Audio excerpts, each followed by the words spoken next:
have to be equal. Religion, It's though. monistic. Like That's what God monism is. God had to actualize you on the basis of actus purus. If God is actus purus, then creates you on the basis of actus purus, you are now contingent on the actus purus. Do you get what I'm saying? Mine is a fringe position. This is not the Islamic position. Well, that's that whether they Yeah, like it we're or not not. trying to represent. We're not trying to represent the Islamic position.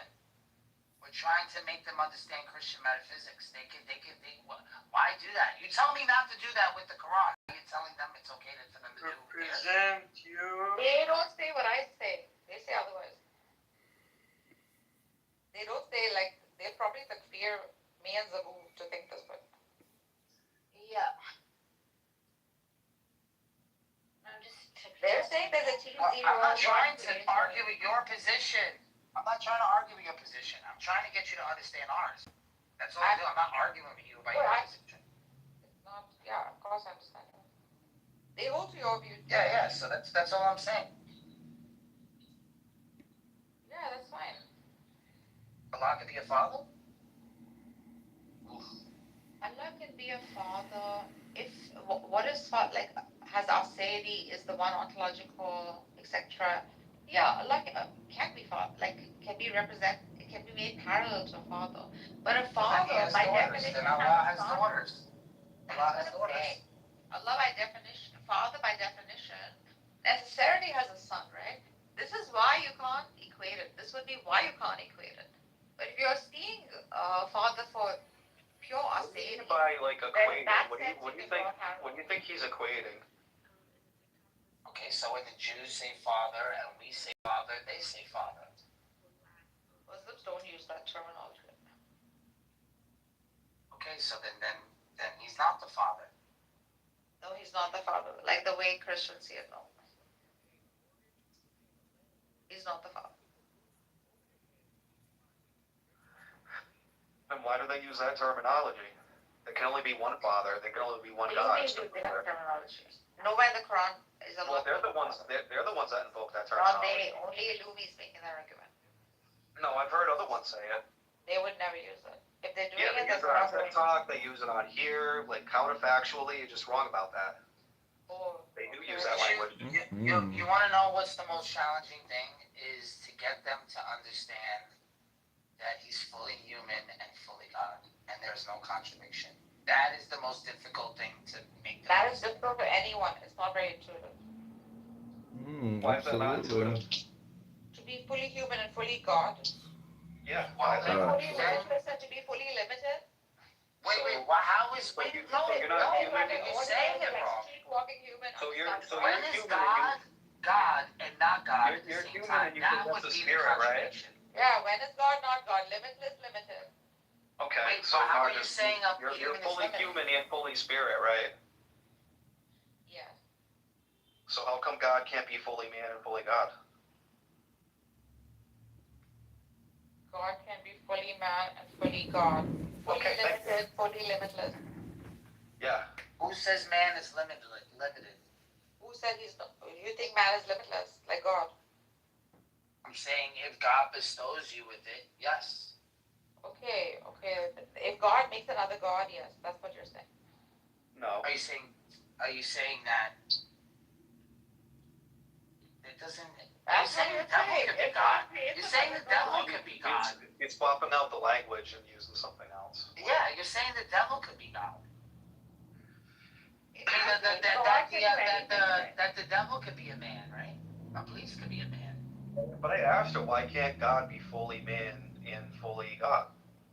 Yeah, you still haven't given the contradiction. You're saying the qualities, we're not talking about the actions. Violating the law of contradiction, first of all. Okay. The law of non-contradiction. Okay, can you give me the contradiction? Can you give me the contradiction, please? Limitless. Under Christian metaphysics. I'm sorry, I don't know what it is. Like contradiction under Christian metaphysics? Yeah. That would be the contradiction, not under how you understand. I'm saying under the Christian worldview. I'm positing a fallacy. Okay, so give me violation. Alright, so just because so what is it about the human that can't be God? that. Give me the P and not P. God does not die. Human dies. To not Okay. die and to die. God does not die. Correct.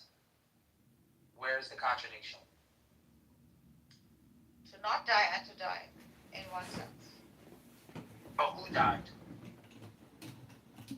Human Who died? Thank you. So where did God die at? did not die. You're saying humans die.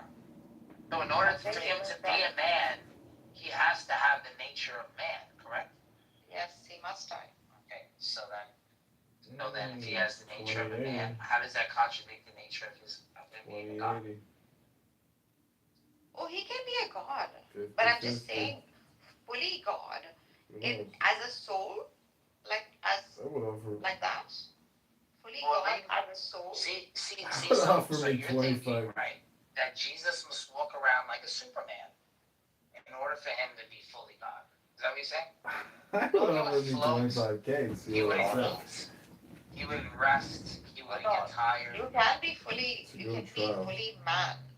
If you're describing fully God as the soul or something from God, things like that. Yeah, I think Good not. trials usually. My work soul is 20K. eternal, my flesh will die. Something like that. Okay. Because soul is I would offer from me Father. 25K and see what I say. It's good Well, trials I'm not usually talking work about 20K. No, I'm not talking about me either. I'm talking about like in general. Soul is from Father, flesh is of man, right? Soul is when you're born, your soul is put into your body. When you're born, your soul then goes into your body. There is no that's not pre-eternal the- soul. Why do you Yeah. keep doing that? Why do you keep doing that? I'm asking from Christian metaphysics.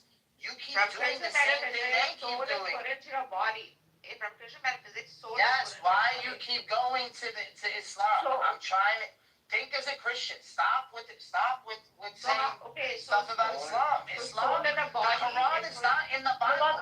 It's not in the Bible. One second. Soul in the body is fully human, right? Where's the fully God?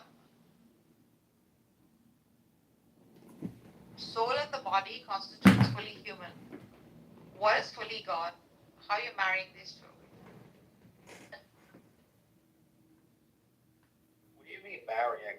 What kind of a malformed question is How that? can something be this and that, right? So if you're fully God They and don't fully mix. human, That's what I was just gonna say. or they don't mix, or they don't, You're they don't mix. You're looking at it as if it overlaps, and for it to make sense, it has Right, to they're overlap. separate. And doesn't the human nature carry over divine nature?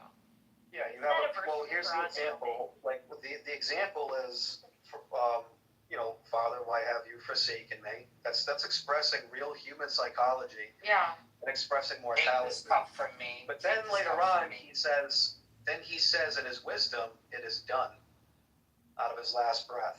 So you can see the fully God, fully man distinctions here, if that makes any sense. You even see this like, oh, do you really truly know I am good? Only the Father is good. This is another example where he's expressing real human psychology, mortality, and then at the same time, like, oh, well, guess who I am? So there's a little bit. Nobody's good but God. Well, that's kind of like what I'm saying. There's dozens of instances where you see in the story that he humbles himself in human psychology without cheating. Because if he was God and he was like literally breaking the laws of physics or whatever the case may be, or bending them like he's in the fucking Matrix. Yeah, it's not a book like the He's Quran where it's like fully abrogating the whole thing. The New Testament is not fully abrogating the Old Testament. It's using the same language, and it's showing these prophecies. The same language. They're not contradictory. It's not like we're saying, oh, no, the Jews lost the Torah. No, we're reading the Torah from the Greek. And it was put in the Greek hundreds of years before Christianity. So if they want to say, oh, well, there's Greek thought in it. Well, all right. Well, there was Greek thought in it for 300 years before Christianity came to be. So it's not like Christianity came, and put the Greek in it. No. No, that's not how that works.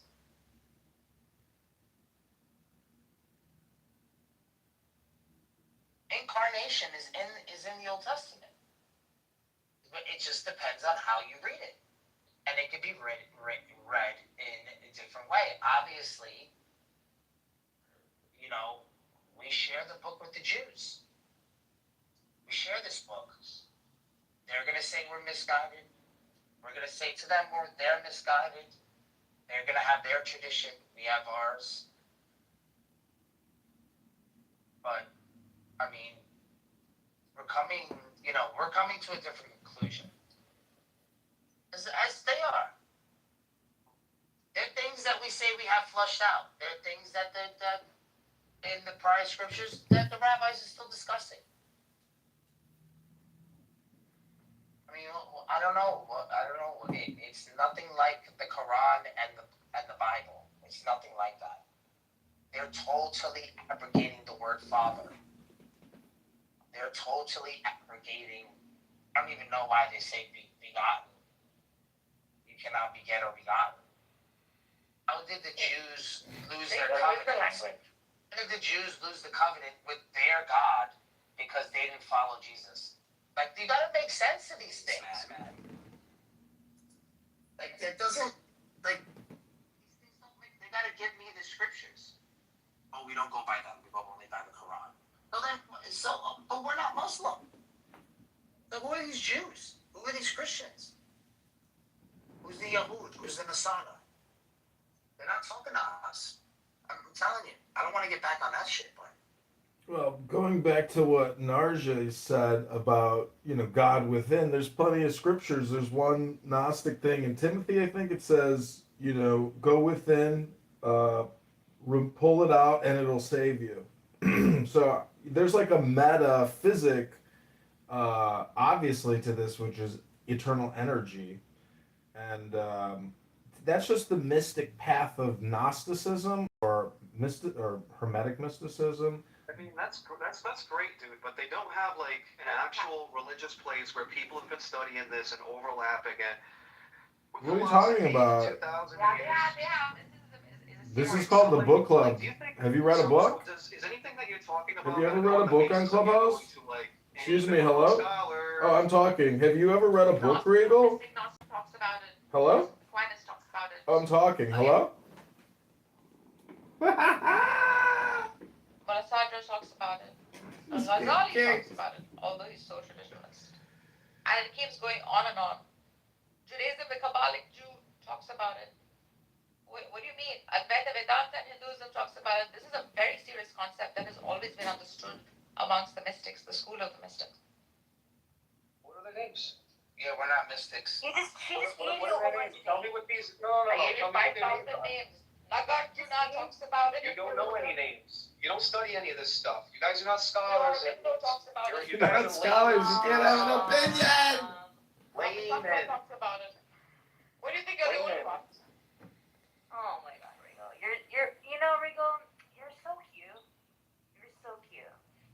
Yeah. But you have nice ears. Well, I study things that overlap with, like, history, liturgy, tradition. You can't I tell. mean, it's been overstated for like 2,000 years now. It's literally the foundation of Western For civilization. 7,000 years, mystics have been talking about it. You're just 2,000. What ones? There's all different ones through different ages and times. How many more names? And they all have different understandings. They all have different understandings that contradict each other, right? So They do who's not. correct? They do not. Mystics don't contradict each other. You're just saying a bunch of platitudes. You're not saying anything meaningful here. It's all meaningful. I have already laid it out to you. You're just asserting it. That's all. I am not. Well, when I ask you who are they, you can't tell me who they are. How many more times did I repeat names, Steve? She just gave you Read stuff study them under a guru. Are you talking about Hindu ones? Are you talking Study about under them. Like how Buddhist we have. ones? Are you talking So I about think Zen ones? study under a teacher. Are you talking about Japanese or Chinese Zen? She's talking Like, about your what are we going with here? We're going into your ignorance right now, and your freaking sense of arrogance and exclusivity. Get off of your high. Because you don't know which one you're talking about She is? just fucking said them. Are you fucking kidding me? Which one is it? So many. She just gave you names. Look it up. School of Mysticism on the in School of Thought and Religion around the world. You know, I take back the mysticism. I take back the Jewish mysticism. You know what? I'm just Yeah, thinking it is that very beautiful. we're just straight Kabbalah.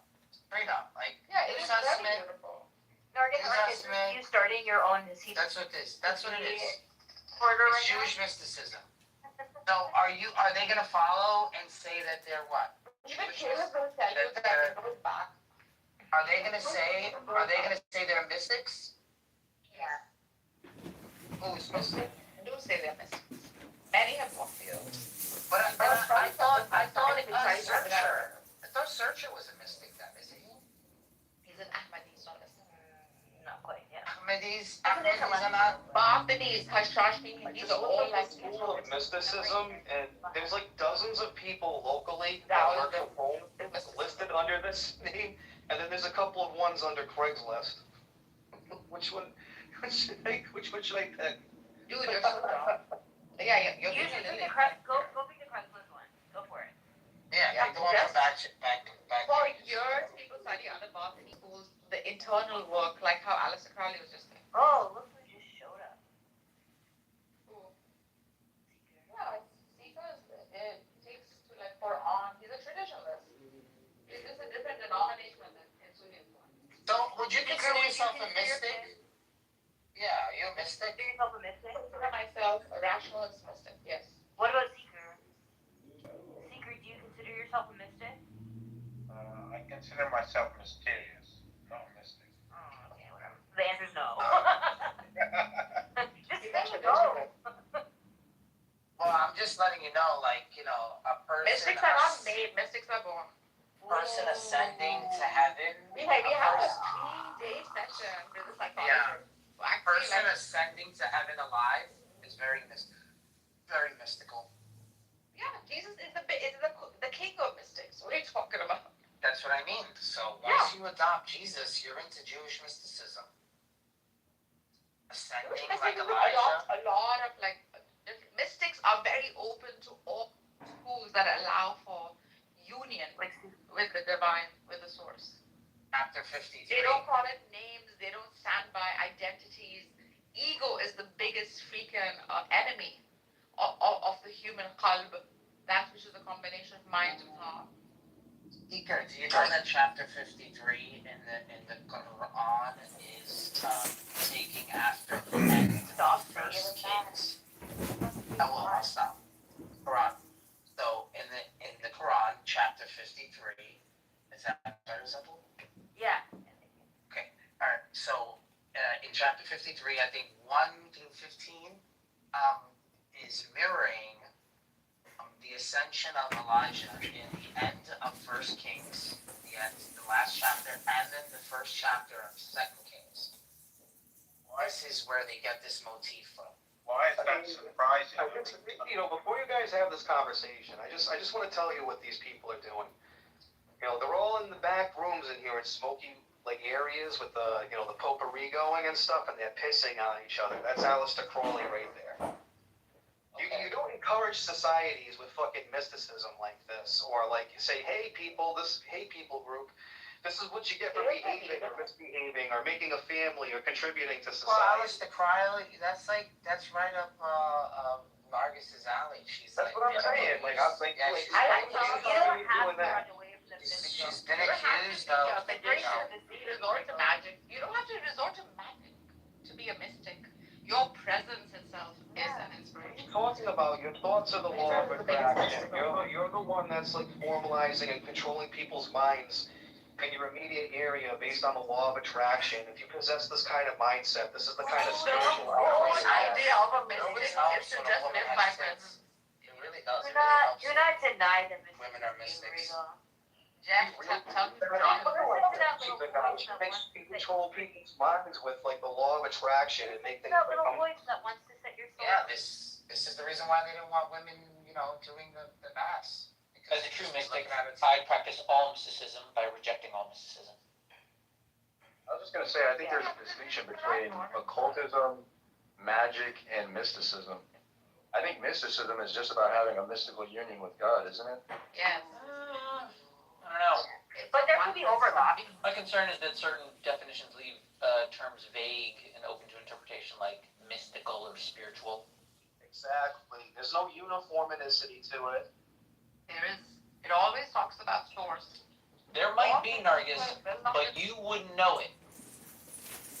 What are you saying? She is mysticism. What are you talking No, what I'm saying is Nargis may be having a genuine mystic experience that is true and identical, comparable to all of the other mystic experiences that mystics have reported on.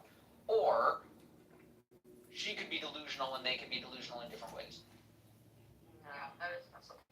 What I'm trying to say is, as we discussed the mystic sensations we claim we have within our minds, in our own personal sensations and experiences, we can't exactly translate that over. We can discuss it and say, hey, did you feel like this? And say, I did feel like that. But you're really experiencing two different consciousnesses and trying to communicate that sensation to each Yeah. other. You And I'm can't. saying, as a result, all of mysticism Yes. sits behind the veil of ignorance. It doesn't have the helpful aid of like the real world as a crutch when we say a thing is happening or not. In mysticism, we can say it's happening and we can say it's not, and we can both be right because it's all experiential. Yeah, don't believe your lying eyes and ears. So all I'm saying is that, Nargis, if you want to say like there is this like singular thing you're connecting to, that might be, but you wouldn't know if you were doing that or just deluding yourself. Well, I think I think she would know, but other people would. other people know. That's why your presence is. That's it. You don't speak about it. A mystic who speaks about his mysticism is not a mystic anymore. This is why Illumi is fucking insane. Yeah, that's why he's because he's not. No mystic ever proclaims mysticism. That is part of the wisdom. Yeah, they do. They speak in platitudes. They speak in non-specifics. They don't understand real consequentialism for your behavior or your actions. That is They don't. why I pick They don't. rationalism, right? To keep It's rationalism. like you literally just sat there and ignored Mixed for an example. Because in favor of this mysticism you speak of, it's extremely idealistic, and that's all you're doing is He just preaching called idealism. himself a true mystic. Why I said one does not He abandon. literally called himself a true mystic. What are you talking about? I would argue that there's uniformity to Christian mysticism. But with internally into different traditions, it's easier to draw those parallels, right? Because they have a shared language already. But how do you do that across traditions, which I think is more to Mixet's point, where you can't always do that. But Nargis is saying that like there's lineages, right? Nargis, that bring these together. They've done that. They have. There's a paper on it. I can share with you. Like mysticism is not woo-woo. Mysticism is an conscious of the self. That's it. Yeah. That's why I think like Mixet's point of it being like an internal experience and not something that you can necessarily communicate, like that is not different than what I think Nargis is saying. It's not Yeah. magic Kabbalistic. Meaning, I could put it in skeptical scientific terms. I would say, even if we say that nothing in reality is happening, there is no spirit realm or whatever, we would at least posit, based on scientific knowledge, that the the placebo effect is legitimate. The placebo and nocebo effect, which is to say, if you think something is happening, if you think you're putting effort into solving a problem of yours, it will actually be solved a little bit within your head, strangely. Even if you know that it's fake. If I tell you there's no causal relationship between taking this pill and feeling better, here, take this pill, you will start to feel better. Strangely. It's a weird thing. Which is to say, human psychology has an inordinate amount of power over our mental states and our minds, and there probably are experts who've worked on the most psychologically potent narratives and techniques to get people interested. Now, is that saying that anyone that goes on that technique has the same experience? No. Are they genuinely having something? Maybe, not really clear, but all I can say is that the realm of spiritualism and mysticism discussing that psychological experiential I state. will accept that. I will accept that because many traditions talk about like the mind and putting effort into like observing your thoughts, controlling. Yeah, a your lot of thoughts. people related it to some version of a soul. Back in the day. No, I'm saying back in the day they understood consciousness and knowledge and forgetting. They had all these theories and discussions about the different souls of humanity. But unless you can like provide a good rational argument for it, I think it's really not mysticism, right? Like the divorce of the mind, which is what the Hinduism and Buddhism like reinforces so many times, includes the utility of the mind to its max. You engage it so much that it dissolves. Yeah. You engage the ego so much that it takes a backseat.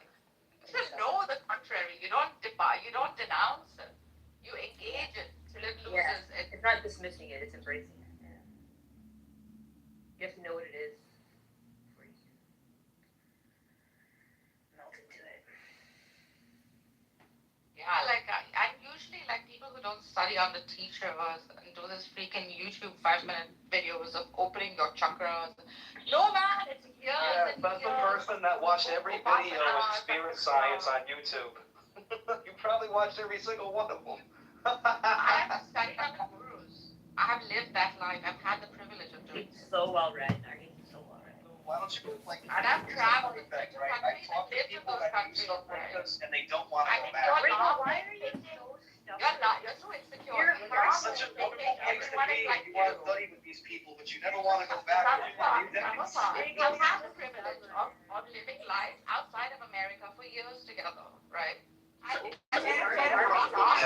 for nothing, that everybody needs adaptive cruise control. Because I'm sitting in this slow moving traffic right now, and I have this thing set at 22 miles an hour, and it's literally stopping and going. I mean, this isn't me. See, what's amazing also, Megatron, is that you said that there's either Kabbalists or there's Jesus people, Christians versus Kabbalists, and you just don't get it that Jesus was a Kabbalist. He was practicing Kabbalah. Oh, you took it back.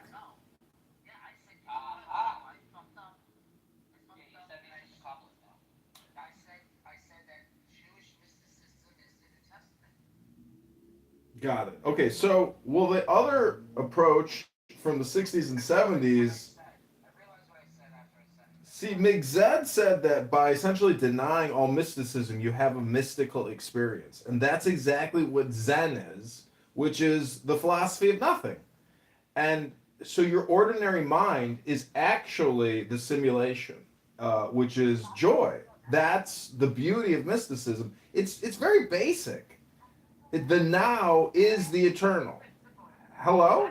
It's Alish is God. All is God. That's what it is. Each and every one of you beautiful people, even annoying Regal, he is also that spark. And that's why I say highly annoying people or extremely annoying people, some of them, you're mistaking them for actually being highly annoying because you're so impatient, you can never get to the point. Hello? Human beings So you want to know what my latest project is? My latest project, and I'm going to hand this out to everybody. And my latest project is going to be and prove, all right, that since the 3rd and 4th century, the Bible with the Old Testament has remained the same.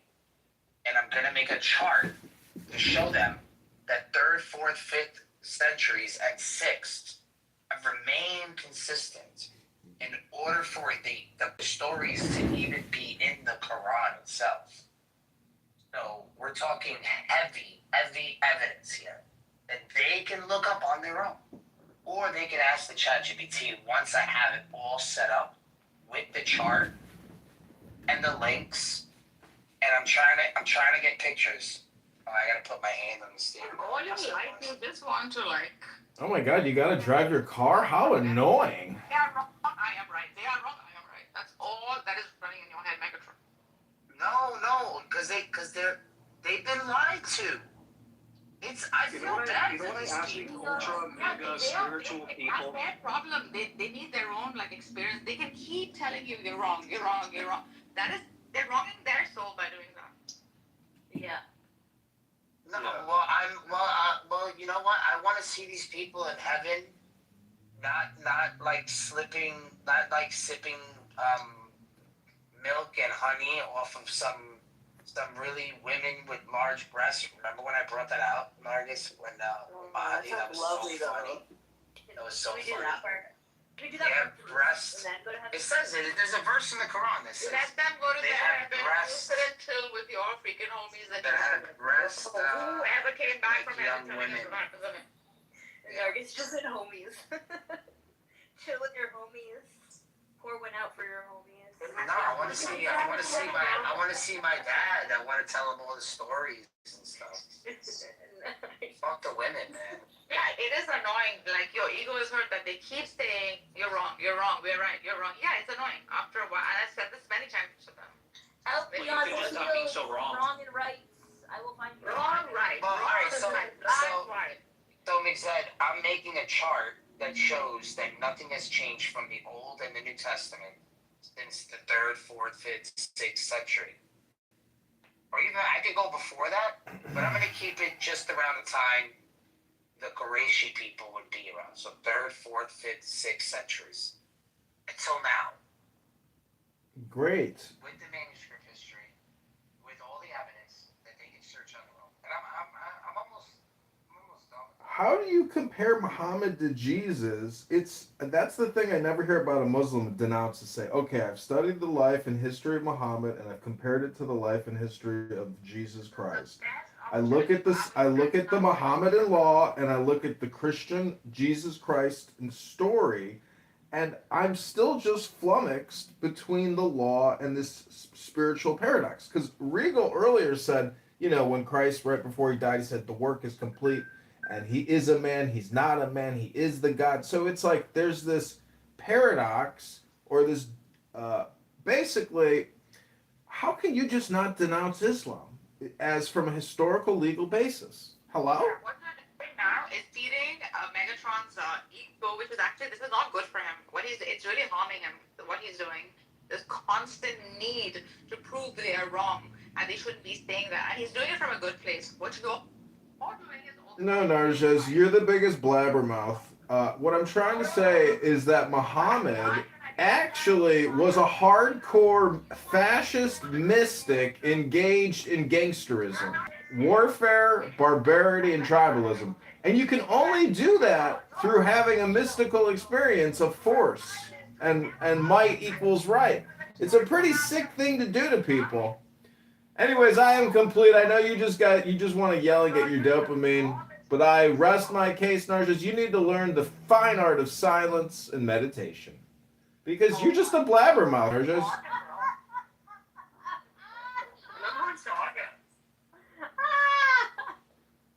For such a mystic, you should be meditating. Clear, you should be the example. Rigo, shut up! Actually, maybe I can front Rigo to come with me to India. You want to come with me? Yeah, I think we should all go to India together. I'm serious. I want to bring Oh. No, forget India. Let's go to Istanbul. You want to come with me? We'll go world with the dirt. It's so beautiful. Oh, but Rigo feels scared of the... He's He's scared to run. He's running He's from his so own scared of exposing himself. Rigo is If anything other than his vegan biased views. He's such a soft lover, and he's just running away So from it. He's so indoctrinated. scary. He's so scary. Don't be scared. Listen, I've traveled the world. I've been to Muslim countries. There's no problem being with them in the streets. And that's because I'm a conservative person. And I got no problem living amongst Muslims, even if they're ruling. That's fine by me. But I'm just saying, if we were in a court of law or a classroom, this conversation is a worthy debate about which system or model should be outdated by now. Hello?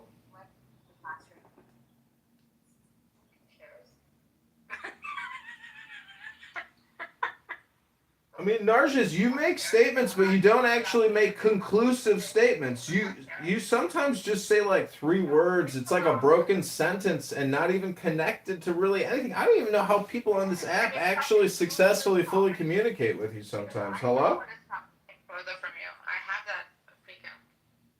You've got that simplicity of language. I get it. Maybe it's because you're multilingual and I can only speak, one primary language, which is English. Yeah, that's true. You also speak the language of annoying. Well, this is the other language, which is hieroglyphics. This is when, essentially mysticism, spirituality, and having fun is complicated, meaning that ABC, or abracadabra, is really a beginning of real technology, which is using our bodies to synthesize sounds and symbols for concepts. And this is why I say this app sucks, because the information transfer in a 10-minute conversation is so small compared to the information transfer in the experience with a book, that essentially everyone here is retarded, including myself, even on this limited disposition. So anyways, I rest my case.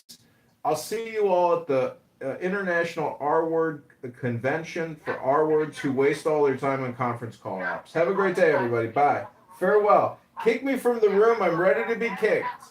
Please kick me again. I want to go. I want to live my life getting kicked by people who can't control themselves and talk endlessly, like blabbermouths. They call them blabberinas.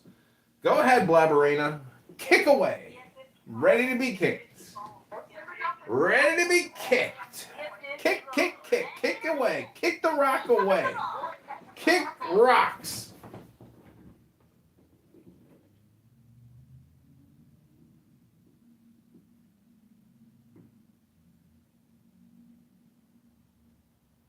Technology made our lives to be living in a way that is completely different, or rather very different from 50, 30, even 30 years ago. And the other thing I noticed that people mention what young people get from their news sources, their news. You mentioned that as well from that survey. Sometimes for teenagers, people in their 20s, and they're just fresh out of college, they can get from game rooms, from playing League of Legends, from chat rooms that they were having fun with, not necessarily from X.com or WashingtonPost.com. None of that anymore. And that to me tells me one very important factor, which is the concept of community. We don't have the same kind of community as we did 50 years ago, where there's a lot of offline events happening, neighbors visiting each other, town hall meetings where you see face to face your representatives and news reporters. Everything has been going online for so fast and so much. COVID certainly drove that even more substantially, so that we don't have this sense of community of learning from each other, from hearing from each other face to face anymore. Everything is about virtual. Look at what we're doing right now, Gary. Look at how many people are actually in this room. Why? It's because we, at least in the U.S., there's none of the same traditional format of gathering, of telling each other stories. Oh, wait a minute, Ben. Where are you located?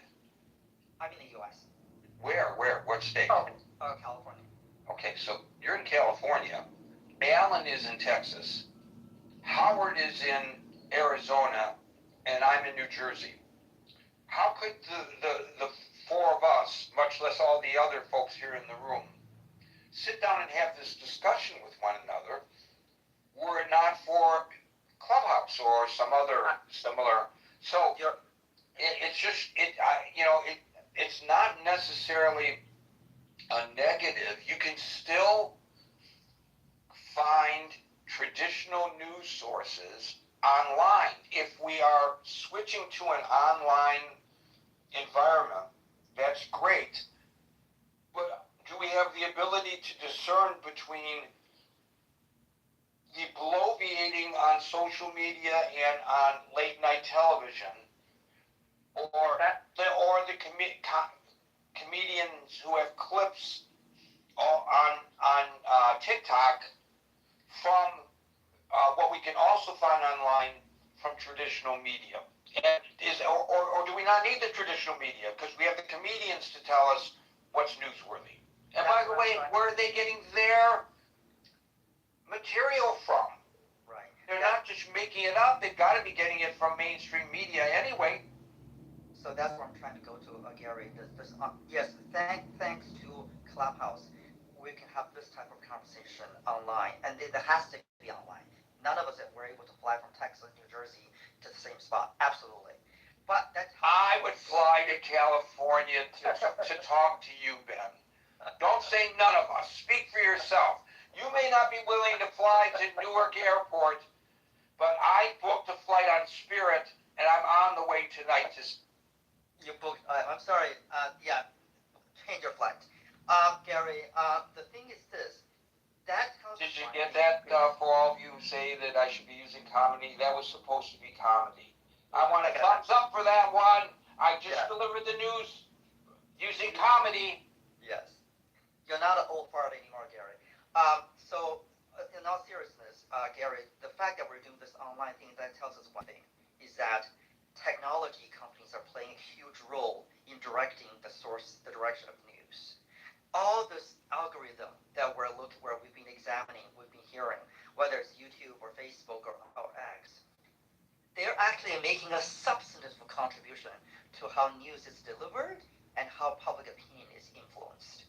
In other words, I venture to say the traditional conception that news media is a neutral platform like telephone poles or landlines. I do not personally believe that anymore.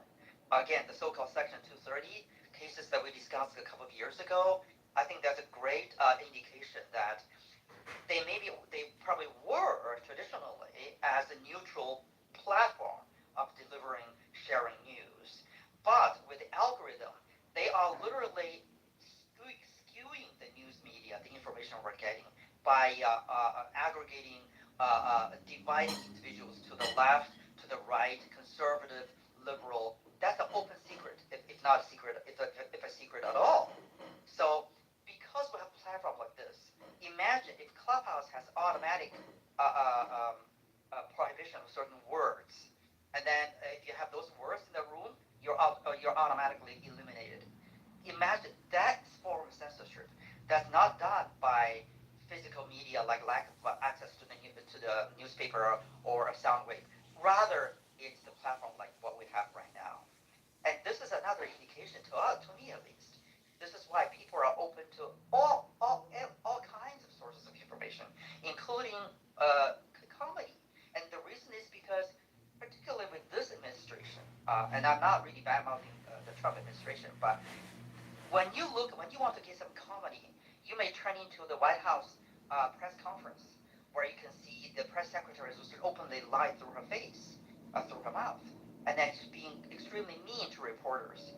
Even Trump himself saying something, you should sit down. You're such a weird person. You're not from a fake media. I don't want to talk to you. Don't ask questions. You, Mr. Fox. That's almost like a Saturday Night Live skit. I would have never imagined in the Tip O'Neill era or even the Obama era, public government officials would talk to reporters in that manner, or even like Trump would ridicule a reporter with disabled with a speech pattern. You know what, Ben? Ben, you're a nasty person. You're a nasty, nasty person. You have low IQ, Ben. Low IQ. You're a disgrace. Your news organization you work for is failing. You should be ashamed of yourself. I mean, can you imagine that? And also, that's still comedic, but there's something more serious. If I'm the president and you say something, I'm pissed about my wife or anything, instead of whacking you or giving you a slap your face like Will Smith did on the Oscar ceremony, I'm going to influence my FCC, Brendan Carr, to say, if you do not take this guy off the air, I'm going to take away your license. I mean, I'm paraphrasing, or in effect.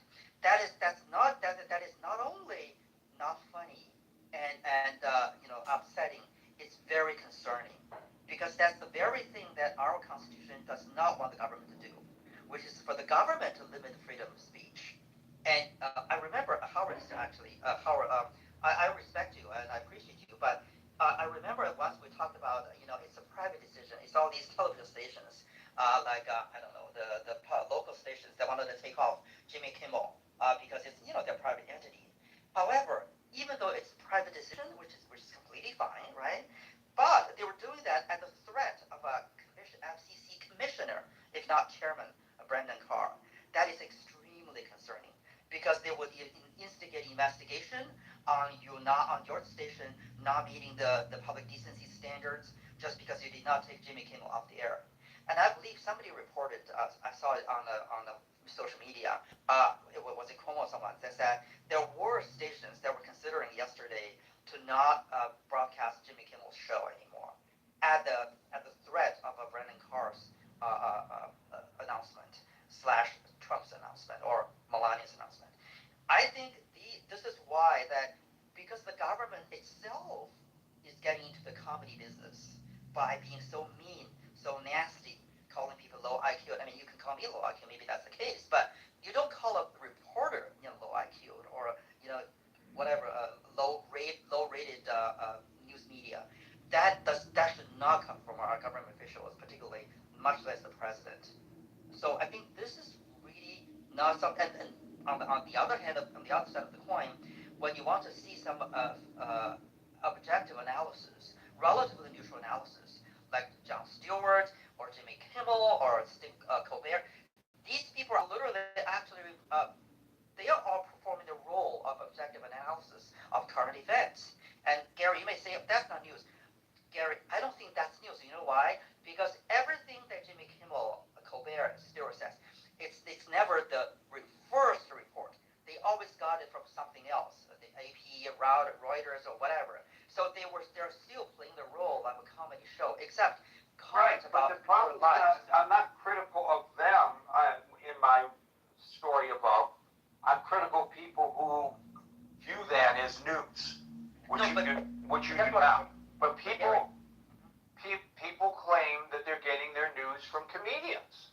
Right, Now, I think that's a misconception, Gary. I think people say that it's not necessarily that they get the first source of news. They say that because they get their analysis. They have. but that's not what. Read the Ipsos poll, and maybe you'll get a better understanding. It's linked in the story that I wrote above. Thank you, Ben. Ben talks about a lot of things there, and I'm not going to go over point for point because other people want to speak, obviously. But I just want to point out.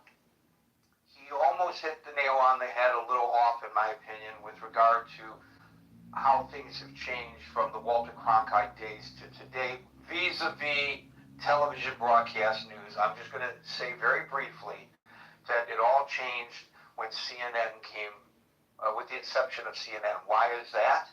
Because Walter Cronkite and Huntley Brinkley and all of the ABC, NBC, CBS news groups and all of the correspondence that they had around the world and so forth, and all the money that they put into that was a lost leader for the networks.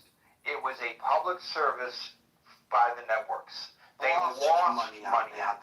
They never made money on that. It was never designed to be a moneymaker, and there were great stresses that were put on between the entertainment side of those networks and the news sides of those networks as they fought for the money necessary to run their operations. And the entertainment side said, well, that's great what Murrow is doing, but he's not making us any money. We're making you money with I Love Lucy, so don't put your money into news. It was always a struggle, but it was recognized ultimately that they had a responsibility to the public to provide news coverage, and that comes from the tremendous Yeah, that would be super legacy nice if I could of get like a radio full broadcasting floor. before there was television. Oh my god. And the leader, I just want to point out, in radio broadcasting, which will Hola amigos, hola chicas. Yo tengo una cerveza con una naranja.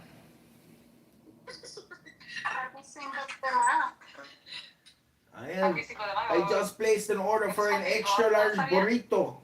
Y 5 tacos. 5 tacos con pollo y Qué rico. picante. Una torta. Una cerveza, una daiquiri, una necesita una margarita. Bailame, bailame, y ahora.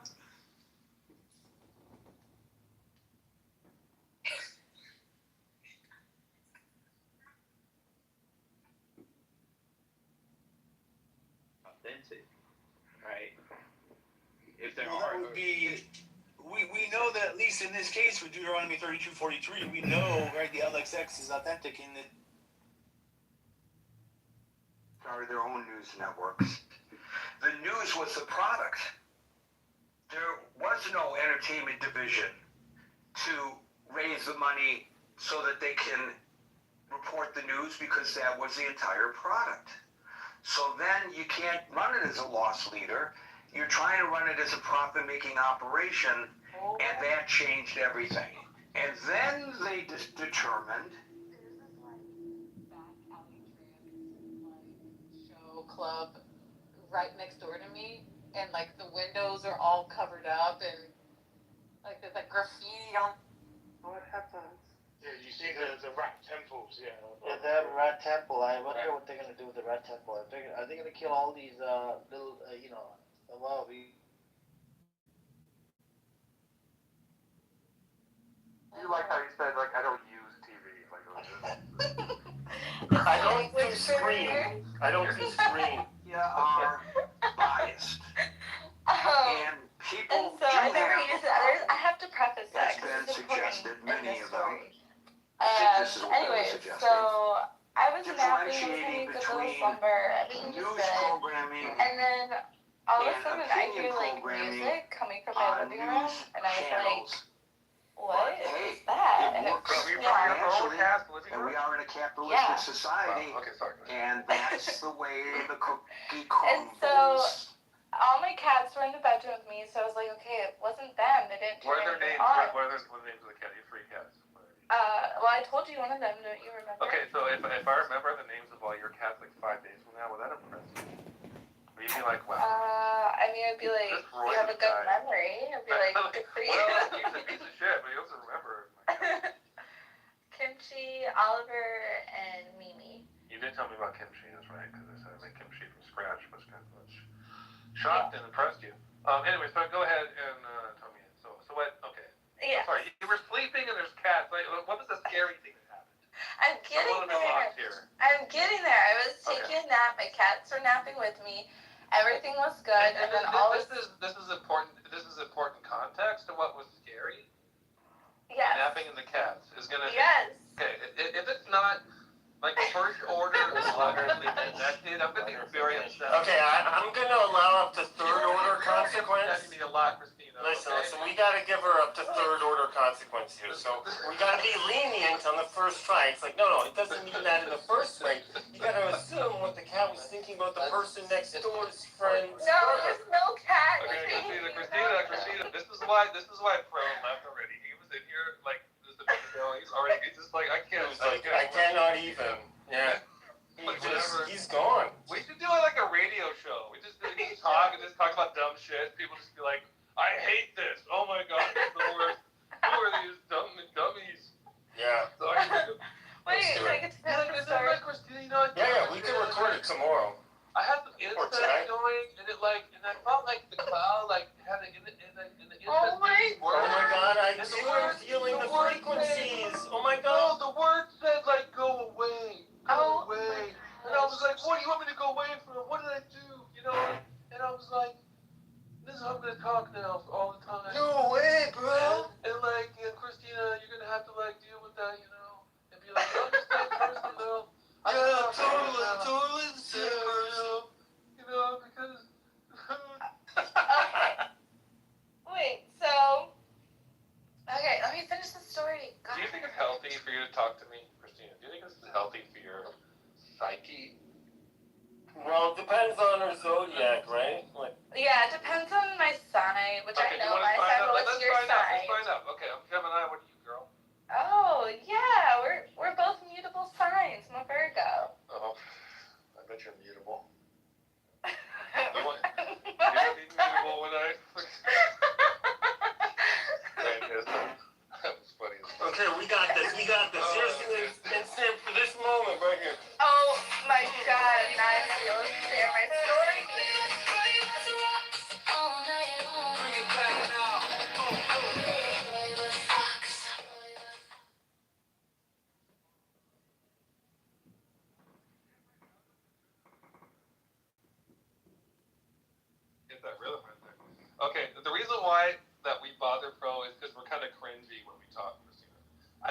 think people get our humor. Why doesn't he get it? We're just being silly. Like, Why can't we be silly? Like why can't we have a sense of humor? Right, it's like, oh, what'd you do? Well, I got a new iron fucking dildo. Iron dildo? Wow. How pure is this? So, like, okay, I gotta bring up some science right away, brothers. Hold on a second. So, if it's not... Why did you come over Saturday? I'm like, wait. No, my iron is not pure enough. I can't. Pure iron dildo. What was the last time you used an iron dildo? Yo, that's a new band. That right? is. Yo, Iron Maiden? Iron dildo. Iron dildo. It's the same songs though, it's just like played twice as fast. and we just replaced dildo for certain words, just randomly without, just, that's how we roll. Iron dildo. In the big hit song, it said number of the beast is number of the dildo. Well, that was good. Fuck you guys. Yeah. Seriously, yeah. Christina. I was literally. We're done. No, we're done. I can't. See, this is what women do. Oh man. Now she's all quiet, acting like I hurt her feelings. Oh, I'm sorry. No, sorry, I had to go. Is that an image of an iron dildo? I was peeing, sorry. Hey, Christina, always let me hear you pee. No. Why not? That is What's wrong with so weird. It's a little intimate. It's not weird, it's just intimate. If you hear me, then everybody would hear me, and I don't think everybody okay. wants. Well, that's one thing, we can figure that out. But Wait, I know that on some level, story. if on some level you trust me, if I can hear you. No, anyways, go on with your story. Sorry. Okay. So Scare. the scary thing. All right. So it's going back with the cats, taking a nap. Everything was good, and then all of a sudden, I heard music in my living room, and I was like, huh? What? It was not, but if it was, I'd be like, Iowa has definitely somehow got himself. Like I was on your roof, like fucking with your antennas. Oh, that's the familiar sound of women having an orgasm when my penis is inside. Oh yeah, it's weird. It just sounds like Niagara Falls. Okay, so. The is unbelievable. It's like, okay, we can't even change the sheets. We have to burn the bed. Yeah, I can It's relate. really, you can relate, right? Yeah. So I go into the living room and I'm just like, what? Where is this sound coming from? And it's not my HomePods. So I was like, okay, weird. And then I go to my TV and my TV screen is off, but it's playing a TV show. And I was like, that's really creepy because I never use my TV. How is this happening right now out of the blue, just randomly playing a show, but it's off? And the remote is like put away. So I don't know. I thought it was really weird. It scared me. I owe somebody, do we have any logical reason? I have a musical commentary on this, followed by an interpretive dance. Please hold. This is the first song I ever made.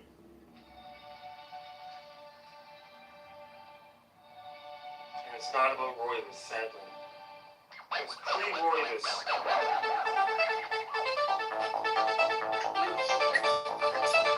Oh shit, there it is. What's that? Oh my god. Oh. That's cool. There it is. Oh shit. Oh yeah. I was like a little kid. I was like in grade 6 or 7.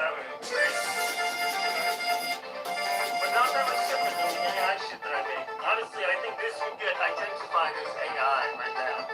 Can we like have a meetup and you're the DJ? Yeah, I'd probably make music live for everybody about that event. So I'd probably like use little snippets about you. If you listen to some of my Suno music, it's mostly Royvis. And every once in a while there are other things, but it makes it like personal about the experiences in the room and other things like that. So that's what I thought. I want you to be like DJing some sort of event, right? It could be like in like someone's like a really big backyard or something. Yeah. It's really nice. They got the lighting. Like, yo, shout out to Ruendas. Yeah, and they spent like 30 grand on this party, like that kind of level, right? And then like you don't know that I'm there, but when you look, you see this guy. I'm kind of like by one of the monitors, and I'm just drinking a big old glass of wine, like a fishbowl size glass of wine. I'm wearing a three-piece. And he fucking somehow that's Roy. Yo, I even have a song for that moment. Check this. Like, right. I'm there. I look in the crowd. My eyes, I can't believe it. Is that Roivus? Oh? Holy shit. Let me make this a special moment.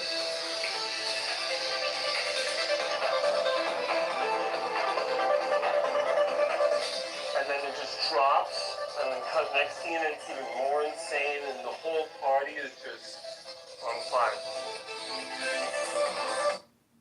And you know why this is fucked up? Because every time that you see me in real life, and you're like, oh, the next thing you always put on is something before the Roivus songs. That's what makes it. So that's what makes it deep. You know, I'm just like, oh shit, like now I'm pulled in even more. Roivus, I have a question. I need more of that IL. I'm sorry, what did I say to you? What's with my lord and I'm sorry, my lamb. My sacrificial lamb. Did you see the pictures? I'm gonna refer to you to like biblical shit every time. It's so funny. It's like. Anyway, I'm sorry. Go ahead. Do you see the pictures? Whose pictures? My lord and Dick. In the Hannah. No, I get it. Oh, there's a big mutiny going on. No, I get it. Now we're trying to push Roivus out. A lot of women have tried to push Roivus out. But you know what? I grab on really hard, and I don't let them do that. They do that. It's funny. It's like when they get too excited, they start pushing me out. And I'm just like, stop doing that, all right? Okay? Chinga, don't push me out. Clamp me down. Hold me harder. I'm gonna clamp you down, right? Hold me harder. Hold me harder. I'm gonna use that. Thank you. Christina, don't ever use that, okay? That's between you and me. You never use that with another guy. Never. I won't. Okay, that's what like, okay, normal orgasms are boring. We need to like, orgasm 2.0 this shit. He's like, I want you to clamp me harder. Vaginal fluids out of my eyeballs. Did you say clamp me harder? And you're like, yeah, I have the clamps. I don't want you to be shocked, but I brought my own clamps. Bring your own beer, well, I bring my own clamps. You remember the movie The Exorcist? You ever seen The Exorcist where they split the pea soup? That's going to be just vaginal fluids. Like, that kind of orgasm. That's what I'm going for. Do it. Yeah, you're in? Okay. Oh, I meant. Wait, who are we referring to? I thought we were talking, but I guess me and I am. Never mind, okay. Only you and I were. Christina's not tracking here. This is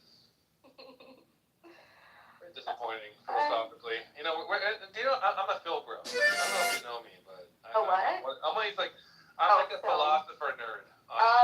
Like I get very deep, stupid arguments with a Christian. No, I do. I really do. Let's do it right now. But Foreplay. But there's like a way I am with you where I hide that, because I don't want you to think I'm a fucking nerd or an incel. What? I think nerds are the hottest thing in the whole wide world. I know, but you don't want a nerd incel. You want a hot guy who's also a nerd. That's what you want. But hot guy always comes first. No, not really. Oh, come on. You're not going to be like, oh, I love this nerd. I don't care if he's hot. He's like, he's like, come on. Hygiene is important. Okay, you're pretending your standards are like, they're not that low. Like, stop. Like, well, I guess if you have 3 of your teeth left, or whatever the fuck you're trying to, that's not. Stop it. Alright. So dumb. Nah. Anyway. Well, you don't even know what you like. I don't know what I like. Is that what you just said? Because you keep going on dates with these girls and then you leave and you're just like, never gonna call her again. So what's the other option? I would say that's the opposite, madam. He does know what he doesn't want. Well, that's true, but wouldn't you just not go on a date with him if you Christina, what should I want, and what would that mean? Because, you know. What should You could teach Yeah. Roy this how to love. You can teach me how to love again. I will teach you how to love again. Yeah. Yeah. How? What are you gonna do? You gonna stand over me and pee all over me? Well, Io sounds like he's Oh, pretty good no, at peeing. Christina, I will fall in love with you. If you just want to like make me fall in love with you, like a weird potion or something, just pee on me. Like it's over. It's that It's like, simple. all right. I'm like I never knew that love like this could exist. It's almost painful. The suffering I feel because the love is too strong. But I mean, I guess that like that. If you pee on me, it's fucking crazy. That is very crazy. Yeah, I say like dark vampire shit. I get weird. I'm like half asleep. You didn't even think my Exactly how I story want was. you. That's exactly how I want you. You didn't even think my story was crazy. I'm very sad. What was that scary thing again? But the TV was on, but it wasn't on. The TV was playing audio out of Is the that because you're speakers. young? How What's that? old are you? You don't remember how old I am? You're 33. Yeah, you remember. So I don't know if you have those higher tones because like when I was a little kid, this is hear me out. I'm not trying to insult you but it's like Oh, when I God. was very young, I would see hot girls like Christina and get a little weird. No, I'm just kidding. No, so I would go to like my dad's friend's house, Jeff or whatever the fuck, right? And I go, is your TV on? And he'd be like, no, what are you talking about? And this is back in like before modern television. That was like real televisions, you know.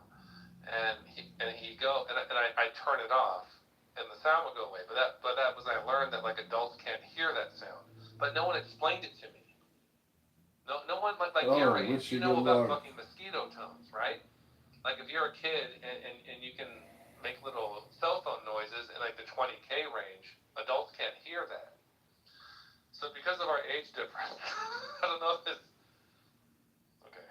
Wait, so you're saying, what are you even? Because of our age difference, like our hearing is drastically different. Cinco de Well, you're also You're a much higher musician. frequencies than I do. Right. That's just the way the human body works. Okay, you're So right. there are measurable differences between us. Okay, what's wrong with that? In our capacity to perceive the world and Yeah. find meaning in this strange hell we created for ourselves. Oh, it's getting philosophical. This is my philosophical one. Oh my god. Why does dishwashing detergent smell like lemons but not taste like lemons? Christina. That's such a deep question. I think we need to argue about this for at least 2 hours. And how do you like to argue? What's your best position? My go-to is like, you're wrong, you're stupid, fuck you, Yeah. I'm gonna mute you, and then leave. Uh-huh. Yeah. It doesn't really matter what you say. That's the funniest thing. It's almost like, wow, those are just a bunch of stupid words coming out of your mouth. That's really unfortunate. Wow. This is our first fight. I knew we were gonna have our first fight. It's inevitable. So romantic. Yeah. I'm almost done preparing the song for the spring. Like, all right, have I just jacked off? I'm good. What do you jerk off to? Me or Io? Both of you. Well, he's married. Okay, so you mean both of us being together. When me and I know are together, we jack off. Yeah, it's a group You activity. know, it's a lot of weird shit. It's like early McDonald's commercials. The 70s. And we usually like this song right here.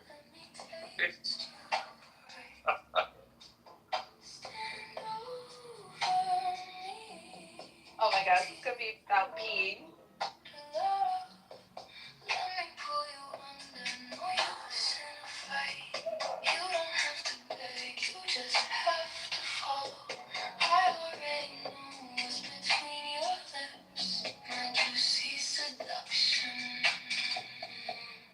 Let it begin.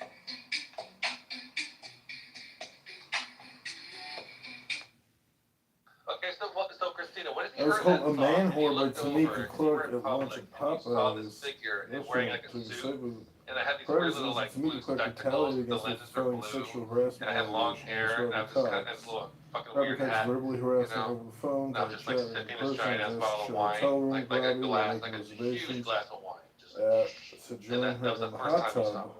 I was And then kicked we in have the a regular rom-com Robbie version and of talking this. to a Follow it landlord up in in a moment. Wisconsin. Oh, okay, okay. This Robbie told Senior Iris Blue to go fuck himself when asked to put in Do a you want to master respond to independent. that, Christine? This case was investigated by Edward Miller, cited and dismissed by the territory chief. Tamika Clark began harassing and filing false charges against me at the direction of the girl when she was reported temporary section chief. It looks over. Oh my God, is that Christina? And the music just drops. I want to see her put past these, Pineapple, banana, watermelon.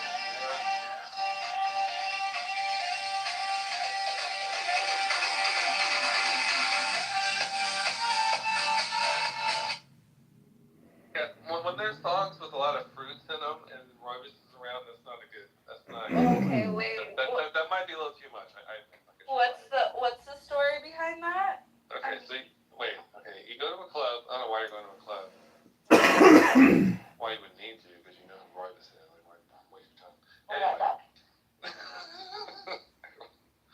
And you go there, and for some reason, Io's the DJ. Okay. He's in your area for whatever reason. He goes on tour. He does like sneaky tours where he's not like biomedically torturing. I would totally go. Not even kidding. Small helpless animals. Oh my God! That's so sorry, good. sorry, close your ears. Anyway, forget what I was talking about. Yo, what's up, Christina? How you doing? What? Oh, we're role What's playing. up, girl? What are you doing right now? What are you up to? Oh, I'm just listening to this great music. I love this DJ. Io, he is so good. All original. He spends all his time creating every track, hours and hours. Okay, before you get all twisted, remember the songs are about. It's a tribute, an homage, an offering to the gods of Roy the Spucks. He's just Oh, okay, got it. Fangirl. So what you're really attracted to? Well, actually, no, not fangirl. I'm a super fan, actually. Although I got a gets way fangirl. more done than Royvis does. It's like Okay, restart. My biggest accomplishment is like this loser. Anyway, that was a funny thought. Okay, restart. We have to restart. Sorry, go. What do you got? Oh my God! Oh my God, Royvis? What? Oh, wait. Is that you, Christina? Oh my God! Wow, Wait, how I haven't seen you in years. You look amazing. You look. I swear. Thank you. You know, weird. Like you look younger than the last time. I've been told that actually. It's the infrared. It's the eating. Oh, you do the light treatment at night? Yeah. It's really effective. I heard. Eating Not that clean. but I think that was like a placebo. Because even if you didn't use the red light thing, you would. You know what's weird? You'd probably be even more beautiful. Oh my gosh! I Stop think it. through social engineering, you've actually injured your face by. Oh Yeah. my God! Okay, I'll stop. Okay. What about you, Royvis? Did you get taller? Oh my God! I did get taller, but it made my penis smaller at the same time. Oh. So the amount of matter that the height took, it took away from my penis. Well, I'm sure you have plenty still. So It's pretty good, you know. Yeah. Is it made out of iron? I can't compete with your iron dildo. You know? Whatever is. Jesus. She calls it Captain America. Can you make a song? Imagine you start dating someone, she's like really cute, like she's like Christina, like real flirty, real fun to hang out with, and she's like, by the way, my pussy has been murderized by an iron dildo for the last 20. Like, you know, just like Jesus Christ, and she opens her legs, it's like. Oh my God! Right? It's like the Cookie Monsters.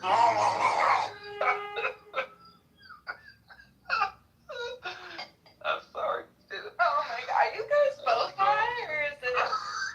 Who's the highest here? What's happening? I'm always at altitude. I'll say that. God's ways are higher, no matter how high I am. It's the Lord's ways are guys on a day where you're both in a good mood. I love this. I'm in a really good mood. Christina, I'm in the greatest mood ever. You know why? Why? Because I'm talking to you. Aw, shucks. Uh-huh. Wow. Did you just get all red all over? Yeah, all Yeah, over. you felt a little thing. Oh, yeah? Uh-huh. Yeah. Yeah, well, I'll get used to it. Okay. Oh, is this a philosopher voice again? Yes, this is when Socrates in said. Who's the anonymous person lurking? Do we know? They're a pervert. Doesn't matter. It's by my ex-wife. Oh my god, has anyone ever done anything perverted on here before? Mm-hmm. Really? You get banned pretty quickly. What they do? I think that like certain people have shown their bodies to other people. I know that for a fact. Who did you do it to, Royvis? That wasn't me. I don't do that. Gets unsolicited No, proposals hold on. and Christina, hold on. Have I ever DM'd you? Have I? You be honest. Go ahead. Yeah. No, just be honest. Yeah. Okay? Was I ever creepy? No. Okay. And that's how a creep would ask that on the spot, make somebody feel like they have to say No. No, Christina, I want you to answer the question again. The same question. Yeah. Was I creepy? Yeah. That was pretty hot. You know, this is funny because this would make for a great radio show. I like these radio show vibes. This is pretty good. I would listen to this kind of chatter. If I was in a shitty mood, I'd be like, yeah, I want to listen to this nonsense. Hell yeah, let's go. Can we have force I'm sorry, headphones Hermes. This is on? the weirdest. It's almost like you're the fourth person to stumble on a threesome. And it's like, whoa. Let me tell you guys this. have really crazy talk. I've had so many people show me their body, and I think people just take advantage of me because of my reputation. That is true, Hermes. In your case, yeah. I don't know who you are, but I believe you. So when we have a radio show, can we force Pro to listen to it, like tape headphones and like to his head and like force him to listen to us talk or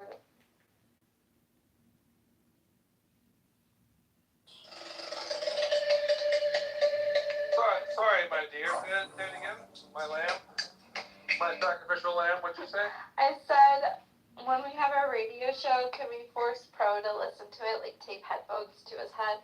Like Clockwork Orange, like they force his eyeballs open. You must keep looking at the screen. Look at the Christina and the Royvis talk. Yes, you know it's so good. Yeah, we're gonna do it. Yeah. No, I agree. We should. Oh, there you go.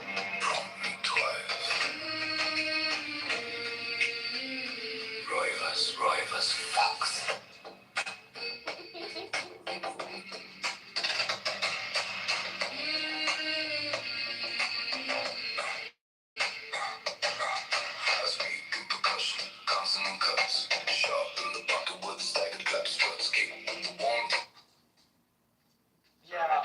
Losing its shit here. Yeah, I think that would cause somebody to want to take their panties off.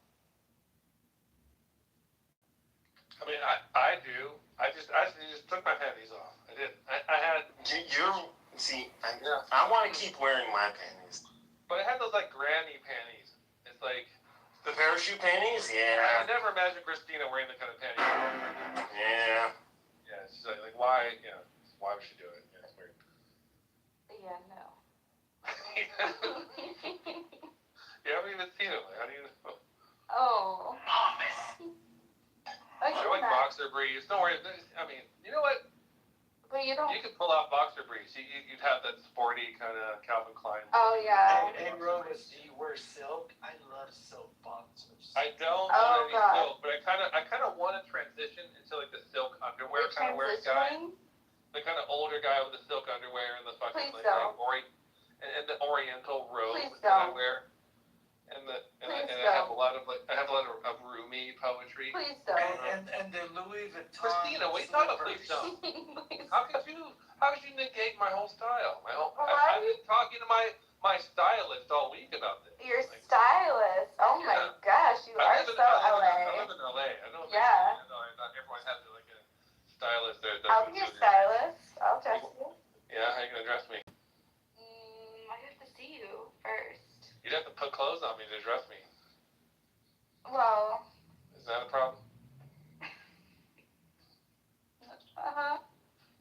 Exactly. Can you change your picture? It kind of scares me. To what? I don't know.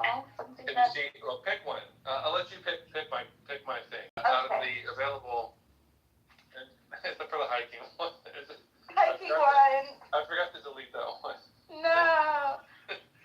Look at me. I stand. What do you want that photo? I stand kind of faggy right there. It's like a. No, you don't. No, my hips they're like kind of wood waves. Oh, stop. Like, Are those gray shorts or sweatpants? I hate.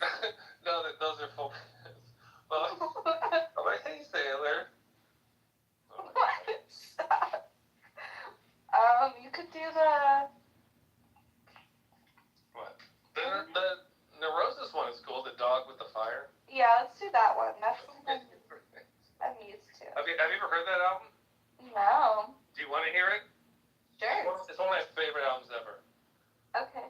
Okay, but will you listen tonight? Okay, I promise you want to make a deal. Send me something, I'll listen to it. The whole Will you actually listen to it? I promise I will. And I'll respond, I'll tell you like, oh, I like this part and this part. Like, I'll give you a little critique. But you have to listen to this album, okay? Okay. All the way through. For you. Okay. Wait, don't do this! Wingman. Come on, Wingman. Are you helping me or are you hindering me? Roger that. Target down. Green light! Copy. Roy Miss averted. Oh my god, that was a spontaneous airlock release. My apologies, Captain. For the sensibilities. Alright. It's easier to do that when you have Roy the Spark hold music on, in the background. Christina, what's your preferred platform? I was literally about to ask you that. Do you use Spotify? Hey, we could do it. You want to link up on Spotify? Yeah, let's link Do up. you want to make a little like Roy Vis Christina playlist? Playlist? Yes. Oh, that'd be a fun little playlist, wouldn't it? Yes. Mingle our little Oh my musical taste god. together. Can we? I would love. This is what makes Dubs cry. This kind of shit. And then you give birth to an AI that just makes music that represents the love between the two of you. Right. Boom.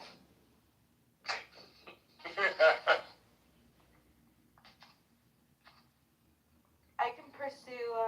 Never mind. You could pursue it, never mind. That's right. You could pursue it, never mind, so hard.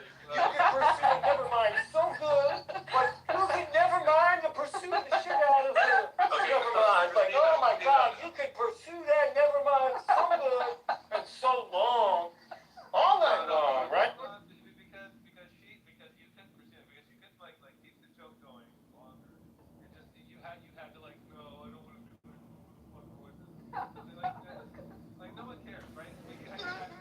So what happened? You denied the joke. That's the first rule of comedy. Just keep going. No, you could have said something else and kept going with it. What are you afraid to take it seriously? I'm like fly across the country and like find you. Like what are you afraid of? Is that what you want? Listen, I would fly over to see Roy. The next time I'm in LA, which I literally just like before.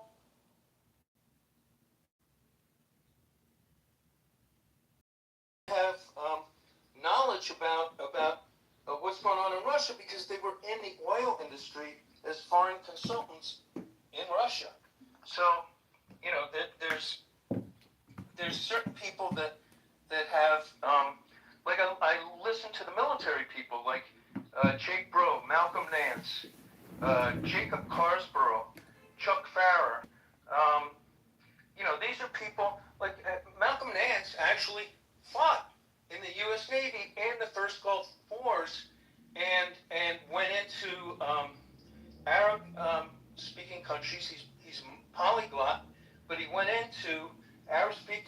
countries doing counterintelligence, finding out what was happening on the ground. And he speaks Arabic. He speaks a number of other languages.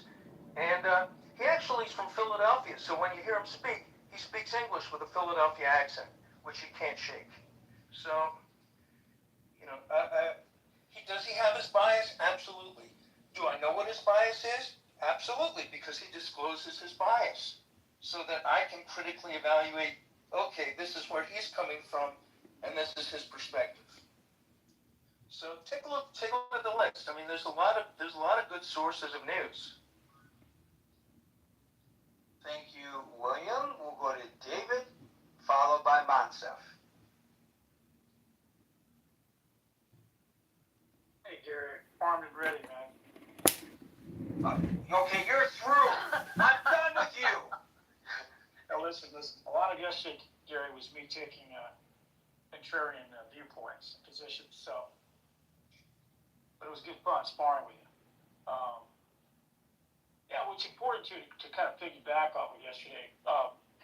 You know, today, I mean, it's interesting. What is news? Who defines it, and who?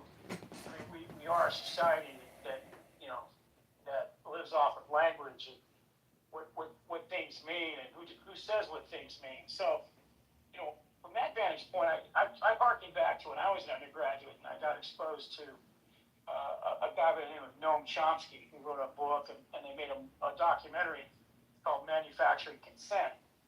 And he just sort of ripped to shreds the way corporate media, this is 30 years ago, over 30 years ago, predating the internet, predating social media, predating Fox News and all the other things that have come since then.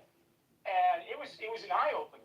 And if you had the opportunity to be in an academic setting and to study from at the feet of PhD level academics who study media and news and ideology and how it's all framed and promoted, you really get a great snapshot of how the United States government has really leveraged news to create consensus, identity, promoting national agenda, especially in the face of our foreign enemies, real and imagined.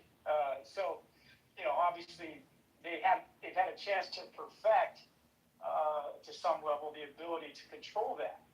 Now, with the advent of the internet and everything else, controlling it becomes much more difficult.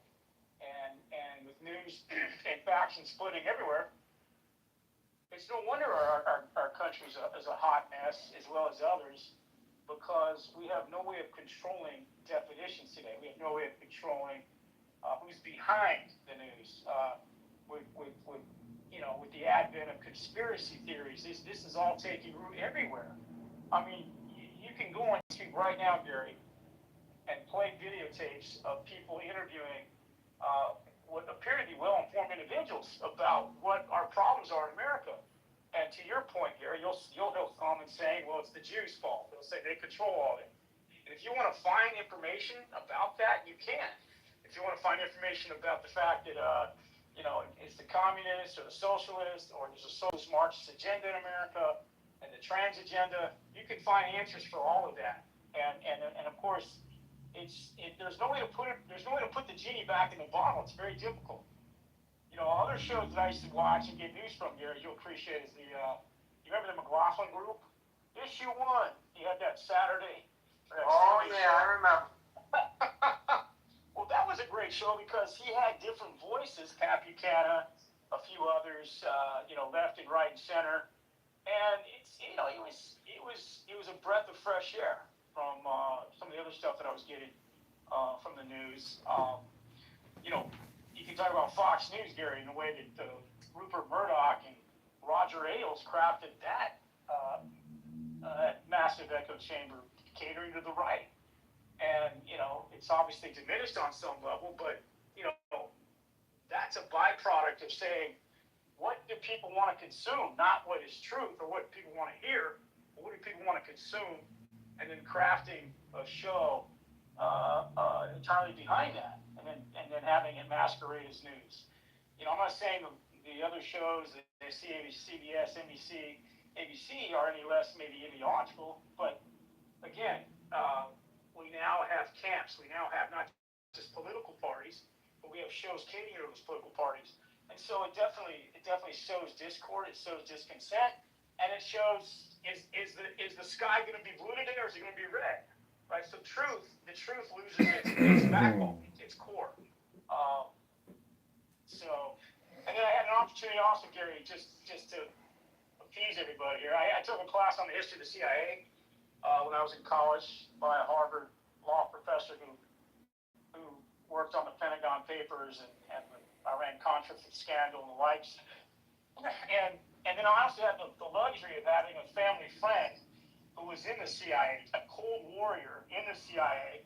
And so I went to him and I said, and he was out of the CIA allegedly, but not officially. He said you could never really leave the agency. And he told me straight away, Gary, that the CIA is involved in the propaganda. They are involved with showing who the enemies are in the world. Oh, big time, big time. A lot of disinformation comes from our government. With this war, we're getting disinformation from both sides, right? You can't trust anything anybody says, really. Yes, exactly. And so I took that. I said, wow, that blew my mind because, you know, it kind of confirmed everything that I was kind of learning in class. From the way they crafted the Kennedy assassination and the narrative behind that, and creating the consensus over the Oswald, and just telling the nation, hey, listen, we figured it out, let's move forward, put our heads down, and not challenge this anymore, right? It's just created massive, massive books and conspiracy ideas behind it to this day, and that assassination was over 60 years ago.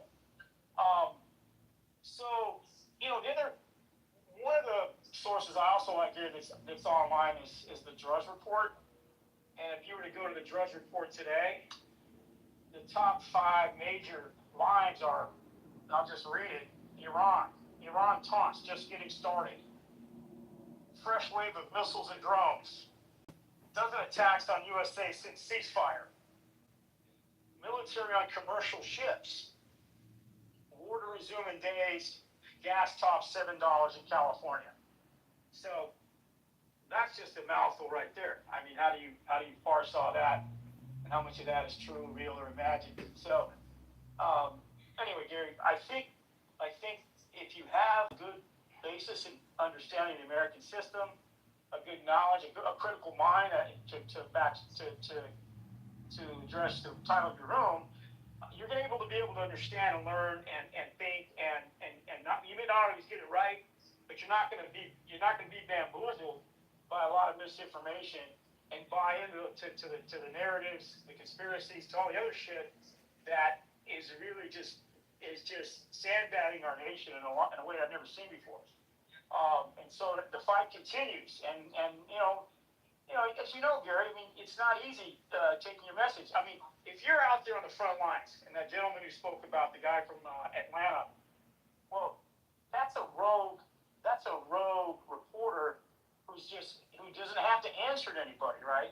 But if you came across something, Gary, you said, hey, I got to report this, and then your editor says, hey, Gary, we can't touch that, man. That's going to affect my boss, or that's going to affect. I've never had that happen, actually. What? I've been at it for over 50 years, and I can't recall any of my stories getting spiked. I've gotten pushback, but they were never spiked. Have you ever had to self-censor yourself, knowing that I can't put this forward? Why would I self-censor? I report the news as I observe it. Why would I self-censor? Well, Chomsky pointed that out as it being a big problem for certain reporters, particularly where the evidence that they're seeking or the story that they're chasing flies in the face of the official government narrative on positions, say communism back in the Cold War, or the drug trafficking, the trades. I mean, that guy Gary Webb that worked for the Mercury News, who ended up dying mysteriously, claiming it was a suicide. He was speaking truth to power in a way that they didn't like, and the guy's career was over. They ruined his career. So, I mean, it's kind of anecdotal, but it was a high. Well, I've had attempts to get me fired, but my bosses have always stood stood by me. Well, maybe you haven't really dabbled with very highly controversial subject matters of reporting. I had the mayor of Detroit try to get me fired. I had him shove me at a news gaggle. So I've had the pressure. Okay. But I've always been backed by my my employers. So no matter where I've worked, whether it was in print in Detroit, or on the radio in Detroit, or on the radio in New York City, I've always been backed. So to make I'm not saying it doesn't happen, but to make the presumption that this is commonplace in the commonplace. I didn't say it was commonplace. in the newsrooms would be an inaccurate assumption to make.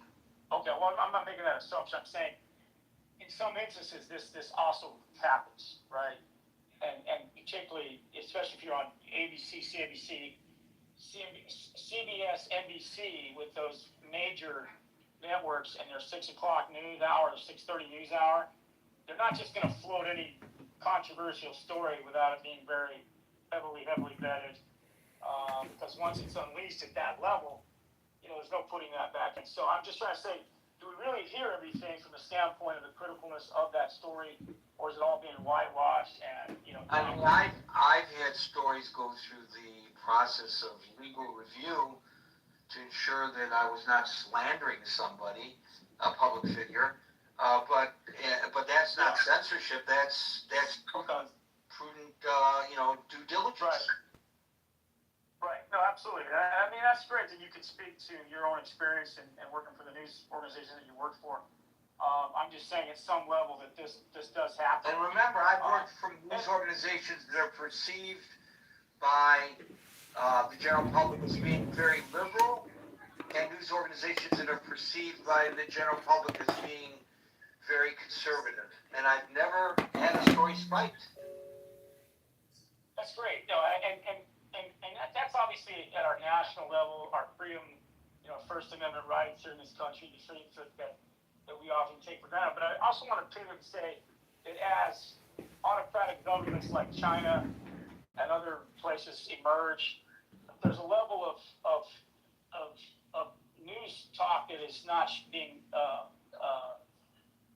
allowed to be understood in a certain way. I'll give you an example. I hang out with a former Chinese national who was an actress. She was in some big movies. And her and I locked horns over to what happened in Tibet. And she was absolutely adamant that what is happening in Tibet is wrong, is not true, that the Tibetan people are happy and prosperous, and that we didn't take down their Buddhist monasteries and statues and take out the Dalai Lama. Absolutely brainwashed, Gary. Absolutely brainwashed. Sorry about the background. So yeah, you're talking about no, what I'm trying to say is censored news in China versus government influence on news coverage in the United States, and there's a difference. I'm not saying that the government doesn't try to influence. All governments do. And to your initial point, obviously they've got the bully pulpit. So if I have a question about how the Vietnam War is progressing, and I go to the Pentagon as the Pentagon correspondent for my news organization, and they lie to me, all I can report is General so-and-so said that the war is going fabulously well. It doesn't mean I'm an arm of the United States government. It just means that I am reporting what the United States government is telling me, whether it's accurate or not, which is my responsibility. This is what the general said. Now, if I know for my own independent reporting that what the general is saying is inaccurate, I can challenge that in my reporting, of course, and I would.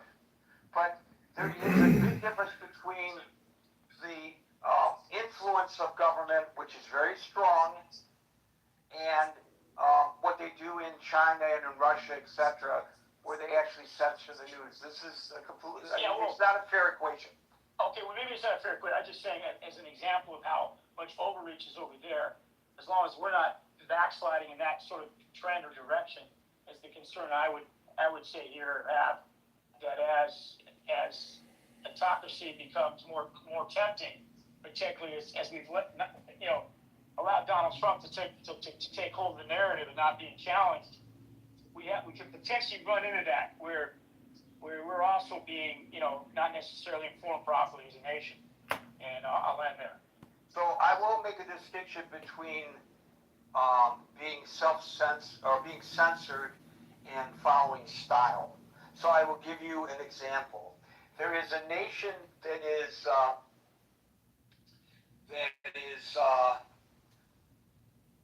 adjacent to Thailand, where there has been civil war and a military junta and a legitimately elected president, female, who has been incarcerated in spite of the fact that she won the Nobel Peace Prize. What's the name of that nation? You're familiar with the geography. What's the name of that nation? It's Burma. Okay, see, now you refer to it as... Myanmar. Well, wait a minute. Is it Myanmar or is it Burma? Under British rule, it was Burma. Well, what is it called today? Myanmar. So the David Garcia News.com would refer to it as Myanmar.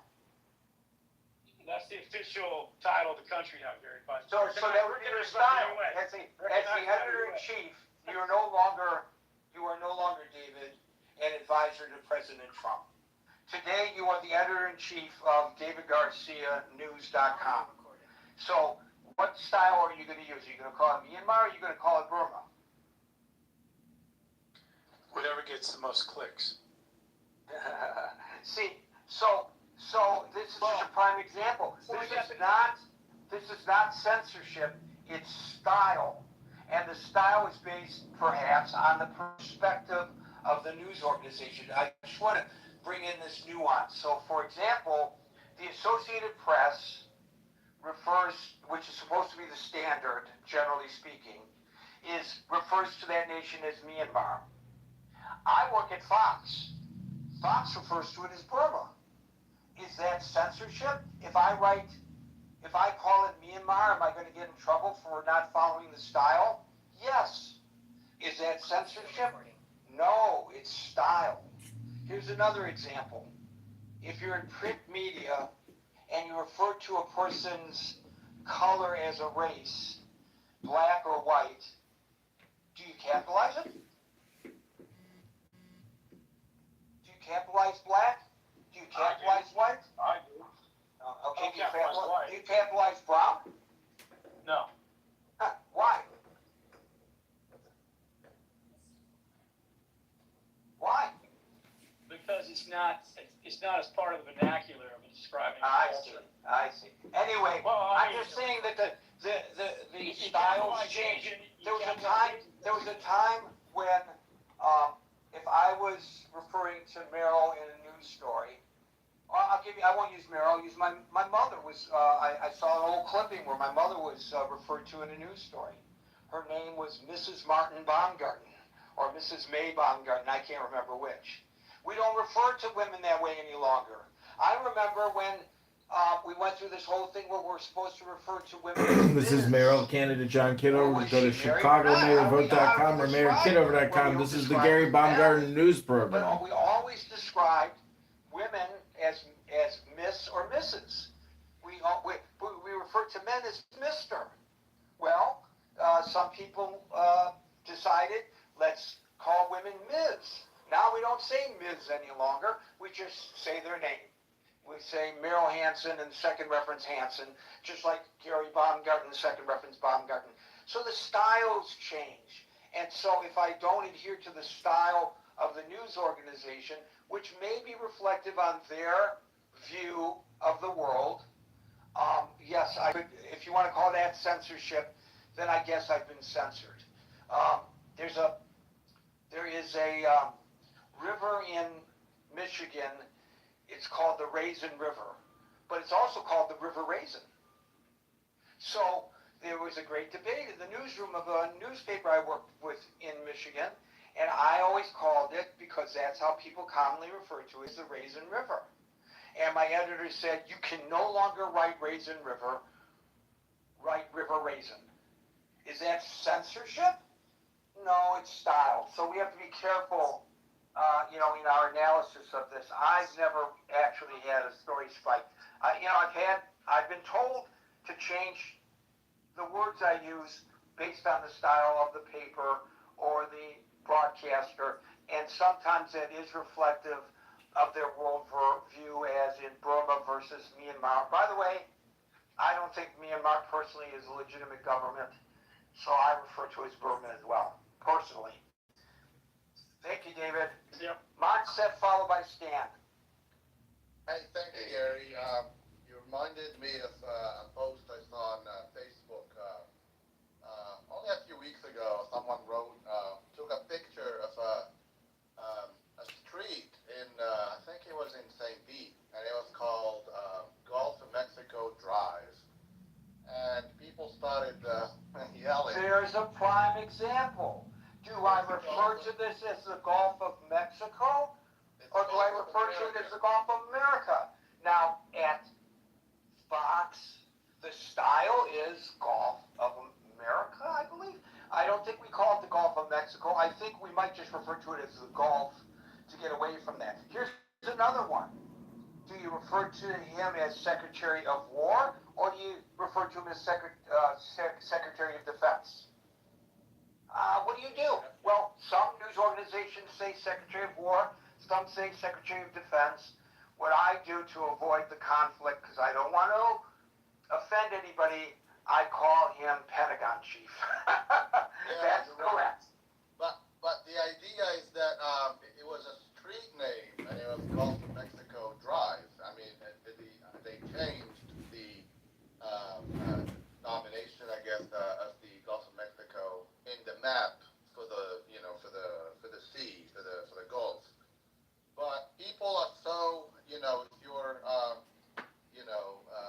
if you agree with the change of name and you feel that it's really something that you support because, it's America and it's celebrating America and all that, you don't even realize that the person was taking a picture of, Gulf of Mexico Drive. It's a little street in St. Pete. But the echo chambers, I guess, especially in U.S.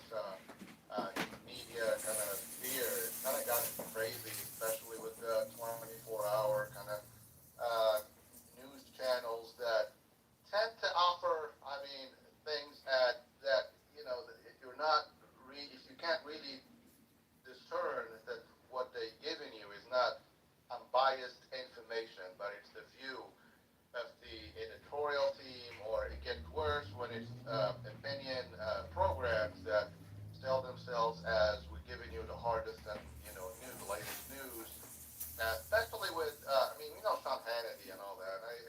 And I'm just using them for the right. There are very equivalent, just as hard as Sean Hannity on the left that do the same thing.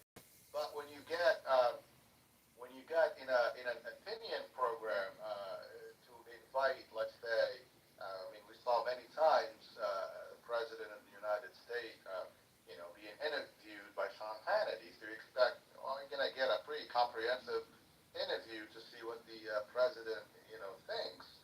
And you're going to hear that, all the questions are like softballs, and even if the answers are not what Sean Hannity and supposedly what the audience wants to hear, then you start to you got the host that is given,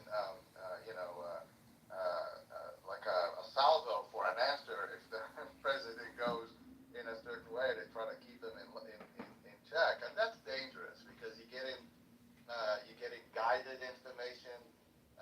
It reminds me of the first thing I saw when talking about this today is the Edward Bernays propaganda book back in the early 1928. How propaganda is used, I guess, to psychologically manipulate the masses and all that. And these news channels do the same thing. So we do live in our own continent, the United States. We are far away from other places in the world. We tend to live in a bubble. We don't speak any other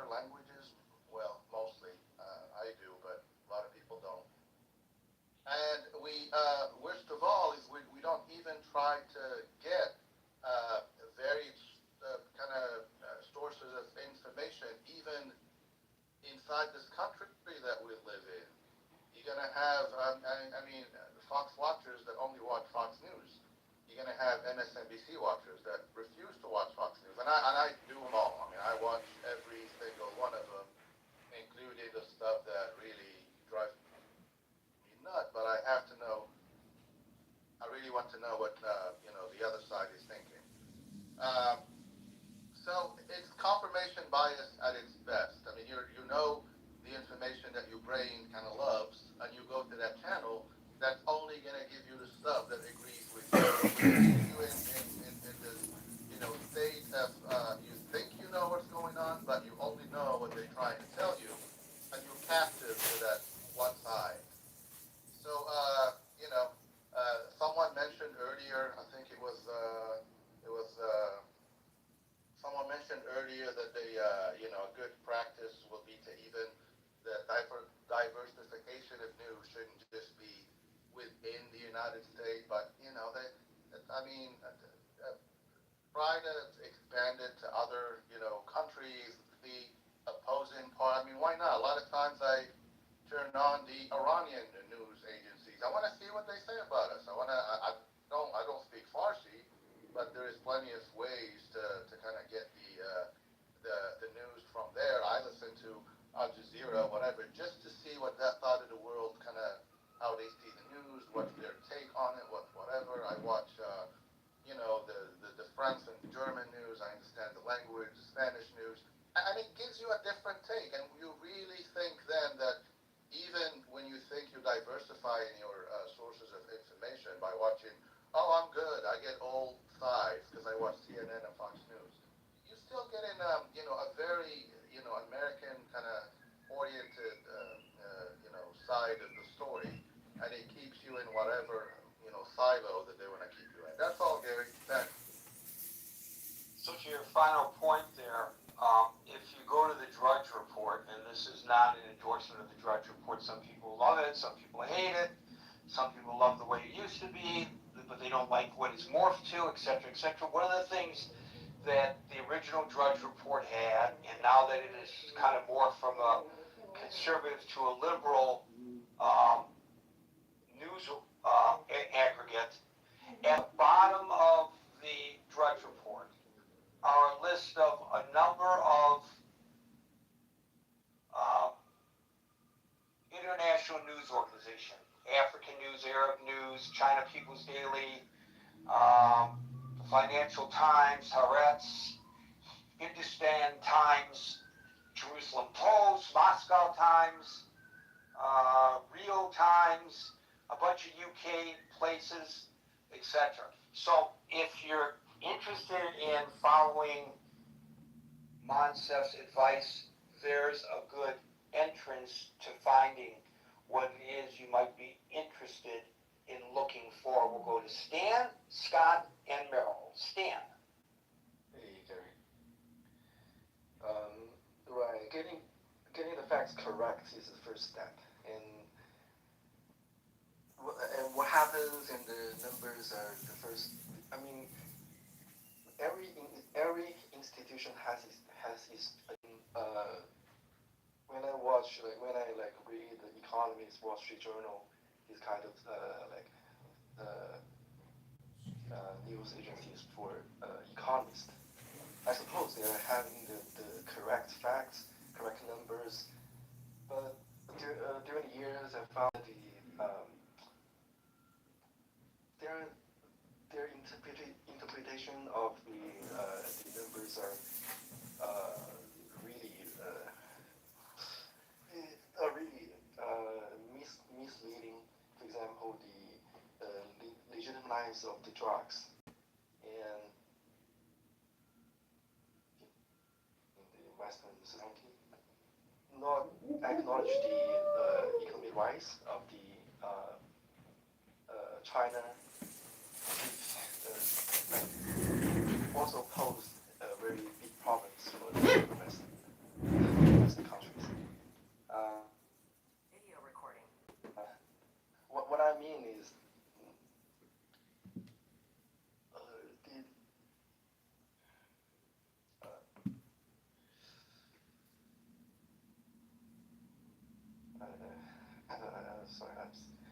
what I mean is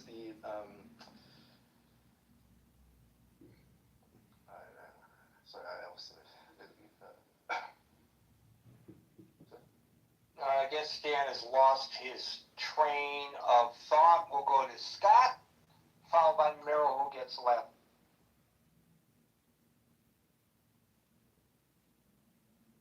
Scott, are you there? Scott. Merrill, before I go to you, let's look at what folks say about where they go for news. Well, let's see. The answer to the question is, wow, this is very interesting. 80 votes, ladies and gentlemen, 80 votes. 52% say they go to traditional news media. That's 52% over where you have three choices. I applaud the folks who come to the Critical Thinking Forum. 38% say they get it from social media, and 11% say that they rely on comedians. And you know what? The joke's on you. Meryl, you get the last.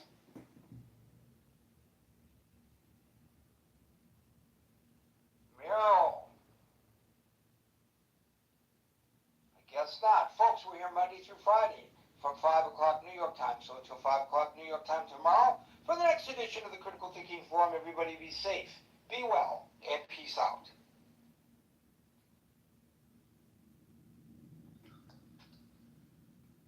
Yes, man, attitude right there. All right. Alright. Should I stay on here? Should I go? Should I dip?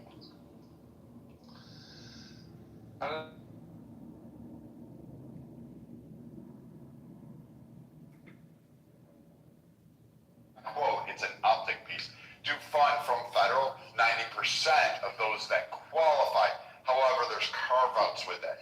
The states have to apportion 10%, and then that 90% is diluted down to a variety of programs, but they don't fund the actual ACA expansion. This includes all other funding. So this is not just a direct give-all for the ACA expansion. The main reason and the concerns with the other states, and it is a prime example of what's going on in California, for those of you that live in California under CalMedPay, the problem is that CalMedPay is exceeding even the fucking federal contributions funds, to the point where now they are having to go to the private insurance market to utilize reinsurers and trying to get multitude layers of risk protection on those for those large claims. Because guess what? Under the ACA, you're having massive fucking calls from providers. They are taking it and going fucking wild with some of these costs. The insurance companies are kind of going, hey, we're losing here. And so we're going to leave some of these exchanges, which is what you're seeing across the fucking country. They just don't want to be part of it because it really costs for it eats you up. But again, people don't know how their insurance works. The work requirement that the Republicans put on doesn't even go into effect till 2027. That one's off the table, so you can't say they did anything there. That's only 80 hours a month. Most of the people that are on these programs actually do work, so it's going to negate them. It's more importantly to get the people that are going to be able to work and can work while they're receiving Medicaid actually help contribute to the pot their states. The majority of the state is covered. There's maybe about 2.5 to 3 million people total in the United States that are not covered. That is pretty fucking impressive for a nation that does says everybody just screams on TV that there's no insurance coverage for anybody. The other thing that the Republicans did, and they put in with Democrat support, they had bipartisan support for this, was eligibility and verification checks for these programs. So every year you have to provide and show your eligibility. So for instance, which we found out, you can't go get a $100,000 a year job, be on Medicaid, and just stay on Medicaid and wait for the government to collect from you or come up and catch you up on it. Because this is the thing that we want to see. By the time the federal government comes back, or the state governments come back and find out that you're doing this, then all of a sudden it's really too late. And they won't get that money anyway. They're already out, and it skews the numbers. It skews fucking fiscal responsibilities. But states that don't really have it like the 8 states that don't, they really don't want to be part of this because it'll skyrocket it. It's a locked-in program, and they don't want to see with the explosive medical costs what's going on in California applied to their states. So states like Georgia and even Texas, because there was no substantial funding during the ACA's implementation to help Texas or some of these border states adequately proportion their costs to cover, guess who? The immigrants that were flooding over the fucking borders at that time. Even though Obama was catching them and sending them back, they were still coming across, still seeking medical costs at an explosion of a rate. And so these individuals would be too hard to catch, too hard to deal with, and these costs were just massively just out of whack. But, I mean, you know, you could blame the Republicans. And the Affordable Care Act sets these certain funding rates for expansion across the U.S. So as people get more and more on insurance, they're there. Now, whether or not people use insurance or know that they have insurance does not mean that they're not covered. Most people don't know what is available to them, and I will grant that one. The government does a shit job at it. It's similar to taxes. I tell people you have to actually spend time researching and reading and figure out what your state and what the federal government will give you. But right now, the expansion is going on, and it's all done through FMAP, if you knew that.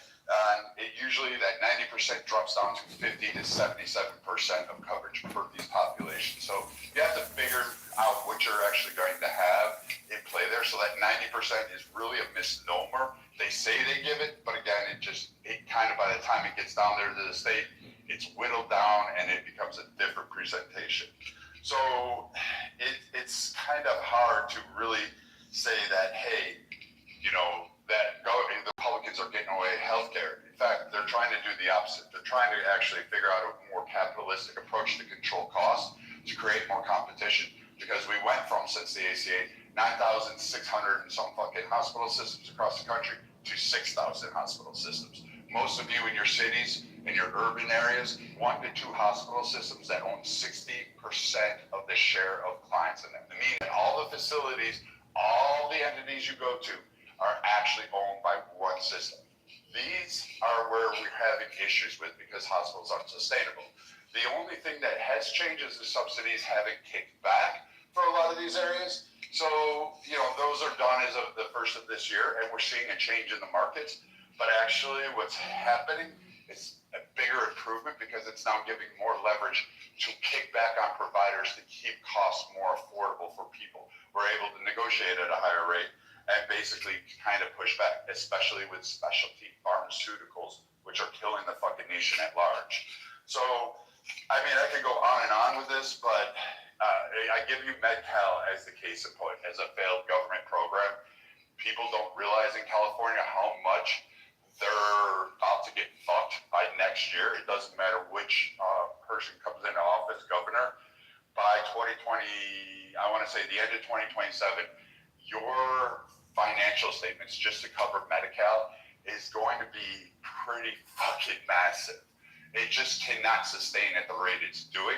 You can't hold the fiscal end and doing all that it's actually currently doing and allowing the providers to have that free reign of cost under their Medi-Cal program and giving doctors and hospital systems those expansion rates and those increased rates that all the providers who are donating to, say, Newsom's campaign to be able to get. The insurance companies are pulling out. They're starting to want to leave California. They're trying to drop off of some of those.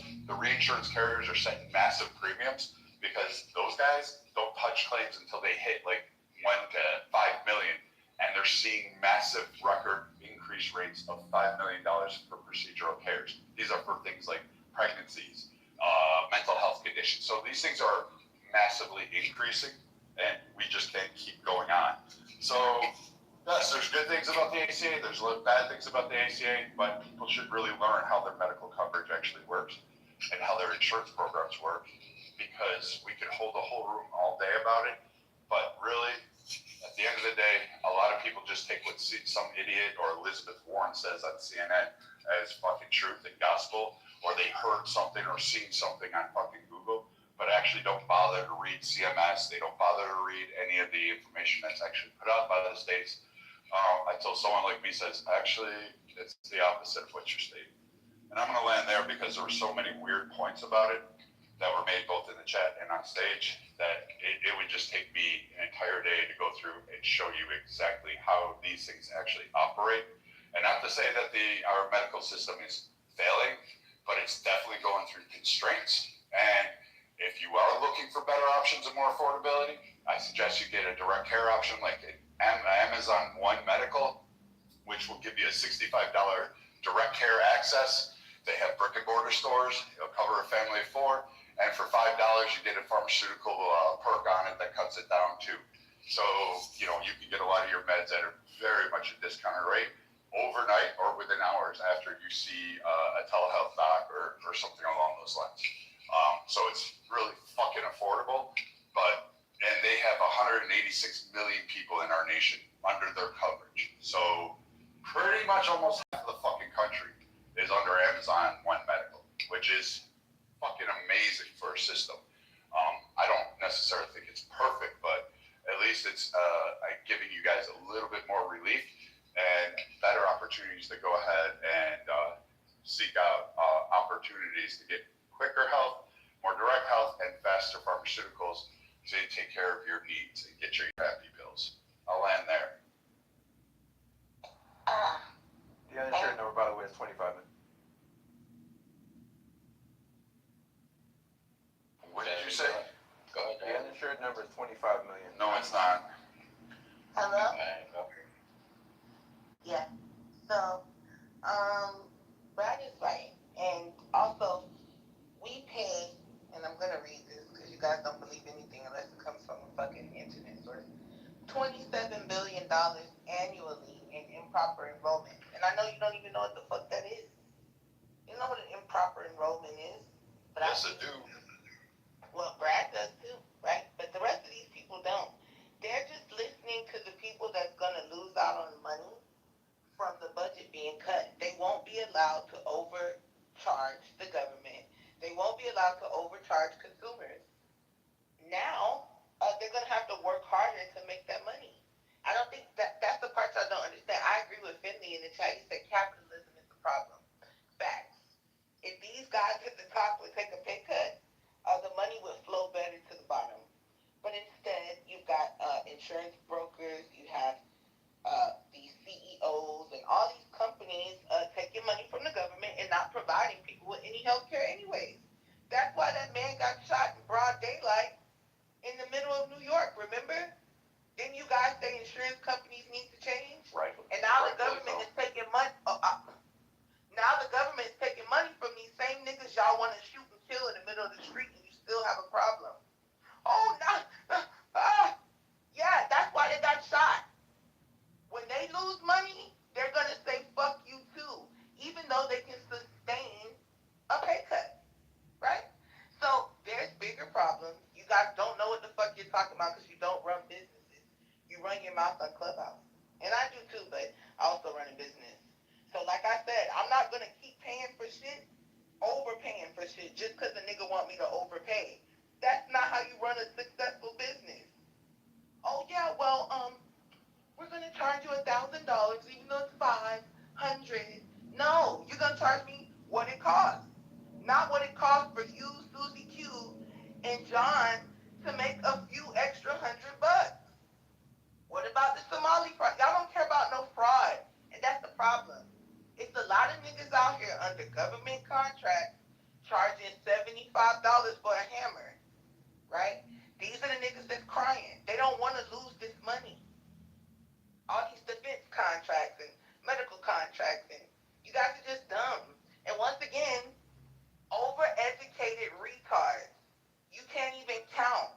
Black people are so small, a sliver of the population, about 15 to 16%. If we all got up and voted today, right, because that's not even the voting, eligible voters, that's just the population. It's probably less than 7% of eligible black voters. How the fuck are we tipping voting scales? Do y'all ever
thing I wanted to get into was real quick. What was it? Oh, in the chat, I said I was going on vacation this weekend because Coco said they're trying to set us back. They can't set me back. None of this can set me back. Y'all have to stop fear-mongering black people.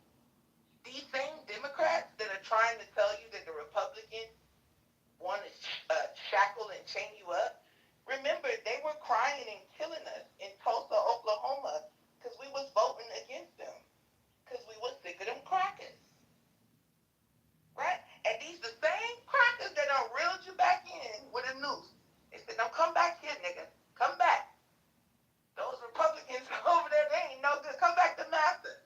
And what did we do? We went right on back to Massa. And you stupid niggas up here talking about Democrats and Republicans. That shit doesn't matter. None of that shit matters. Pick the best candidate on the best side. But I know you guys are going to find fault in something I say, right? Anything I say. Oh my God, she voted for Trump. Yeah, I did. And I'll vote for that nigga again. You know why? Because he's stomping on your motherfucking head pots. He got y'all niggas can't sleep at night. You tossing and turning and tossing and burning and yearning for some love from somebody. You niggas is unloved. Nobody loves you. And you got to get that hurt about your heart, man. Go get on a dating site or something. I don't know what to tell you. Thank you. Next in the queue. All right. Ladies and gentlemen, you gotta hide your kids. We have our predator in our midst. I repeat, our predator is in our midst. So make sure all your kids is away from your devices.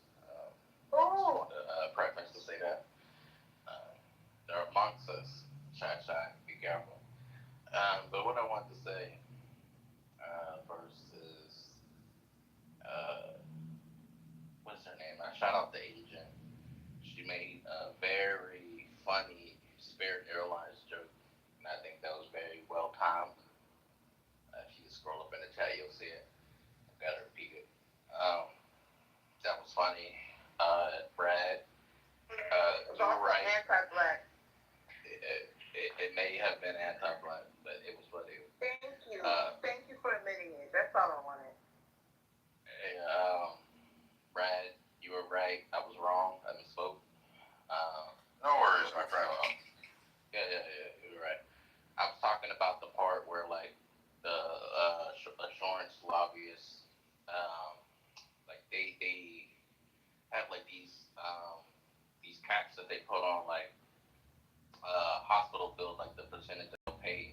So hospitals have to charge, like, astronomical prices. So, like, the percentage that the insurance companies cover, they cover, like, the basic cost. So, like, for example, I don't know, insurance companies say they'll only cover 40% of the bill. So instead of the hospital charging $1,000, they charge $20,000. So 40% of $20,000 is like, you know, a bigger chunk than what they would have got was $1,200. And I think that is the issue of, like, like I said earlier, capitalism.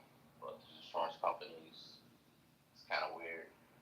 It's more nuanced than that, but I get where you're getting at, but we can talk later. What else I wanted to say? Yeah, you brought up something about Amazon, and I hate to, you know, glaze Jeff Bezos because I'm a big Elon fan, and they have like a little space race going on.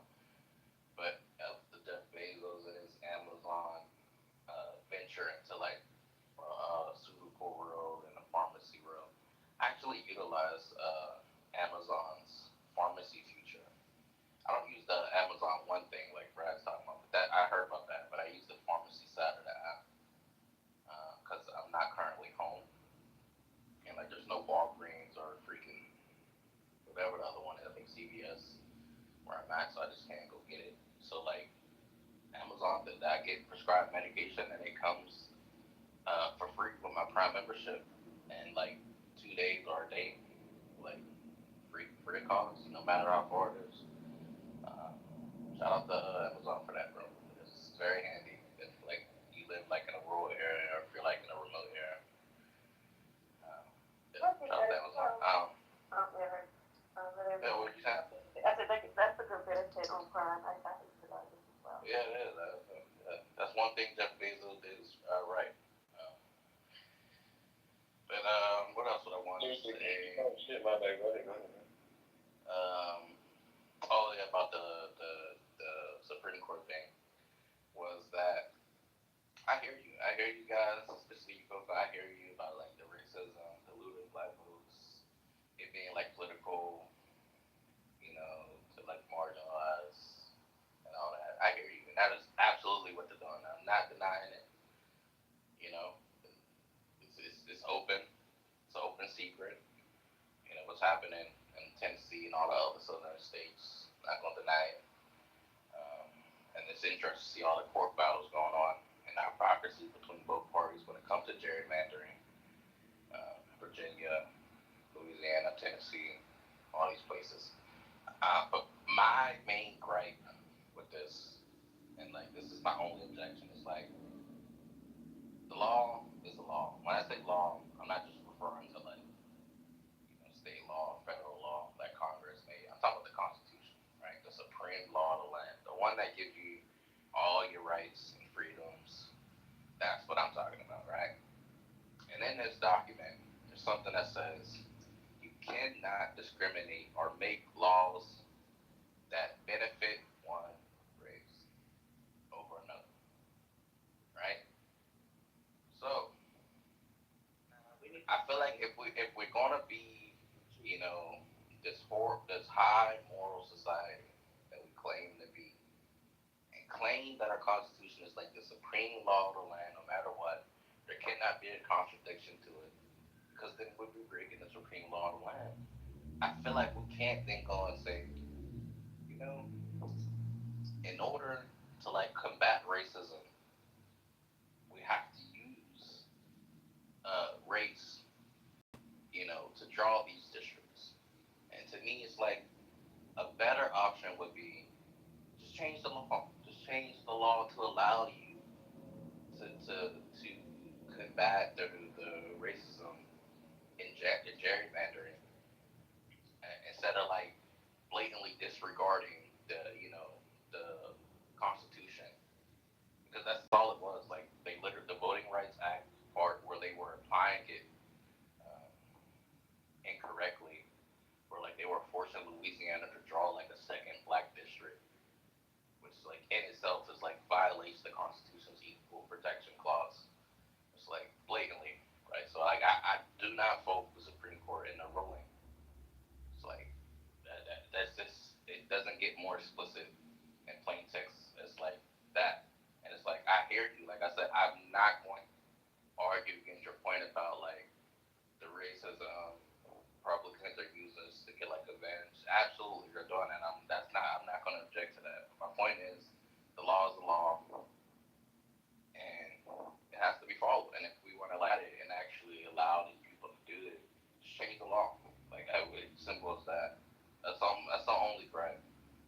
But like people don't want to argue from that angle. People are just like, hey, we should just openly allow, the federal government to defy the Constitution because we feel like it's for the better good. And I feel like to me, it's a righteous reason, but it's like kind of like a slippery slope type thing, where like if we allow the supreme document to be corrupted in the name of like righteousness, it's only a matter of time before like that righteousness is like kind of corrupted itself.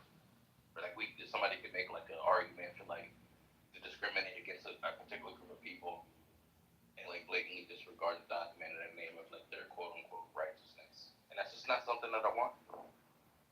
So that's just my perspective from it. And I wanted to say, Carolyn, I hope you're ready to get your ass beat in literati. So we can submit an invite. I love a good ass whooping, daddy. Hello. All right. There you go. All right. Yeah, Eric, man, I fuck with what you're saying. I think that ultimately, if you're talking about like, what are the real like hurdles that you face politically? What are the real parameters regarding the law and legislation that we should consider, and how can we move in accordance with them? I believe that the United States Constitution, I believe that the laws of the land are brilliant and beautiful, and I think that we should uphold them, right? And I think that most people who have Donald Trump, the problem, or even the Republican Party is that they don't truly value the goddamn Constitution. They don't truly value every American's ability to participate in our democratic process. They don't, you know what I mean? So I can see what you're saying, Eric, and I do believe that we shouldn't just make it normal to skirt the effects of the law. I'm not going to act like I was listening to all the shit that you said, but if the point that you're saying is we should uphold the law, because if we don't, it can become a situation where bullshit ensues because we created this fucked up precedent. Then yeah, bro, I'm with you on that. I feel you on that, and maybe we can come up with other ways to create new legislation. I wanted to ask, like, though, real quick, like, Jazzy, are you there? Is Jazzy still there? She was saying there's like a person I should look up or something. Maybe she's not. Well, yeah, bro. I mean, shit. I just feel like Eric, though, at the same time, I think that one of the things I did disagree earlier about, I wasn't explicitly disagreeing with you, right? I was just disagreeing with the perspective and making the same point that Finley was making about like code switching and shit, right? So what I'm saying is, the people that complain about Jasmine Crockett don't give a fuck that Pete Hegseth is an alcoholic. The people that complain about Jasmine Crockett don't give a fuck that Kash Patel does cocaine. The people that complain about Jasmine Crockett don't complain that Kash Patel has videos online of him clearly getting fucked up with the United States hockey team. Getting fucked up, drunk as fuck. Obviously, you can go look it up, right? So like that outrage against Jasmine Crockett, when Kash Patel is drunk as fuck, fucked up, doing cocaine, and you have people complaining that they have to wake Kash Patel up because he can't do his fucking job. But I think maybe a black woman rose her voice. I think maybe a black woman was a little too loud. Pete Hegseth's a fucking alcoholic, but I think a black woman, maybe she rose her voice. Do you see what I'm saying? Like she's just a person existing, being a normal person, and you get to be an alcoholic, you get to do cocaine, you get to be a fucking idiot. But if you're a black woman, you can make no mistake, and you better not even raise your voice, right? And so like that's all I'm saying, bro. I feel like it seems disingenuous, right? And like the last thing I'll say is like it's an analogy is how Charlie Kirk complains about Martin Luther King. Martin Luther King cheated on his wife. And so Charlie Kirk uses that as a reason to say Martin Luther King was a bad guy. He cheated on his wife. Okay, the founding fathers owned slaves and were pedophiles. Thomas Jefferson was a rapist and a pedophile. Does Charlie Kirk give a fuck about that? No. And that's my fucking point, Eric. Like, I'm pointing out the inconsistency. If you want to tolerate pedophiles, but then complain about Jasmine Crockett, you can get the fuck out of my face. And I'll land there. But you see what I'm saying, Eric? That's where I'm coming from with it. It's the inconsistency. I don't believe you give a fuck about professionalism when you're voting for a pedophile and a rapist who's disrespectful as fuck and stupid. Right? You don't care about professionalism. You're just racist. That's my point. Hello? Hello? Is it my turn? Is it my turn? Yes, sir. I'm after Mr. Finley. So yeah, I just wanted to I'm after concrete. I'm already after concrete. I'm after Eric. Well, you just went. No, shut the fuck up, Shot. Not my fault, bro. He was the kid. So I'm just gonna correct the uninsured number. It's according to the Kaiser family, the census, and the CDC. These are three quick references that I got. 2025 was 25. Last year was 25 million. Some say 25, some say 26. 6 to 7 is, if we were that great, if we were that covered, I don't know if this would be a conversation. Also, we have mobile companies. I think it was like the rural, what's that company called? There's a company that goes into rural America and sets up freaking mobile basically healthcare clinics. Mobile. People in these rural counties line up the night before to get health care, dental care. Why? Because American healthcare is garbage. Well, that's if you don't have money. Right? If you don't have money, it's pretty good. But otherwise, it's garbage. I'm a healthy American. My wife and I, we pay $7,000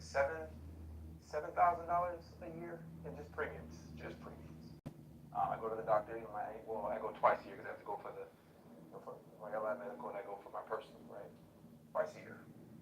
$7,000 twice a year. That doesn't include like co-pays and other crap, right?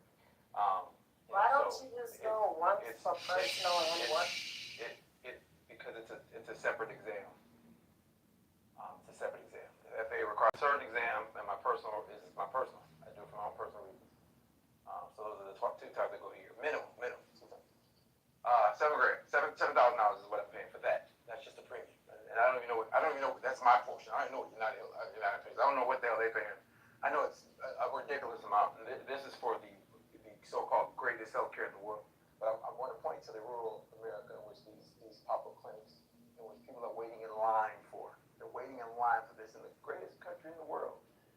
They're waiting in line for this healthcare. Why? Because healthcare in this country is so amazing and great. I'm being sarcastic. So it's not that great. And it is very convoluted. My wife works for, she's a nurse at a hospital that is, I think, the largest in the state, the second largest in the state. They're one of the two big providers in our area, right? One of the two. And it's not great coverage. It's not great. She works she's had to be online getting clearance for stuff. It's not easy. She's on the phone 2 hours, 3 hours talking to this provider, that provider. Some of these providers are still using freaking faxing over information. And one of the two largest healthcare providers in the state. And I'm told that this is an amazing system, right? A system that my wife, who is a nurse who works this all the time, was college educated, intelligent, has to freaking, she is frustrated dealing with these providers at times. But again, it's the best in the world. What else? The gerrymandering stuff is just, it's sick, it's sickening. It's only going to get worse.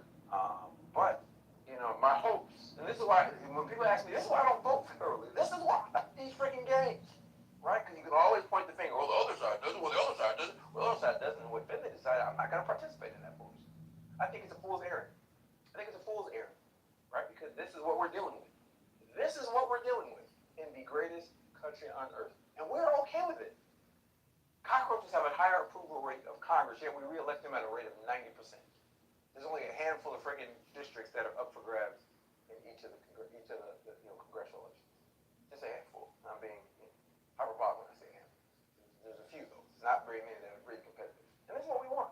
We think this is a good system, and we cheer for it. We cheer it on. Why? Because they egg us on, right? With these emotional arguments about, men are used to be women or women used to be men in our locker rooms. And so for that reason, I need to allow these people to rig the game. And then let's go healthcare providers really quick.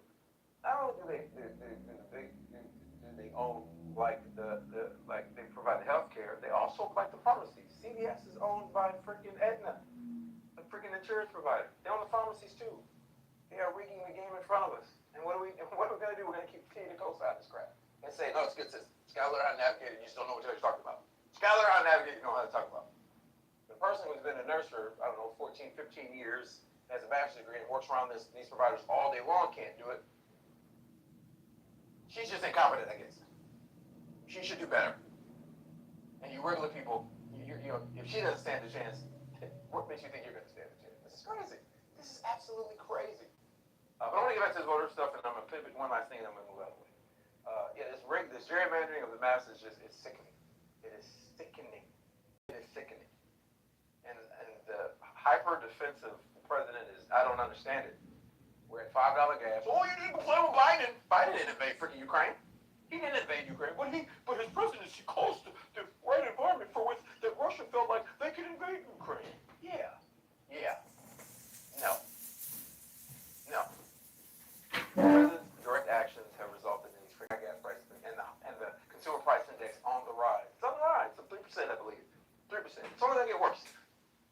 Right? We're gonna defend this horrific administration. Right? And we're gonna gerrymander. We're gonna say, black people, you guys are dumb. You're in a plantation. Massive.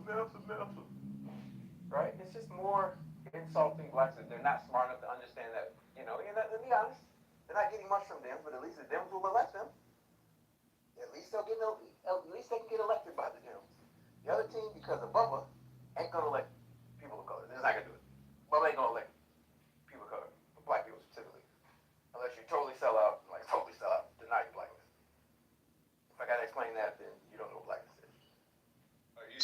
Worth can get elected. Worth can absolutely get elected. He would get elected in a landslide. But my last point. Can you add me after this jibberdash to the queue? My last point. As I sit on my poor high horse, I hope that James Tallarico wins in Texas. That gives me a little bit of hope, and I hope that those that agree to sign the there's a pledge that I saw online. Oh, integrity pledge. One, to vote to undo Citizens United. Two, to not take corporate PAC money. You'll get support from me. That's all I require from my elected official. And that may get me involved in the federal game. If I get an elected official on the federal side of the game to do those two things, I may decide to vote in the federal election again. All right, Andre.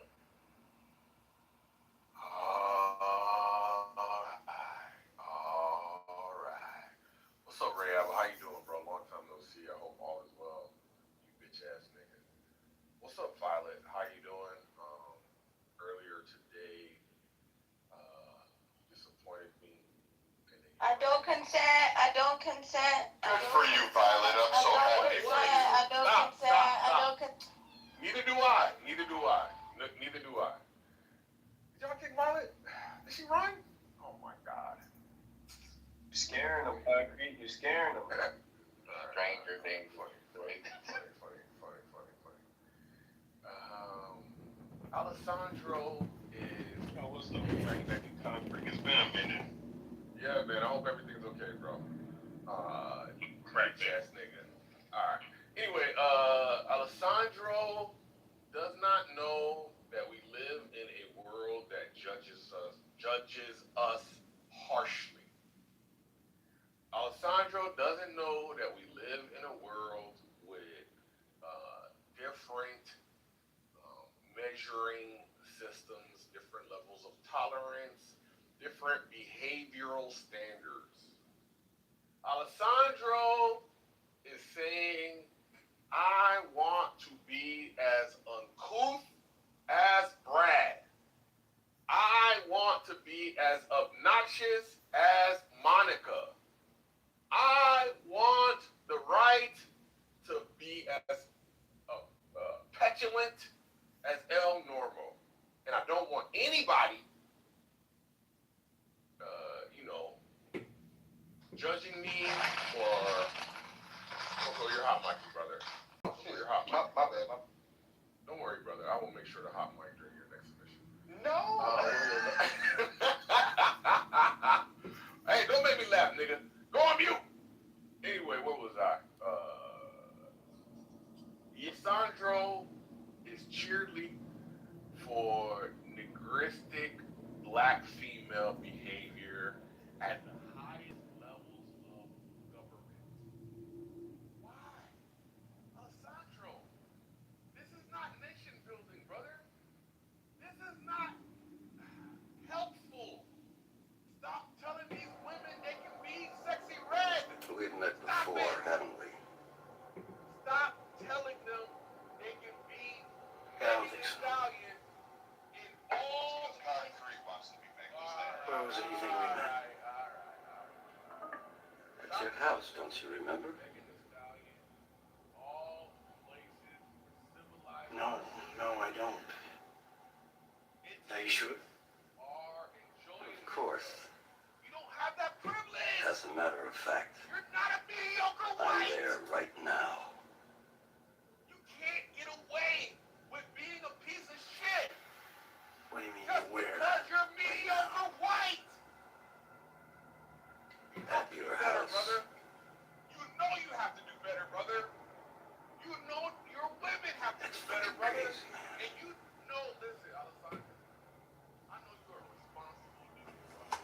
I know if you have beautiful daughters now, Call when me. you have beautiful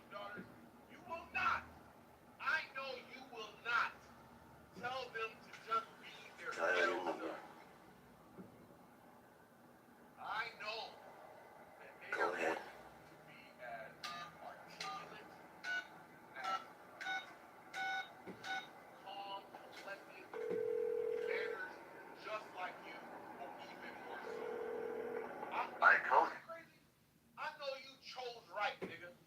I know that no ghetto hood rat woman would have you as their partner because you're too calm. You're too fucking high-minded. How'd you do that? Forward, sophisticated people. You don't qualify. Ask me. I can tell. You would not feel comfortable around. So we know that. How'd you get inside my house? Are you ready? You invited me. Not to fucking It is not my custom to go where I'm not wanted. miles away. Who are you? Public place twerk.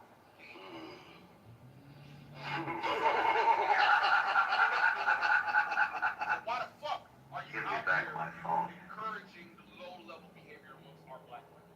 Why, brother? You'll never do that in your private life. Please, brother.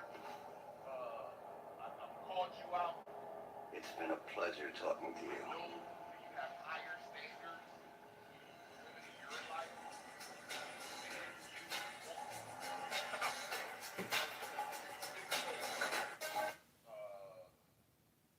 So also, I lied. Mr.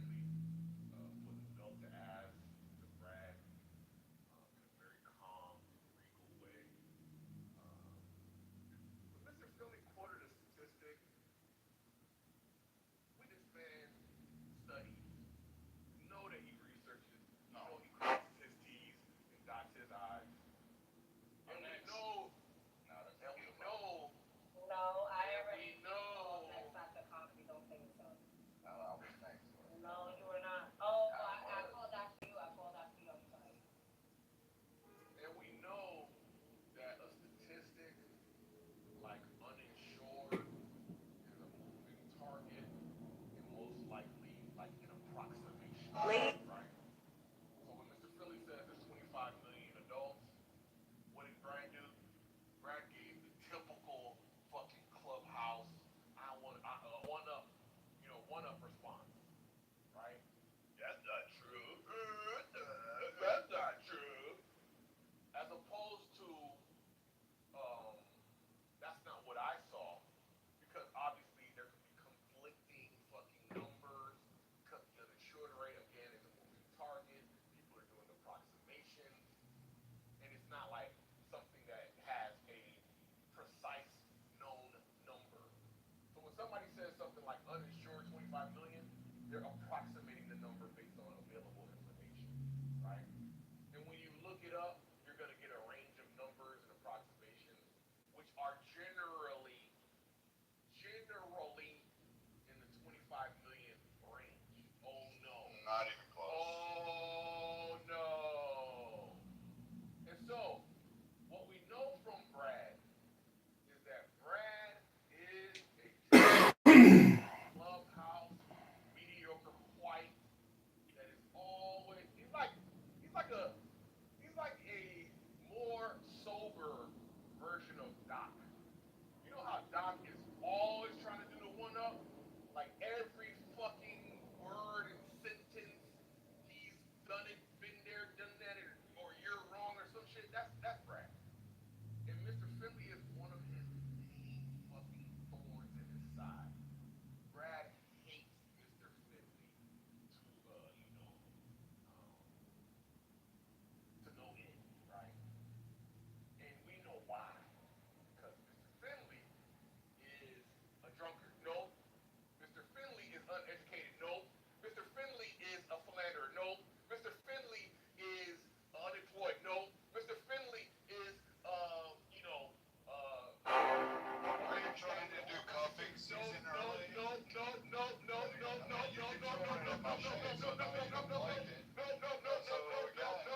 also Osama bin Laden? Yes,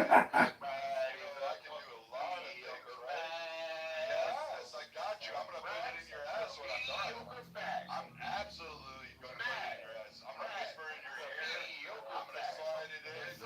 Mediocre. I'm bigger than you. Obviously, taller, bigger, better rich. I mean, fuck, I got more money than you.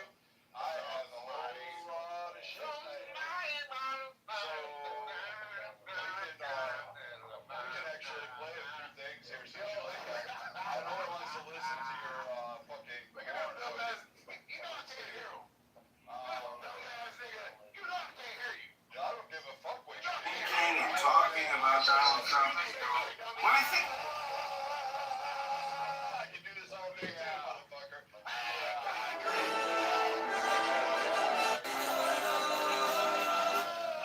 Desce, ela sobe, no baile é pressão. Mina linda, perigosa, rouba meu coração. Vai quicando, vai jogando, não perde a razão. No batidão, só uma bola que cancela. Ela sobe no baile é pressão. Mina linda, perigosa, rouba meu coração. Ela sobe no baile é pressão.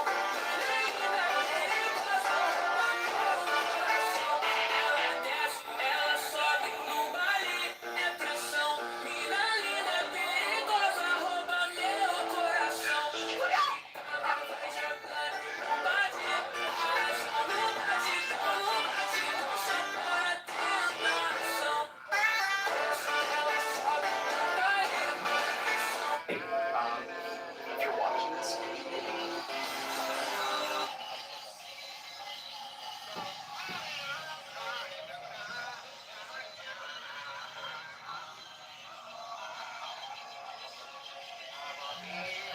It is not okay to have a more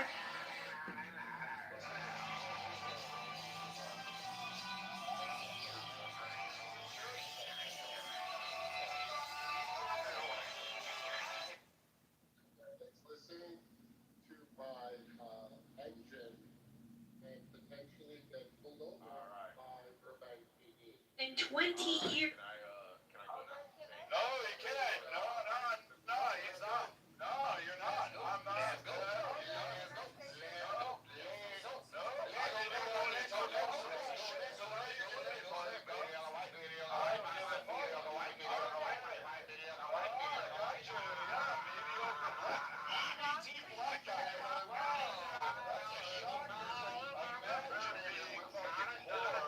You're washing dishes. You can't even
Congressman Darren LaHood paid a visit to South Beloit today, showing off a major investment into the city's water infrastructure system. LaHood helped secure $750,000 for the city to go toward a new lift system for its sewage system. Now, the city recently... And take 30 minutes of our time. Who do you want to talk to? But I mean, the fact that the people are no longer here, Right. that I want to respond to, That was amazing, actually. God, this is horrible. Thank God that they got dropped. I just wanted to tell. built a new sewage... I don't want to switch on concrete, but he was talking for like First, second, and the nose, and the third. what he was talking about. Until I think he said something about Brad being back, and then we understood that he was talking about Brad. And I think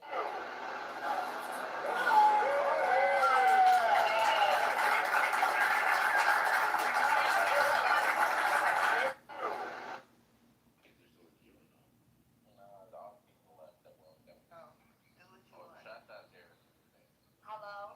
Yo, Oleg, why are you so weak, bro? Why are you so weak, Oleg?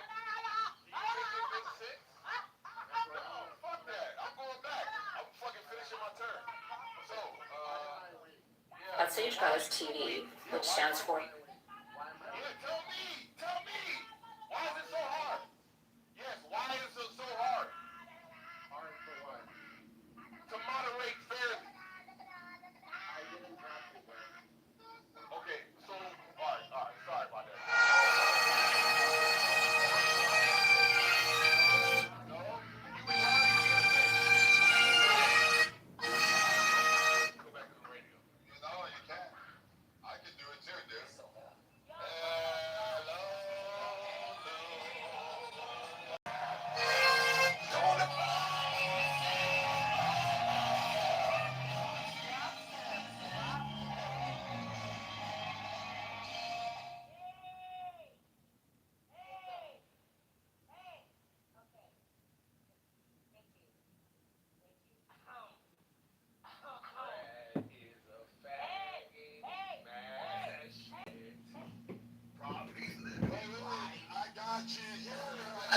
Concrete, how's that job doing, man? That part-time job that you worked at. We heard all those dishes. You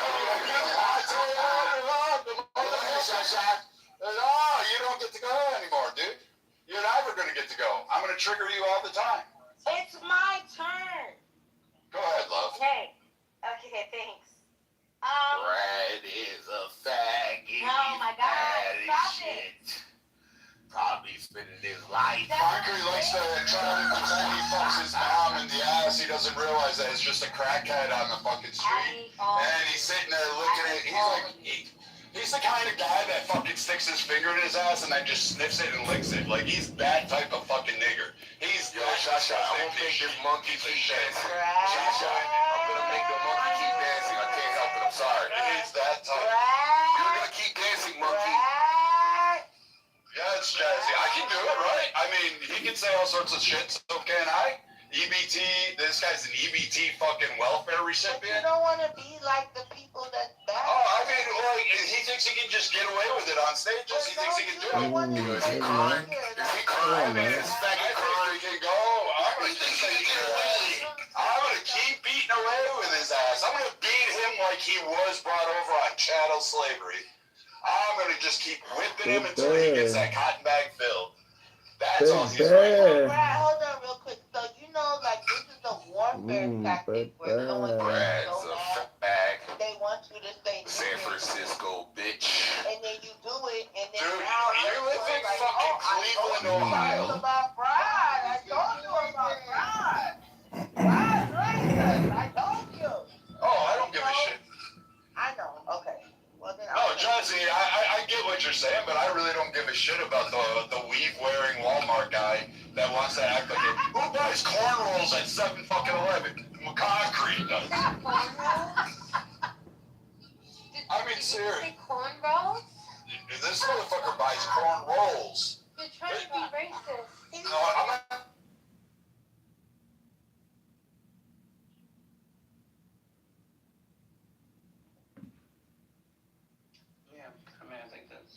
good. I agree that it's not just bad to follow strictly the Torah. It's just that I think they're pointing out, Christ pointing out, other people pointing out that in some cases it's not complete.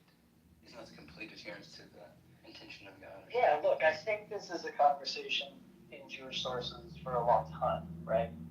About intention behind the law and inner meaning and stuff like that. You have an entire series of a great set called Sefer HaChinuch, which goes through every law in the Bible, in the Old Testament, and it explains its inner meaning. It's a great project, right? It's just that we don't get rid of the doing. That's a main difference. That's a major, I think, that's a major difference between Jews and Christians. I actually don't. Yeah, I don't think we should get rid of the doing either. I mean, James says, like, show me your faith without works, and I'll show you my faith with works. Without works, faith is dead. But there's a distinction that's made in the New Testament between the works of the law and good works, basically. And so then I take it that people they're responding to are those people that the Talmud was referring to there that held by just the strict Torah and wouldn't, like, extend it, basically. Like, if the text doesn't say it, it's not there, kind of thing, But yeah, I got the other mic in here if you guys want to pick back up. Congress, you know a lot more than the people that you hang out with. You're actually quite, quite a lot. You do too. But yeah, thank you, I appreciate it.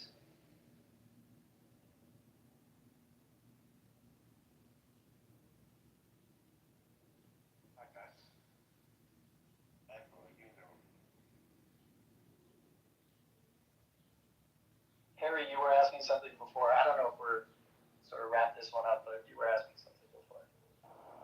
Yeah, I was just thinking about what you said about the utility of the letter and how sometimes it's almost the way I'm interpreting what you were saying is like the letter is important in certain instances because it's hard to the spirit of God to share without the letter. So then when it comes to dietary laws, I was wondering if the same way Jesus says the whole law, I guess I'm not sure if that's just the Ten Commandments, is encompassed with love your neighbor as yourself. Love your God with all your heart, soul, mind, and strength, and love your neighbor as yourself. That encompasses the entirety of the spirit of the law. I'm wondering if the dietary laws can also be all encompassed with just fasting. And I just wanted to take your view on that because Christ was why would fasting do that? So I'm thinking that the spirit of fasting, it's kind of multifaceted, but one of my understandings of the purpose of fasting is to deny the flesh in a way. It's basically to give you an understanding that whatever your flesh desires doesn't need to be fulfilled. Like it doesn't. You don't need to give in to what your flesh is asking for. And the more you fast, you realize that even when you're eating, that same flesh kind of springs up and tells you, it tries to dictate what you should do, like anger. You're saying fasting can teach me to fulfill the love your neighbor as yourself thing? Because is that what you're saying? No, what I'm saying is that the principle behind the dietary laws, self-denial, and in the New Testament age, fasting, I think those two have the same spirit. Just the self-denial. Okay. It's the denial of your desires. Yeah, I see what you're saying. I see what you're saying. I mean, I think legal systems in general are about that kind of discipline, not only dietary laws, right? And I don't think it's just about. I don't think the way that the Hebrew Bible lays those out is about desire, although it does talk about it's a ta'ava. There is that word connected to some of these dietary laws, so I don't want to speak too confidently. But fasting is interesting. Fasting is interesting because for Jews at least, fasting isn't about. It's not about the denial of desire. It's about afflicting one's soul. It's about focusing on the spiritual, but not really about the body and the soul are not enemies in Jewish philosophy in the same way that I think they are in Christianity. So like to deny your body would be a great thing to do. Fasting is more about getting God's attention.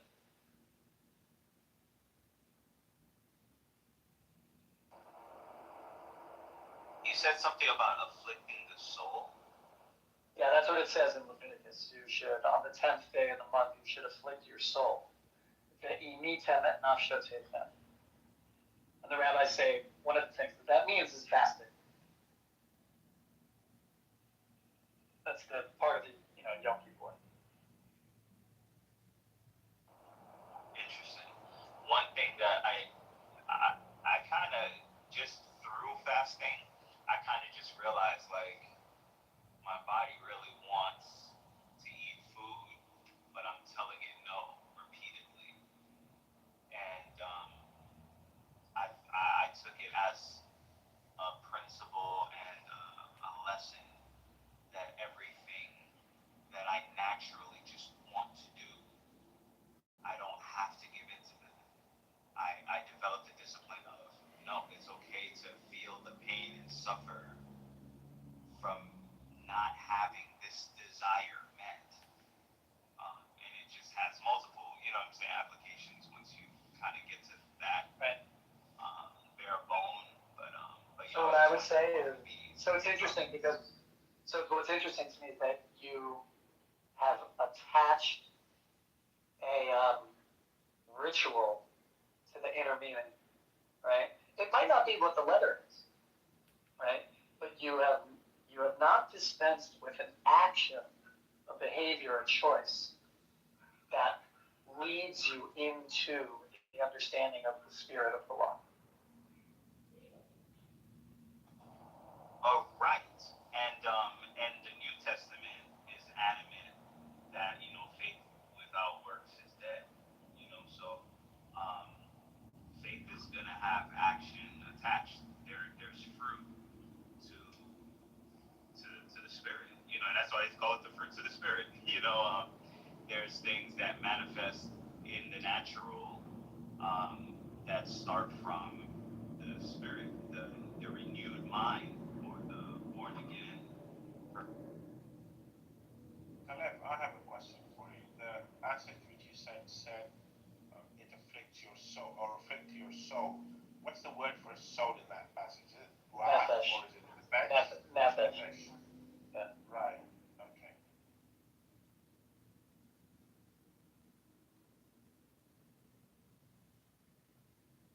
Which probably means like life force. Afflicts the very thing that causes life. I don't know, man. Tell him tap in over there, Shut yourself out, son. That's crazy. Shut yourself out, though. What's up, dog? What's up, Ollie? Back on TikTok, gang. Mofo, shut yourself out, folks. He think he too cool for school, folks. Dunkin' Donuts. More so like just practicing boundaries, or like with your willpower. That's kind of what I heard. Like I think it's good to have practices that are about discipline. And think about anything. Could be about anything, right? You make your bed every day, brush your teeth every day. Chicago. That stuff, right? Caleb, are you? Yeah. Quick question. This is off topic. In the Old Testament,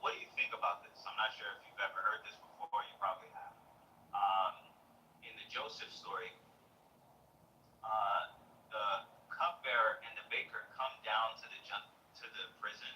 At the same time, Baker dies, and the cupbearer lives. The cupbearer goes back up to Pharaoh, intercedes on Joseph's behalf, which releases Joseph from his chains and raises him up to the right hand of Pharaoh.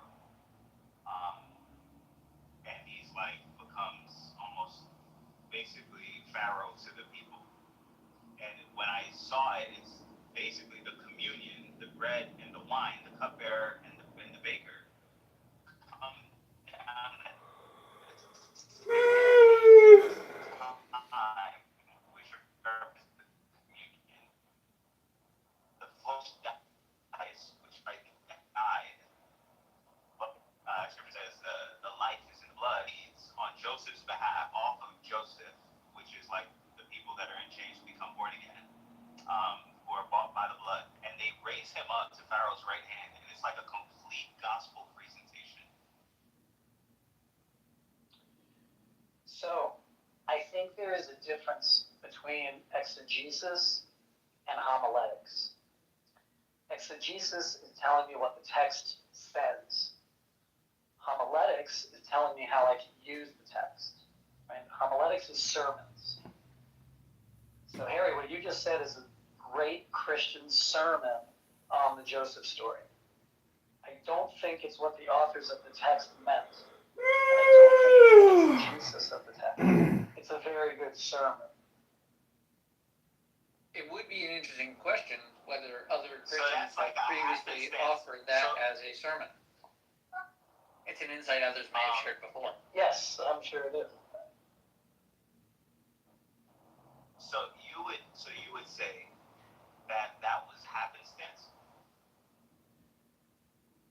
So again, you're in the realm of speaking to a community of readers and believers. And you want to say what the story means. And your story, the end of it, or at least the climax of it, is Jesus stuff, right? So everything has to be, in your paradigm, everything has to point to that. So you've already decided that before reading the Joseph story.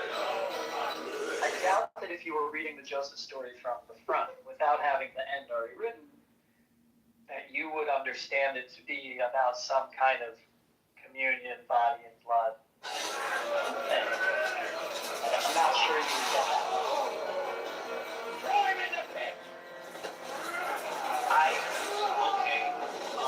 So I guess I'll phrase it in different ways.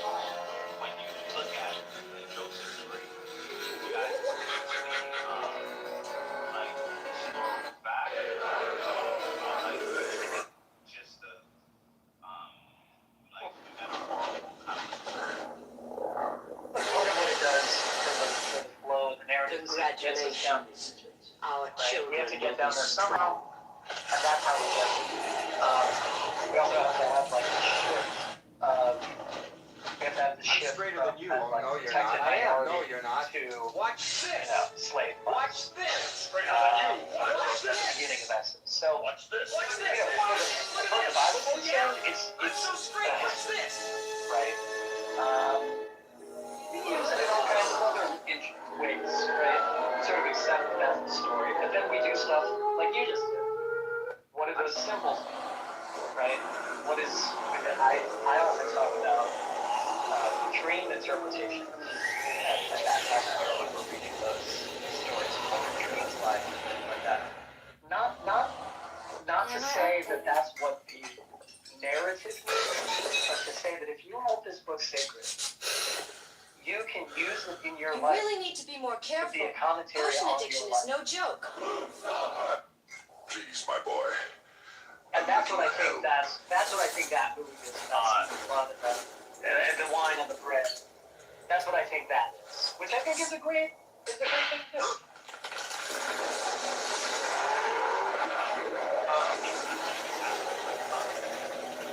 Accurate, like historical fact. That's what took place. You did that on purpose. Is that significant? Does that matter? Yeah, I'm asking. So I'm sort of asking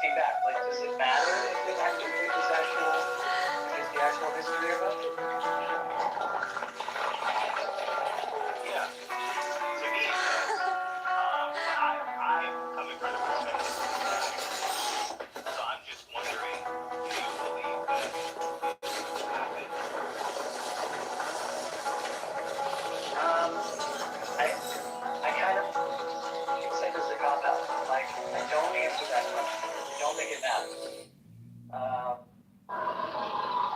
really don't think it matters. It's, Do we have any more mana potions? because the way that I relate to the story is not in its historicalness, but in its in the ways that my people have talked about it and read it and studied it and said, these are human truths we can get out of it. The fact that it did or did not happen doesn't open up possibilities and doesn't close possibilities for me to be able to do that. Understood. I guess I was just curious of whether or not you believed it really happened or not. Like, I'm just asking. Like, it may not matter to you if it did or didn't. But I was just wondering if. I guess if you push me on it, if you really push me on it, I think I would say it like this. I don't have any evidence outside of the Bible to kind of justify holding that it did happen. I won't close the possibility that it might have happened as described, but I also think that the reason we preserved it isn't only because it's a history, and probably not primarily because it's a history. But I guess that's just me. Understood. Okay, last question of the day, and I'm done. If you turned on the news one day and they said that aliens have come and they're on TV and we get to interview them and they're saying, hey, all these like Bible, all these religions, like, this is all made by us. We tried to get you guys to understand principle, which has missed it entirely. We created you guys. This is how it was done, or whatever. Would that sway your religious belief? Like, would you say, oh, I guess this is all, I guess the Bible isn't true, or is it like, I guess these are the gods? I guess I would say like this. If the greatest principle is love your neighbor as yourself, right? That's what Rabbi Akiva says. Then if we missed it, we sort of deserve what we got, right? And I think if your religion doesn't lead you to that, whichever one it is, doesn't like sort of center around that, I would say you're doing it. You're just doing it wrong. So if the aliens came and said we created you and you totally missed the point, I would say, well, could we fix it? Could we do it better? Would it change my religious beliefs? I think my religious beliefs and practices lead me to that. And I think lots of other people's religious practice, I don't think you would have to give it up. You would just have to find the ways to do it, quote unquote, correctly, the way that the aliens wanted us to understand it. Right? But I think there's great power in. So you would accept those aliens as your God? That's what I'm hearing. Yes. No, I mean, it's pretty crazy. It's pretty crazy things that happen, don't you think? Crazy, son. I don't know. Look, if something that extraordinary happens, I would imagine if something like that happened, something that extraordinary, it would be undeniable, right? Is that more extraordinary than God flooding the whole world? Is that more extraordinary than the Exodus? Is that there's so many extraordinary things that specifically deal with your faith, and you're saying that's the one extraordinary thing? They completely were changing what they were. I was like, what is the question that they proposed? What is it? And that happened this morning too. Bob was saying something. He was asking somebody to answer a question. I don't know. It's just too much. It's not worth worrying about. I like to come in here more when we have conversations in this room better because of that. Yeah, I sit in here. I do a lot of times, but I have to be when my kids are around, I'm always on mute because I don't want it to disturb you guys because they don't know how to not speak up.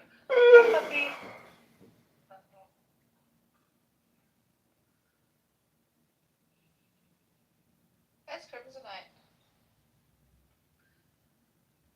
Crimsonite, you wanna have a debate?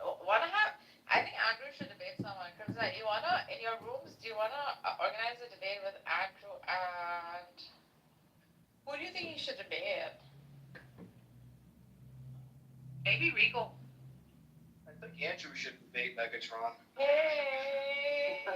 Oh, that would be good, Bart. Who do you think he should debate? Who do you think Andrew should debate? Hey, how's it going, everyone? I don't think Andrew is nearly as motivated to debate anyone as he has been in the last few days compared to CM and Abe.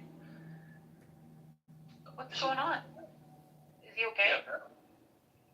Well, CM can tell you guys, he just on the night of Gavin's debate with Piper, Andrew told me that he lost his voice from shouting at Abe and CM.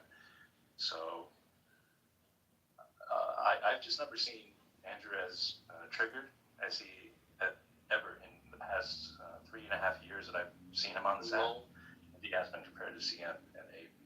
So I think with the claims debate, is that what you're talking about? Yeah. For some reason, he's got a really big stake in that on that issue. Why do you and think? It's kind of, well, to be honest, I haven't the slightest idea. But for me personally, it's been a little amusing or entertaining. Not in a bad way, but just kind of sitting back and watching. I think it goes to integrity. I mean, it goes to the very heart of like whether you can believe what someone says, and so that really hurts Andrew. I mean, I think he feels personally hurt as well as. Particular thing, Emma. Think about it. Why this particular subject? And I really put time thinking about it. Welcome to the R Word Show, Wallace, where we record R words. We're an R Word Trash Collection Corporation dedicated to oral harvesting R words. The house of his Welcome to the show. And he feels like that they were saying that everything that he says. Let's R word up, buddy. Grab your R words, put it around your necklace. Let's go. This is a do or die kind of issue for him. And he takes it really personally because he does care about people there. I see that. I see that he does care about people. And I think he's hard, and that's the thing for him. I think he thinks a little bit like CM and Abe are being. I was listening to what's his face talk some shit to Brad. It was so funny.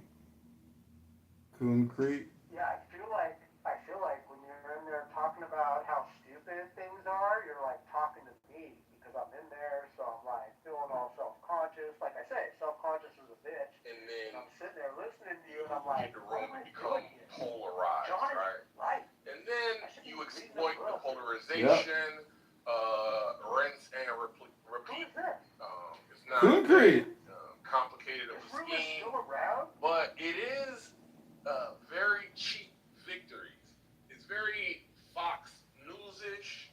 It's very feeding red meat. That's concrete. Already on a team. It is what it is. Matt made that mistake, I think, in trying to have sophisticated, thoughtful conversations in a room with, mixed company. Now, had it been a room of mature adults and not people suffering from arrested development, whatever fucking trauma they haven't fucking resolved yet, and it seems to be a high. I don't know if it's like I haven't done demographics, but it's like the women here are definitely suffering from the same pretty much trauma, the same type of outlook, and is bad. It's not sustainable, right? But me personally, I don't want to exploit their trauma. I don't want to feed into their trauma. Congratulations. You know what you might want to do is actually just try to change your profile PTR sometime. Maybe change your name to John Kidover and see what it's like actually being John Kidd over as opposed to being accused of being John. I give you permission to use my likeness. No, I try to like convince people I'm not, and they don't believe me. So it really doesn't matter what I do, because I troll them and I use different voices. And so it hurt him worse to have his friends basically tell him that they don't believe anything he said. No offense. Like I think you mean very well, and that's very idealistic. But I know something. They're all doing this because it's cool to fucking shame people, right? Like I think Sam is a good mathematician, but he's not a philosopher. And that's all they're interested in is just making fucking fun of him, Jimmy philosopher, and that's it. That's the way I see it. Wait, is that you or is that Do you think like No, it's they're Regal. teaching him anything? Like they're sitting there complaining he doesn't learn anything, but are they teaching him anything? Who's teaching who? Dude, that's you. That sounds like Andrew. So, but they're the humanitarians and the secular humanists and the Christians over there. Are they teaching anybody anything? I don't know. I've been trying to. Oh my god. He kicked me out of his room twice today. I think they're bringing the question. Well, you should be more nice. Maybe lick his phone. Wow. I've seen a few people that I can't tell you who they are that have actually talked to me privately. They're not socially shaming people on the same value set like on Christianity. Like they're obviously motivated by like, I'm the better philosopher, but I have all my buddies helping me out and throwing commentary in the middle of it, helping me spin the plot device. Like, come on, like nobody's helping anybody out in there. Well, when I'm there, I'm trying to help people, or I'm trying to be helpful. That's really nice of that. But I just, that's the modus operandi there. It's just entertainment.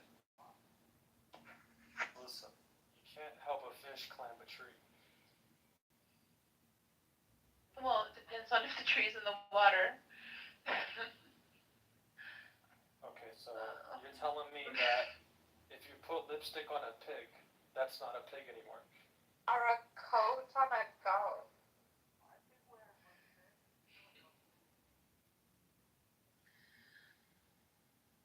I don't know. I believe that if you treat people well, if you share with them the truth, for me, that truth is my faith.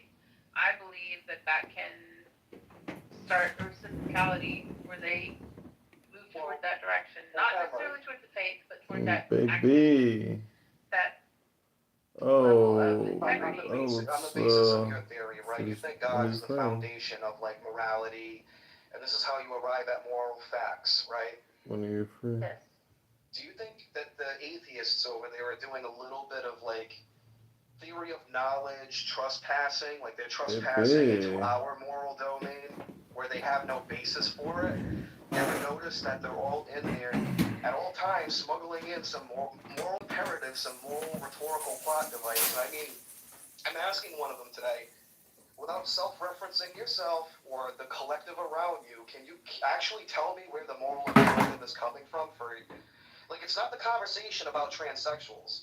It's the conversation about, like, why do you get to tell me morally what to do and impose it on me? Because your value system it's an illusion. To me, it's a real thing. But they never want to bite the bullet on that. Like, all the moral realists that are atheist philosophers at least bite the bullet on that. They try to manipulate it and go around. They don't want to answer it. They don't want to deal with it. And then they always try to impose it back on you. I mean, come on.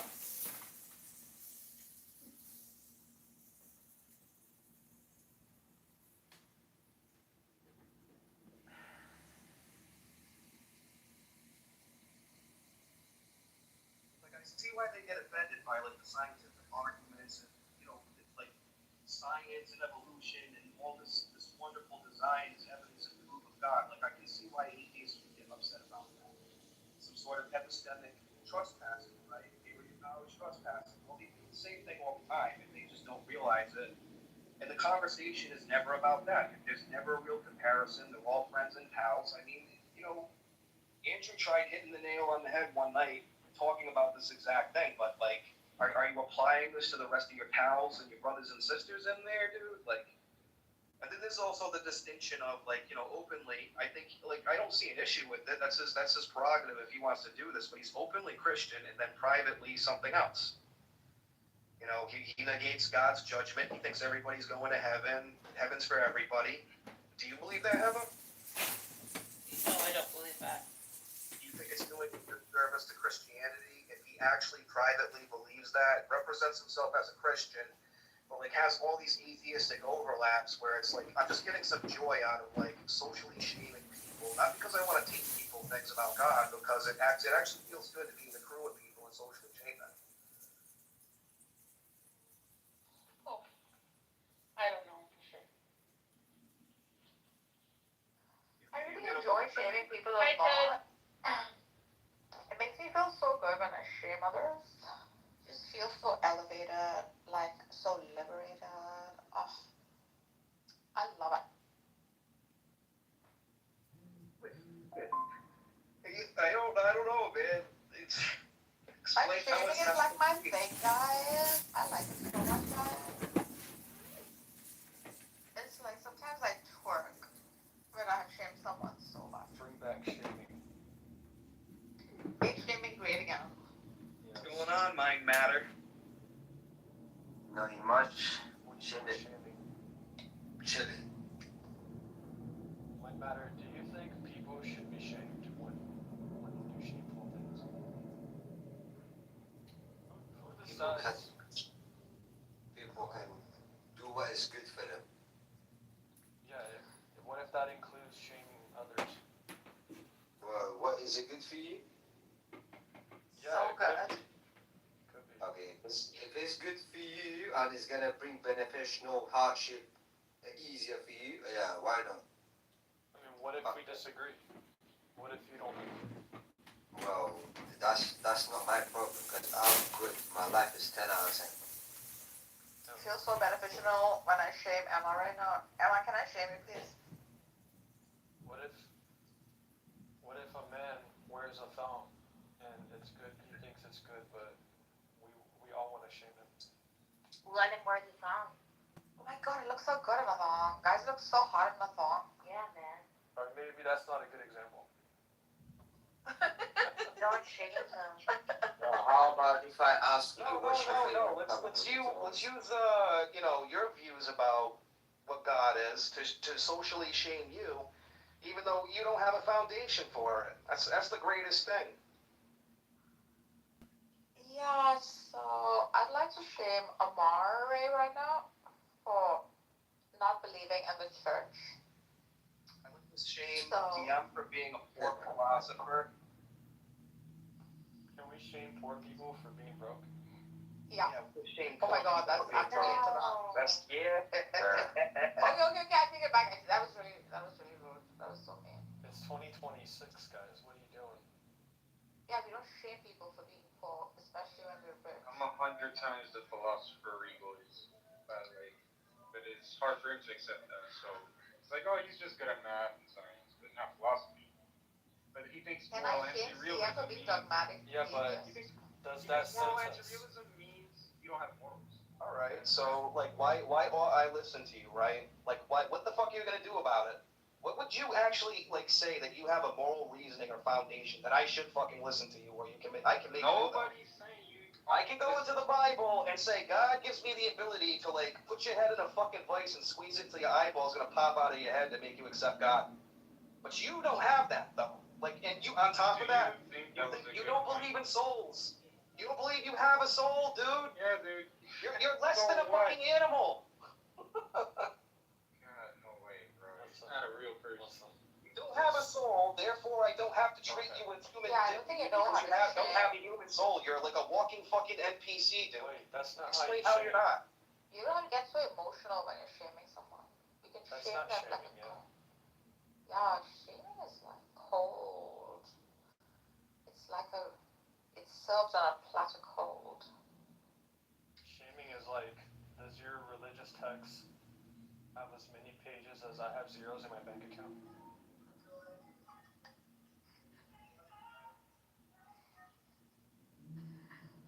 Because if it doesn't, I don't need to hear it. CM, is it morally good to listen to science? Ought we listen to science? You could if you want to. Is that something we ought do, CM? Science is a flawed system, though. So Matt, You could if you want to.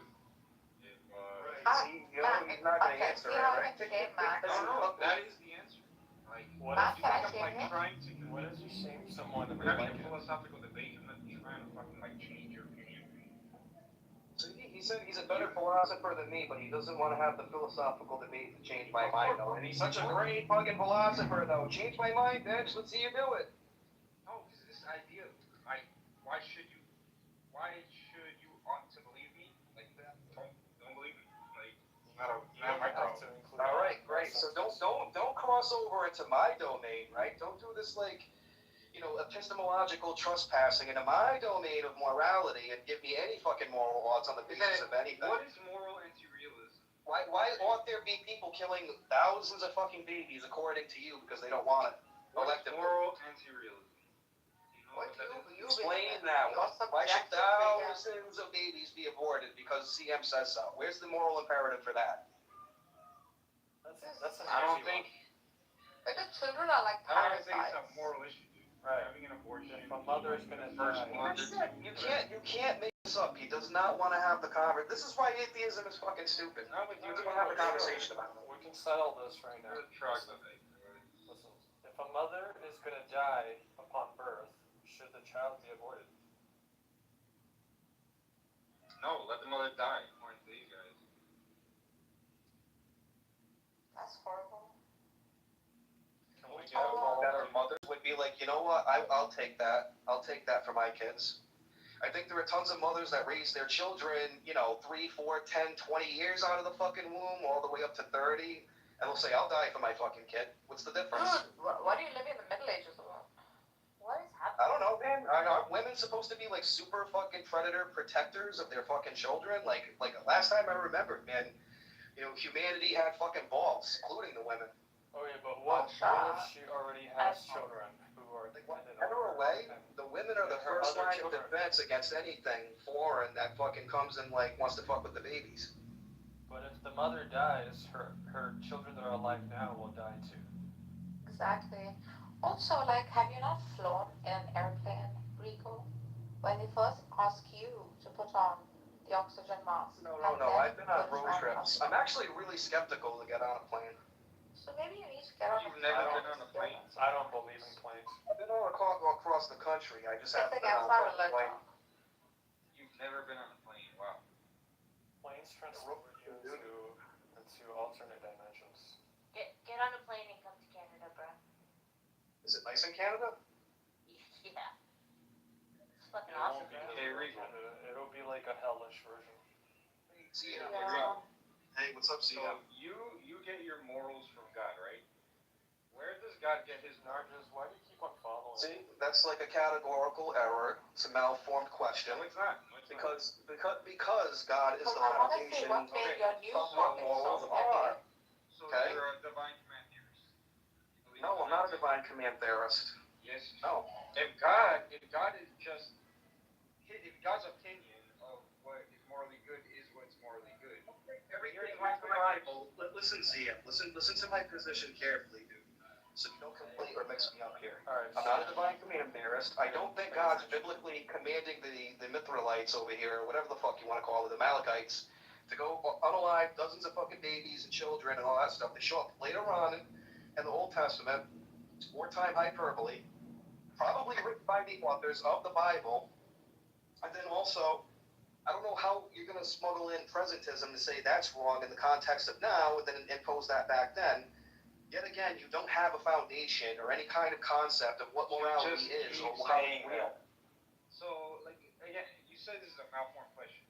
Can you It is a malformed question on the basis of a categorical error. I told you that already. You need to find a solution to either puzzle, and if you want to, or else. A solution to what? Your assumption is that God got his morality from some other God. That's baked into your question. Do you realize that? No. Well, I'm asking. Yeah. Does God? That's why it's a categorical error, because God is timeless, dude. He has an infinite past and an infinite future. There is no God before that God that gave him that whatever. Does God will something because it's good, or is it good because That's why you're a terrible philosopher. No offense, I think you're a smart guy, but I just gave you the explanation, and I told you how this is a malformed question, and you don't understand this God's stuff. morality is as subjective as anybody Dude, else. do you concede that this is a malformed question, dude? On the basis of a categorical error and your understanding of how God functions? This is an ancient question going back to the Greeks and fucking Plato. Dude, I can't help you, dude. I can't help you. See, you can't have this conversation with me. You're not educated enough in philosophy to have this discussion with me. No offense. What would it take? You understand Euthyphro's dilemma, right? Crimsonite, you understand it? Yeah, I do see him, but he probably. Yeah, thank you, Mario. Fucking, alright. Regal, if he just says whatever God wills is what's the good, then he's a divine commander. Otherwise, because if he, I told you blatantly that I'm not, dude. Like, you're not paying attention, dude. Like, don't come over here with Andrew's nonsense, right? Where you pretend your opponent is saying something that they're not, so you can attack that. Make your argument on the basis of that. We don't do that over here, dude. where does God get his morality? Are you really retarded? That's a Is that the most categorical. retarded question ever? It's a malformed Because question. you don't understand metaphysics. This is the problem with you. Yeah. You never indulge in metaphysics. Oh my This God, is no, why. please, Like this maybe is not if poetry hour. you look at it's not poetry. Metaphysics gives you the answers to all of these dumbass questions. Who created God? Where does God get his morality from? See, you're not doing enough philosophy.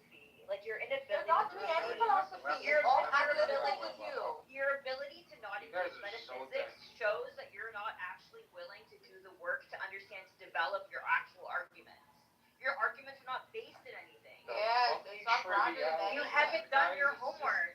Do you know how stupid you sound to most of us? You sound dumb. You sound so spend stupid. time fucking studying each metaphysics. I don't even give a shit about every different religion. This is how you sound. You sound so dumb and stupid.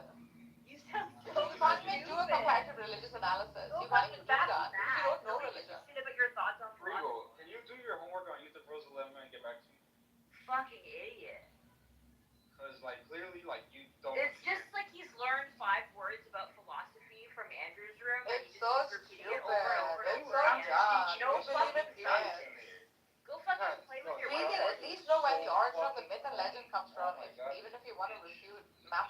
Go back to math. Go back to math. Nobody cares about your Analytical philosophy is dead, bro.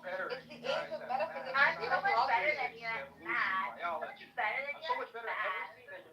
We're not talking about math, we're talking about philosophy. You can't freaking formulate a philosophical argument. Okay, Oh my God, you don't study metaphysics. Without looking, pause the monarchical Oh trinity. my God. Pause it. And occasionally, between poems, Nargis can make a point. Poems. It's not metaphysics poems. No, my Kryptonite. It's called God. meta poems, bro. You have half a brain. Utter a single intelligence. Your inability to read philosophy and metaphysics means I've read more philosophy than you. You That's haven't. not true. You have not. You wouldn't react the way you do if you had read philosophy. Yeah, I can call out with fucking just bullshit.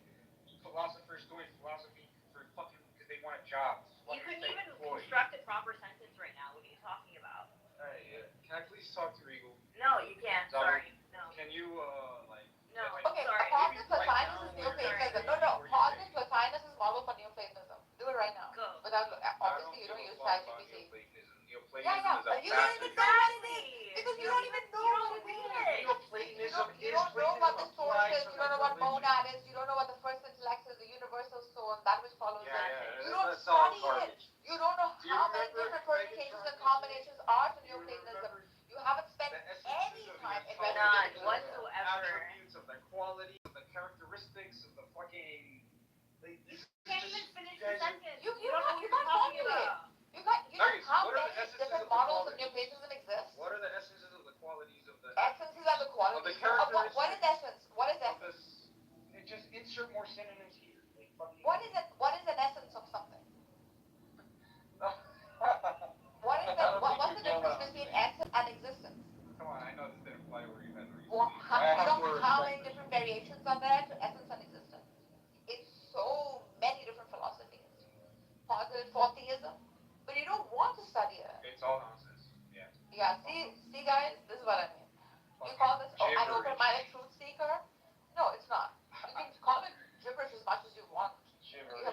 have not invested time Again, to study so you philosophy. can name all the essences and the qualities and the attributes and the Essences? characteristics of the Essences? Really? Is it plural? Plural? Alright, let me so what's some more synonyms, guys? Because this is all you guys are doing. Yeah, pause on Descartes. Give me a syllogism for Descartes. Why did he say I think therefore I am?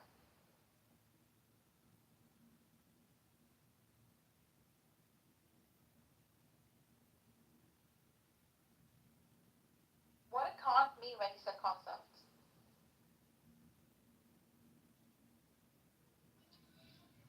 I guess Break down Plato's Answer the fucking question. Break down Plato's Republic for me. At least give me a model for what he posited. bro, he talks about a million things. I'm not See this? You can't even come up with a fake answer. Anyways, Nuggets, tell me more. Come on. Teach me about the characteristics, the No, qualities, she the has properties asked of the attributes of I the spent features. years You studying have to it, answer and so can you.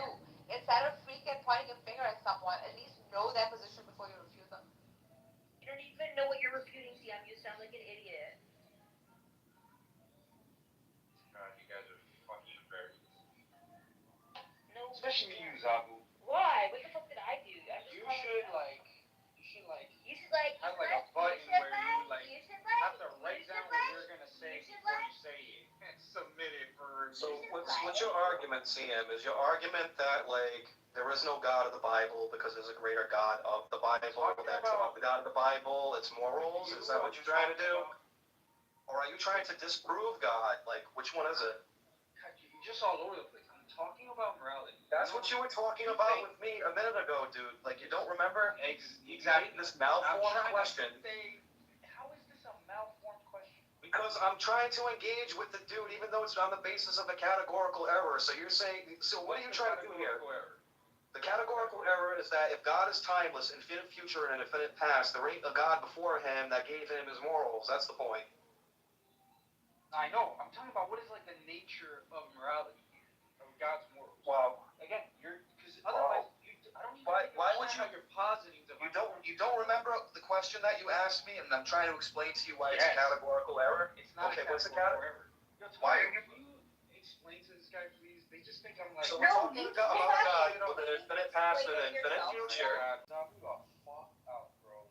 Why? Just so annoying. A Because I'm calling screeching you out voice, because you're not an saying expert. nothing and just uttering pure fucking non-sequitur. You're not even meta answering garbage, any bro. question. I'm the only one asking actual questions. Regals, they're flying past Regals. It's a. How did Thomas Aquinas posit morality? You can look it up if you want to talk about it. Just tell me how did Thomas Aquinas posit morality? Guys. Because there are 100 different variations of morality even within theism.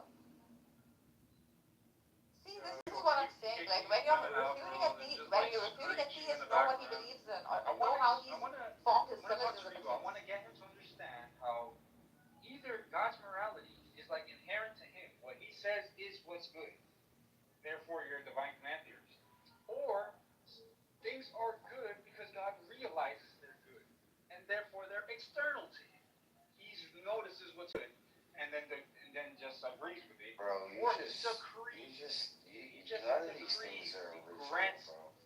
He defines what's good. But if he defines what's good, he can define murder to be good, and that would be good under divine command. And you're not paying attention when I say that he is the basis of what goodness I'm just is. saying he's timeless, dude. You're not saying the same thing. And no, Catholics are not divine command theorists, and it's full capacity on the understanding of how Protestants use it. So I don't know if you're making the distinction here or not, Stan. Worldview analysis. What's divine command theory? He's doing a worldview analysis, and he's only leaving you the two options. What worldview analysis? We're talking about simply Your worldview. There's atheists. It has nothing to do with fucking atheism. You guys are so stupid. So then why the fuck are you? Nothing. Absolutely. Why do you talk so much? Comparing it to me, bro. Are you comparing your Yo, why does that? This doesn't matter, bro. Oh, the fact that you why do you talk so much? You the very beginning. Morals for freaking morals. Alright, bro. I said this shit from the very fucking Yo, Sam, why do you talk so much? I swear to God, like, why do you talk so much? Nigga, shut up. Dick out of your Nigga, you need to shut up, because I'll dead ass spit in your throat. You're relying on insults and you nigga, you need to take that dick out of your throat. Yeah, know who the fuck you talking to.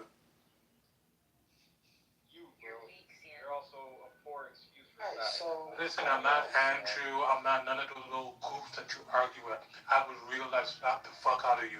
How you doing? Think I'm scared of a fucking fruit?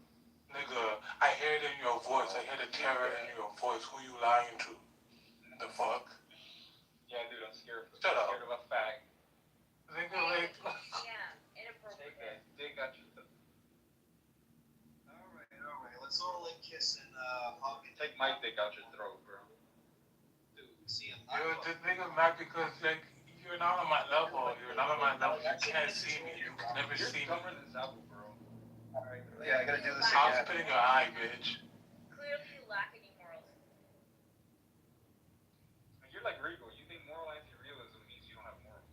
That's not at all what I think. Great philosopher. What said That's moral? not Who at all said what I moral think. anti-realism means you are immoral? Who said that? That's what Rico thinks. Real is not think that. He's saying positive You why think morality is better than Tell me better what than moral say like divine anti-realism nature, for example, right? Tell me the difference between In moral realism theism, and moral Marcus, you know, please, we don't need poetry hour right now. it's not poetry, you idiot. There's divine nature, there's natural law, there's moral theism, there's DCT, Like, there's come on, so without many ways of positing morality for theism. Marcus, please. Yeah, No, you don't understand philosophy. That's why you say please. I You can call it see all of philosophy. What's you wrong in with you? He's on his knees begging for mercy because he can't handle this Look at conversation. Rico is going crazy googling. Like this is why the other atheists in the room don't like you, because you say the quiet part out loud that they don't want to say, and it embarrasses them. Oh my god, it's just more meta. That's why they get mad at you, dude. You I give don't away know. all their secrets and techniques, dude. It's so funny. Can you answer a question? Like they don't realize that they don't have a moral grounding It's going on not any the kind of only moral thing imperative. atheists hold to. Immoral anti-realism, you don't need a fucking grounding. Morality is subjective. Oh my god, bro. Based on what? The fact that you can't explain it. I want the metric the subject. What is the metric that the subject is saying on This is the the morality quiet part that they don't want to say out loud, and they get so embarrassed. They don't want to tell you the metric. What is the metric on which moral subjectivity is set on? What is the metric that you're using? Zabu's in the 60s. Rico's 65. Yeah, what is the morality? What is the metric Marcus, for I wanna morality? talk That a moral Fucking anti-realist that metric get for morality. morality. Listen to you. You know, metric for morality. What is that metric? What are Depends you on grounding what it in? moral theory you're Where is it coming from? If you're, where do you think it's coming from if you're a moral anti-realist? It's based on me. It's based on Is it subjective natural things. law? Is it It's based divine on what I nature? want. Is it moral So if theism? I want God to Is it tell us all what to do, intuitive? CM, then how is it wrong if that's what I want? Nobody's saying it's wrong. If it's all subjective, then like, it's what I want. That's what it needs to be. What is wrong if it's all subjective? In morals, What is the metric? subjectivist, my morality is basically as What valid is as the your morality. grounding? Me. That's the basis of it. That's what he's saying. It's me. Oh my god, you guys are fucking brain Yeah, dead, okay, bro. even if it's you, even if it's You guys are what brain is the dead. metric? Marcus, you're fucking annoying. CM, what is the metric you're setting the eye on? You ran away. Fucking idiot. Yeah, every single time, like putting down the theist without once looking into what theism is or how morality is derived in theism. Absolutely nothing. I don't understand how he's gotten away with having these conversations for so long. Or it is so They stupid, it's have so a dumb, it's so fascination stupid. with stupidity. You know, that's what they like to do. They like to argue with white belts. They don't like to play by the rules when you actually get somebody that understands a little bit about philosophy, wants to do the ontology, the teleology, epistemic conversation, that kind of stuff. Nothing. You know how much time a theist has spent, like a truth-seeking theist, in like investigating the truth, which they brush and whisk off. Not all atheists. People like CM. I mean, oh, this is so stupid. This is meh. This is freaking. What the heck is your grounding? What are you grounding your freaking claim in? Yeah, but you notice that the rest of them do the same thing. They just don't want to say the quiet part out loud. That's why they get embarrassed by that. No, they at least some of them honest enough to say it's intuitive. Like most humans would agree, this is immoral to murder. What is intuitive? Because you just circle that right back to like subjectivity right there. Yeah, And, because here's the circle right there. So it's gonna go from intuition to this is subjective, this is my lived experience, back to it's gonna cycle. You can use the argument for intersubjectivity, right? Many subjects give consensus that such and such a thing is wrong because it doesn't feel good. At least he can say that. He doesn't say that either. Like, if something as lame as that. Yeah, but if there is no God, then there are no real moral facts. Then he's correct, right? Oh, and if he's correct, then there's no real moral facts. Okay, I hate to say this, but like, calling somebody the N-word or calling anybody anything is not a real moral fact. There is no fact of the matter that he ought not do it if there is no basis on the moral facts being real and instantiated in a fundamental way. Like, at least, like, Abe uses the principle of harm, right? Which also backfires on him when it comes to things like necrophilia and freaking rape and stuff like that, or incest. Like, you know, if it doesn't harm someone, even if it's incestuous, why is it wrong? It doesn't harm the dead body. Okay, so necrophilia should be okay, right? So this is the backfiring that one gets. But no normal person is going to say, oh, you know, that's a great thing to do. Because it's abnormal. Okay. It's abnormal behavior first and foremost. So like you're actually okay, by the way, so necrophilia. You're doing psychological harm to yourself by doing that to a dead body. Like whether he wants to grant that or not, that's just simply the case. Yeah, that agreed. But he did grant it though. He said, yeah, I have no problem with it. That's amazing. At least he stayed consistent with his principle of harm. So like, what's up with the whole marital rape fucking thing that like this guy wants to bring up? They go nuts about it. What the fuck? It's just that I don't know, man. So they're okay with that, but like if you're yeah, because like they'll sit there and go nuts and get all like crazy fucking like moral about it all of a sudden, like it's what? You know there are like atheists who are objective moralists, right? Like they will take the morals from say like a cultural paradigm of the religious, right? They'll say, the religious are right on their morality stance, right? Right. You have say, to like the Ten Commandments. hold me accountable to my worldview, one that you don't even believe in, to instantiate yours. But I mean, at least if you point that out to them, and if you have to kind of like do it more than once, then it's like, oh, you know, they kind of bite the bullet on that if you're dealing with an honest interlocutor. And that's kind of like the ridiculousness. Like not all atheists, but like some people that's what they do. They just don't want to concede at all. There's some sort of moral, right? He'd say like I take the Ten Commandments because like I'm culturally, for example, Christian, and I find this particular part of like the Abrahamic sect appealing, right?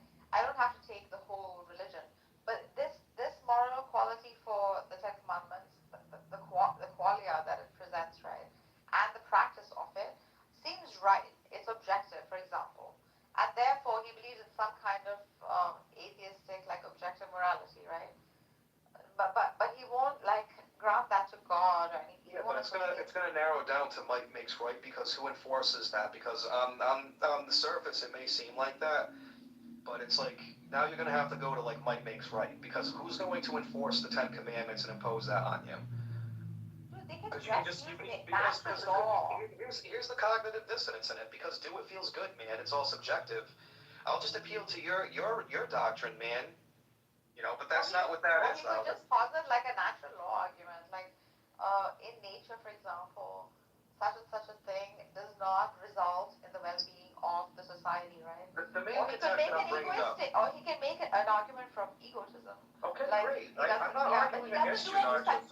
There's no point in this. There's no point in this. The point I'm trying to make is that regardless of the facts, right? Regardless of what you're saying, there's epistemic trespassing at the moral level here, where they don't have a good theory of knowledge, a justified true belief to say anything that they're saying. So why should I listen to them? And that's the thing that I'm trying to argue with them against. And when you point that out to them, they don't concede to it.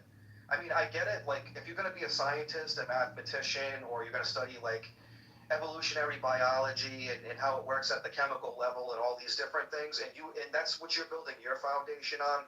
I mean, great. You have wonderful descriptors of how you can describe reality around you.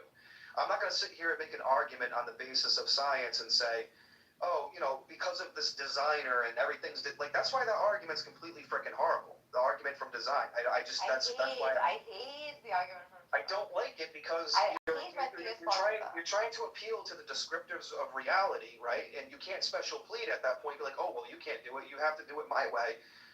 And what you're really saying, well, nothing's really perfect. We're not made in such a way. We can determine this by naturalistic means, right? So that's why.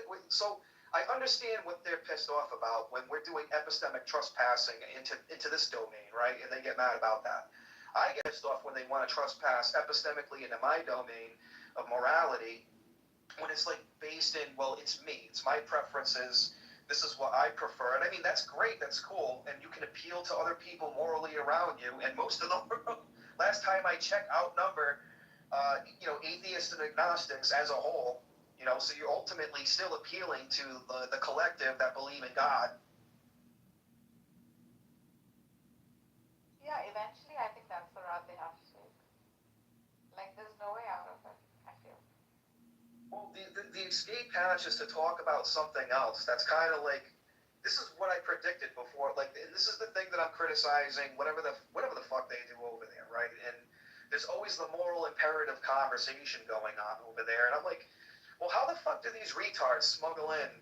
Not that I'm not insulting it. It's just dumb. Like, you understand. There's no foundation. You can't explain in a justified true belief why anything's truly wrong, good or bad, or whatever the case is. But then you want to smuggle in the moral imperative in the discussions that you're having. It makes no sense. It's completely hypocritical if you believe that morality is just an illusion to keep us under control while we're all surviving. That's what it all reduces to. And they don't like the the reduction, I guess.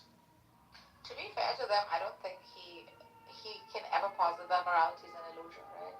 Like, although like he might take moral anti-realist stance, I have never heard any of them say that morality is an illusion. He would say that objective morality is not necessarily from God because God needs to demonstrate morality, and then he'll go to particular gods like God of the Bible, God of the Quran, etc.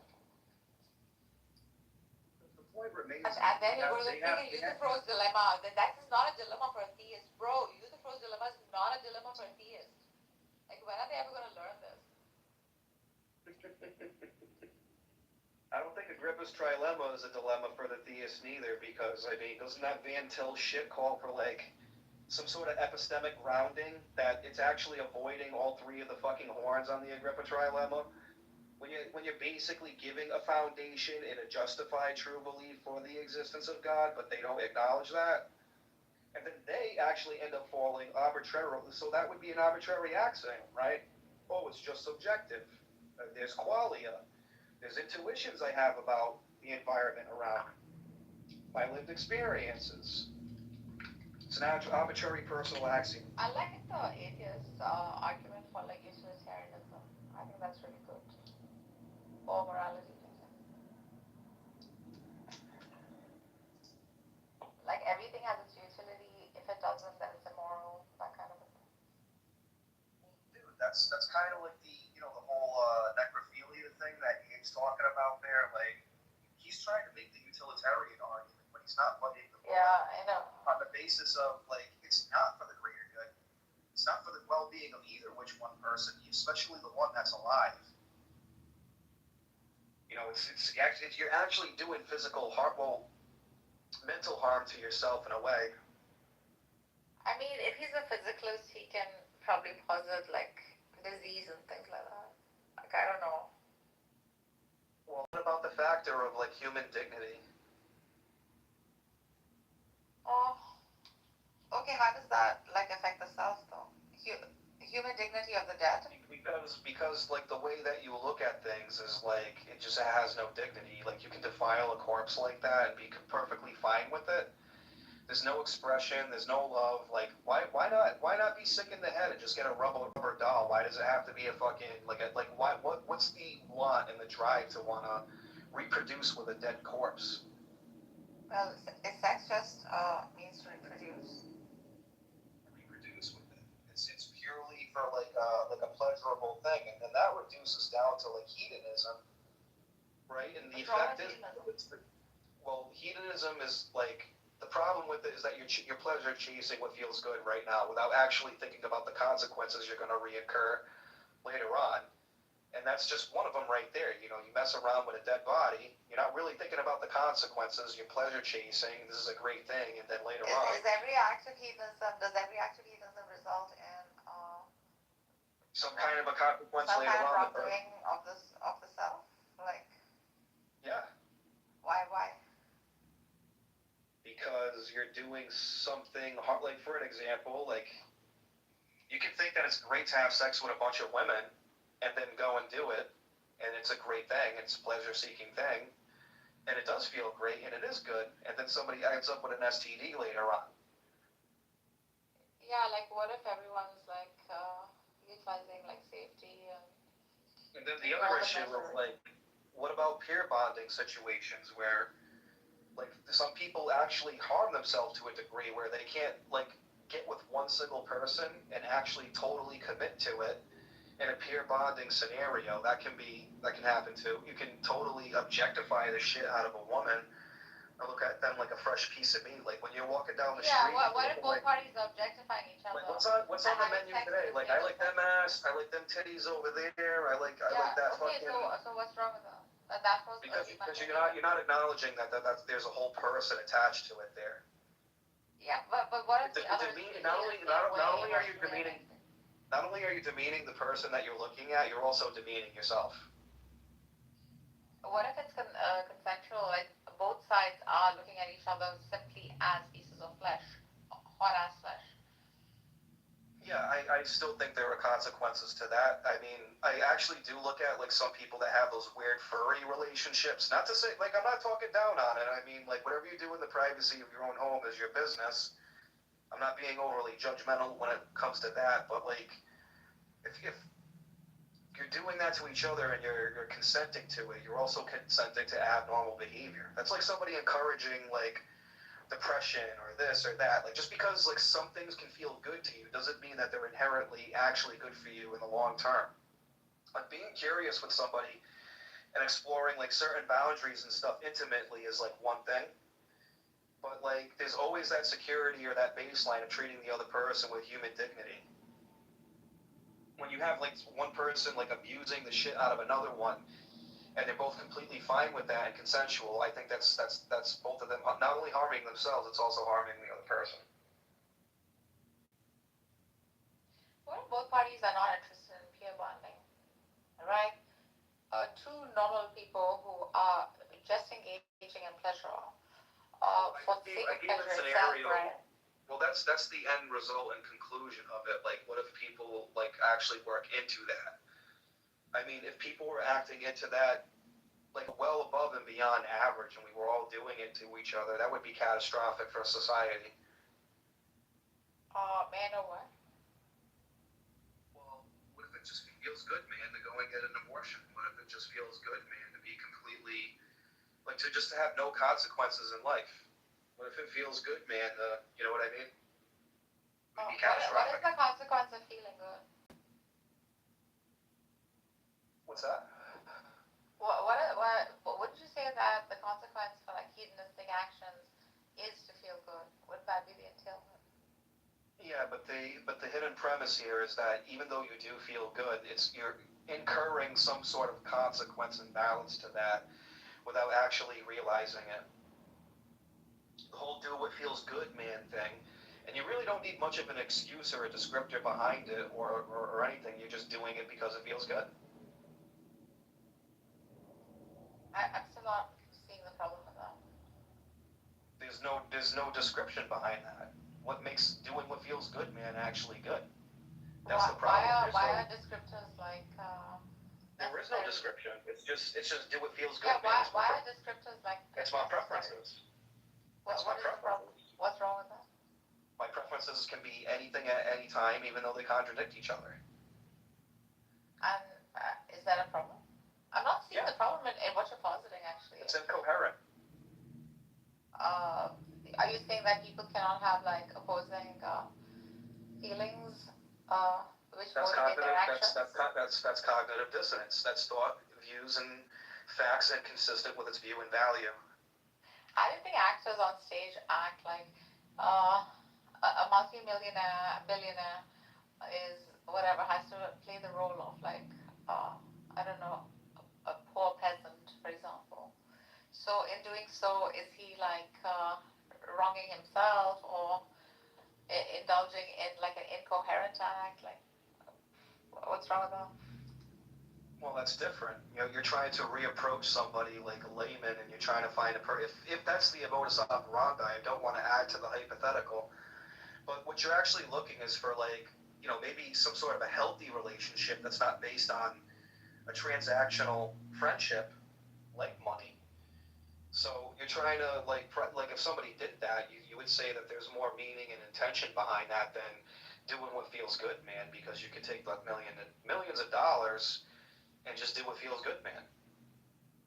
Then you know nothing about the life of an artist, Rigo.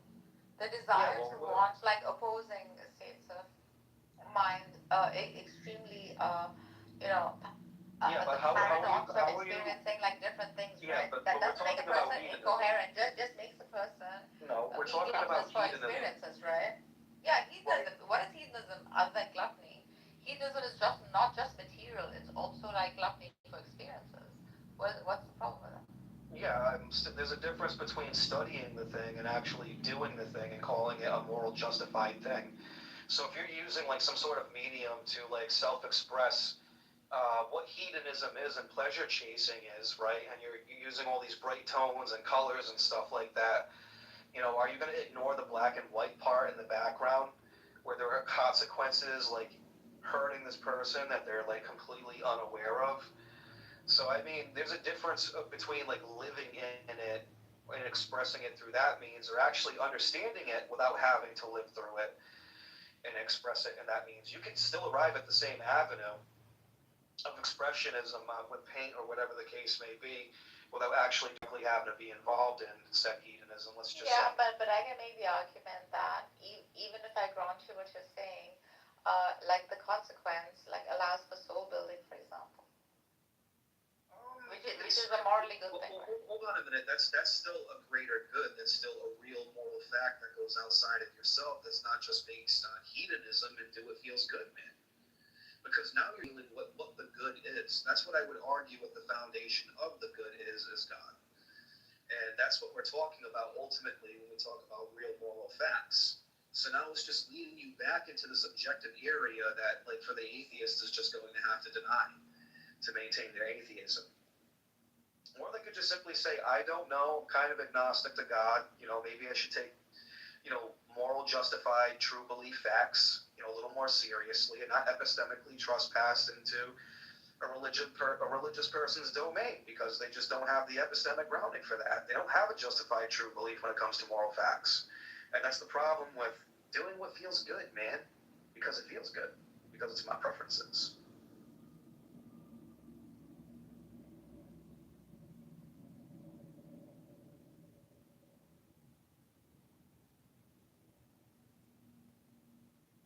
Sadly for you, Regal, I have lived a life drenched in hedonism. That's okay. But like I said, it leads back to a greater good. You believe in God. You believe that God is the foundation of like what goodness is. You can see that kind of a beautiful thing in the world. I mean, but this is the kind of thing that they don't want to take seriously. Or like metaphysics, what do we need to do with that? You know, we don't need to understand God. God's not even real. But then, you know, somehow like the moral imperative gets snuck in. Like I'm not talking about you. I'm talking about people that are like overly reductive and they just want to epistemically sneak into somebody else's backyard and kind of be like, oh shit, you know, I can make claims here that I can't instantiate. That's kind of like what I'm trying to say there, you know? Like when you agree with me, the argument from design is a poor argument That's going into their backyard epistemically. Yeah, I find that important. Right. So all I'm doing is accusing them of the same thing. They're coming into my backyard now and epistemically He's trespassing just on not the calling basis it of soul morality. building. Regal, relax. He's not calling it soul building. He's calling it self growth. That's the only difference between like how an atheist and a theist would approach like morality than or so-called immoral acts. Like say for example hedonism, which I'm not satisfied with your explanation. But if I grant you that, I would say that that fall or the consequence that an atheist goes through allows for him to self-reflect and then go through self-growth. But the He does amazing not have to. 1 second. He does not need to assign that to a particular god or a particular scripture that demands that from him, right? So But I think that's the thing that we just agreed upon, that we glossed over. And it's the part of the conversation when you talk about how it builds the soul, right? So we're still talking about the subjective thing that's greater than hedonism, that you can have discipline on and overcome, and then treat people with dignity, they treat you with dignity, that kind of thing, based in some, altruistic, loving, moral fact rooted in God. Because there's still that, there's still the greater good, right? And like I would agree with that, but then that's not my issue, though. That's not my problem. They're still stuck at, what is the greater good? Do they cycle back into the hedonism, and then there is no greater good? It's just me and my. He can just follow natural law. That which allows productivity, that which allows like a more existence, right? Well, we're talking about the individual. Does not allow like the decay of potential. That which works. That which works with the goal of actualizing human potential. Like none of these require a God for them.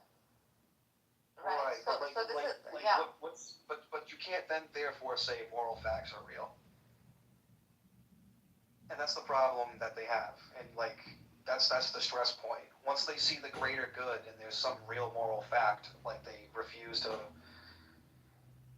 kind of explore where that's going. Yeah, they will not grant you greater good because they want to be stuck perhaps with like the individual, right?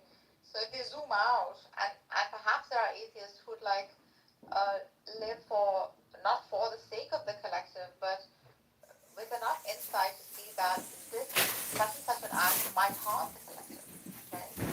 So in doing so, he knows that he, being part of that collective, should not be doing that act because he's looking at it with the lens of utility. If the collective is in a state of good, when I act good as an individual, it will result in good, or whatever you want to call the greater good. Yeah. But he's still like have issues at the problem of like spiritual suffering and things like that, which the theist sort of irons out because God is all good. Eventually, everything will be good. Like this is something He's not going to grant you. It's okay for them to say that's ridiculous and that's silly and it's a magic sky daddy, but then say what it is. Then if it's not that, then what is it? Well, I don't know. But at least you have an explanation, though. You have some sort of coherent argument. This person has a non-argument, right? They have an I don't know. So why don't they just say I'm agnostic? When you reduce it that way. So I'll be fair here. Let's play in the sandbox, There aren't many positive atheists out there, legal.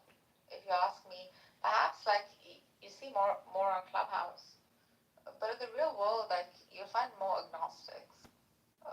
This is when I watch all the not Matt Dillahunty, but like maybe like Christopher Hitchens or even Richard Dawkins, like the way they get represented by atheists is like fucking piss poor, dude. Like these guys sound really smart and humble. They're not really like they know what's going on here. I mean, do you watch debates on the regular? Like, do you know who Richard Carrier is, man? I can't wait until you find out who the mythicists are, man. That'll be a fun one. Nargis, do you watch these stupid debates that people like watch? Not even one of them.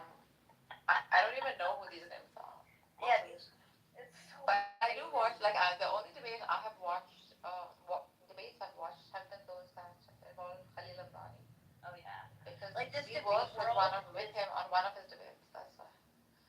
the debate world is its own church.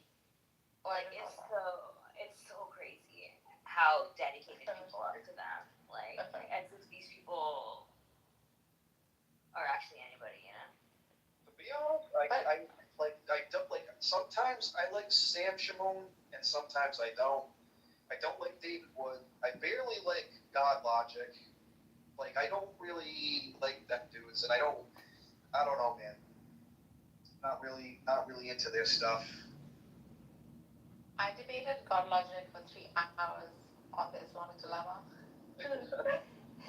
His style is so semantic. Like I do. Does each debater have his own like style? Can you recognize the pattern?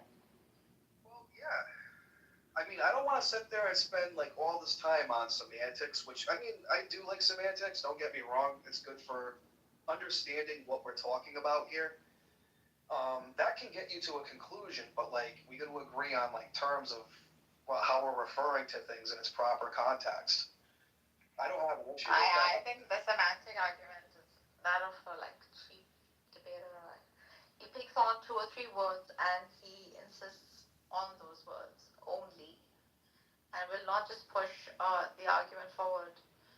So his entire argument will be like 2 or 3 words you've used, and then he works around that.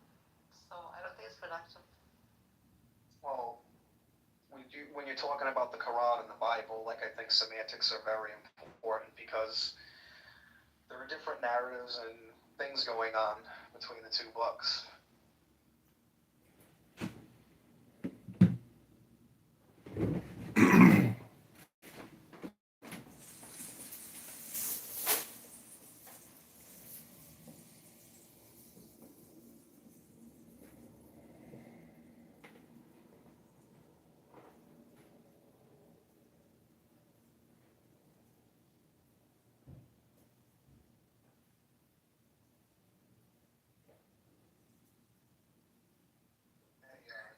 Our claims evidence. What's up, Zabu?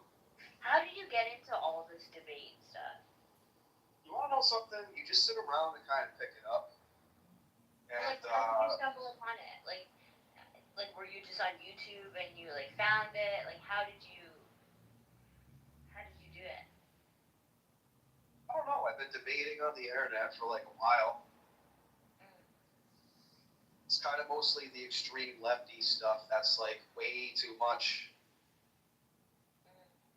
And then, as far as like religion, like I used to hear a lot of Protestants just poorly represent Christianity, so that kind of shit gets aggravating after a while. So in your head, like your religion is like the right religion and everybody else is wrong? Not exactly. I don't think everybody's wrong. I think God puts everybody where they're supposed to be. Everybody has their own cross, their own burden to carry in life. How you get introduced to God, I think there's some sort of divine providence to that. Zabu and I go to heaven, although we don't believe in Christ as God. If you guys have these extremes where you're thinking like on righteous stuff and meditating on that, and you know what the good is, and you know what you should not be doing, and you live according to that, God's going to judge you according to that. You know, do what you're supposed to be doing. You know, don't break your code, your personal code.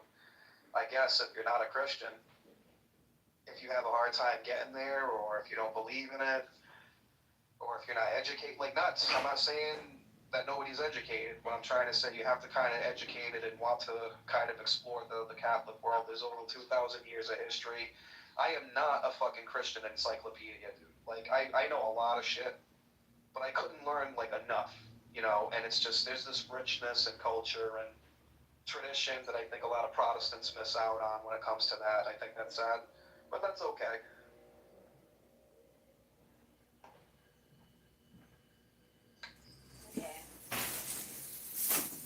And so what does it do then in debate? Is it like correcting perception? Is it helping you clarify? Do you feel like debate itself back to faith? Like what is... I actually like debating the atheists the most on here. Oh, 10. Because you think they're wrong. because they're absolutely fucking wrong.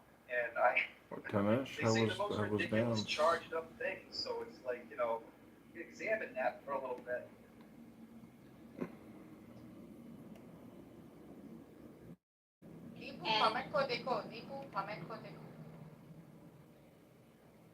You're asking about TikTok.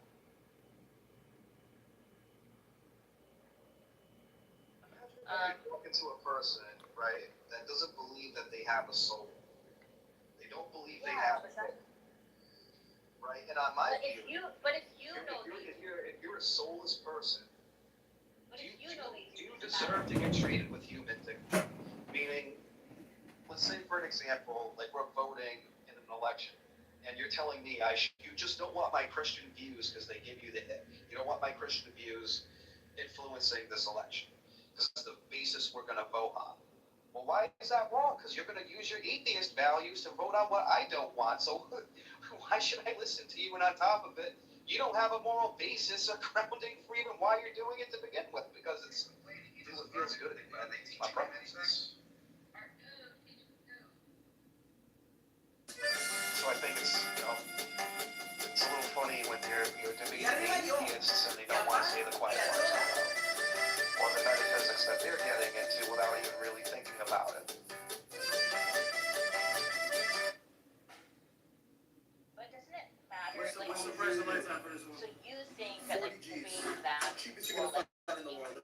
I was asking you for it's the cheapest in the world, guaranteed. Oh, possibly. Sometimes, like, I ask the proper question, right? Because, like, I think these people are well-meaning at times, and it's like some of these people love fucking animals, right? And do you think animals have souls and that? Do you love that animal? And like these people that fucking love animals, dude, like, then they get that weird feeling in their gut, like there's something fucking wrong. Like, wait, maybe this ain't right, but they don't want to fucking admit it though. You know what I mean? Well, what is love? Is love a real thing? Is there a source of it? I thought it was just a couple of chemicals going on in your brain, and they're going kaboom. And it's just this weird chemical thing that happens in your head. It's not real. They don't like that. That's what their worldview overly reduces to if we're talking about like materialism. But I think they're smart enough to kind of do away with the militant atheist, like, angry Reddit atheist nonsense and rhetoric, and just bite the bullet and maybe concede a little bit and be like, I'm really agnostic to this. Maybe there's something to it. So are there such a thing as jihadist atheists? Yeah. Oh, yeah. But there's also, like, I would say, like, what's the difference between somebody like Regal and a Dawa bro? Doesn't feel that different to me. Same difference to me? Yeah, same thing. And so, to me, like, that, like, it'd be different if it was like, oh, I see this atheist and I'm curious about their life and how do they understand their morals. Maybe I can teach them something and it's more like curious and friendly. But I feel like the way you go about it and the way these Dalbur goes about it is like they go in it for the kill. And I don't think that is like at all. It depends on who I'm talking to. Like, you're probably right about that, but that's because most of the time I'm running into a person that's a poor interlocutor. They really don't want to play fair. They want to play dirty. So I'm going to play dirty with you. Why the fuck am I like? Again, you do realize that an atheist is rejecting the God of religion, right? He's mostly rejecting the God of books, the God of organized religions, the God of dogma. The religion that has caused a lot of violence. Yeah, exactly. He has his own reasons. But this is the God the atheist is most of the time rejecting. Sometimes, you know what? I don't blame him.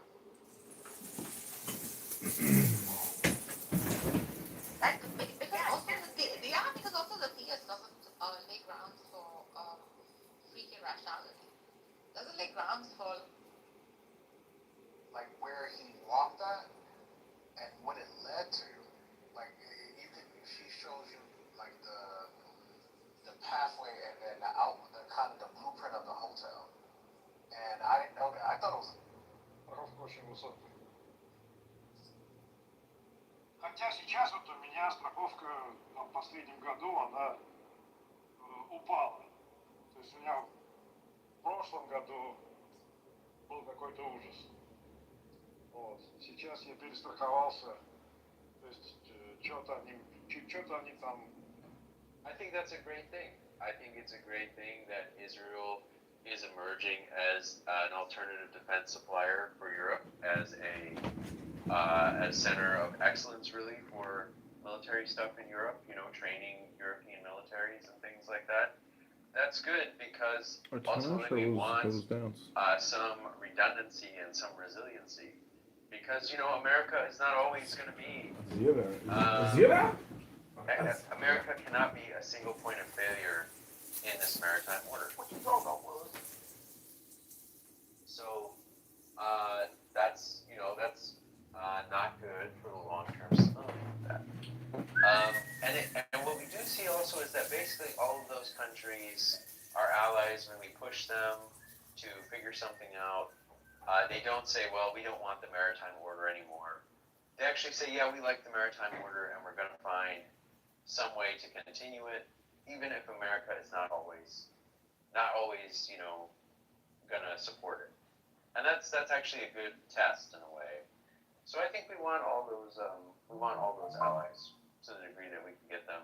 We maybe have to pressure some more than others, but I don't think we can get rid of any of them. Or we just give them stuff.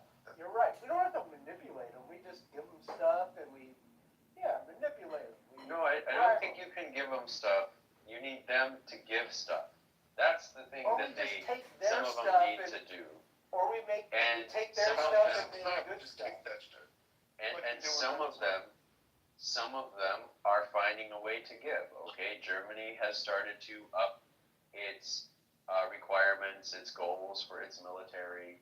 Okay, Israel is doing a tremendous amount in terms of arming and training NATO nations. Okay, offering them technology. I'm sure Israel has done a lot to support the improved defensive situation in the Gulf over the last 5 years with interceptors and stuff like that. Those are all good things, and we need them to do that. And you know, Japan is going to start dealing arms to the world again. And they were a big arms supplier at one time. Rafi, can I play my time after he's done? Shut up, bro. Is that Kawasaki? Listen, man, there's a queue, bro. Japan. Is that Kawasaki? No, it's Howa, Mitsubishi Heavy Industries, and so on. And Japan is doing military exercises in NATO countries with NATO countries. Okay? So Japan is going to be a big part of the security story for the world. And I don't think they want to do that empire thing again. It didn't work very well. I think they see that. I always have to look at my phone to make sure that I'm muted when I'm about to scream, Jason, shut the fuck up. No, leave Jason alone. They're going to do a What Better Jason with America involved, and we're going to do it humanely. We're going to be humane warriors. Well, who's next, man? Okay, so we're going to Iraq. Okay, hold on. Rafi, one second. You need to shut the fuck up. One second. Rafi, hold on 1 second. So, the one mic thing applies to everybody. Rich, at this point, you're at your quota of nonsense. Come on, don't be a dick. Everybody else is cooperating. If he's being too long-winded and the moderators want to shut him the fuck up, I am capable, Rafi is capable, Father is capable. If you think someone's talking too long, there's a nifty button in the top right of your screen that says leave quietly. You're always welcome to do. Let's move to Arash. Yes, thank you. It's finally your turn. Mountain, we're almost beside you. You're next. Yeah. Well, I thought I was next. All right. No, go, Arash. All right. So, in my point of view, the Europe is already gone because, first of all, they have imported too many Muslims. The birth rate of the Europeans is 0 and going to minus. I mean, either they're just living their single lives, or even if they're together, they don't marry. They don't have children, and if they marry and they have children, it's just 1 or maximum 2. The Muslim immigrants, they come in with 2 or 3 children, sometimes 2 wives. They just produce up to 6, 7, 8 children. And there are also third, fourth, and fifth generation of, for example, in Germany, Turks, and in the next 20 or 30 years, over 90% of the majority of the population are going to be Muslims. It doesn't matter if you give them equipments or not, they're gone already. Because from the Muslims' point of view, the Jews, the Christians, they must convert to Islam or they must die. Or they must pay jizya, which means taxing the non-believers that they don't believe in Allah. So forget Europe, it's already gone. I mean, the only sovereign country is Poland, maybe Switzerland, but I mean, they don't play a role because the population is not that much to be able to stand against these Muslims, and also the Russians that are trying to conquer Europe from the other side, and someday they're going to meet up with Muslims in the middle and they're going to fight too. So Europe is already gone. I think the best bet here is to invest money and time on countries like Iran, like United Arab Emirates, and Iran has shown in the past to be a very reliable ally. It was Jimmy Carter, that piece of shit, who backstabbed the Shah of Iran and helped Khomeini and these radical Islamists to come about. Yeah. Now you're speaking about Iran, right now we're speaking, because right now we had an IO. No, but Russia speaking what it was before. We don't know. No, I was talking 5-6 minutes. It was only 30 seconds. You didn't hear the 5 minutes and 30 seconds? I heard everything. Yeah, the majority of my speech was about Europe. No, I understand. Europe, I agree with you. At this, we'll start making already peace alliances in the Middle East, because this is going to be the new Europe is going to be east. I understand. No, wars. The new Middle East is going to be free and democratic. Okay. Let's say they're getting rid of all their shit and they're sending to Europe, and they're trying to clean up the Middle East. So basically, let's dump Europe and start making alliances in the Middle East with like the UAE, the Saudis, because if they're getting rid of all their shit, all their radicals, everything towards Europe, which Europe is adopting them and allowing them to be there. So let's start making alliances with, again, the UAE, Saudis, Israel in the Middle East, and fuck Europe.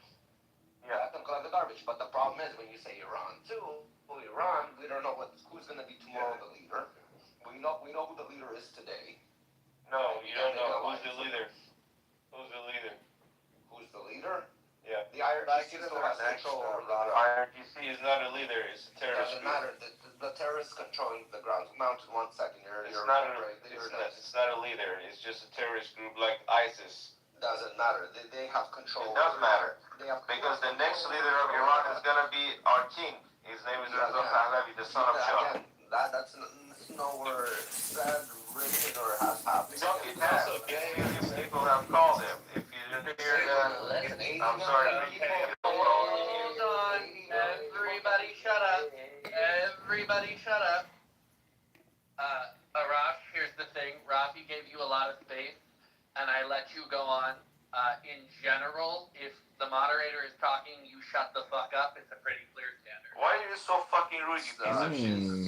We're gonna do this again, Arash. We're gonna do this because one of us is an assimilated person, and one of us is a dirty sand monkey. And if you want to play like a dirty sand monkey, you'll go into the fucking coop.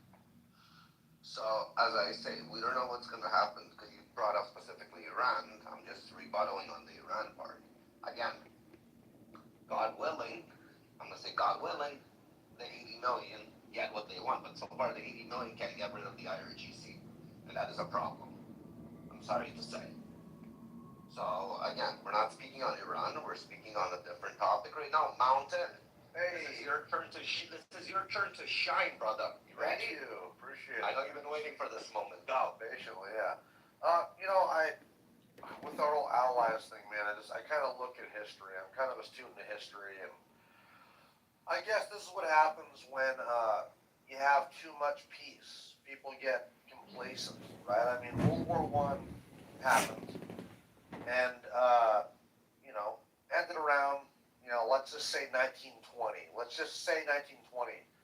1939, 1940, World War II happens. There was 20 years of peace. But even that 20 years of peace had allowed the Allies to become complacent to where, the Germans and the French, really fought hard.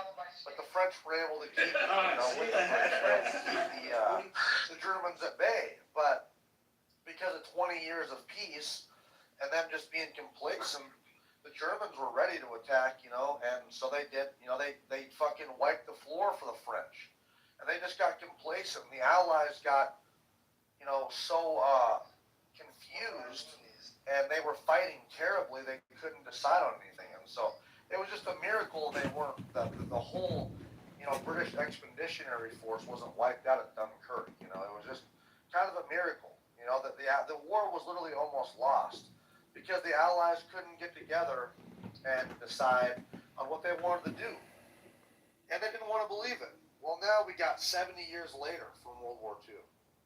And I'm afraid what that Persian guy was saying is really true, man. Europe might be lost. These people do not share the same values as us anymore. And they certainly don't appreciate the value that we offer. Let's look at NATO. I mean, spending.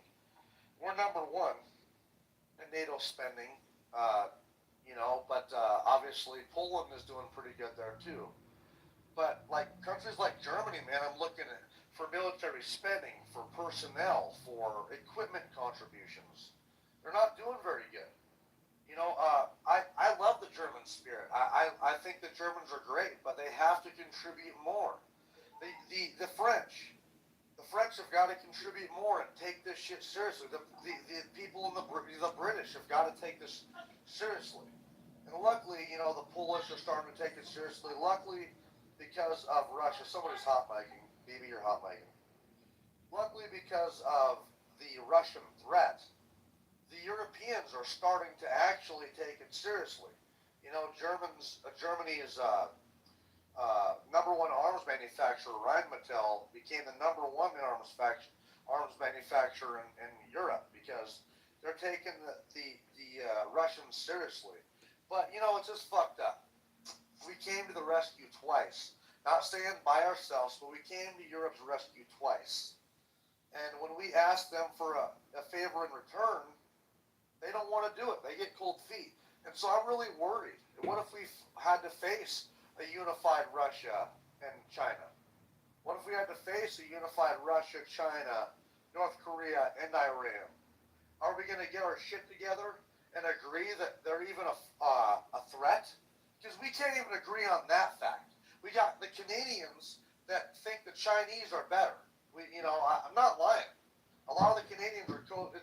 It's fucked up that we don't even have our ideology right of who's the enemy and who's not. A lot of them think we're the enemy.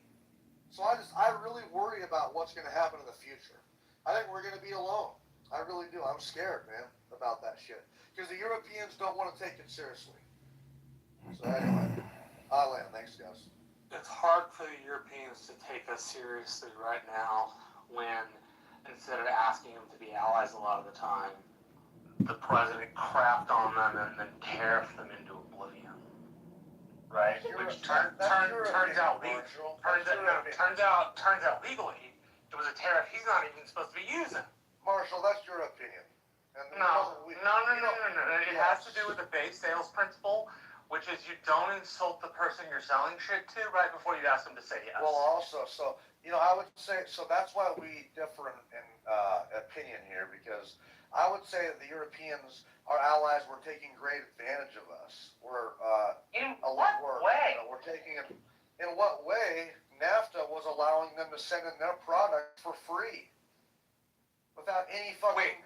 A deal we negotiated, and Trump renegotiated himself under his negotiations, making Mexico and Canada take advantage Okay, of well, it. That's how. I'm gonna pump the brakes real quick because it was Mountain's turn to speak. So Mountain, if you want to keep the dialogue, you can. If you want to go back to what you were saying, you can also do that. No, it's all right. I'm about finished. Marshall's always got a button and stuff, but I'll finish with this here, okay? Yes, we have globalists in our government. Yes, Marshall, we have different people in our governments, different ideologies, different presidencies. And so one president comes in, Bill Clinton signs NAFTA. I'll give you an example of what it destroyed our logging industry in Montana.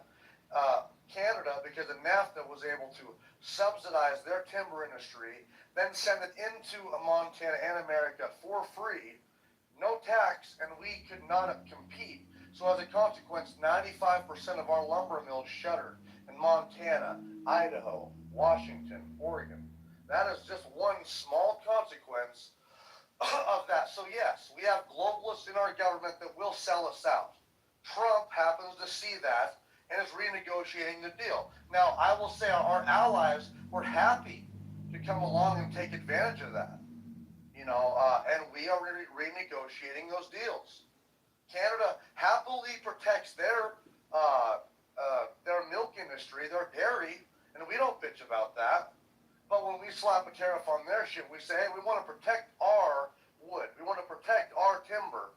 So at least our guys have a fighting chance, goddammit. They get mad and want to cozy up to China. Fuck that. We are renegotiating our trade deals so we don't die. Because we happen to be the #1 contributor economically, militarily, all those. So if we fucking tumble, the whole alliance tumbles. So yes, we want to make sure that our allies are not taking advantage of us. That's simple. Thanks, I'm done. Thank you, Mountain. Let's go to Randy. Randy, you here with? Yes, I'm here. Sermon with the shine. All right, buddy. The question is, which U.S. ally? Well, I'm here to say that the #1 most valuable ally for the U.S. is Israel, which benefits. People say, oh, people are stuck on the fact that the U.S. quote unquote gives Israel 3.8 billion a year, which must be spent on U.S. weapons systems. It's basically a subsidy to the American defense industries. But I would say for that 3.8 billion, the U.S. gets a return on investment that starts at least $15 billion. Intelligence alone, Israel gives the U.S. more intelligence than any other country around the world. I'd say Israel gives the U.S. the equivalency in intelligence of a CIA or an NSA. The budget for those is probably $3 to $5 billion a year. The Israeli army, by having its interests so closely aligned with the U.S., it allows the U.S. not to station battleships, troops in the Middle East or in that area. And the cost of a battleship alone is $1 billion to build. I could go through it. The return, all the technology that Israel buys, they make billions of dollars of improvements all the time. When they fly and utilize U.S. planes, after every mission, at the end of every day, they are in touch with the manufacturers in the U.S., making improvements, sharing data. The U.S. Army, before they deploy anywhere in the Middle East, they go to Israel for training. So I could do the math, and there's people who've done the math. U.S. gets about $15 billion a year in intelligence, technology improvements, etc., military information from Israel. The countries, their interests are aligned. There's really no daylight between their goals. So to me, it's a no-brainer. Not to mention moral support, mental support, cooperation among universities, technology, sharing information. I can't think of another country that comes close. In the 20th century, the quote-unquote special relationship was between the U.S. and the U.K. I don't see the U.K. delivering that kind of special relationship today. I do see Israel. I believe that the strategic alignment of the U.S. and Israel in the 21st century is comparable to what we had with the U.K. in the last century. There, I said it. Thanks for letting me speak. I'll be here. Thank you. No, I want to just go back and forth with you for a bit. I'm a little confused. So everybody is either saying keep the Europeans or go with Israel. But I'm confused. Who else is there right now for America? Like, clearly we saw Europe said one big fuck you to America during the time of American operations or American interest or even the interest of the Europeans. Maybe Europe has more interest of conducting business with Iran, but like during this operations in Iran, they're not allowing them to use their bases. What the fuck is the point of NATO? I am so fucking confused. Well, what I the can fuck say is the this. point of this alliance? I mean, Like, what the fuck? if you look at even since the 21st century, I mean, the global war on terror. Israel's a small country; they can't send their troops, and it would be a fucking disaster for them to send their troops anywhere in the Middle East. But I mean, at the end of the day, who is it that fights alongside the U.S.? It is the Europeans. Like we are basically inseparable from each other. We are basically what was a European outpost. We became, the leading, empire in the world.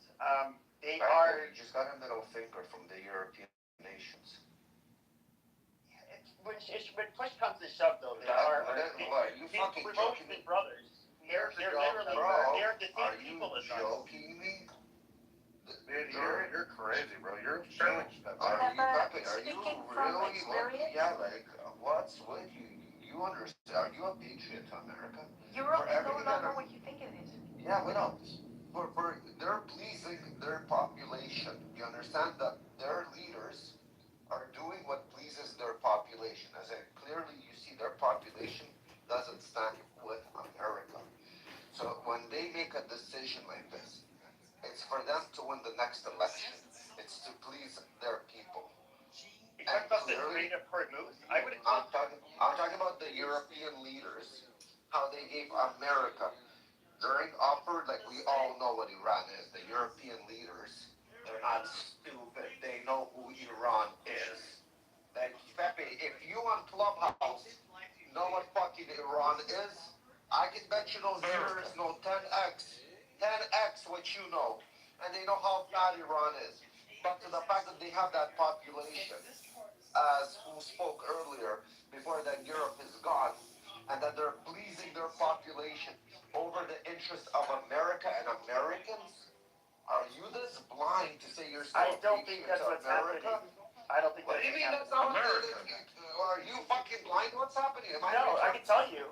Now, there might be some of it might have to do with their population. By the way, when I say the Europeans are my brothers and sisters, I'm talking about the actual Europeans by blood, not the fucking Muslims that emigrating there. They're not my people. But those people that you say your brothers are outnumbered already.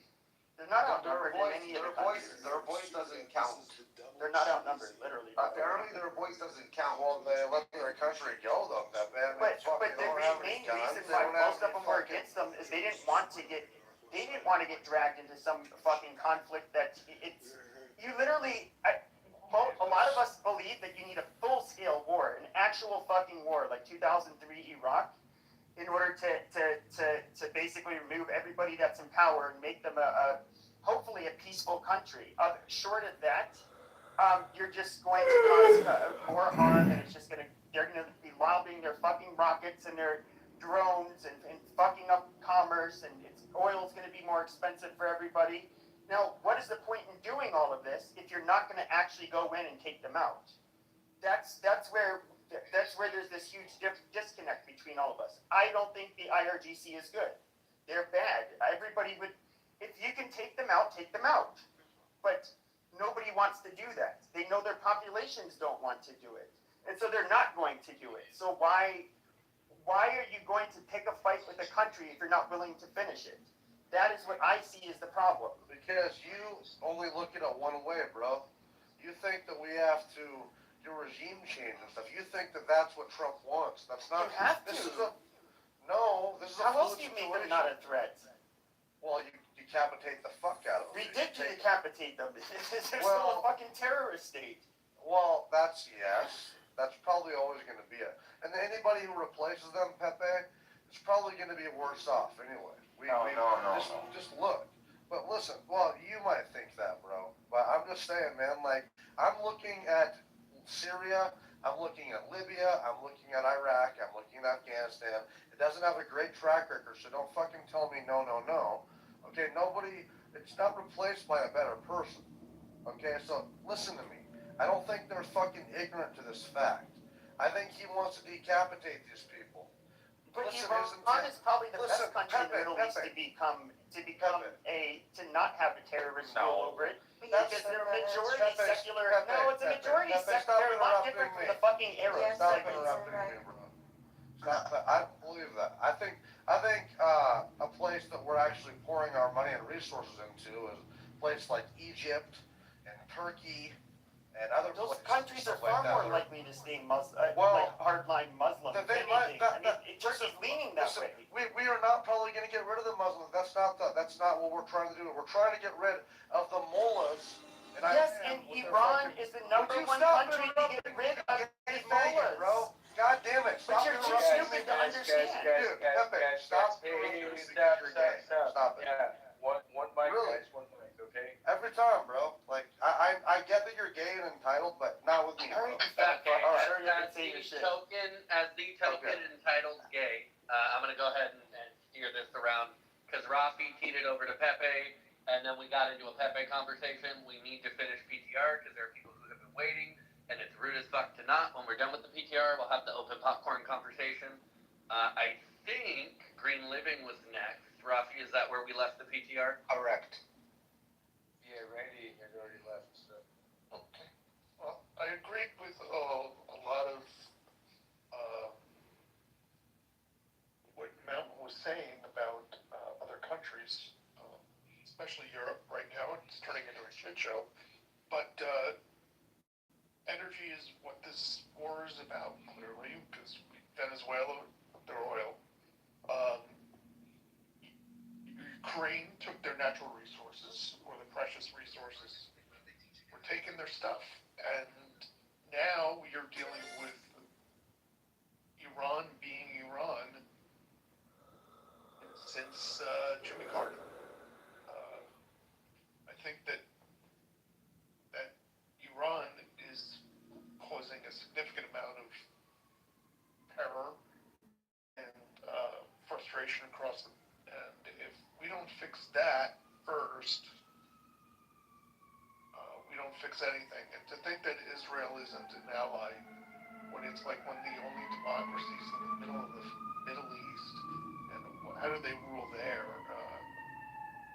What did I miss? I thought we were a democracy.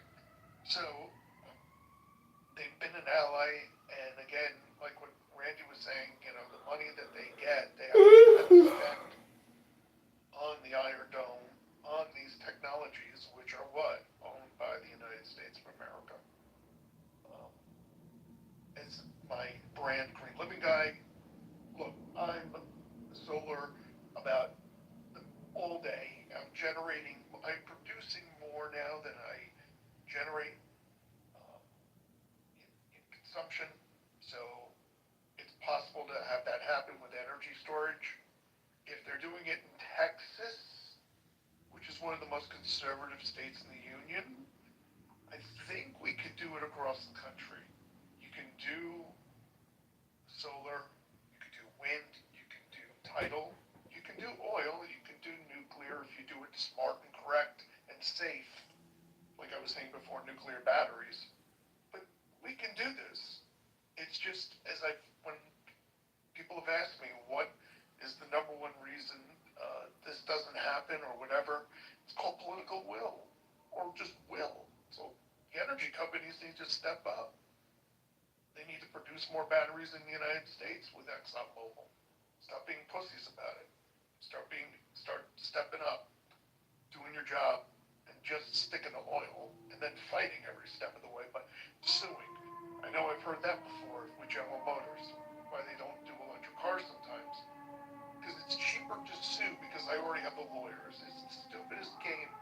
Now they're finally able, General Motors, to make a profit off of electric cars. Since I've been in the game for over 25, 30 years, I've never heard General Motors say that we're profitable when we make an electric car. So we can do this. It's just stepping up and political will. We can get off this oil, with all this bullshit.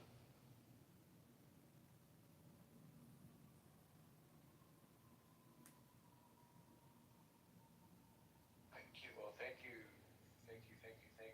Let's go to Sam. Sam, how are you? Hey, how you doing? Hey, what's up, man? How you doing, big dog? Yo, Mr. Mountain here.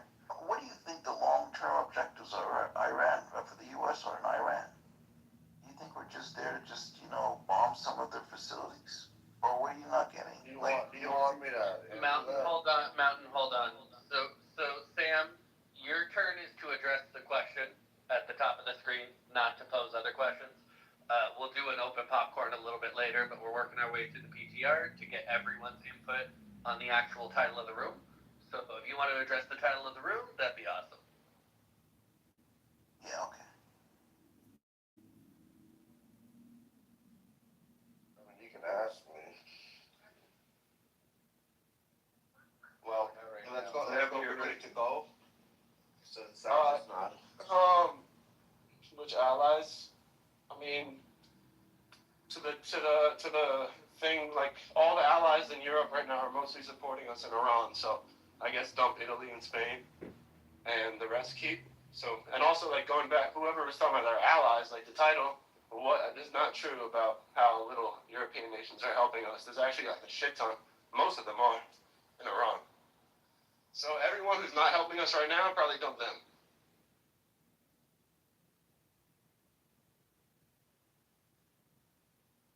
Thank you. We got a new person on stage. Welcome. Ali? Yeah, hey, how you doing? Good. You with us? Yes, sir. It's your moment to shine. Go. Well, should we leave NATO? Yes and no. It's a matter of time and situation. Well, European were kind of ally for the US for years. But it's a kind of leash that US put in Russia. So you're controlling Russia by having European as part. What?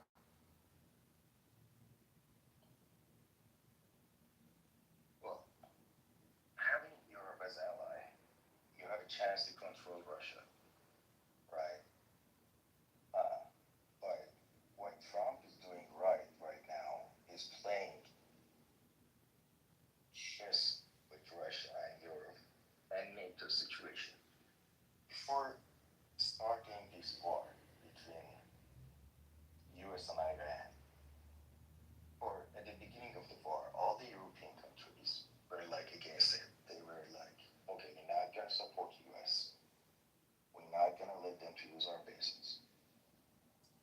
Now that Trump starts saying, hey, we gotta pull out 5,000 US troops out of Germany, they're like, oh no, you know what? You can use our bases. Because they know if US gonna leave Europe and US gonna leave NATO, Russia gonna become like kind of more aggressive. They're not gonna stop like attacking Ukraine. They're gonna probably go further and expanding the war in Europe. And what Trump is doing, I think, is playing the right part at the right time. Now, somehow we convince them to support US more. And you guys mentioned something about Turkey, right? Since I remember, Turkey was begging to become part of NATO. Well, not NATO. Like, they started count me as a European country. After that, they become a kind of NATO partner. And I've heard some conversation that you were saying that they've been buying military equipment from Russia. Yeah, that's true. They started buying lots of defense systems from Russia, which Russia didn't like deliver when they had to. Instead of, I guess, selling, what is the name of that system? S-400 or something like that. They got the money for S-400 and they just passed S-300 or something like that, something weaker. And there is another thing that you guys were talking about, like Israel when I attacked Turkey next. I don't think so. Now, I'm not sure about that. Before the war between the US and Iran, all the people, mostly Pakistanis, were claiming that the next target after Iran would be Pakistan, right? And it was all over the news. But since this war started, now Turkeys are like, the next target is going to be Turkey. What changed here? And if Israel is going to attack Turkey, the US cannot support them. Why? Because US is part of NATO. But if US leaves NATO, then yeah, they can support Israel to attack Turkey. That's a different story.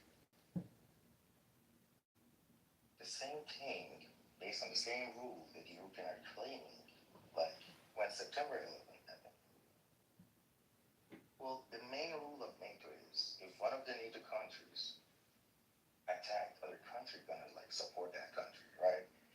So when September 11th happened, the European country helped the US to attack Iraq.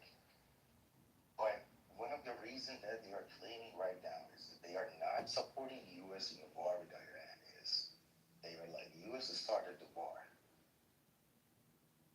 So in the same way, if Israel is planning to attack Turkey, the US has to leave NATO. But, well, US is having another fight with Russia by saying it's part of NATO. You're eventually gonna need it. It's another card you can always play, right? And it doesn't matter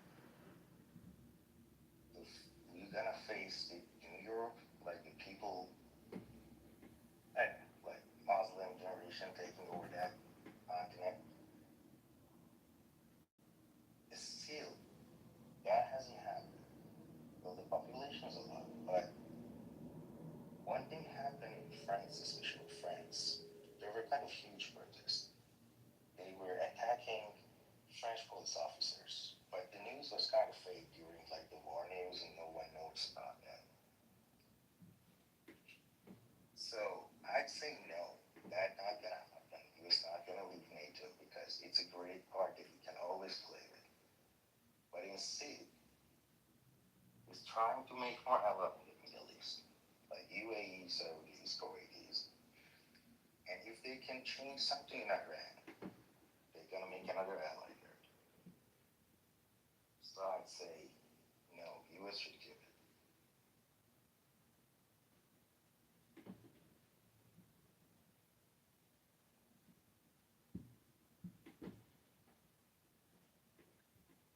You see, I actually want to hear somebody try to justify that keeping Europe and to keeping this NATO serves and justifies for US to keep spending the way that they're spending.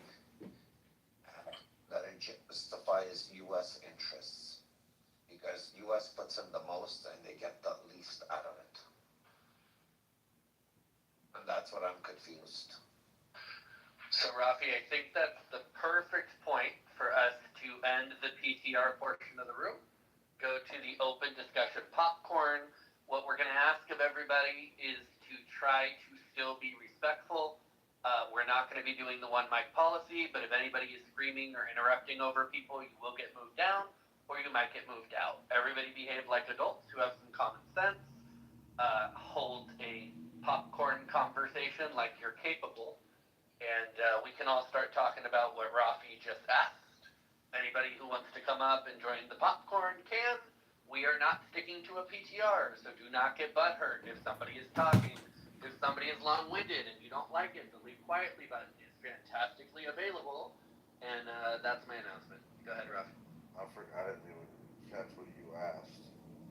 I said, I don't get it how U.S. puts in the most. Can they get the least out of this whole NATO thing? And people are still justifying that U.S. needs to be in it. What is the U.S. interest? What is U.S. gain from this? The geography is the most important, at least in my mind. The ability of the United States as a naval power to forward deploy assets around the world is a key, critical, like 1, 2, and 3 piece of how the United States maintains its ability to transfer shit, soldiers, material, and other things all around the world.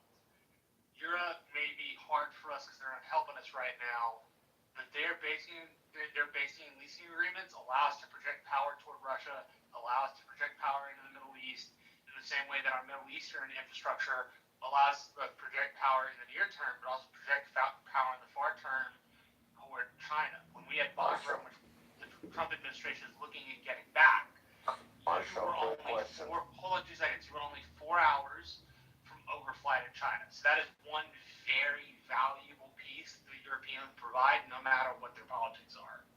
Okay, sure, for China, maybe, but in Russia case, who is Russia more of a threat to? The Europeans or Americans? In this case. The Europeans, but the Americans also they have their tails between their legs.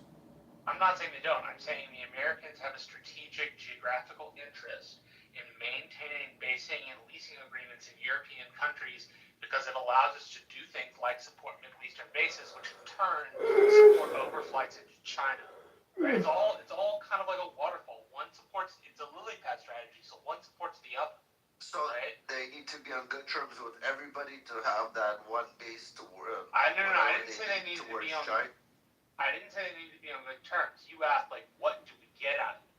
And I'm saying, what we get out of it is that. That is up there with the most 1, 2, 3 important things that the Allies can provide us, aside from, like, military and economic help, right? They provide us with this geographical place to support our other military deployments in a way that is very helpful for us and that we couldn't get back if rejected unless we took the land. So part of the U.S. strategy and our success has been those basing and leasing agreements, which allow us to deploy troops all around the world. I'm not saying you couldn't cut some of them. I'm saying the geography piece on the 1, 2, and 3. That's like, of the 1, 2, and 3, that's on that list. Depending on the person, depends on like where they orient geography. So I'm only seeing it again. If it's Russia, fuck Europe, let them be scared.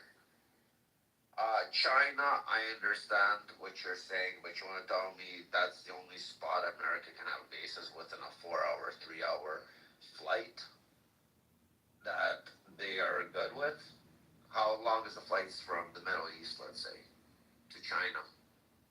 Yeah, but my point specifically was that the bases in the Middle East are supported by bases in Europe. The forward deployment of troops to Europe allows the forward deployment of the Middle East, which allows the forward deployment of troops to Asia, right? They all, like, each base supports the other base. Again, it's not like America couldn't get rid of some of its 900 bases. I'm not objecting to that. I'm saying geography is powerful. Controlling parts of the world through geography is incredibly powerful. And as a maritime power, since we're not the power closest to home, we have to take full advantage of geography so that we can continue to be the world superpower. If we fail geography, everything else will come down on top of it. Well, we got Norm on the stage and we got Stan on the stage. Let's go to Norm first. Norm, your opinion. Which ally should stay and which one's gotta go for America, in your opinion? Which ally should stay and have to go? I don't know. I don't have an instant answer to that. I have an overall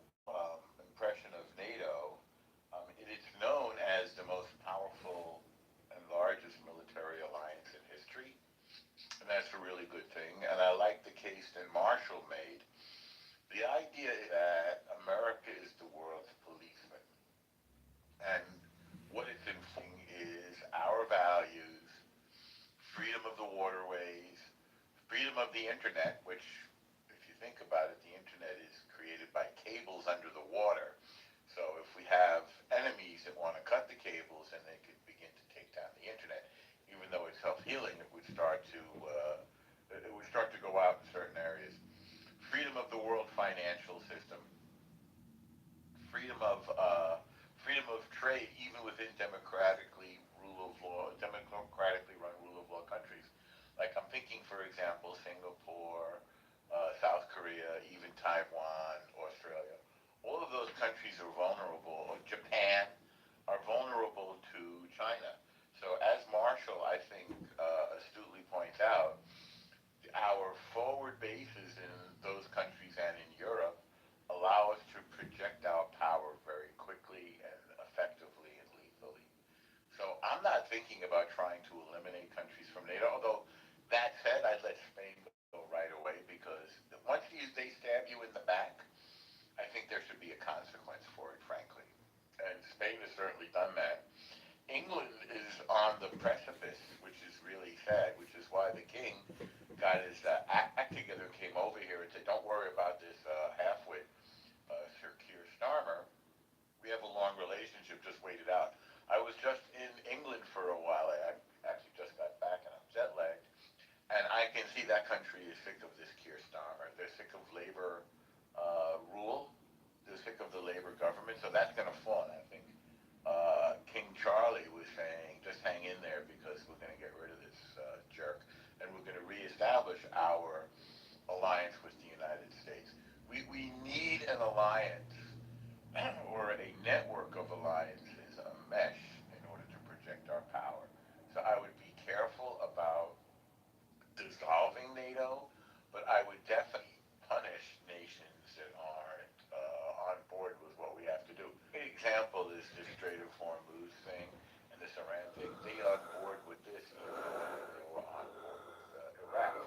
Needs to be, and I think they're going to get on board with this because nobody's going to tolerate the closing of international straits like Hormuz. I should point out to you, under this administration, the Trump administration, we've resecured the Panama Canal. We've just made a defense agreement with Indonesia to ensure the Strait of Malacca. We just made a security agreement with Morocco to secure the Strait of Gibraltar. So that just leaves, there might be some others I'm forgetting, but the Strait of Taiwan is a remaining concern. We have to keep the international waterways safe, or we're going to be in a very different world. But fortunately, the trend has been reversed by the Trump administration, by the projection of American dominance and power. I'd love to hear what other people think about what I said too, because I would say this. You did mention Spain, and it is. They have some very far left wackos who want to. What did they want to do? Bring in? I forget how many legal migrant.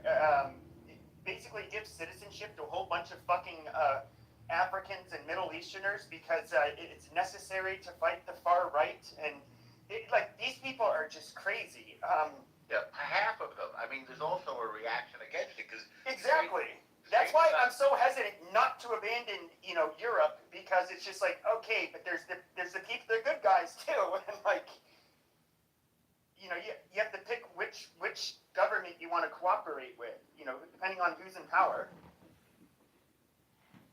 That's a good point. So for those reasons, it makes sense to try to keep this alliance together.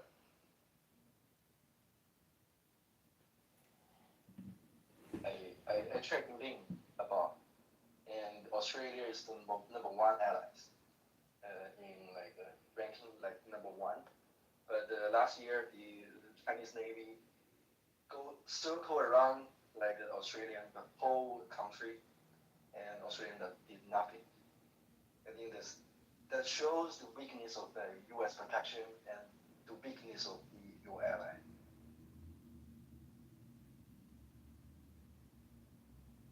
Yeah, but Russia plays games with the U.S. too. They're flying their jets in Alaska, close to the borders. They always fuck around. They flew their planes during the Ukrainian war close to other NATO borders. They always fuck around. Yeah, it's not so much that the Chinese were trying to test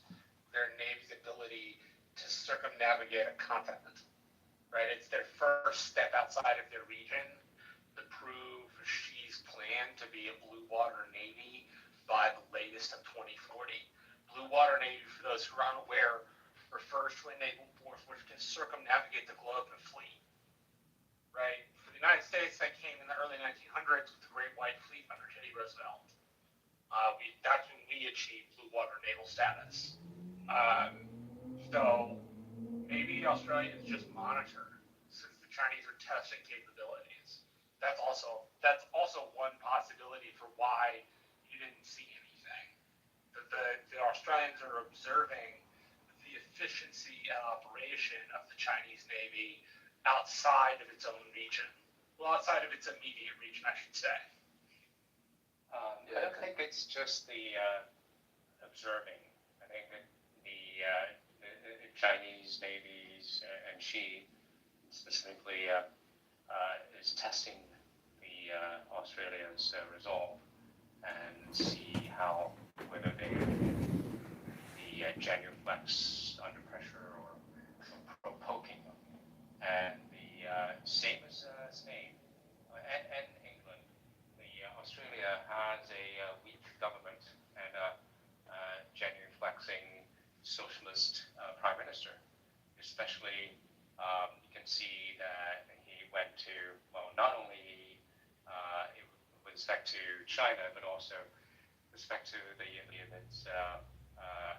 Well, we were just talking about somebody was talking about England or Spain letting in illegal immigrants, and Australia is also welcoming illegal immigrants. And then Mr. Premier Albanese went to the mosque and kowtowing to the Muslims, and then was basically pretty whacked in the face and was driven out by the very population he wanted to appease. And so there you have it, a socialist prime minister. What's funny about that? Same as the Spain. Spain has a very troublesome economy as well because of its socialistic policies, and it's making its economy, pushing its economy into the shithole, and they are trying to all sorts to seduce foreigners, influence to move there, but then they're young. Youngs are fleeing the country because of the socialistic economic policies, and they're doubling down on the bankrupting policies. And I mean, I don't know when Spaniards are going to wake up. I'm done speaking. What's funny is they have the base Pepe, 1 second. Robbie, Father, I am headed out. I gotta go open my coffee room for the night. So what he's talking about, because Democrats specifically have opened up the conversation about reparations in the state of California. Let Pepe go. Pepe was one. Oh, you got the former congressional I thought candidate government did down in the VIP section. You want to invite him up? He's always entertaining. All he has to do is unmute. A bunch of Jews on a beach. They ended up implementing this fucking his campaign law, which are no longer saying this. So what they immediately did is instead of addressing the fucking problem. Dr. Adams, I was the biggest contributor to that campaign. I'd like to know what that money was spent on.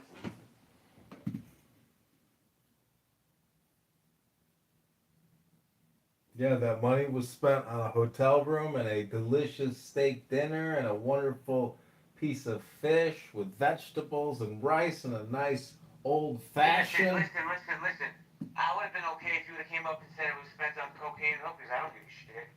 No, I'm good. I'm running for the mayor of Chicago. You got no chance. Well, you know that, right? that's what they told Mom Donnie, and look at that stud mayor of the most indebted city in the country. The difference was Mamdani had his own money that he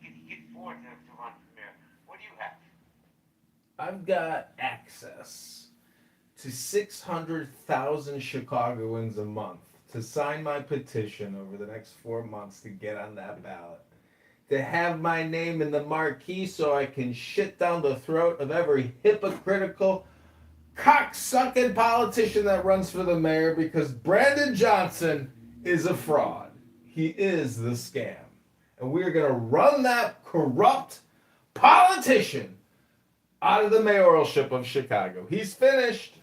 His time is at an end. A one-term mayor because he's a schmuck.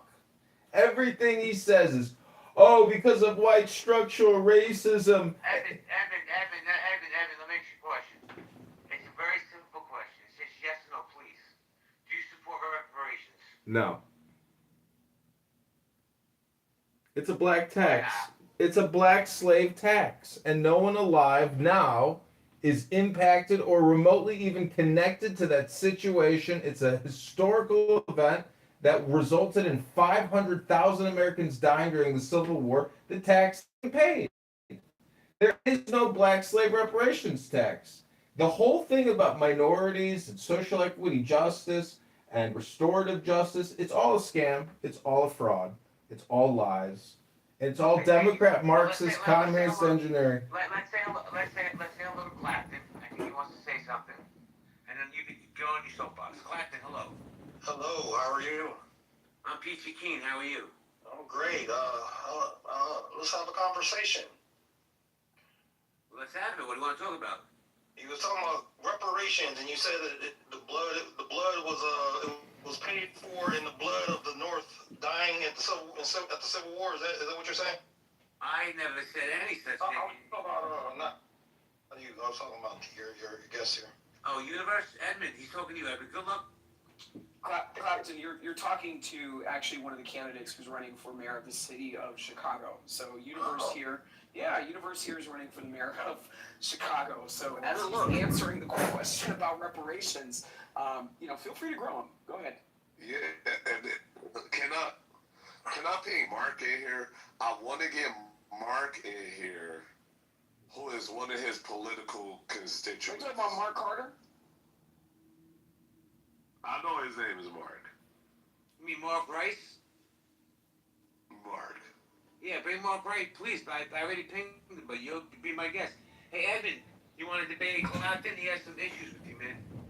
Yeah, Clapton, you think a black tax, a black reparations, slave tax is a good idea for restorative justice, social equity? Because today it's Cinco de Mayo.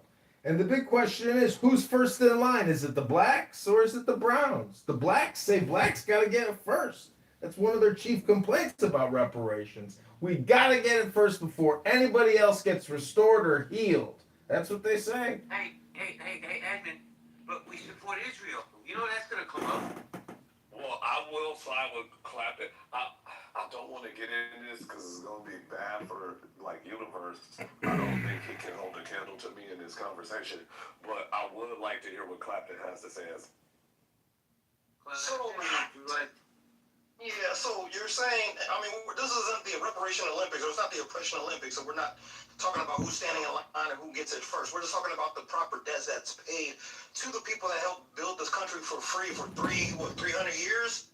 And then on top of that, then we had Jim Crow after that. Let me ask you this, and you say that nobody today is affected by that. Why do we have ghettos? Why do we have the land ownership in regards to African Americans that weren't able to own things, but yet your ancestors were? You still benefit from the past. That's the point that we're trying to make. And maybe it's not the answer. Maybe reparations, we can't even afford reparations. I will probably agree if anybody has that stance. But to say that they're not owed anything, that's a crock of shit. I'll say that. But, wait. Can we clarify and actually identify the actual identity of, say, Universe, which has benefited off of the fight, not of the whites, but blacks, who's been able to actually counter and then actually waspicize his logic in a certain lane? Well, I would just say that even let's say you're hypothetically correct that African Americans are more entitled for reparations based on legal grounds or even moral or philosophical and ethical grounds. Let's say you're right. My complaint is that this country for 100 years hasn't been run properly because the Federal Reserve and fractional reserve banking and deficit spending and debt. We're 40 trillion in debt. We're paying over $1 trillion a year in interest. It's only expanding. Trump didn't slow down the spending. Doge didn't save us that as much as we expected. And the revolution never came because Elon Musk went on Fox News and said this is the biggest revolution since the founding of the country. And it never came. And Medicare, Medicaid keeps getting $4 trillion plus a year because doctors and health insurers and health groups gotta keep growing their quarterly earnings. Cigna, Blue Cross, United and Aetna, they gotta keep getting their hundreds of billions of dollars a year from the federal government. The Catholic Church gets $50 billion a year for Medicare, Medicaid for all their Catholic hospitals. Isn't that nice that we subsidize the Catholic Church hospital chain, which 1 in 6 people go to every year? That's fantastic. But Clapton, I'm just telling you, if we... Hello? Oh, you broke up. I can't even hear the last part of what you said. I was just saying that... I know what I'm saying. I was saying we should agree on how to run a business before we agree on reparations. That's all I'm saying. Well, I agree that we probably need to get our affairs in order to say that nothing is owed. That's where I would have a problem with.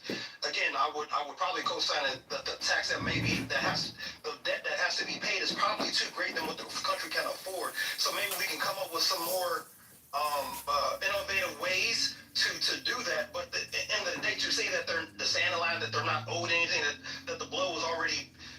It was already paid for by the blood of other white people. That's like saying that like if a person kidnaps someone and then is eventually like they're forced to release them. Let me ask you a question. Go ahead. If we can't afford the money, which we can't because this country's doing shit. I'm just being devil's advocate right now. Would you take free education, free healthcare for let's say the next 2 generations? Can I interject? Go ahead. Yeah. Because if we have an interjection, it's just respectively fair. If I said that, I would say yes and more. There's enough land, right? And there's called unincorporated land that is still unmarked and So if we gave you South Dakota, would we? No. That's not unincorporated land. That's not unincorporated land, right?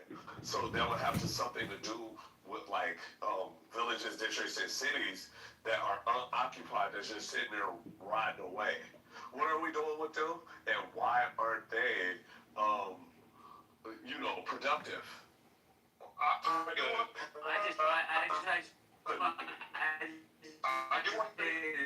That's cool. I have to say this real quick. And Dr. Adams, who's most of the truth, let me just say this. Of all the crackers on this app, I've been the biggest. No, JB, I know. I get that. And it's all good. And like I said, we're still owed our 40 acres in the mill, but I don't want to create another reservation either, right? If we did, let's say, for instance, you gave us South Dakota, right? You gave the black South Dakota as reparations. Do you think that they're going to actually provide resources in that area, or is it going to create another reservation? Let's be honest with each other, though. And like I said, I'm for reparations, and we can figure out a plan that makes it fair, and let's see, don't start. I'm with that. But here's the problem. That 40 acres in the mule was granted by somebody that did not have the power to grant 40 acres in the mule. Right. Yeah, but there was still. But they gave all the white folks. Yeah. No, they're not going to Question that he asked Clapton as far as, the takeaways that you had mentioned. No, I would not accept that. Free college and, those sort of takeaways, I absolutely would not. What I would like is free college. I would definitely like 0% first-time home buyer loans, 0% commercial development loans, and then we can maybe, begin to have a conversation about reparations. Now, I have historically been against reparations in the form of cash payments, but if you're going to, right a wrong that was done to Black America. We're talking about Black America, not Pan-Africanist America. What was done to Black America, I believe that a starting point should be, 0%, zero interest loans, okay, towards first-time home ownership, 0% loans towards, commercial development loans, to rebuild the Black communities. I really feel like that's a good starting point. That's just my opinion. I would even go further, Dr. Adams, because I think we agree far as like cash payments of reparations wouldn't be beneficial based on the targeted financial strategies of certain institutions, as we've seen been designated by like Navy Bank loans and all that kind of stuff.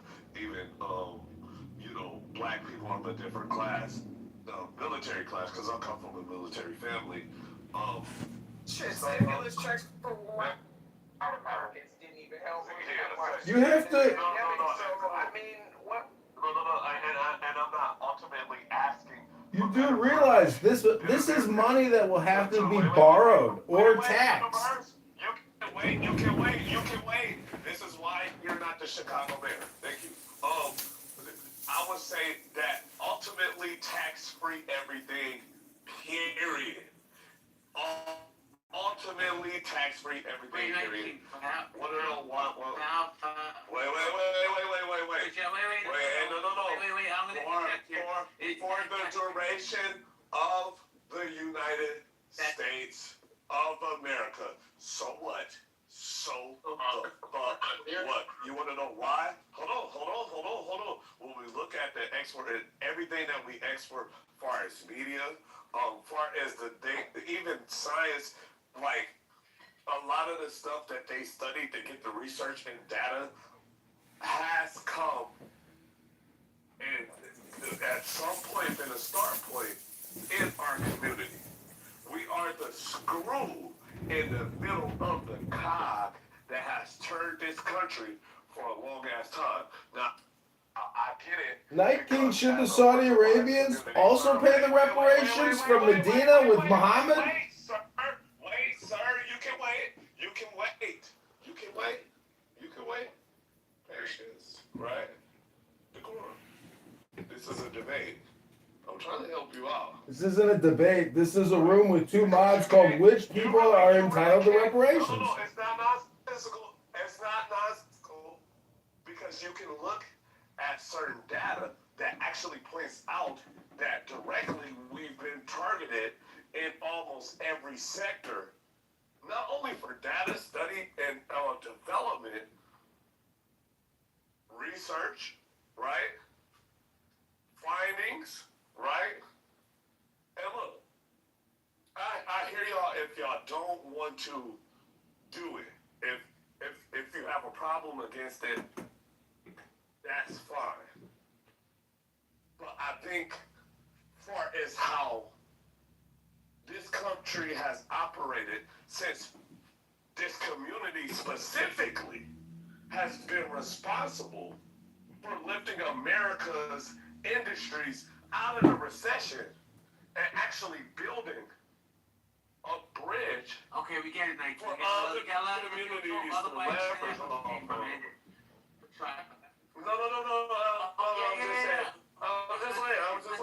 I'm giving you plenty of grace, bro. Let me answer you to respect the stage. All right. I just want to land, bro. I was coming down. So wait, let me just say this. Let me make this announcement. All right, yeah, y'all got it. So, thank you. Reparations, yay or nay, that's the poll. And the answers are absolutely over my dead body, but the Jews. So please vote in the poll. All right, let's welcome Dave. Hold on, Clapton, I'll get you, I promise. What's up, Dave? We're shaking, man. I'm in the building. Welcome to the building.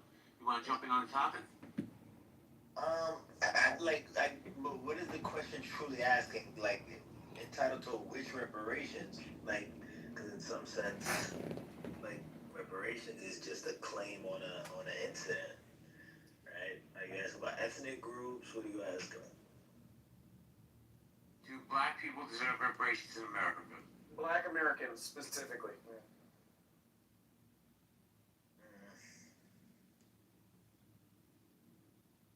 You got a phone call. Clap. I think go ahead, bro. was just gonna say, maybe we need a model like how they rebuilt Europe after World War II. They did. You want to do a Marshall Plan for blacks in America? That might be an option in regards to, like, you have a lot of funding for like schools, like the infrastructure, right? Schools, healthcare facilities. Maybe we'll do grants for businesses. Of course, the home ownership idea that doctor kind of presented. So I think it has to be a combination of like education, business development, and infrastructure and housing. So I think if you can do a combination of that, kind of like when they rebuild Europe, that was kind of what they did through the Marshall Plan. That would be a good starting point. Let me ask you a question respectfully. Aren't there specific grants out there just geared for minorities in America that I'm not eligible for only because I'm a cracker? At a limited basis, there is, but it's not widespread enough. For those that did, it did lift up some of the some black folks in some cities, but it's not widespread. That's the problem. It's very limited in funding and also in application. Why do people feel like they'll be left out, like the progression of this? And that's one of the things that, like, I actually, like, really truly want to know, like, why other ethnic groups feel like it's a slight if we receive this. I said it 1,000 times, and I'll say it 1,000 more times. Put a plan in place that makes sense, and I'll vote for it right now. But I want to read what Victory wrote. Blacks don't want money or reparations. They want their villain to be understood and disclosed. Why do the small hats get to have a villain from Germany and not blacks? Oh, look, Alan, it only took 5 minutes for the anti-Semitism to show up. That train's never late. Jesus Christ, I wish that there was some way to, like, remove the conflation of oppression between Jews and blacks in America. It just seems like it isn't. Okay, let me some data. Hold on, Edmund, let me just say this, and I'll pass to you, I promise. Blacks in America, it's not even close. They have had it far worse than any other ethnic group. Jews in the world, they're the original slaves. No matter what do you say, Night King? Sure. No. Look, very, very hip on history. Anybody that knows me on this app, as long as I've been on this app, right, knows that I even got 2 Jewish half-brothers. So don't come at me like I'm going to be anti-Semitic in any kind of increment. But I just challenge arguments. I didn't say you were. Yeah. No. But I have to state that, though, because of the climate, right? And that's just not, I don't state that out of being hit. I state that out of respect for you. Okay, moderators, if you could put me in the queue after Night King is finished. No, you're doing it right now. Okay, I asked Grok, do black Americans deserve reparations in America? If so, how much per black American if proof of impact can be established? How much has each Jewish victim of the Holocaust received each year since 1945? This is Grok's response. No, not as a blanket national program. Feasibility issues dominate. Eligibility. Black Americans includes recent immigrants. Proving specific impact from events 160 plus years ago across generations and funding via current taxpayers, many unrelated to slavery, make it impractical versus targeted aid or policy fixes. Holocaust reparations, direct survivors and heirs post-1945 genocide. Germany paid $90 billion plus total since 1950. Recent years, 4,600 average direct per current survivor, for a total of $128,000 per survivor. Plus services amounts varied by program. Proposals for black reparations range wildly from $100,000 to $5 million per person in local studies, unproven at scale. So if the Jews only got $100 billion, how much do you think the blacks should get? $100 billion or $1 trillion? I mean, you tell us. Hello?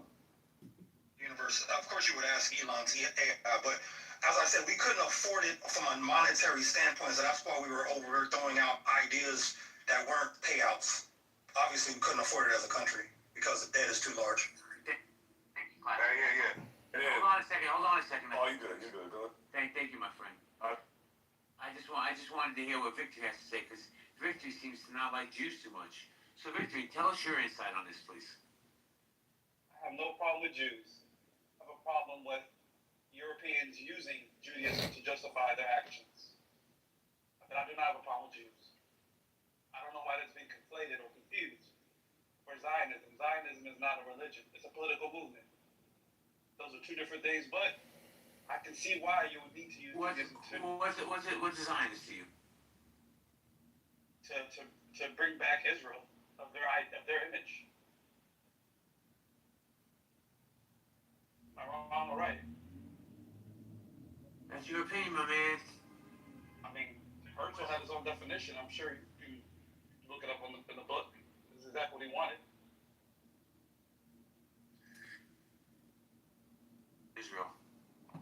There's nothing wrong with that. But I also support reparations in America.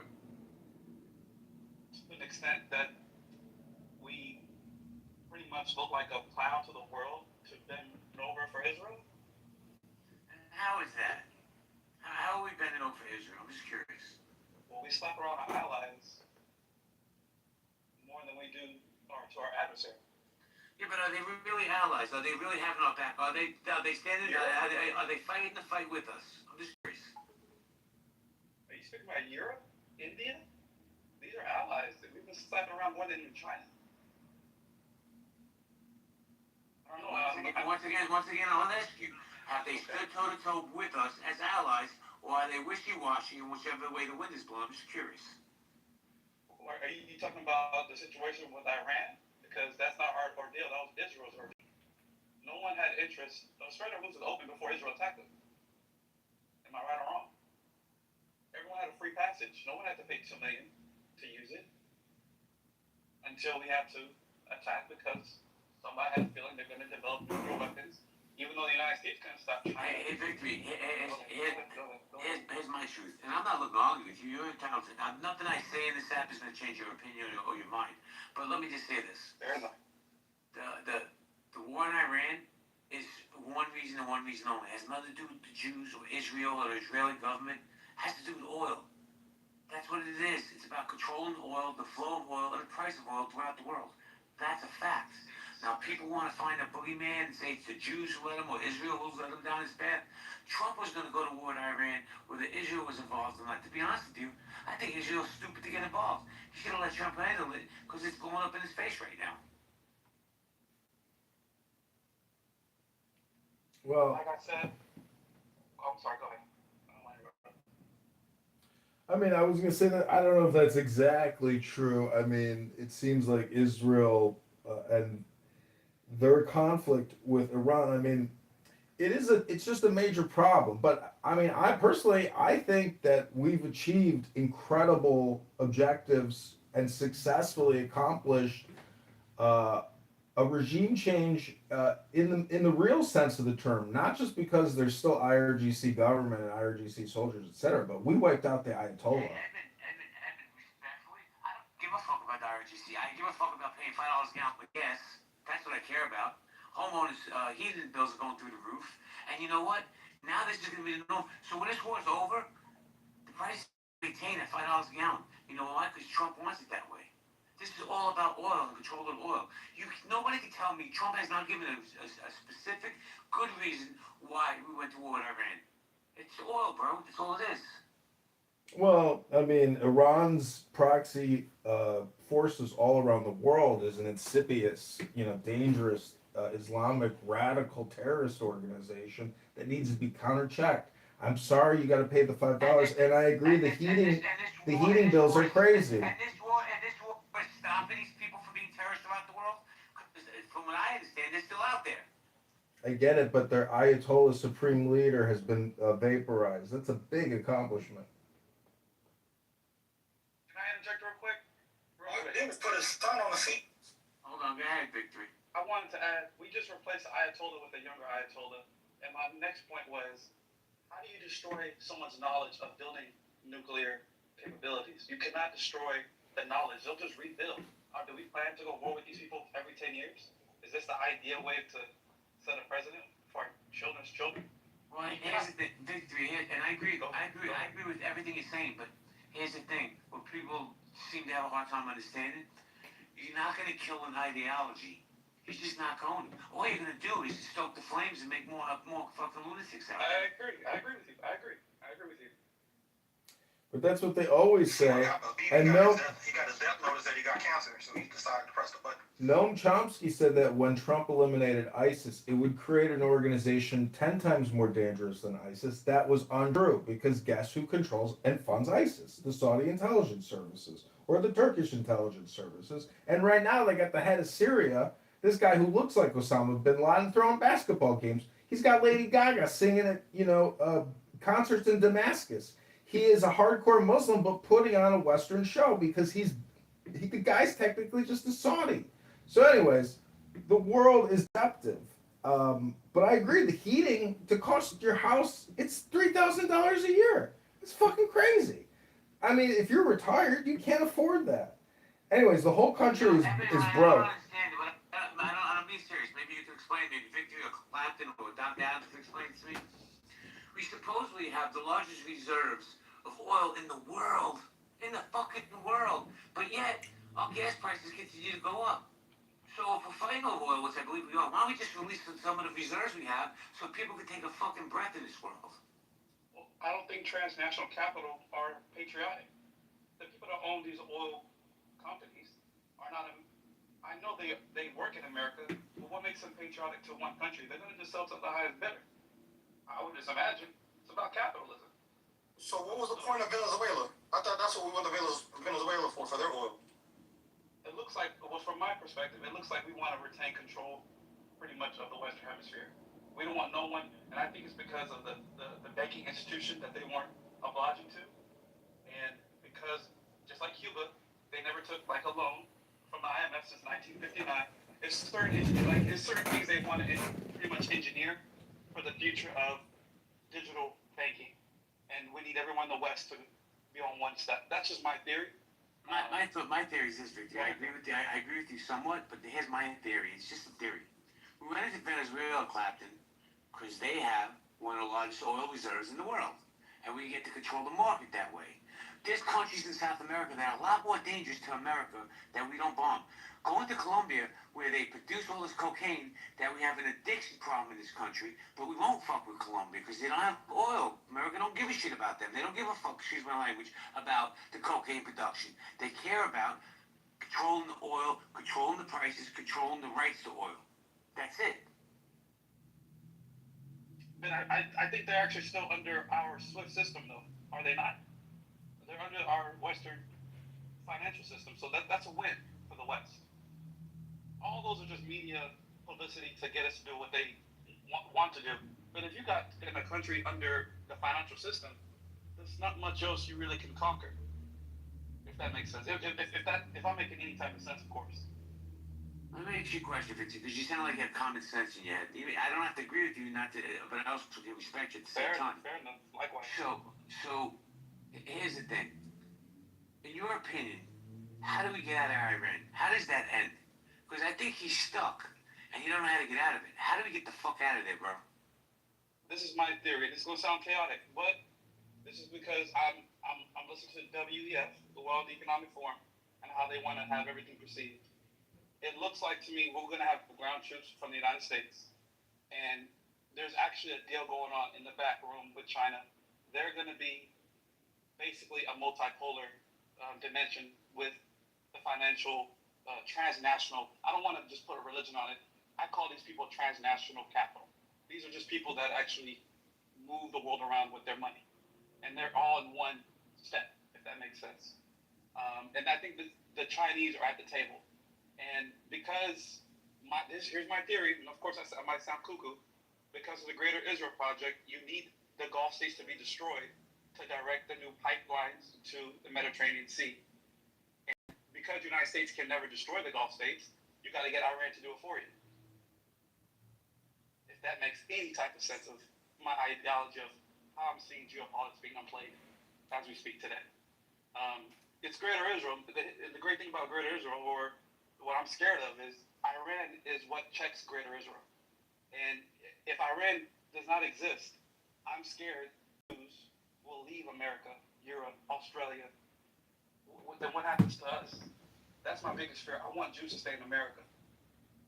If Jews leave your country, you're pretty much going to be decimated because they don't need it for transnational capital-wise. But that's what you did. No, you don't have to mute up. Now we're just having a conversation. But the truth is, when you say the Jews, right? Because I'm a Jew, and I'm not speaking for all Jews. I'm just gonna speak from my lived experience of what I've seen. Okay. When you say the Jews, the truth is, we're not welcome anywhere. So why would we stay where we're not welcome? The United States or Israel? United States. Well, from my perspective, for transnational, because I look at the money more than anything else, I think Jews are being used to divide and conquer. That's what I perceive. Even for World War II, I think they were being used. You know, I think Hitler was working for them. You know, that's what I really believe. That's the 1933 Havana Agreement. There was a deal. You think Hitler was working for the Jews and they hired him to kill themselves? I wouldn't say for the Jews. I say transnational capital. Don't put a religion on it. These people, I highly doubt they're religious.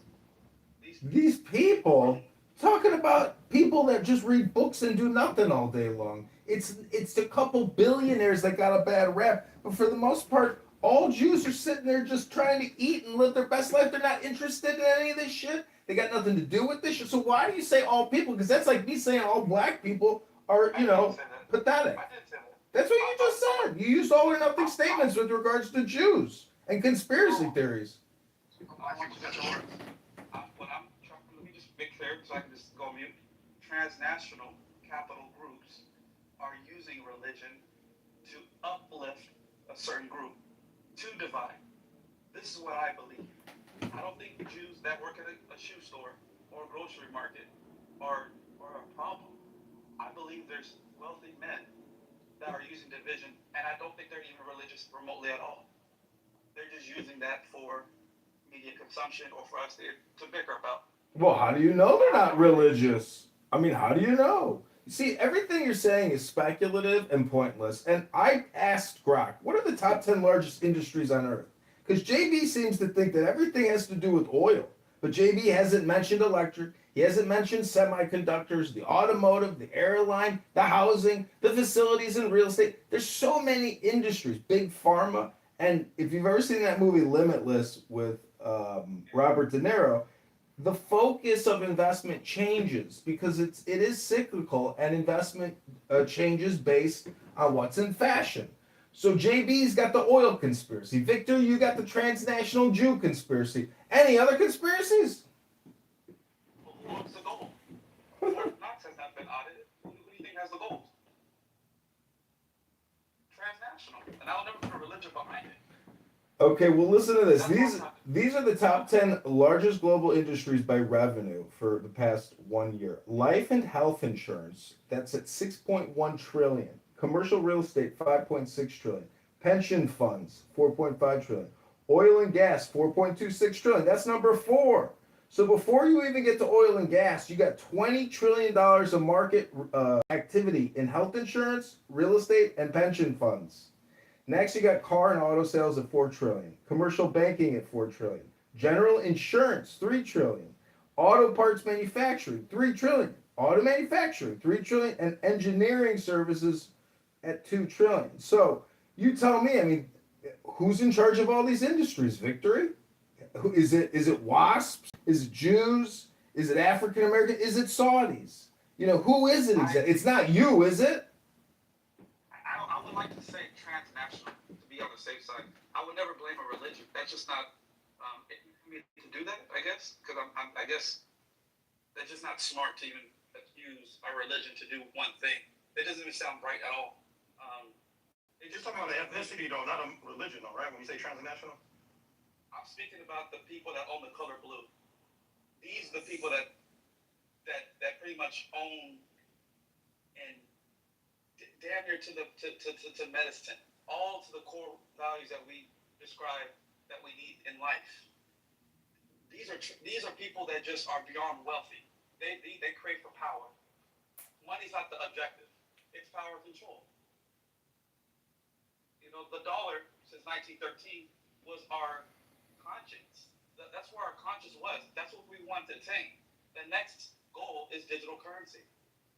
That's what they want. It's not about money. It's about control. If that makes sense. And I never want to put... They already have control. What's your credit score, Victory? That's the control they already have. They already have Chinese surveillance control of this country. If you've ever been evicted from an apartment, you can't get an apartment again. If you've ever gone bankrupt, you can't get an apartment. You'll be in a fucking shelter, in a tent, if you can't actually establish some type of credibility. And that's what surveillance capital does. It either delegitimizes your capital or it adds to your capital. And, you know, all I gotta say is, yeah, if African Americans want reparations, there's one way to get it, and that's through the law. And currently in Chicago, they have a pilot program. It's not even pilot anymore, but they've given $40,000 to 300 African Americans by taxation of cannabis in Evanston, Illinois, under Danny Biss, who's running for Congress. And that's wealth redistribution because, you know, why? First of all, if you look at the requirements on who's entitled to the money, random people just applied. And they just chose what they thought would be the best mix. So the whole thing is subjective, unfair, and unconstitutional because it's discriminatory. And if you want to propose legislation and law and funding that's discriminating to other groups of people, well, you're a hypocrite. And it won't work because you'll get sued to oblivion. You can't stand the legal test of your claims.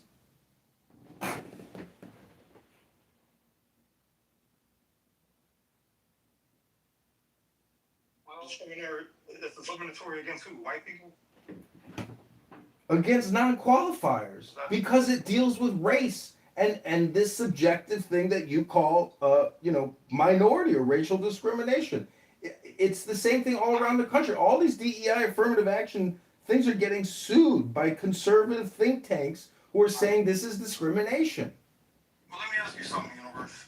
If you have a history of discrimination against racial groups, and you're trying to make it right, and because they were discriminated against because of the color of their skin, how do you make it right without you guys trying to do the reverse discrimination argument when you guys were the ones that were? And when I say you guys, I'm talking about the system of the mainstream or white folks. You guys are playing this victim card in regard to DEI or whatever these woke, quote unquote woke policies are they're discriminatory against white folks, but they're not excluding white people. For white folks are the only ones that benefit from all of the policies in this country. So if we have something where we're trying to give a little piece of the pie to people that are not white, you guys are screaming discrimination. So you guys can take the bigger piece of the pie again. So I'm just like, well, that's what the leftists say. That's just not true what you're saying. And when leftists call for progressive taxation and millionaire taxes so they can do wealth redistribution within the communities and not hire white people because they want community representation in the government, it's fucking hypocrisy. It's black supremacy. How the fuck can you not observe your own black supremacy and then call out white people for their supremacy, but yet be supremacists in what you're trying to achieve? It's ridiculous. Where in the system are black supreme? Where do we hold any power? In Chicago, where Brandon Johnson only hires black people and says he won't hire white people because they don't represent the community. It's racist. He just said it. The mayor? Yeah, Brandon Johnson. I mean, then that should be a legal basis. If you're talking about using the government to only hire black people, I actually agree with you. But we're talking about widespread discrimination in regards to the power structure, to regular jobs. Here's the problem. I got to bounce in a minute, but let me just say this. Most white people will never admit that systemic racism is a real thing in America. It is real. Because you know why? It doesn't impact them. It doesn't affect them. So they're never going to embrace it and say, hey, you know what? We live in a fucking racist country. We do. But since it don't affect them, they don't feel it, they'll never admit it. Just my opinion. I get it. Because I would ask a white person any day, trade places with a black person, and they'll never take that deal. Try to get a job as a black person. Try to exist as a black person and say that it doesn't exist. The system. Have you ever seen that movie from the 90s, White Man's Burning? Is that the one where the black man turns white or white man turns black or something? No, you should watch it. It's a pretty good movie. It takes place in Los Angeles in the 90s. Actually, a very, very powerful movie. You should definitely watch it. I'm not. I mean, We just have to go. We're gonna close it up. We thank you guys for joining the room. GB, any final thoughts? And it's my first room in a long time. I know. Hope to do some more with you and I. Man, listen, great conversation. Victory, you came in. I misread you. I want to apologize for that. Think you're a good dude, and you're welcome in my spaces anytime.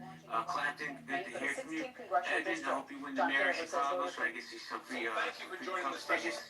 Adams, I love you like a fat kid loves cake. Outside City Hall with some big news as your mayor. Thank you. All right, thank you, y'all. Thank you. Tonight, I'm ordering an immediate freeze on discretionary spending in every department.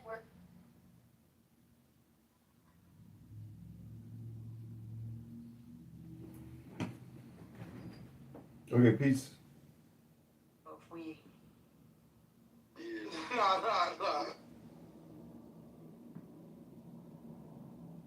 What's it going, joke now, baby? Relax, man. going on now?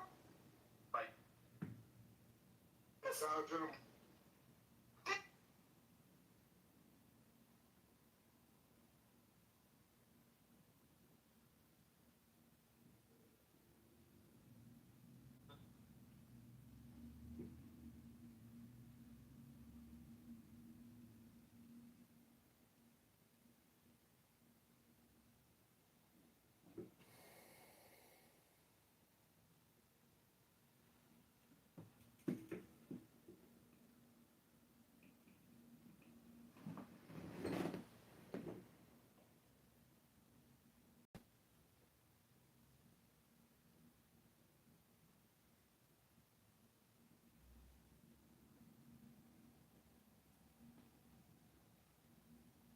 And so the way the plot goes, Fighting with Andrew about whether or not you can rape your wife seems to be something he's really obsessed about. Would it stop there? Would it be like, oh, he says to do it, and you say it's not a... it's real bad to say. It really puts a not a bound on our state, but it just, the guy said it literally paints over and makes fun of what happened, and it's not a joke. And people here are upset about it, and because of that, I mean, people didn't know that, obviously for sexual stuff, I didn't know that, but right? And if he commits to that, right, then I think, yeah, there is a point at which the moral discourse has to stop, right? Because I think, like, moral oughts, and they derive from, like, certain, like, basic So what's Andrew's view on that? Does he think marital rape is okay? He wouldn't call it a rape.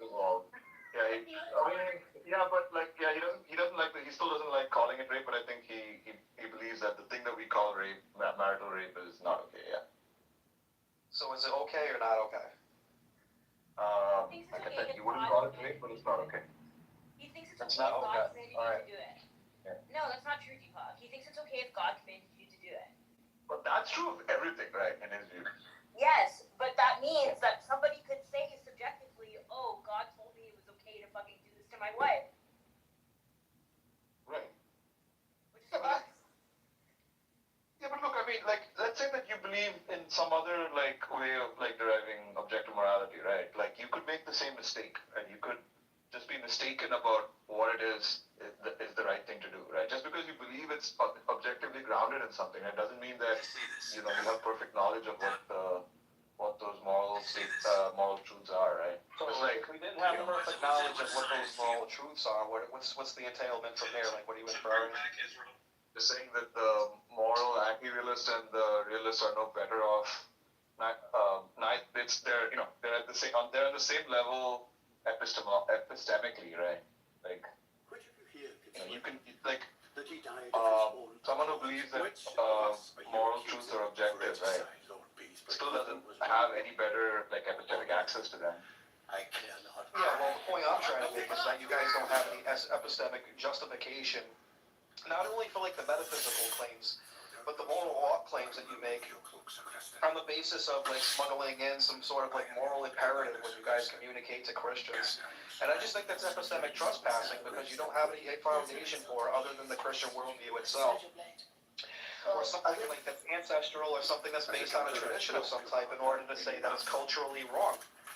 That's what you're going to defer to, right? You're always going to do the Democratic Convention thing and get into moral relativism, and also you're like the smaller community and group of people. So why won't we even listen to any of the moral imperative to begin with when we actually have a belief, a justified true belief, and a foundation for something? It's like, yeah, bro, whatever. What I say? I don't care what you say. Doesn't make any sense.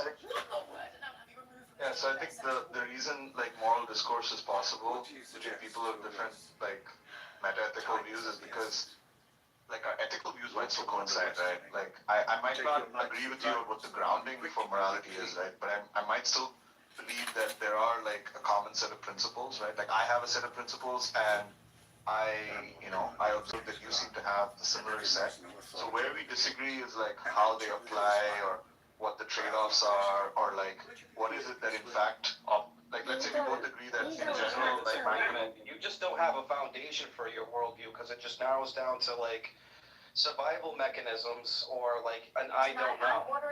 You can't just put that in a survival mechanism because now truth and objectivity is illusory at that point. So it's like, well, why is that wrong? because I don't base it on like survivability or something, right? Like I believe that like so what would it be? My preferences? Is it my preferences? Because it's not my set of preferences. Okay, we're back at this. We're back here again, but it's stances, not preferences. But you could call it preferences. It is preferences, right? You have your set of preferences, and I have mine. And I also have my preferences aren't to follow myself through my own self metrics that I make up for myself because I just made it up.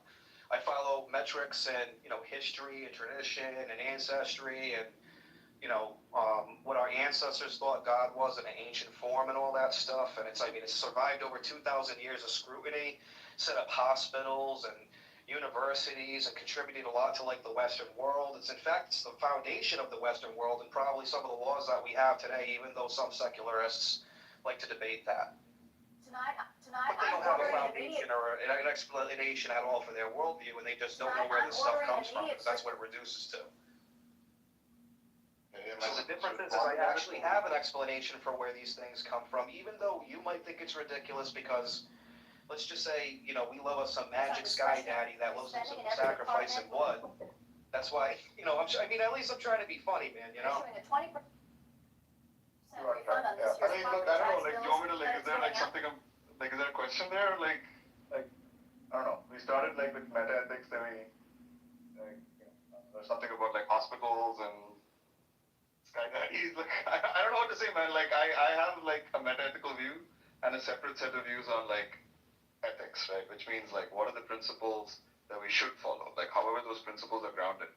And I think I could agree or disagree with, like, Christians and Muslims and, I don't know, Baha'i and Hindus about those things. And we can come to some sort of, like, like agreement on what the entailments of those principles are. But if, like, I'm going to, like, disagree with somebody about, like, what those bedrock principles are, then there's just there's no further discussion to be had. Like, so for example, right, like, there's some... taking of human life and treating people with dignity seems to be, like, thing that's happened throughout history. Maybe Christianity is not the only religion that does that, but to my knowledge, in the Western world, that's kind of the foundation of the egalitarianism that you see in all these other different systems that overlap. Secularly, with these kind of meta-ethical things, could be like a secular humanist or what is it, utilitarian, all that stuff. Are you one of those? Look, why are we talking about like all these things? Like I'm trying to like just talk about like why are you making movies? I'm trying to have a general discussion with you. I'm not trying to have a debate with you. I'm trying to be funny and just like talk to you like a person.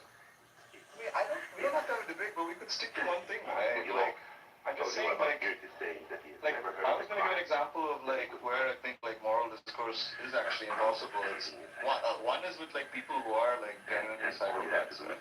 People who don't seem to have anything we recognize as a moral principle whatsoever, right? Like they don't value the ability of empathetic is important. Is that because is a trait that they lack is like an empathetic Where way. you go to business.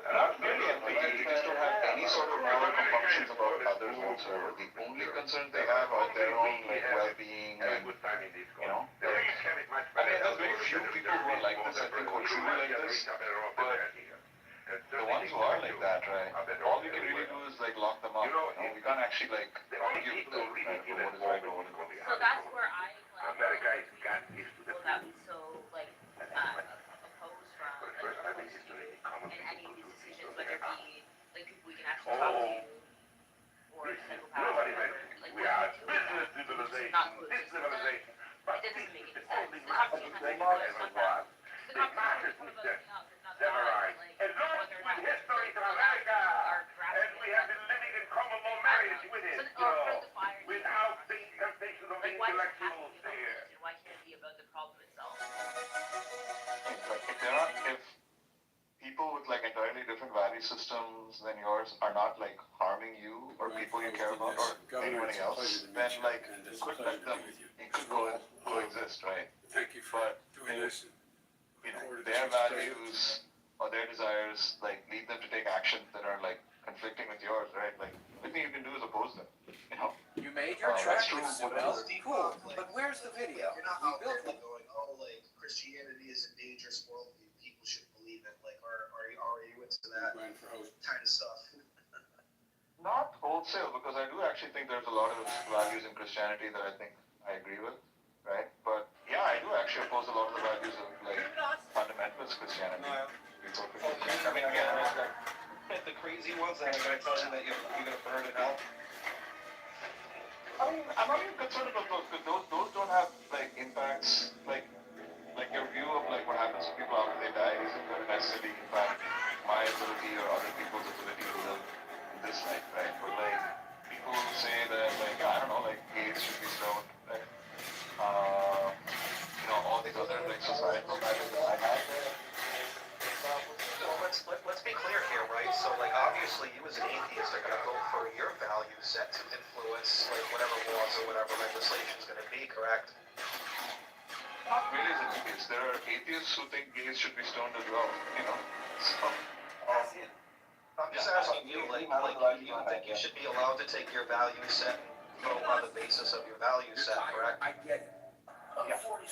Yeah, so like what even if a Christian did think that there was like gays, for an example, with the same value on a subjective basis, because it's both subjective purely under your worldview, then like why wouldn't they be allowed, even if that is ridiculous and stupid, like why shouldn't they be able to vote on the basis of that value system when you can't? I can vote on it, yeah. I just vote against them and try to persuade like everyone else. That's actually a funny one. Hey, Deepak, we're gonna take you out in the back and stone you to death. Hey.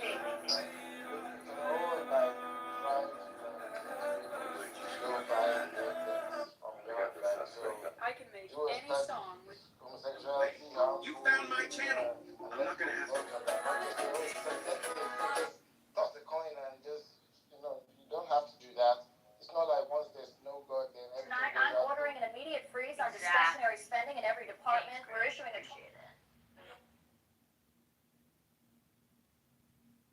This is what I mean. Like, I think you can get past the subjective and into something else, like a collective analysis, or what is history taught us. You know what? I agree with you, and that's in the everyday, right? Like There is only every day. Basis. You're gonna walk down the street. You're probably gonna walk by a couple of people.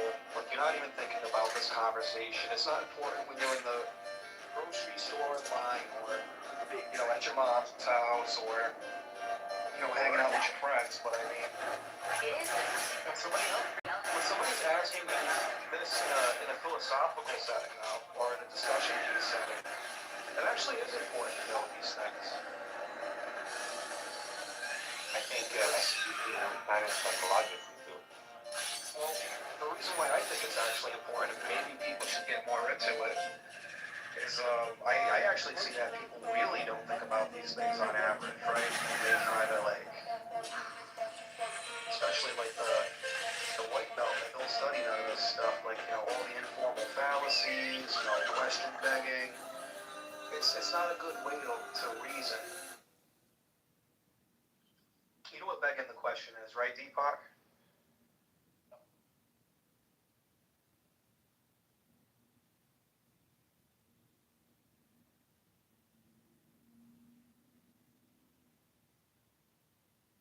I don't.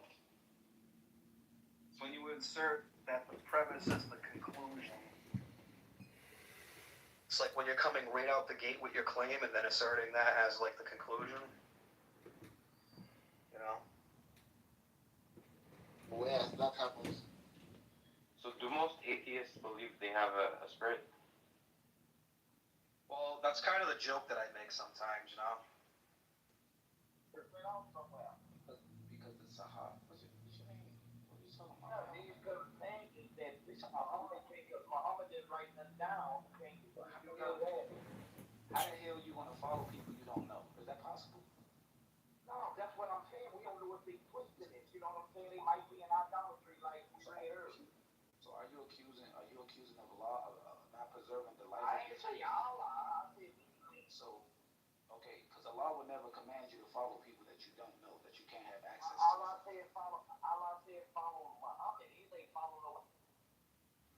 That's what they did. Instead of fucking making programs to integrate them and make them have Western values, they allow them to spread their radical. Like, it's fucked up. Welcome to Europe, the new Europe. That's why this is an interesting alliance that America is now paying for. I wish Marshall didn't leave. He just like spewed emotions and left. Yeah. Well, I mean, I wanted to let him finish, but you know, I just looked it up. The U.S. gives $14 billion to NATO countries just for humanitarian aid, not impoverished countries, selective, small, struggling economy countries. $14 billion. So how much does those NATO countries give to the U.S.? Wait, KK, was that tongue in cheek when you said you want to allow Marshall to finish? Those countries. No. From what I said. Oh my God. You are so married to an Asian. Oh my God. You know what they do? Those countries. He's so submissive. Hold on, Rich. They bring in a bunch of scum that don't share the same values, Western values that America has, and America protects them while their country gets infiltrated from within. Rafi? To keep that ideology safe. They want to keep that ideology safe. But the U.S. wanted to keep this ideology safe more than everybody. Like under Obama. The U.S. isn't. Under Obama? Are you fucking serious? Wait on. You can't be not taking responsibility for your own actions as, you know, Europe being. And then just hope that, you know, if shit hits the fan, that America is going to be there again. Well, you could have made sure that it didn't happen. You could have done something. Yeah, I think. Well, first of all, these are sovereign countries. I think we can do what we can. But it's awfully hard. Like we have somebody, and this is where it is America's fault.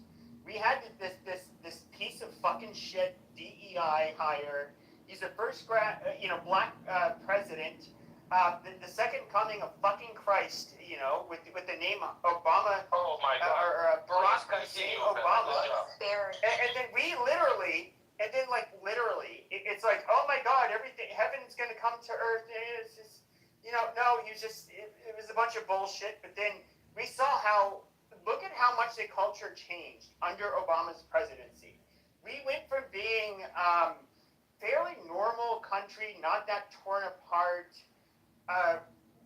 Racially, any of that stuff, but it's just like when we are the least racist country, all of a sudden, is at the forefront of everything. Race. We need to talk about sex, you know, homophobia, Islamophobia, sexism, all of this fucking shit. Non-fucking stuff. And this motherfucker, like, he embraced the welcome, and of course, this motherfucker like literally spent part of his childhood in a madrasa. I mean, this guy, he's a fucking piece of shit.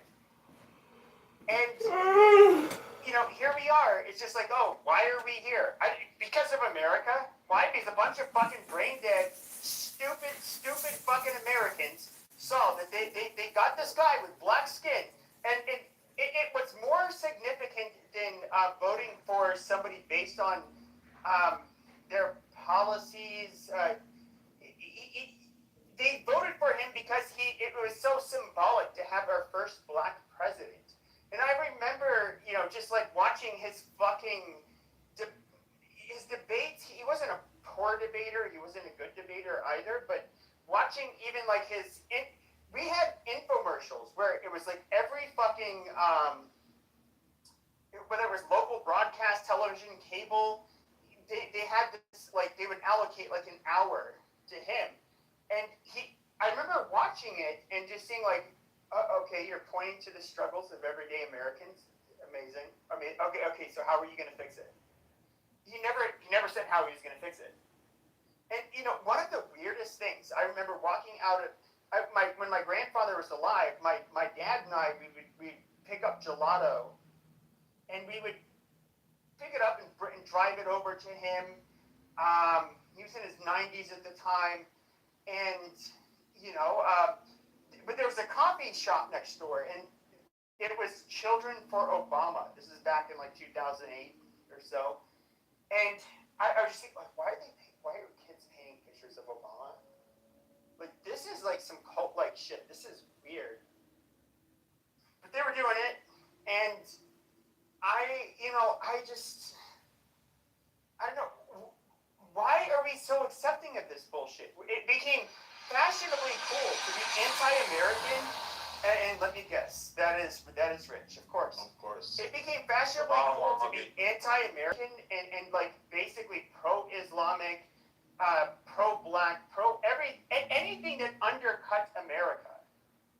Yeah, became fucking cool. Evan, do you remember Obama's fucking speech talking about Islam is a big part of America and has always been? Have you ever heard that one? No, he actually said that.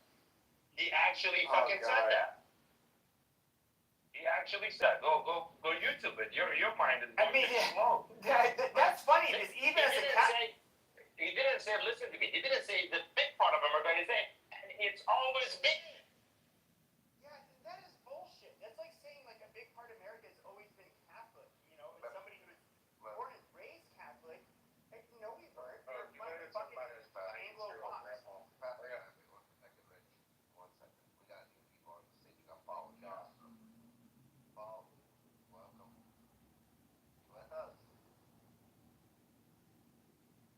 Obama was literally the worst fucking president of this nation. Well, I mean, there's Jimmy Carter. There's yeah, it's questionable.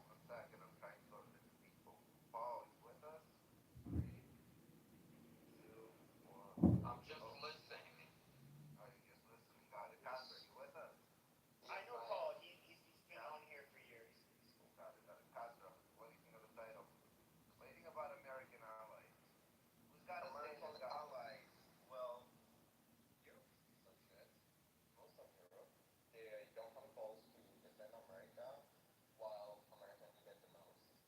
And America defended Europe for years and years, but Europe failed to help America when America needed help. And Europe don't realize without America, they are nothing. They cannot even protect themselves. I promise you, in World War III, when that happens, if America don't have the euro back, Europe gonna be gone like very soon.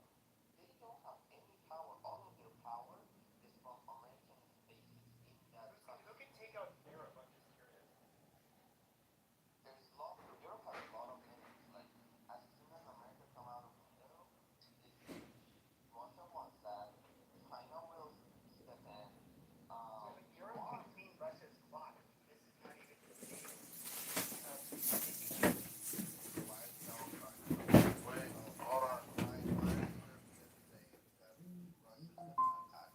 Rafi, we have a question for Castro. Castro, do you have a white SIM card or no? You said Iranian in Iran. I don't have a white SIM card. I bought it. Yeah. Oh, okay. I also, I would like to watch this. No, I'm not. I was actually gonna say that we're all praying for him. Him being a gay man in Iran, and we're all praying that all works. Somebody move down. Perfect. Thank you. Yeah, I'm not gonna deal with this. Castro, welcome, dude. Thank you. So, you're actually in Iran, huh? Yes. How is it right now there, if we may ask? Well, we have in the room. Sad. Everything is sad here. Like, everybody waiting for the next war. Everybody trying to have hope, but it's just not that much of hope. Can I ask you a very blunt question? Like, we saw your guys' uprising. Is it okay if I ask you about the uprising and then what's happening now? Okay. All right. We saw the uprising. Now look, a lot of people, I hear a lot of people, they're critical of the Iranians. They have no balls. They won't revolt. But, okay, come on. You revolt, you guys don't have guns. You could be shot on the street. But if they find out who you are, they'll hang an influential person just to make an example for everybody else. And if you're nobody, they'll still hang you. Well, right now in streets, there's a checkpoints by RTC. They stop your car, they search your car, and if they feel the need, they're gonna search your phone. They searched my phone a couple of times. Like, every time I'm coming out of house, I have to delete my Instagram, I have to delete all of my search histories, because if they find out that I'm supporting revolution or Reza Pahlavi, they will arrest me and possibly kill me. So, I guess what I was asking is, so in January you had the very ballsy, you had the protest, then of course they massacred a bunch of the people there, on the streets and hung a lot of them. And of course the U.S. was not, and Israel were not able to really attack Iran until a couple of months later, and I know right now you guys in Iran are being told don't act now, it's not the time. Just wait until we tell you it's time. So it's not, that in and of itself shows it's not cowardice. You guys are being told to stand by. Yes, because we actually listen to Reza Pahlavi. Whenever he tells us to go in street, like 3 months ago, he posted a video, and specifically in 2 days, and specifically at 8 p.m., he said, go in street and yell what you want and who you want. We went in street, and they opened fire at us. They killed roughly 30 to 40,000 people in only 2 days, which is the biggest in the world. Like, any other country ever done that. Not even Soviet Union ever done that. Do you guys feel let down because of that? Do you guys, and I guess my question is, do you think that you guys feel somewhat demoralized, or because of that shock of how many people that, look, I've never been in a protest where people were shot in front of me for protesting. I've never experienced it, so I can't answer. I guess, do you think that maybe some of the energy that they had in January is maybe Being straightforward, bro, do they still have the balls to go out? Yeah, are there enough of them? Do they have the energy to do it? The question is, you guys still have the motivation and everything to go out? Absolutely. We absolutely have the motivation, and we absolutely want our country back, but we don't want to lose another 40,000 people. So there are lots of conversations that are also associated. Sad to see that many amazing young Tonight, I'm people ordering an immediate dying freeze just on because of they discretionary want their country free. And right now, as the public said, we don't go in streets. It's dangerous. The reason we wanted this war, we never asked for America and Israel come attack Iran and just take the Islamic Republic and we get our country back. Not like that. We want Israel and America to help us by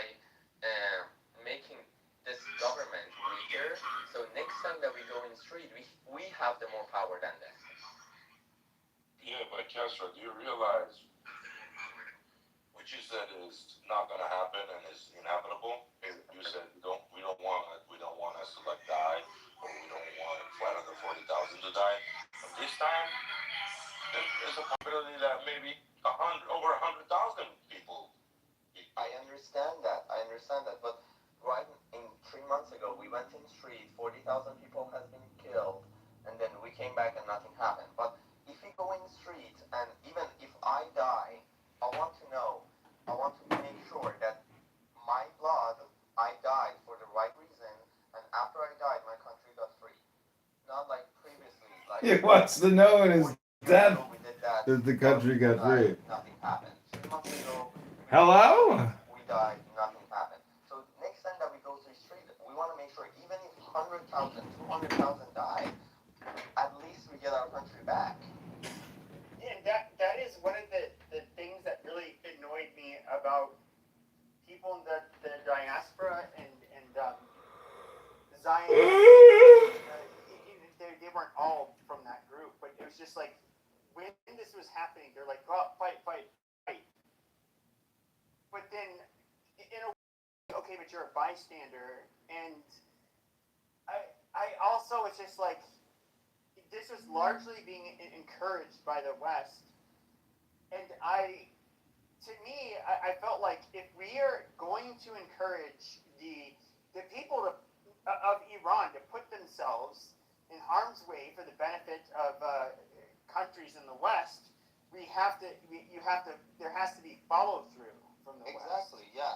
And that is where I think for the countries in the West, they're doing it for themselves. for themselves, yes, but we were egging them on, saying like, "Hey, you guys want your freedom? You want your freedom? Yeah, they're horrible, they're oppressive," which obviously the IRGC is. But it's just like if we're going to egg them on, like we have to actually follow through and basically protect them to the best that we can and exactly, yeah. and wipe them out but like there wasn't that didn't happen. Like I almost wish what would have happened is they had this revolt a couple months later while we were bombing them, and I feel like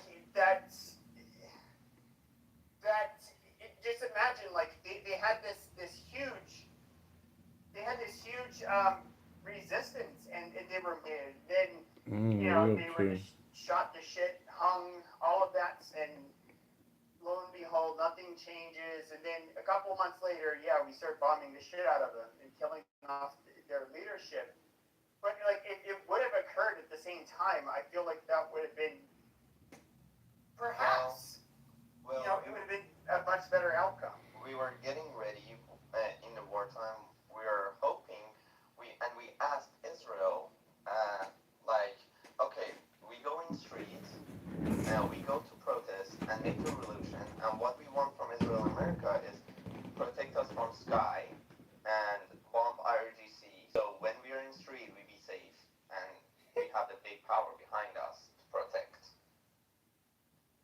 And that was the ideal thing. And even if not that, we were getting ready after this war, go back in the street. But I have something to say, to President Trump. He got fooled by IRGC again. And it's like, oh my God, are you still hoping to negotiate with these kind of people? They never listened to any American president for 47 years. They never gonna listen.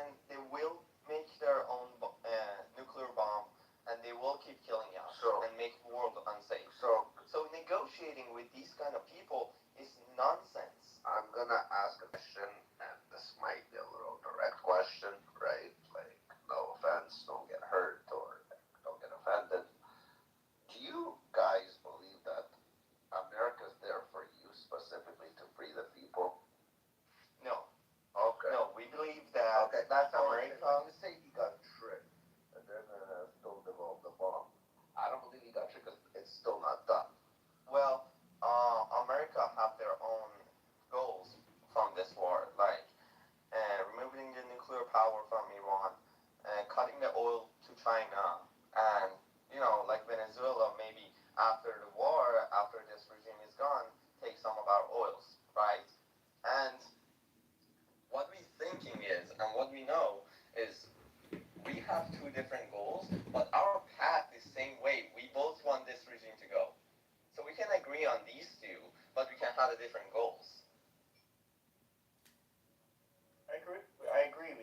overarching interest? I believe that America has interest to basically give the middle finger to China through Iran. Exactly. And I believe that it's not in America's really interest for that nuclear power. It is and it isn't. It's more in Israel's interest. And Israel's kind of piggybacking off America's interest. And those two countries, while they're operating within your country, you guys are the opportunity as the Iranians themselves to take back your country. Now the question is, you guys have them. Is your morale high right now? Are you guys ready to take your country back? That we always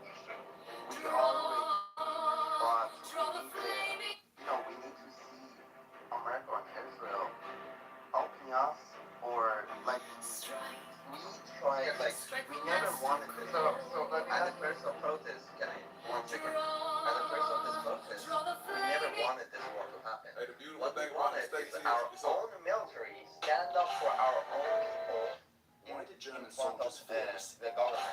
So we asked our own military, hey, help us, we are Iranians, your duty is helping us, not this regime. You're the military of Iran, not us. That's not what happened. That's a lie. What is a lie? The fact of the protesting, you were literally protesting against the government and the military at large, and it was the military that targeted. No. He's talking about there's the regular military and there's the IRGC. So they want the regular military. The regular military. These are decentralized units. I get that, and I. No. But that's a. I understand how the Iranian fucking military works. Like you're not telling me something I don't know. They were IRGC. Okay, Richard, shut you up. You guys are fucking delusional if you think it's in the interest of the United States to create a fucking vacuum in fucking Tehran. All they want to do is take out fucking Ayatollah and some of the fucking IRGC, and then somebody steps up, takes over, and do the same thing we did in fucking Venezuela. It's still a communist fucking country, no fucking regime change, just a different person who plays ball. Yeah, sure. So, anyways, as I was saying, okay, amazing. Shut the fuck up, faggot. As what I was saying, like, no, they want the military, the non-IRGC, to basically to stand up against the IRGC. That is the optimal goal. That's like you saying. I mean, that's what happens in the previous revolution.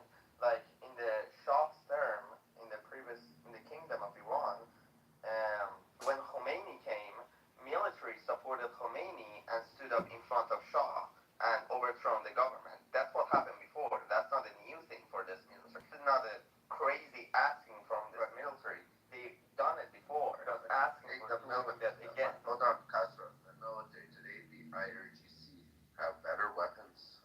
The technology and the weapons are a lot better in the IRGC sense than your regular national army, let's say.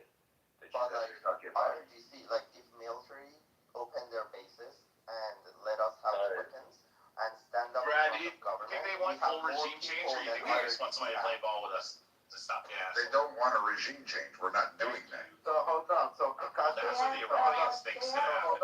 Hold on. They think they're gonna be able to like have gay pride parades and Hold on. Rich, he wasn't even able to finish. He started spurting out in the middle of him speaking. It's not gonna happen, bro. Rich, he spurted out in the middle of him speaking. Let him finish. It's not gonna happen. They have learned from their past mistakes, and what they've done now is they have made corrections in the military. I just wanted to add something, Castro. The military back in 1979 not fucking back nobody. Yes, they stayed did. neutral. Yes, no, they stayed neutral. No, they stayed quiet. That's what happened. They said, we out of this.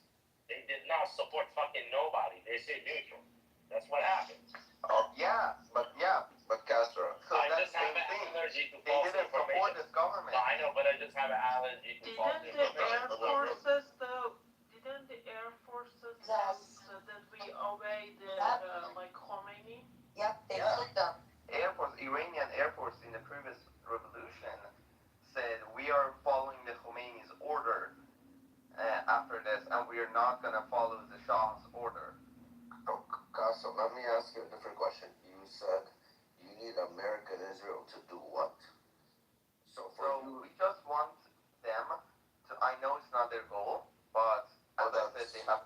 you said it. At least you said it. Yes, at least you said it properly, and that's where I was going with. But and we want them to make this government weaker, and we will do the last part. Just get them with kill as much as RGC as they can, make this government as weak as they can. So next time we go in street, I'm not saying we're gonna be totally safe, but at least we have more power. But hold on, let me ask you this question: the military and the IRGC is weaker from January when you stepped outside in January till today. The military is weaker, and since the operation started, the military is weaker. The military is weaker today than it was yesterday. The question is, when is it going to be weak enough for you guys? You guys keep saying weak, weak, weak. Not a week like another week passed by. I mean like a week, like strength-wise that you guys, until we don't take them all out for you, when are you guys going to come out? That's the question. When are you guys going to do the second round? When are you guys going to start making Molotov cocktails, building little militias within your communities, organizing, coming out to the streets and burning shit down, burning every fucking hole. If they can't have it, if you guys can't have it, they can't have it. Why won't you help the Americans and the Israelis burn that fucker down and rebuild? Why do you guys keep waiting for America and Israel to do it? But hold on, Castro, you guys have oil, you guys have gasoline, you guys have a glass bottle. That's all you need to make a fucking Molotov cocktail. You burn enough spots at simultaneously, the fire departments are going to have time to come out and put out all the fires. Burn everything fucking to the ground. Restart. Just before Castro answers, I want to ask him to be careful about safety when he wants to answer these questions. Just this. Well, about my safety, I went in the street in the protest. I know, so, I'm just yeah, thank you. And well, when the war happened, it was President Trump that told us, don't go in the street, it's not safe. He told us, do not go to the street. We listened to him and we stand down until he tells us, now is the time. That is an order, and you listen to orders, and that's that. Yeah, so Rafi. It's not an order from their country. It's not an order from their country. No, Rafi. Especially during the ceasefire. No, Rafi, all of the. No, hold on. Rafi, the Iranian TV was hacked.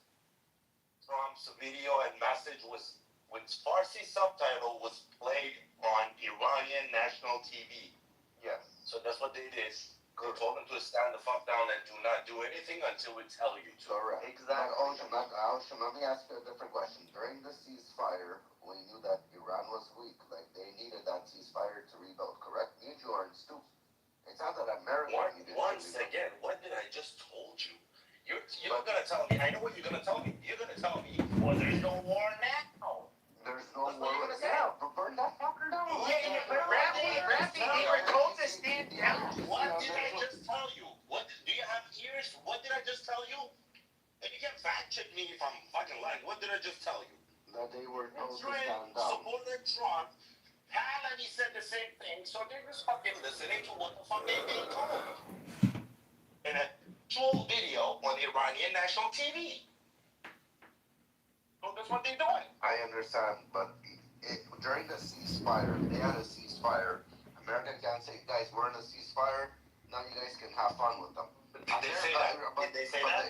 No, I said Trump said I never said that. That's but there is a reason they're not doing it. Well, the Iranians themselves could have done it. To go in street, we need a leader to tell us the day and the time to go in street united. Well, that leader could be President Trump or Reza Pahlavi. None of those people after January said anything.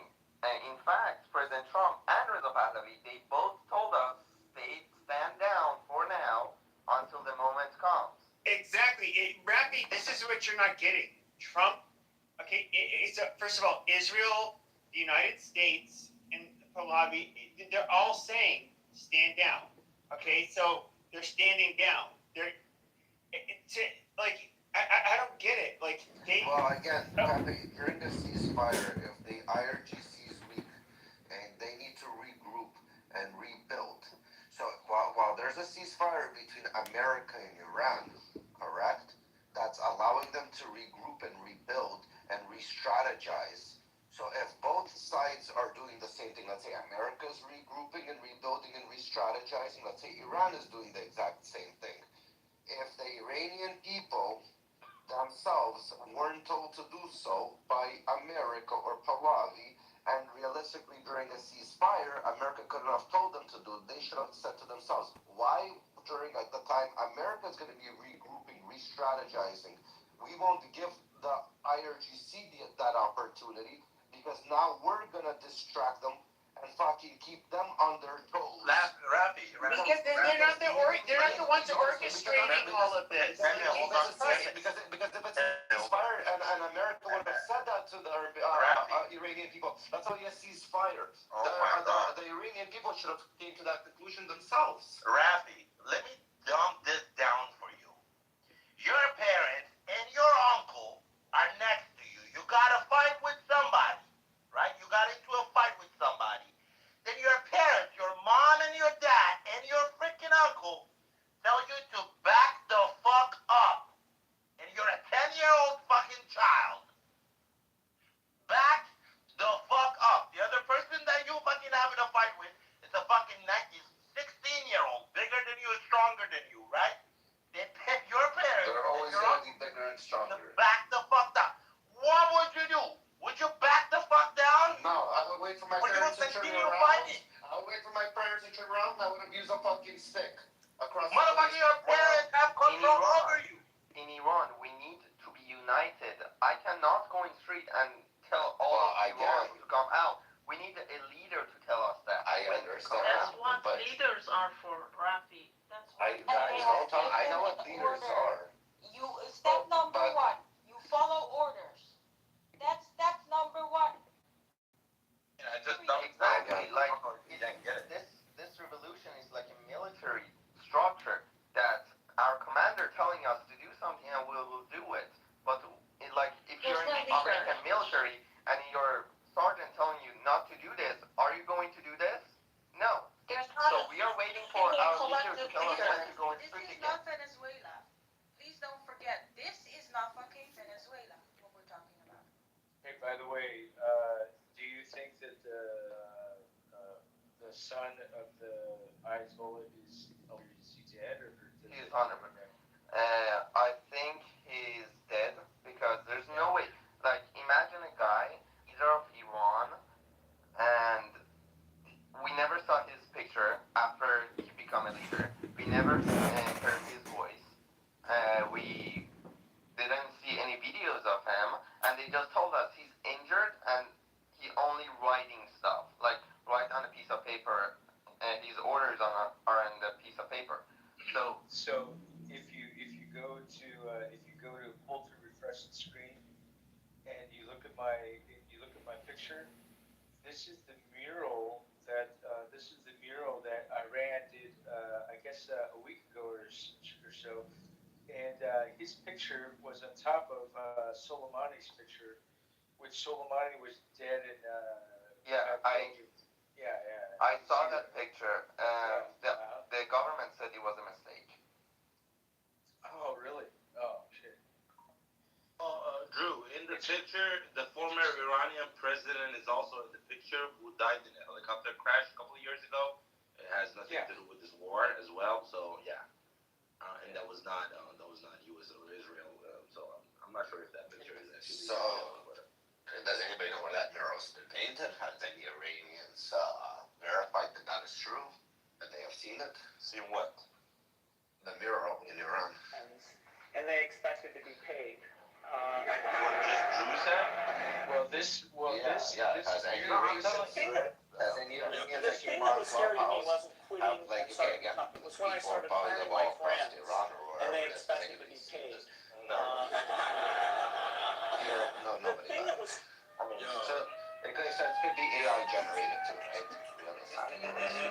This looks really genuine, and the other thing is that it says the martyrs of this operation, etc. So it's like big. It says like the martyrs of know, American and Zionist like war, etc.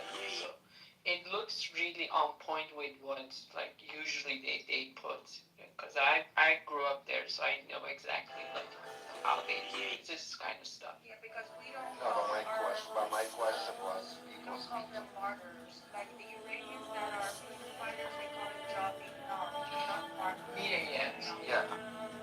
But yeah, the other thing that I just want to say is that like we do have a leader. That leader, you know, majority of people have Reza Pahlavi as their leader. So that's what people have been chanting all over Iran, inside Iran. Yes, but you can't go to Iran yet because if he does go to Iran, Yeah. But as far as like leadership, we do have a leader. It's just that, yeah, of course they're gonna kill him if he goes right now. That would be insane. What's gonna need to happen for anyone to take a singular leadership role to support the Iranian people is one faction of the military, not IRGC, of course, is going to have to flip. Yeah, exactly. But the issue is that there is no military. There is no so the thing is IRGC has taken over everything. Intentionally they've driven all the military out, so there is no like military in existence per se. So that means the military is the military now just regular civilians? Mostly in military right now in Iran, mostly the commanders of the military and army, air force, all of these put by IRGC. So they follow the order of IRGC. That's the problem. Not the normal soldiers. Normal soldiers are the good people, but the commanders of military are put in by IRGC, and they are following the IRGC's order. See, the thing is, originally when the revolution happened, there were a lot of attempts of coup d'etat that failed, right? And after that, they got really scared, and that's how IRGC came to being. They just created this paramilitary that are very loyal to basically suppress any military action. So over the years, especially after Ahmadinejad took over, IRGC not only became the militia but also took power of everything from like economy or any big oil factions. So they basically run the country at this point. Hey Sam, can I ask you a question? This is very interesting. Because I know I'm familiar with one very large city, with Edo, Tokyo, right? Japan for like 500 years had all these wars where different parts of the country would rip each other apart. But when the Tokugawa, the main, I guess you'd call him the main IRGC of ancient Japan, whatever so what he did is every time all the generals, they'd have to live in the capital city and they'd have to come and stay there. And anytime they left the capital or anytime they left the country, which they rarely ever got to do, their family had to stay very close to the central government. And in this way, the leaders could guarantee that nobody would ever sort of, what would you say, turn against the IRGC. There's all these mechanisms to make sure people were loyal. And as far as I understand, the IRGC is sort of somewhat built this way, where they check each other's loyalties and they live literally in specific areas in Tehran, close to the government. Is that correct? That's correct. The other thing is that the best analogy is like in the mob. You know how like in the mob, like you see these like TV shows, how the mob is, where they try to test each other all the time, and they want to make sure that somebody's loyal, nobody's like ratting. All this stuff happens in real life, and they are always checking themselves. And this whole system have had like a lot of examples where they make an example of somebody who is disloyal. So for example, And the whole family will suffer, not just that. Exactly. The extended family, everyone. Yeah, I understand. Yeah. I think the biggest problem that we're at right now with the entire world is that neither, and this is just my humble opinion, I'm sure you guys probably disagree with this, but I don't believe that the United States, Israel, or Iran all have I don't believe it's kind of a stalemate where none of them have very, very clear objectives. It's not super clear what they want from each other.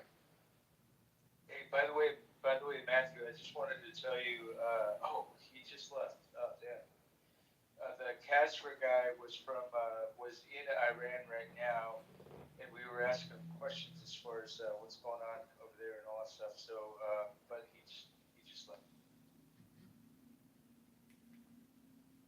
Yeah, I love studying history. When I look at war, it's like chess. It's like there's a million different things you could do, but there's only a few good options for anybody on the table. And the way I look at warfare, it's like geography is everything. Geography is everything. That's why the United States is so strong. Nobody could possibly ever invade or attack the United States or Canada or Mexico. And we're all good friends. We've got these massive oceans, right?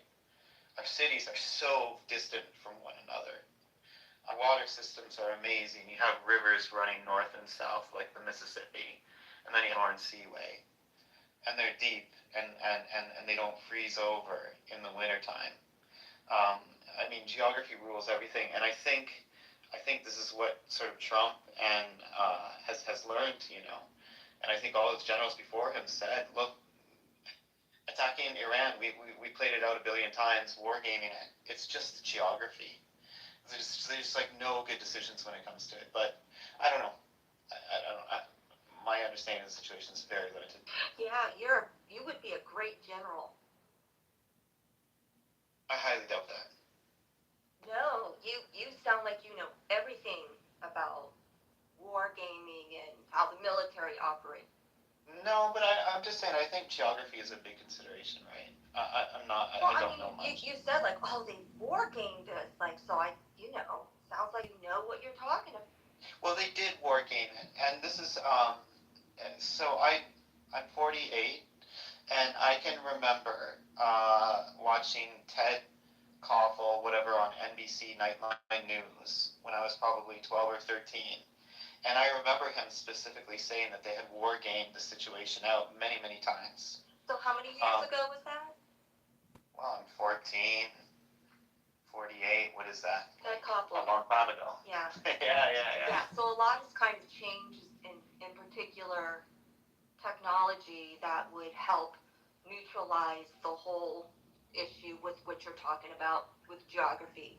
Do they war game this? Yes, just like the military expeditionary warfare school in Quantico.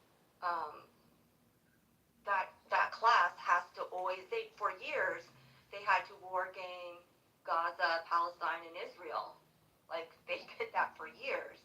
But to think blindly that they don't have, and what you said, no one, Israel and Iran and the USA don't have, don't know what they're doing is kind of a far stretch, but you know so much. No. It's just, as I said, I could be wrong. What is the clear objectives of the United States, for example? In the Iran war? Yeah. To weaken China to such a point without having a full-blown war with China. Whatever they're doing in Iran, they don't want to do the same thing with China. They don't want bombs flying from China, and they don't want bombs flying to China. Because that's going to be the end of the world, trust me. Because if they go out to then China is a big threat to America. So if you can hit China indirectly, and that was what America is doing. They're hitting China through Iran indirectly without actually throwing bombs on China. So clearly it wasn't really a war declared on China, but it's still a war on China. It's a war. So this is a war to Like, the indirect was remove a threat from China. Correct. Before it becomes a threat. So the problem is with people like Pepe, for example, that he mentioned, or I wouldn't even say Pepe because I don't want to start the whole thing with Pepe, but other Americans that I've been hearing, they don't have the bomb. Why are we attacking them? So you want to attack them once they have the bomb? Right? Same thing. Are we attacking North Korea? No, North Korea is a threat, but we know they have a bomb, and this is the only reason why we're not, because North Korea has nothing to lose. Americans have something to lose. Americans love life. North Koreans are in prison. They're brainwashed. They're willing to die for the cause. You're not willing to die for the cause. And they're You have to do isolated. some freedom. They're isolated on the world Right. as well. But Rafi, that's a dumb argument. You know why? Why? We shouldn't like done what we're doing right now. They're stupid people. Correct, but that's why I asked. But that's why I Because asked. once do they we have raise- nuclear weapon, we can't. it's either World War III or your empire is gone. Correct. Ocean. North Korea can wipe out South Korea. Pepe, it's not because they're going to nuke you. They're going to destroy you and your economy. Yeah, it's not that. Again, why wait? And if you don't know how that works, Pepe, let me ask you a question. Let me ask a different question. Like, this is the question I ask Americans. If I'm remember, getting it's not threatened, them, the communist China. hold on. Oh shit, hold on. I can get threatened. You can say, Rafi, I'm gonna kill you. Fuck you, Rafi, I want your whole family dead. I'm gonna kill your whole family. I don't give a fuck. But if I find out the same guy who keeps saying every single day he wants me dead and my family dead goes and buys a gun, and I find out he already has a gun now, I should be worried. Yeah, those words meant nothing. But why do I have to wait until he purchases that gun? You neutralize the threat. Prior to it, of course. That's why in America, there's probably a charge for utterance. It doesn't mean that you fucking, you actually went out on your threat and actually did something. Whoever lives in Ohio, please, this November, go ahead and vote for Vivek Ramaswamy. I think he's a very good option in the Republican Party. Thank you so much. Why wait till the threat is I mean, there? we look at North Korea as they don't have the delivery vehicles in order to. But look, they can try. They can do something to South Korea. Absolutely. They can even do something to make America. Listen, North Korea is not a fan of America. If they know America isn't at war today, they can go fucking sell the nuke to Iran. They don't have to use their own nuke. They can let Iran use it. And that's already a threat of North Korea of having nukes. Okay, so what's their point? Because they can sell it. Because my point is, when a person constantly threatens the nation you say you love, one time once they threaten, that should be done and put to rest. You're not going to allow them to continue threatening you. And when there is credible sources between the intelligence agencies that your government has in place, that's why you sleep very well every single night. You go and you get into your little comfortable blankets and you sleep with a smile on your face because of that intelligence that America has. Sure. Okay? And they tell you this is a fucking threat. Okay? Sure. But this is where it becomes laughable, though. Is that even our intelligence agencies? So they were against us doing these strikes in Iran because they felt like, first of all, it's the Strait of Hormuz. Of course, the Atlantic, the Strait of Hormuz is an economical point. It's nothing to do as a threat to America. Sure, yeah, that's one of the things they can weaponize. If that intelligence agency had a comment on that, it's the same thing as Robert De Niro or any of these fucking actors that have any fucking opinion on political topics. That's how you take that agency then, or that spokesperson. No. They're not. They have something on the Strait of Hormuz. I'm sorry to say, because Hormuz is more of an economical strategic point. Obviously. It's to hit them economically. It's nothing to do military. But it's hitting us hard, you know? Because it involves their military, because they're literally using cheap drones and sea lines and that kind of shit to literally halt the Strait of Hormuz, people passing. So let them do and that. this was something that our intelligence agencies, said look, dude, this is the real problem with Iran is this is where they can cause pain, mostly to the whole world. So hold on. So if they're causing pain to the whole world, you know that they can't cause pain. Now you see that they're acting out on this pain. They don't give a fuck. They are causing the pain to the whole world. So are they a threat to the world because they don't give a fuck? Well, if they're being attacked, man. Yeah, but you're asking. That's like. Okay, but they're doing this in a defensive posture. It's totally different. Listen, It's not possible to have control over the entire world. Like, there's always going to be enemies. Listen, You know, like if they something? Go for it. Who's taking the most advantage of current situation at first and foremost? Well, right now it's been checkmate by America. No, economically, probably those guys that are trading in what is that? No, the ones that are billionaires that are trading the biggest ones that are taking the Arab Gulf nations are taking it because they can't move the oil. Those are number one people that are taking hit, and the second people that are taking the most hit of it is the Europeans that were buying the oil from that region because their prices are now going up. That's who's taking a hit. Also, the major hit that America's interest is China, because now China's oil is now reduced to a certain percentage. So if China decides to do any action towards Taiwan, right, they can't. They can't afford it because for a military to operate, they need 100% of that oil. And now we had a close Spirit Airlines, and it doesn't have trickling effects throughout the fucking world. That's nothing to do with Spirit Airlines. Spirit Airlines were fucking already second time trying to bail out. That has nothing to do with fucking wars. What is the first thing? No, it has everything to do with it. It was the price of, literally, the price of Spirit didn't go out because of gas. It didn't go out. It was already failing. It filed two bankruptcies. It had mismanaged business model, and it was denied 2 possible mergers.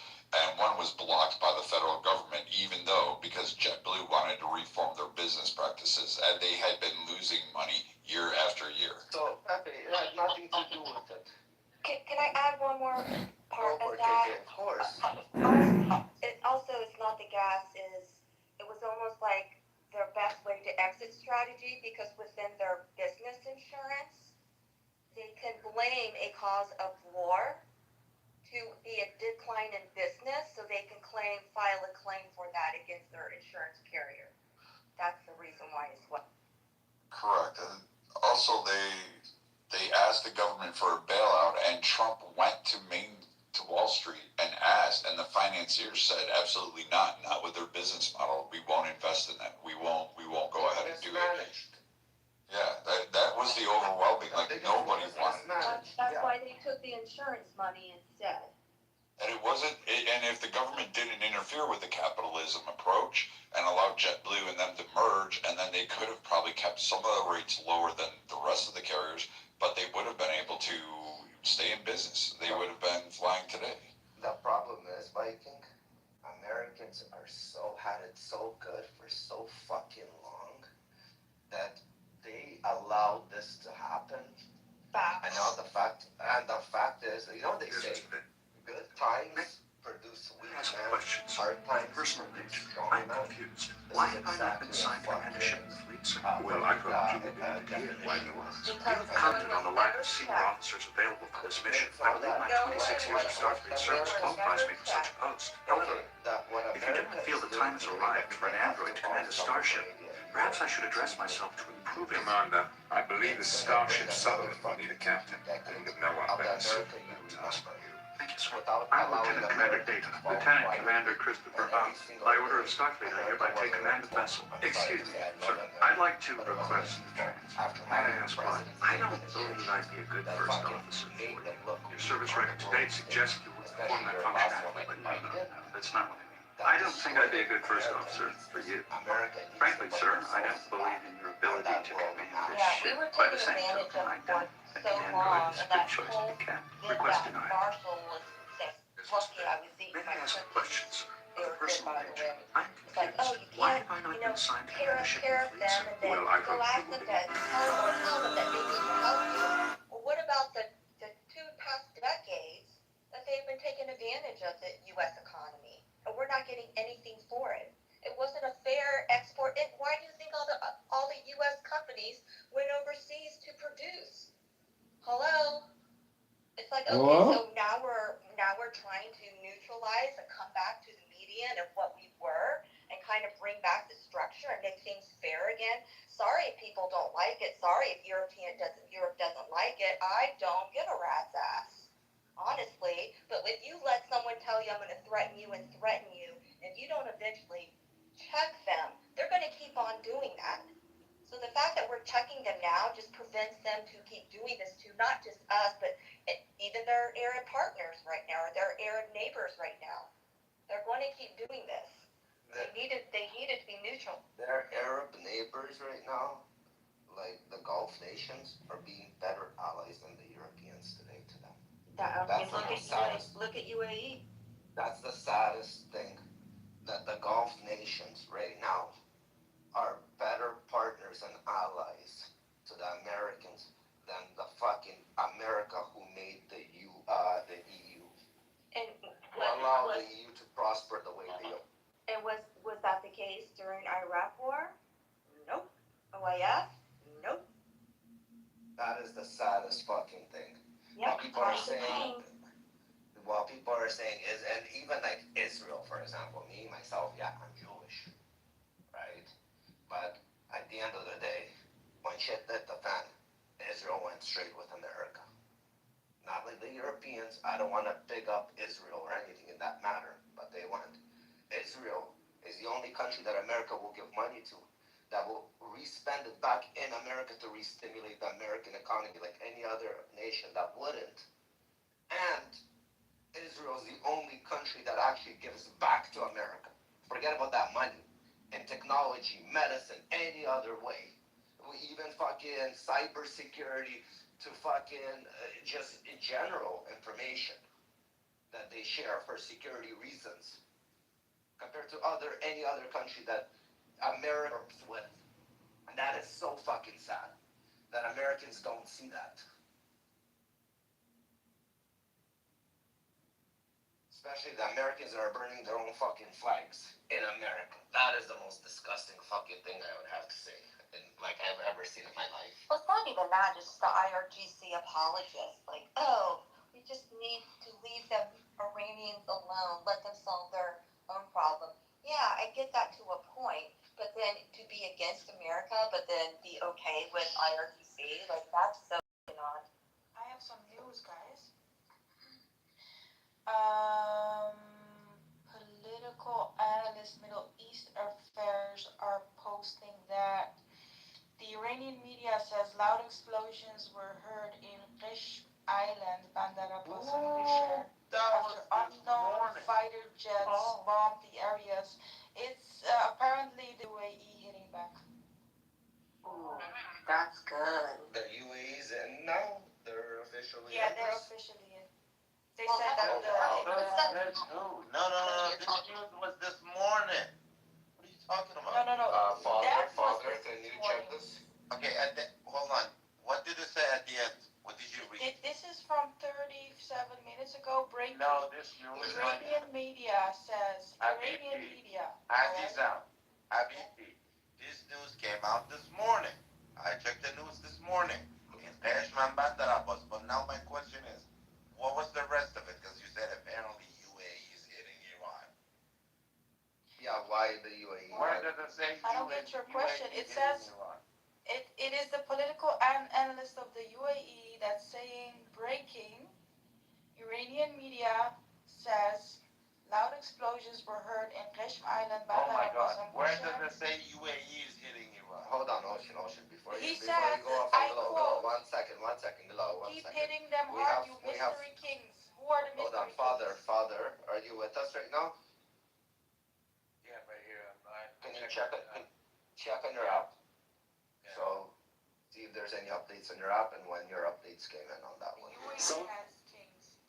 It's from 6 hours ago. There were some explosions heard, but they have told that it's just some drones, something like this. But it's from 6 hours ago.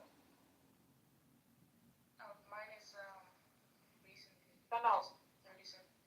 30 minutes back, the officials of the Islamic Republics have reacted to that. That's it. Oh, But they so confirmed it just now. Yeah, but the explosions were 6 hours back. Oh, okay. So, yeah. Mayor Glass, Yeah, this is on behalf of the American The only thing that I have news is Say that God some bless ships got hit in the Hormuz. The recent So ones. the French.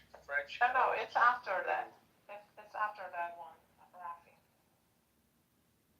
So, as of an hour ago, French-owned cargo ship near Dubai hit by cruise missile, several crew injured. This is Iranian forces launched interceptor missiles and Apache-type helicopters over Dubai, causing multiple explosions in the city. A cruise missile struck the French-owned cargo vessel 36 nautical miles north of Dubai, injuring several Filipino crew members. Now, I think this one was the one this morning, right? No, he says that Ocean heard something about the Hark Island. Bro, no. What you just said City was you called said it Bash. first. There's a city called Bash. What is it? QESHM, and then there's another city called Bandar Abbas. These cities, there were people heard explosions, and there was explosions in those cities earlier today. That's what they said. That's what the Glow said. That was the news that Glow read. But she's assuming UAE is hitting Iran, which I doubt it. Yeah. That's why I was Ocean. surprised that the Arabs were allowed to join, because they were told to stand down too. Do you know that UAE bombed Iran before the ceasefire? Wait, what happened? No, I didn't know that. UAE. That's one of the news that kind of disappeared among all of those conflict and other news about, like, between Iran and the U.S. The last day before the ceasefire, UAE bombed Lawas area, like the whole area, with F-15 bombers. But on the last day, exactly before the ceasefire, but no one talked about that. But hold on, like when America and Israel are bombing, they're bombing strategically. They're sharing intel, information, military bases, maybe weaponry storages, and so on. Does the UAE just went out to bomb Iran, or they knew exactly what they went to bomb? Because I don't think America and Israel are sharing this information with the UAE, all the locations and all the spots. Like, where would they get this information? Like, what did they even, like, what was their target they even went for?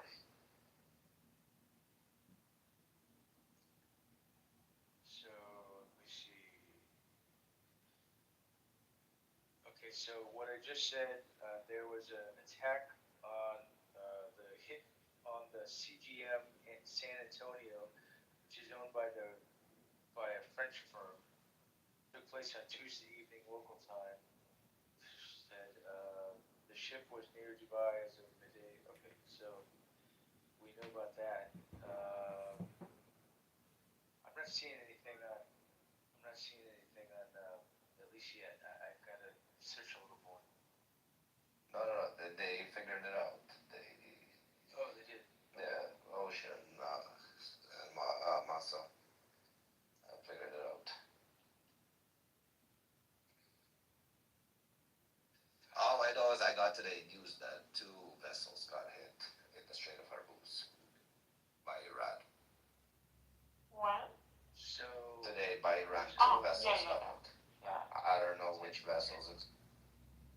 So here's the global situation summary, I guess. This is from what the app says. Tensions remain elevated across several hotspots, with the U.S. Coast Guard reporting a repelled Iranian attack on the Strait of Hormuz and the intense activity reported in Israel, Lebanon, southern Lebanon, and Kharkiv, Ukraine. Meanwhile, a high-profile legal case in Delmore, Michigan, is concluded with the former. Say much. It's enough. It's a city.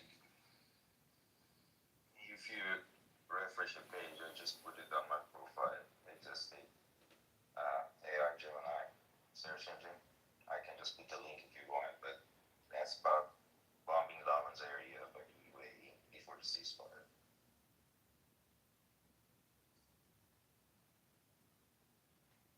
Yeah, the U.S. did fire before UAE got hit this morning. So I think the U.S. hit. I think they hit last night, or maybe early in the morning, my time. So yeah, there was another report on that. The U.S. did strike before the UAE hit this morning, and then, but I didn't see anything about UAE hitting back, but I wouldn't be surprised if we hear about that later.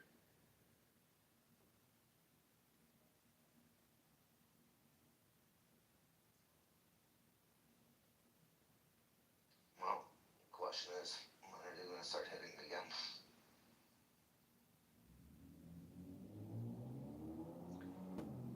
Well, I think this time there's going to be no warning. You know, like last time there was a warning, and they set the girls up on the bridges and everything else. And this, I think this time, if Trump were to strike again, no warning at all. He'll just fucking do it. You know what I mean? Because Each scoop is a portal to infinite flavor dimensions. From Nebula Blackberry. I think this time it's no warning. And every time Trump says that he's going to have negotiations with them, that is exactly the moment that he strikes. Well, when it was power plant bridge day, guess what? All the girls they lined them all up in front of the power plants and on the bridges and all that stuff. You know, because that's what the IRGC does. Ocean, can I give you an update real quick?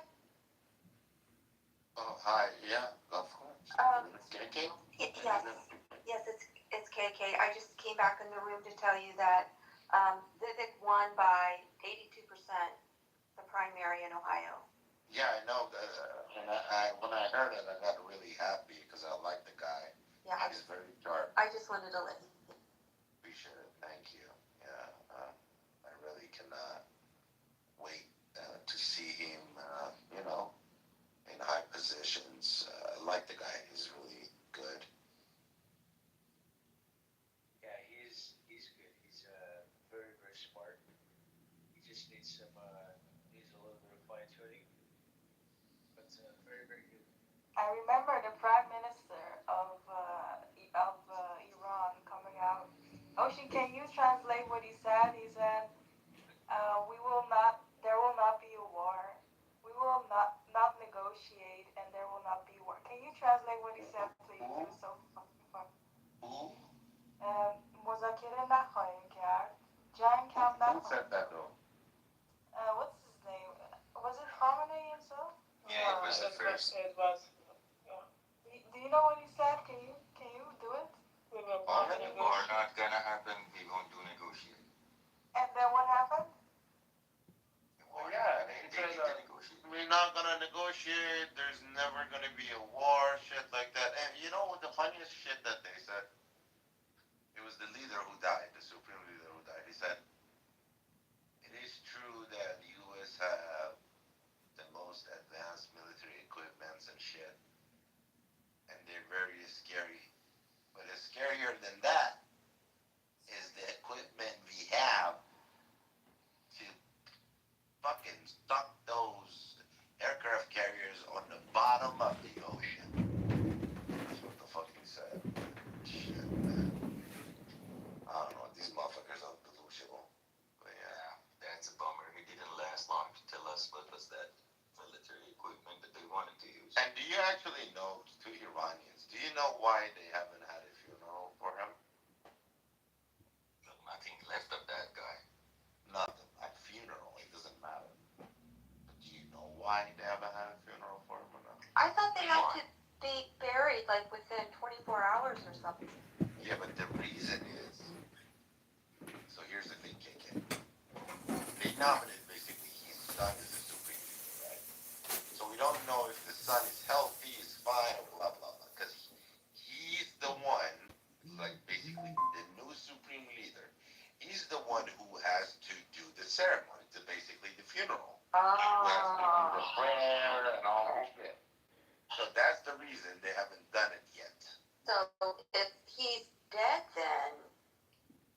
then it can't happen.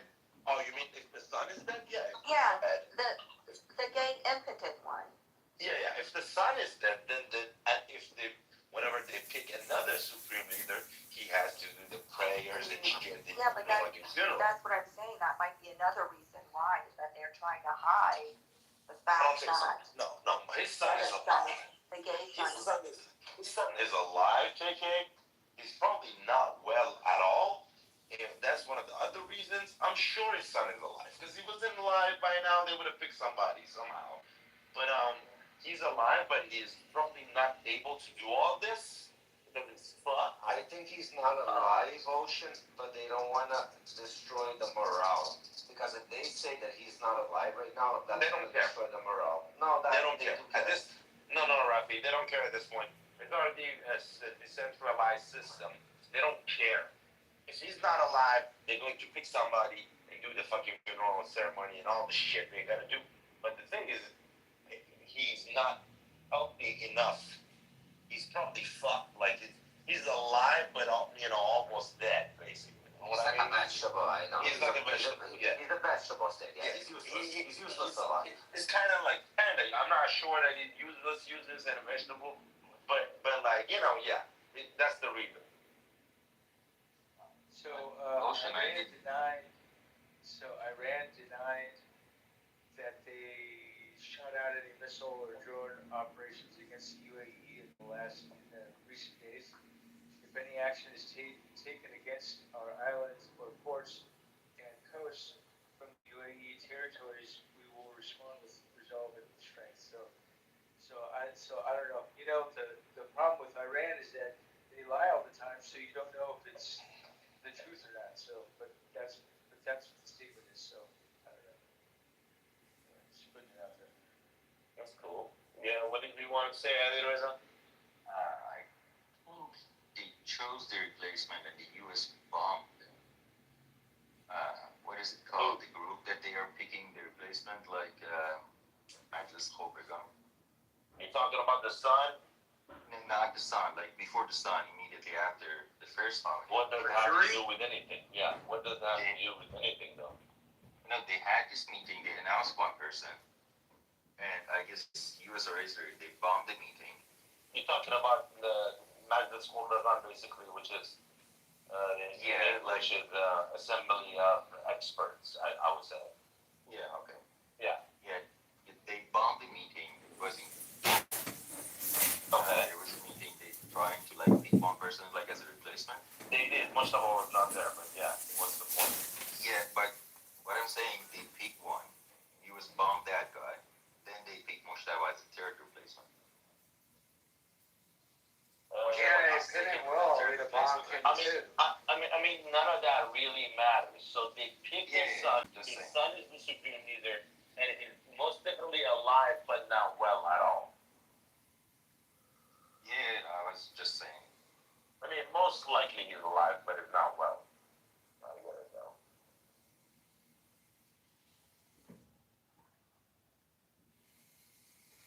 So here's what's interesting is is I see that they're saying that the UAE media reports claim Saudi Arabia was behind the attack on the UAE in an attempt to disrupt the oil exports, not Iran. Meanwhile, Iran has again denied carrying out any strikes on targets inside the UAE today. So I don't know. I don't know why. Maybe Saudi Arabia. Maybe they misfired, or maybe they're I don't know. What happened? So the UAE media is saying that It's the Saudi, Saudis, not the Iranians. it's the Saudis. Yeah. Has KSA taken account for it? I don't know.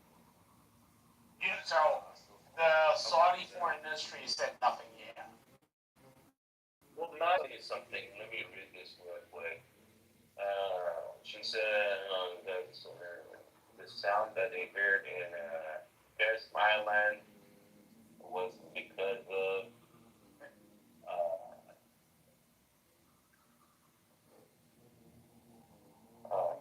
basically it was just it was they're saying there was no explosion at all. So that's the news in Iran. So it was regarding to drones and shit, and there was no explosion. So I don't know what the fuck. They deny everything, bro. But since people have heard explosions, so most likely they're lying.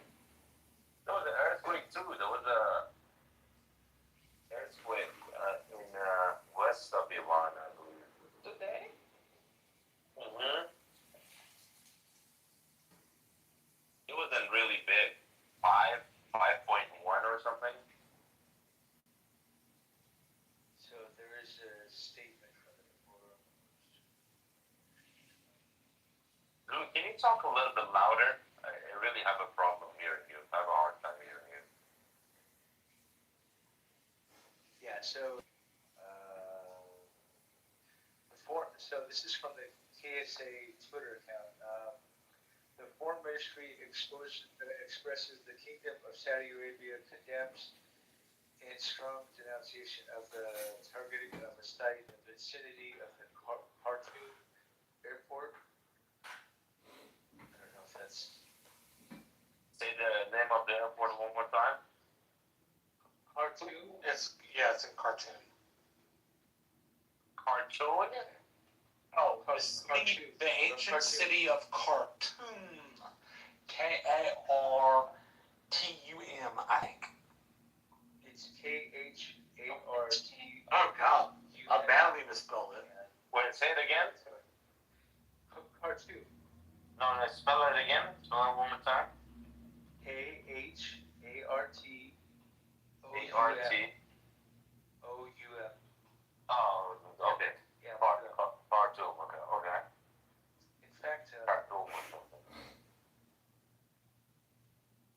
it says the kingdom confirms its firm position, calling for the preservation of Sudan's unity in legitimate institutions, the resources of its brotherly people, and the security and stability. It also underscores the importance of keeping civilian objects and vital facilities away from the conflict.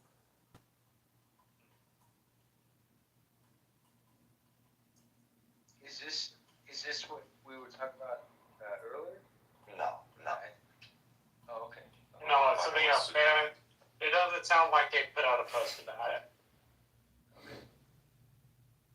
We're talking about southern part of Iran and explosions where people were explosions over there. South part of Iran and one of the islands in Iran and shit. Yeah, I have their. I'm now following their Twitter account. So good.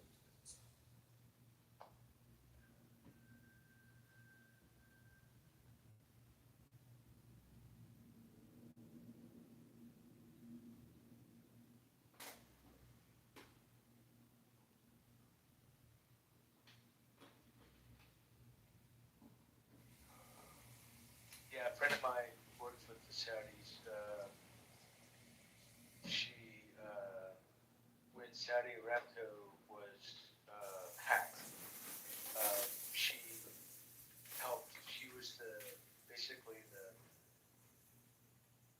lead girl, boss in charge to basically revamp their cybersecurity team and get them back online. So.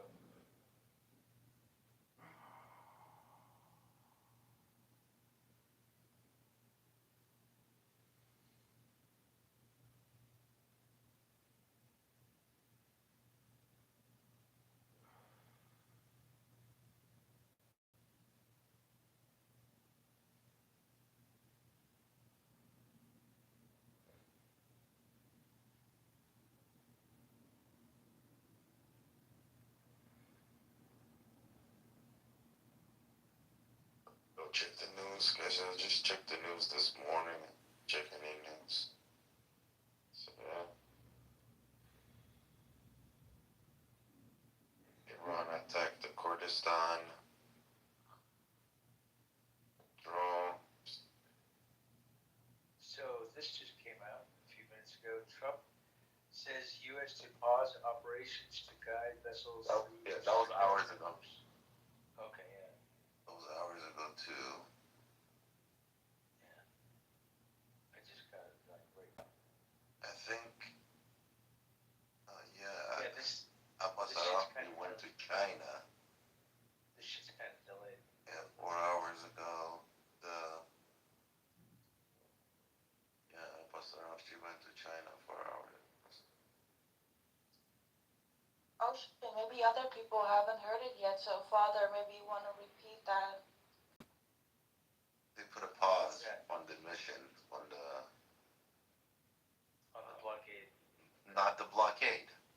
That's not for the blockade. No. So Announced a temporary pause to the U.S. Project Freedom operations. Yeah. That was. Okay, that's actually the war, not the blockade. No. Well, the Project Freedom is the new name for the war. The Project Fury is no longer active. No, The project was supposed to start on Monday, which started a little bit, was to escort some of those ships out of that area. Yeah. So they put a pause on that, not on the blockade. The blockade is still going on. Yeah, it's I got you. blockade will remain. Yeah, that's true. U.S.-Israeli offensive in Iran, dubbed Operation Fury, had concluded, while the blockade of Iranian ports will still remain in place. Okay, I got you. Yeah. Yes, sir. Now you just But what's gonna change, by the way? What do you mean? What's gonna change? I mean, okay, there wasn't any war, and there was just blockade, and it's gonna continue. Nothing has Blockade changed. is considered an act of war under both our law and international law. On Sunday, they said that they're gonna start a new mission or whatever, that they're going to escort some of those ships out of that area, out of the Strait of Hormuz, so they can go what the fuck they have to go. And that was the new shit they wanted to do, and they put a pause on that. The blockade is still going on. That's what I said. So, well, and part of the reason, part of the reason for that is because of the oil. Like oil has to, oil has to move pretty much. So otherwise it dries up and everything else. So that's one of the reasons why they're trying to keep the flow of traffic, or at least restart the flow of traffic, because right now there's a shitload of ships in the Strait of Hormuz that are basically not moving. So and not only that, but because of the blockade, Iran can't is trying to put the oil on the ships, but if there's no ships there to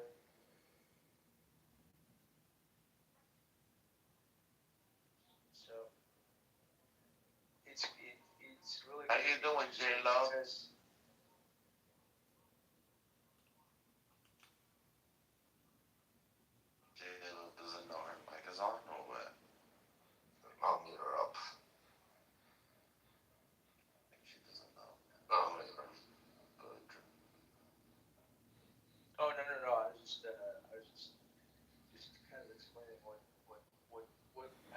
what's at stake now. Yeah. And that was good that we had a guy in earlier that was actually in Iraq. That's we had two people. Today, no, we had today another guy came. Oh, was that today? Ocean's Front. Oh, okay, I got you. What happened? Well, thank you, Ocean. What happened? You, I guess, invited some people from that are actually in Iran, right? Oh yeah, my friend joined the room earlier today. Was it? Well, yeah, it was. No, it was yesterday. Yeah. I thought it was just. There was one earlier too in the His room. name was B. Well, that was not. Yeah, I mean, no, that was not my friend. But the other guy yesterday, I know him for years. His name was Bayas. Yeah. Yeah. And so what I did was I immediately, this guy tonight, I added him to this. I hope he follows back. But I frequently do talk to some friends. They call me though. They call me. I can't call them, but they call me. Yeah, and some of them in the past week or so, they buy VPNs and shit so they can go on Clubhouse for a couple of hours. Not a very stable internet. And Soren is down there, by the way. Oh, he's not happy with that. Soren, I'll fuck your mom all day long, Soren. Would you like that? If I fuck your mama? You can respond to He doesn't like us having intel, you know. You rather have them. If you want my cum in your mom's pussy, I can always offer it to your sister as well. You're not home trained. The problem with you is that you haven't been. The problem with me is I didn't fuck your sister You're not hard enough. disciplined. When you were a kid, you should have been. Yeah, I discipline your mom You know, the all reason day that long. you become so much. The exact problem, I didn't fuck your sister hard enough. I should have fucked her so hard. When you were a little kid, you know, you should have been disciplined. And it's not too late. Fucking Palestinian, fucking wannabe Iranian. Yeah, man, shut the fuck up. Shut your fucking ass up. Shut your fucking gay ass up. That's what you gotta do. Or you can just suck it and open your mouth and I'll put my. You don't have any context, do you? You just get profanity, insulting people. Like you motherfucker, you always is spreading lies. At least I fucking spit facts. You piece of shit, you always fucking lying. Because You have no context. Like, you're a fucking lonely fucking piece of shit who's not able to put his own picture on his profile. Why? Because he's a pussy. You fucking put the Trump's photo. What are you talking about? I fucking support Trump. That's what. That's why I say. Why don't you put who you support? Nigga. Put the picture of who you fucking support. Shirt, say made. Let me see how much. Let me see how much love you get. You piece of shit, You see that figure? That identity right there. That finger is in your mom's pussy. That's People what in it is. America. So what happened, Brad? Hold on. What happened to The nigga was these Put the photo. projects today? Put the photo. Nigga, everybody hates Put the photo. Put They the have photo nothing of to do Wolverine everything supporter. police away. I told But you don't even do that because people, everybody No, yeah, seems to no, fucking hate you. You piece of shit, fucking motherfucking wannabe Iranian. I love you. You're probably, Here. you probably. But it's gonna be a love. All right, shut the fuck up. Drew, you can shoot him down after you're done with him.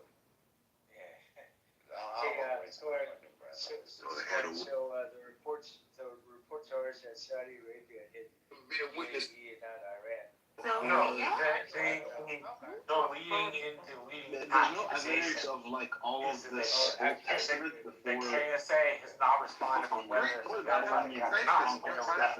But they definitely benefit from that. I mean, if it was Saudi Arabia, I wouldn't like it. Yeah, that's not that wasn't my point. My point was stating it as a fact. Saudi Arabia has attacked UAE or even implying it. Again, they might have had like because some laws written down, but even the Dead Sea Scrolls is during the time of Hellenization. Apologies. Dead Sea Scrolls, yeah, definitely. I'm saying like there's very little evidence of Jewish people existing prior to the Babylonian. Actually hold to like Well, there's a theory out there that basically it was in Babylon they kind of developed this and then branded it as their own. Two natures. So like this is I mean this is what we had to work with in the 5th century, like having Chalcedonians claim it's like a vestige of Aristotle when Platonism and stuff like that. Well, if you're denying the Chalcedon, you're were just saying, I want to hold to 3 rational awarenesses. I want to hold to a tritheistic model. Trinity. Chalcedon had to do with Christology, not the Trinity thing. Okay, how about a separate question? Do you perceive Chalcedonians to be non-Christians? Me? Yeah. No, I mean, I hold to mere Christianity. Okay, but you still accept Chalcedonians as Christian, right? Oh, of course, yeah. Every fucking day in jobs. Like, Alright, you know well what I'm then saying? you have no problem with on us, a because daily we're pretty basis. much So that's what I'm saying. It's slowly integrating into everyone's life. And people don't even know anymore because it's starting to be like an everyday thing, like cell phones, you know? So, you cell know, phones originally were if just you're like, okay I'll call with the you, God you of know, the that's it, Chalcedonians, maybe a text here and there, and then it turned into a fucking computer in your hand, you know? So I think AIML is going to be something like that. Those things, all those like the simple chatbot things, they work well. But I think like when people start selling, like, oh, you're gonna automate the whole business and everything's automated and everyone's gonna be replaced, I don't buy into that. I think it's overhyped. I've tried a lot of those quote unquote agentic tools and like there's too many like problems with it right now. Maybe one day, but I think currently I think it's a little overhyped. I don't think it's gonna be like anything more than like search engine is, but we'll.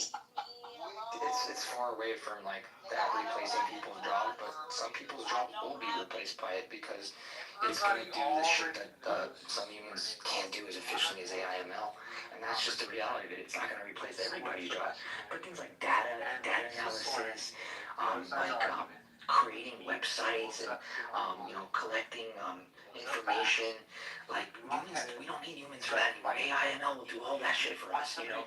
Like that's the type of shit, like those type of jobs when the Meta is laying off like 8,000 people, majority of the jobs that they're gonna lay people off will be like in software engineering jobs like data analysis, UX, UI, which are like graphic designers and shit. All that shit, all those jobs are irrelevant now because they can literally just fucking put a prompt in and have it created for them in fucking minutes and seconds. You know, and not pay somebody a fucking yearly salary to do that. So some of them will be replaced, and that's where it's slowly starting. I don't know if it'll take over everybody's job. I don't see that happening. There's some jobs that it just can't do, but eventually when it does integrate into robotics and all that, that shit will all be integrated together one day. So you never know. But I'm looking way far, like, this could be 10, 15, 20 years from now. But I definitely see something like happening significant like that, in the next 10, 15, 20 years. So I don't know about taking people's jobs, but there'll definitely be robots that will be on AIML, come and clean your house for you, changing your alternator in your car, whatever it is, cutting your grass, shit like this. Simple shit that everyday humans are too lazy to do. So, we already have those robots. I was ready to argue, but then you said 10, 15 years, and I'm like, okay, maybe in 10, 15 years. 5 years? No way. No, not 5 years, no. Yeah. Okay, then yeah. But that's, I don't know, maybe it's not overhyped, but people talk about it like, you could do that right now. Like, I have somebody I like on this app was arguing with me last week, but at first they said they automate their whole business with AI. And then when I asked them, well, they have a developer that, checks all the code that they put out. And I'm like, well, then you're not automating your business at all. Like, what do you mean? Yeah, you're gonna still need somebody to monitor everything and make sure it's running smoothly. And they'll probably use AIML to write the code or fix the code for them. Because honestly, why not? It's fucking much easier than using your brain to go through it and figuring out where the code went wrong. Because code is fucking not easy shit. It's very difficult type of shit that it looks like gibber. It doesn't even make sense, like, unless you know how to code.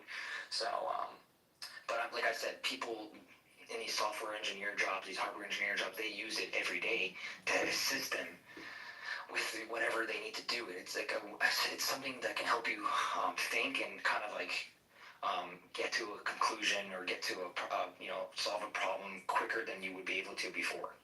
So that's kind of where we're seeing it in this IT world. It's not really doing the job for them, but humans are more assisting it, which that's what people don't understand is AIML needs assistance by human. Because if it's not, it will never learn. It only learns from human error, human mistake, or human feedback.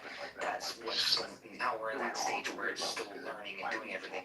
That could take 5 to 10 years to really improve to where it really is intelligent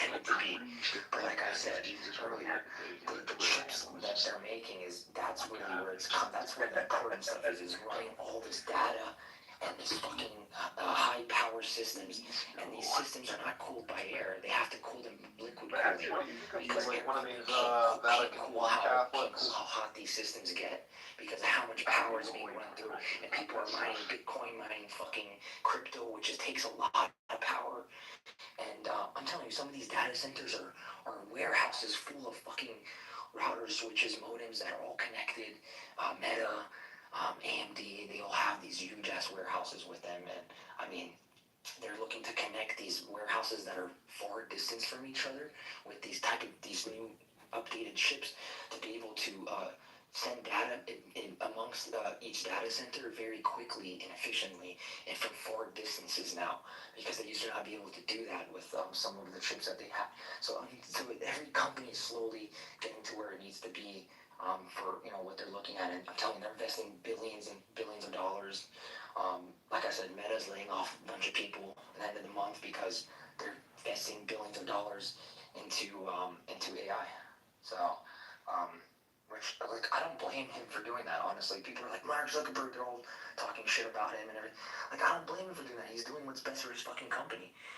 If you don't stay up to the times of AI/ML right now, your company will be fucked in the next 5 or 10 years. That's it. You'll be so far behind. Because like I told you, some of this R&D, this integration, this developing takes 2 to 5 years for some of these chips to be made. So, that's just the chips. The systems itself also take that amount of time too sometimes, so depending on what it is, but yeah. See, in 10 to 15 years, you can lay off your employees, I'm sure, but Mark Zuckerberg, I think, laying off however many thousand employees right now, I don't think it's because of additional AI productivity. 3 things in Japan that prove Japan is living in the future. First, in Japan, if you buy any juice packet, the plastic straw that comes inside is very unique. If you look closely at the straw, you'll notice a line on it. This line is designed so that when you suck the juice through the straw, air can enter the packet through that line. Because of this, the packet doesn't collapse due to pressure, and you can drink your juice comfortably. Next, this pudding available in Japan is known for its genius packaging. To take it out, you simply press the hook given on the top of the pack. After that, air pressure from above perfectly pushes the pudding out smoothly. Lastly, in Japan, to make the cold drink experience feel more real, some people actually place cold drinks under a waterfall and sell them there. The cold water from the waterfall keeps your drink chilled and fresh. 3 things in Japan that prove Japan is...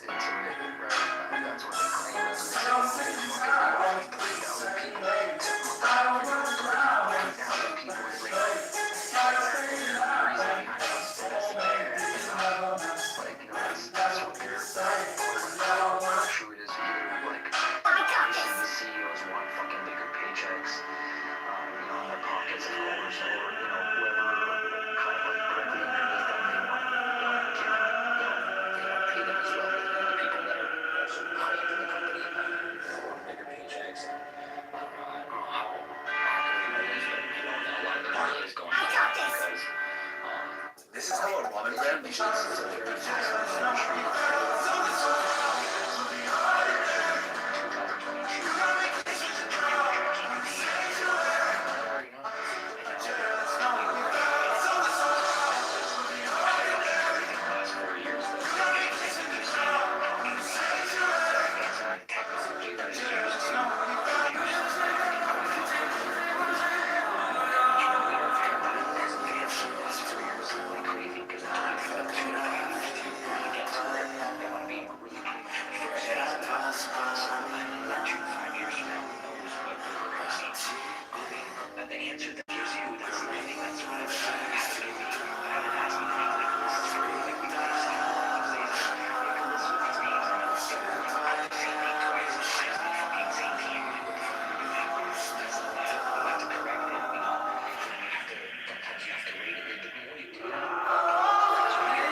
eventually they're gonna be more. If you pay the $20 a month subscription, you get so much more usage than if you pay through like the API. And apparently they're losing money for every subscriber that this is gonna be cool. the price Honestly, I prefer when they're dirty. It just makes it more satisfying. Yeah. I've had questions that cost like $1 through like I'll take 25 off for you since you drove all the way down here. Just give me like 25 minutes. I gotta take the whole thing apart. The thing is, it depends what game. So if I play like Rocket League, fine. I play that for hours. If I play like, if I throw on like Overwatch for like 5 minutes, I'll get into the game and then turn it off. It's got no airflow, so I'll see you a little bit.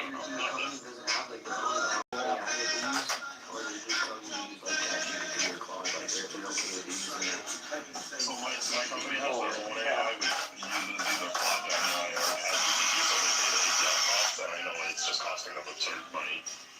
But I've used a system where they have like an API in the ATS, the applicant system, and then it'll automatically bring candidates and do that stuff, and I'm sure it wastes so much money. Just like, I don't know if it's a fiction, I don't know if it's good, I've seen it, we don't really trust it that much yet. It's not even used that much, I don't know. But I'm sure one day, but right now it just seems too expensive and not that good. I use Aleo, I use Greenhouse, Workday, one thing with right now, Workday, but Workday, everybody uses Workday, that's the most popular one, It's horrible, yeah. I mean, they were already including that for when you made it, but it's not 100% efficient.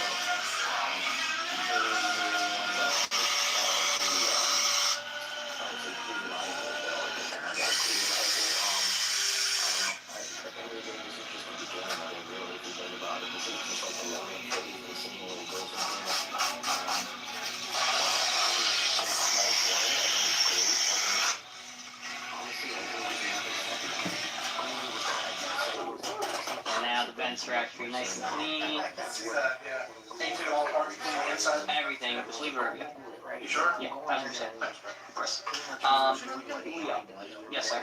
But let me just give you a copy of your receipt too, real quick. And here's a copy of your receipt, boss. 90-day warranty. Of course. Have a great rest of your day. Call about the PlayStation 4. Yeah, cool. It just needs a split second, or in a couple seconds, right? So I mean, it's really the same kind of really? Yeah, I got myself a plaque now too. Easier, so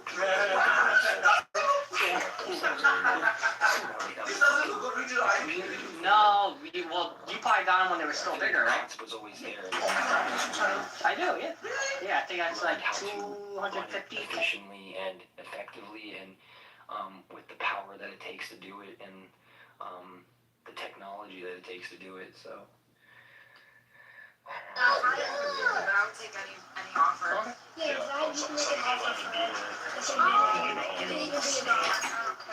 You said you had that one for 50? Yeah. It also takes more too.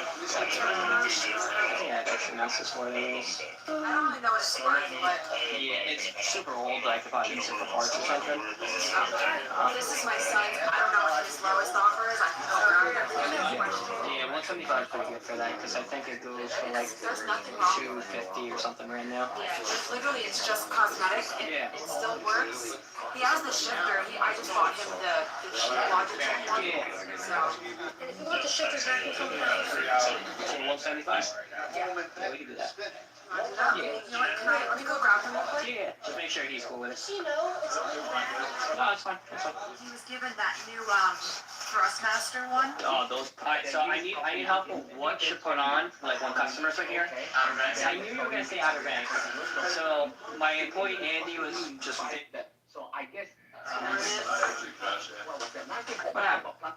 We were partying yesterday. My wife thought it was a great idea for my 9-year-old to put his phone in the waterproof case. We have perfect sound. It's coming through, but we cannot get a picture. Okay. So I think he blew the screen because he was pushing the button yesterday. Also, I saw it flash. oh, it flashed and it went black. Yeah, it's like he just blew it instead of letting me try to dry it out. Definitely just needs a new screen. I could get it by tomorrow. By another month. Yeah. Let me make you a ticket real quick, and I'm guessing just leave it because it doesn't work anyways. Yeah, there's an alarm that keeps going off every 5 fucking minutes. So I want to take that. I've got, yeah, that's all I'm gonna do. They drive me crazy when they do that. Yeah.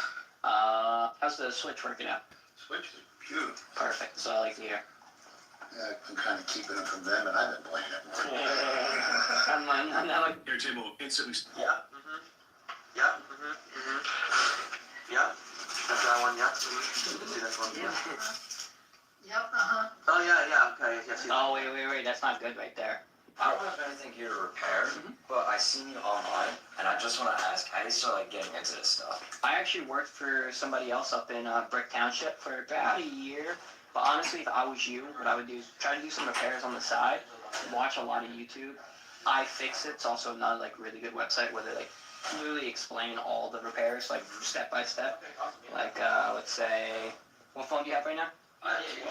iPhone 12 screen repair, iFixit. If you just go to iFixit, screen repair, it'll literally just break down exact steps, gives you like pointers and tips. Best Buy actually sells their tools. I think you can get the same kit I have for like 50, 60 bucks. They sell parts too. I would try to stay away from Amazon. But start with like devices you don't care about first. Take them apart, get used to putting them back together. But then once you like understand the principles, it's pretty much like all pretty much easy. Awesome. What was your name? Jake. Jake, nice to meet you. I'm Leo. Nice to meet you. Yeah, when two companies, because that board's super clean and it's a pretty new phone. You said it does work on wireless charging though? It worked with them, yeah. Okay.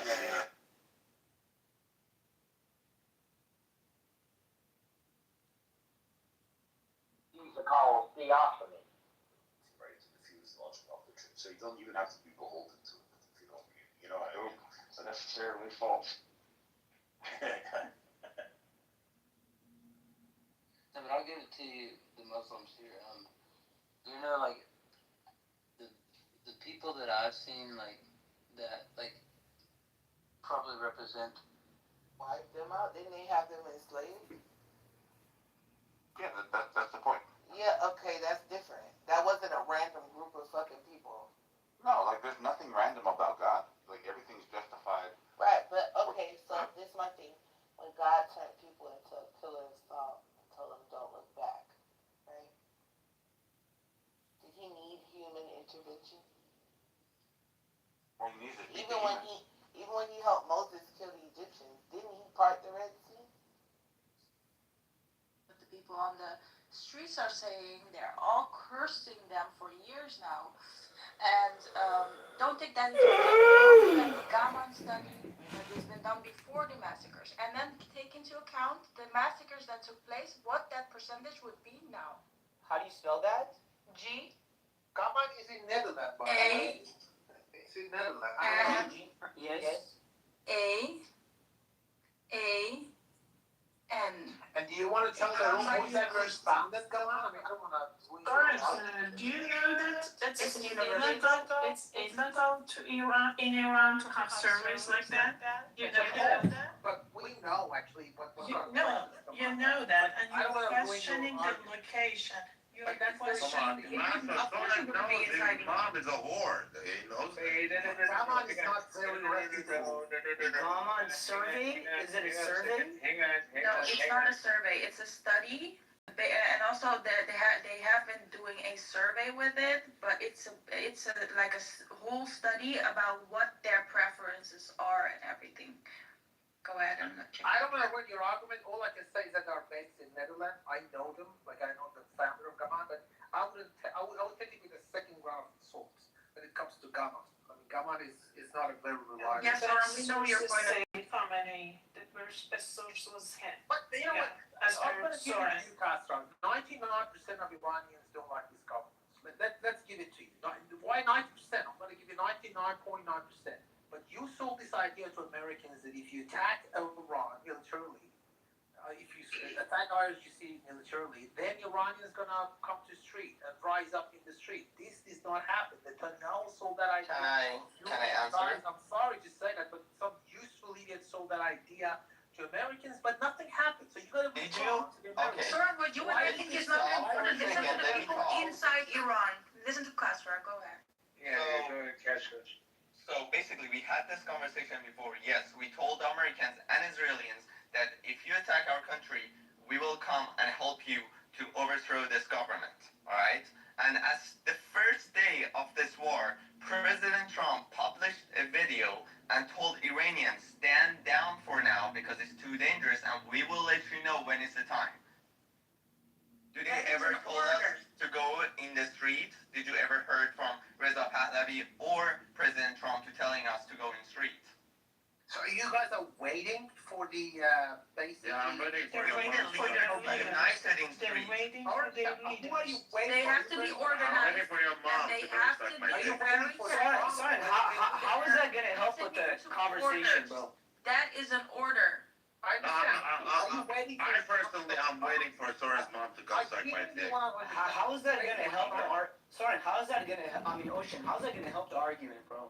We're trying to understand what's I happening. don't care though, I'm waiting for Sora's sister to come suck my dick. Can somebody call her? Please. That's not a nice way to win an argument, bro. I mean, I'm trying to understand it and learn how it An works. Armenian like you is Listen, Carrie, I don't give a fuck what you might threaten me with rape, alright? So I don't give a fuck what Ocean says to him, either. Wait, I don't understand. You're Sword. criticizing. You're guys, criticizing guys, Ocean guys. for his Hello. words. For Hello. his word.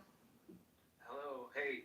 So, like I said, we have Khazra here. Khazra is a guest from Iran. He's in Iran. I don't know how much time he has. So why don't we point our questions towards him and see if we can, because he might pop off again. So I just want to make sure that everybody gets their questions I have a question for answered. Castro. I think, yeah. Yeah, I do have a question for Castro actually. Castro, can you hear me okay? Yes. Okay. I need you to be honest with me, 100% honest. Okay. Do you think Sora's mom can suck a dick really good or no? Put that part in conversation, Ocean, because it just kind of It's democracy. Yeah. It's seriously not even funny, like, at all. What about John? John, do you have a question? Yeah, Khazra? Kaiser, if the CIA was to slip in 100,000 M16A4s and 100 million rounds of ammunition, and you were armed to the teeth, would you be prepared to lead a platoon to go fight the IRGC to the death? Yes.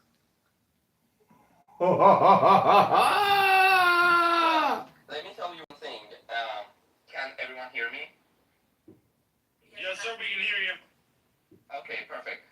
So, actually, before this war happened, CIA posted a video, something in their Instagram and also in their website, and asked Iranians to send us a video and the locations of the RGC bases. Are you aware of that? It's in their Instagram and also in their website. And lots of Iranians done that.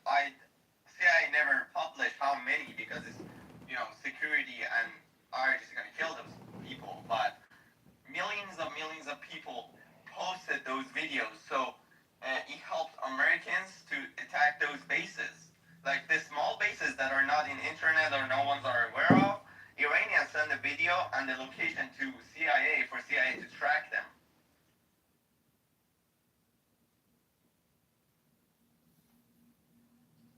Okay, are there any more questions for this guy? Let's so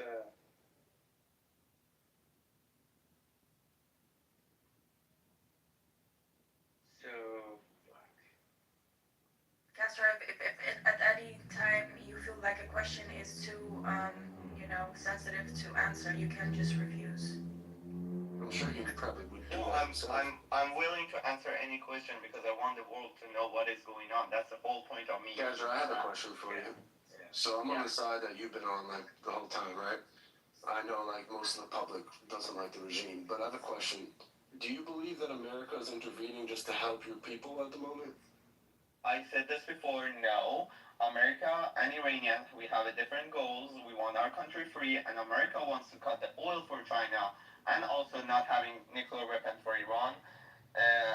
There's two different goals, but it's the same path.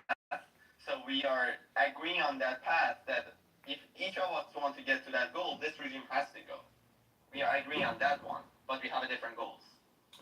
Kazra, what does freedom look like to you? Like a parliamentary government? If you were the president of Iran, what would your administration's priorities be for your people? Well, I didn't study politics, but free country to me is freedom of speech. If someone coming, like the U.S., that if someone coming out in the street and protest, they don't get killed. Like a religion don't get forced to people. The economy don't get forced to people. The people have the freedom of choosing. That's called a free country. Free election that they can choose their next leader or next president.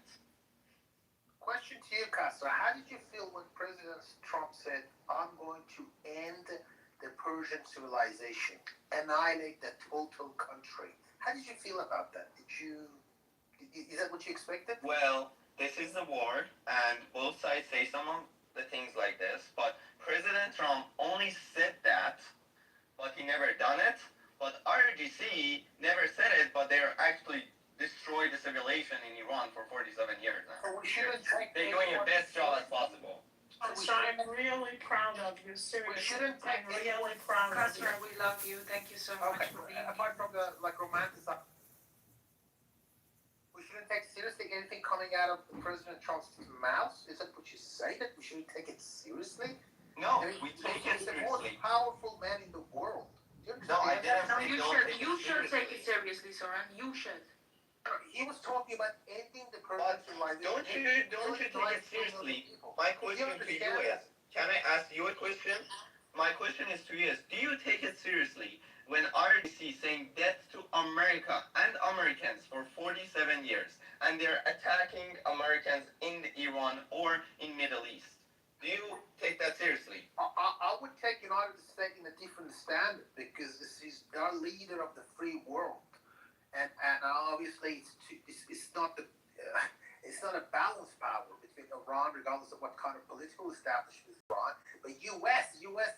So just because Iran don't have power as much as U.S. has, you don't take the Iran's word seriously. Well, it doesn't have a significant influence compared to U.S. I mean, the United States is the leader of the free world. I mean, How long have you been alive for? Seriously, I mean, I don't understand. That's why you don't need to take the IRGC seriously. Well, I'm talking about the Iran as a country. They have done everything they said they didn't do. Yeah, but No, that's not the judgment he's making. He's saying because the United States is more important in the world, the United States' word, regardless of what public official it comes from, resides is heavier on the international stage than when the Iranian prime minister or supreme leader says something. Which sort of, yes, we have more weight, but for the people living in Iran, the supreme leader and the council of experts, they dictate what those civilians end up experiencing. And for a good portion of the last 12 months, they've been experiencing the government shooting them at will because they bothered to oppose them. Now, I don't know how you write that in your mind, but they wouldn't be out on the streets if the government was exactly representative of the people. In the same way that when people in America come out on the streets, it's because they feel like the government is not representative of the people. Okay, one thing is, during the war, after President Trump says that and says, I'm gonna, what is it called, attack the oil bases, gas places, or like electricity places, what the government did and RGC did, they told their supporters, the people that are in streets right now, to go near those places so America don't dare to hit them. So RGC using their own supporters as a human shield. So RGC don't even care about their own supporters' life. I mean, this is a common practice happened in Yugoslavia in 1990s, actually. I remember in 1990s there was a massive... Yeah, now it's fine. It was a massive bridge in Serbia, Belgrade. Many people went on that bridge. Probably many of you guys are too young. But government never said that to the people. Yeah, but I mean, actually, Milosevic did say that, and people did that. And even if the government said that, do you think it's the right thing to say? People did that voluntarily in Serbia. I don't know about in Iran, but they did that voluntarily. And by the way, are you okay with destroying your infrastructure? I know, so I don't look. Hold on 2 seconds. I know a Serbian who is. Infrastructure. We care about the people, Soren. Okay, infrastructure. Hold on. Just so you know, destroying civilian infrastructure in the middle of a conflict constitutes a war crime post 1945 with the Geneva Convention.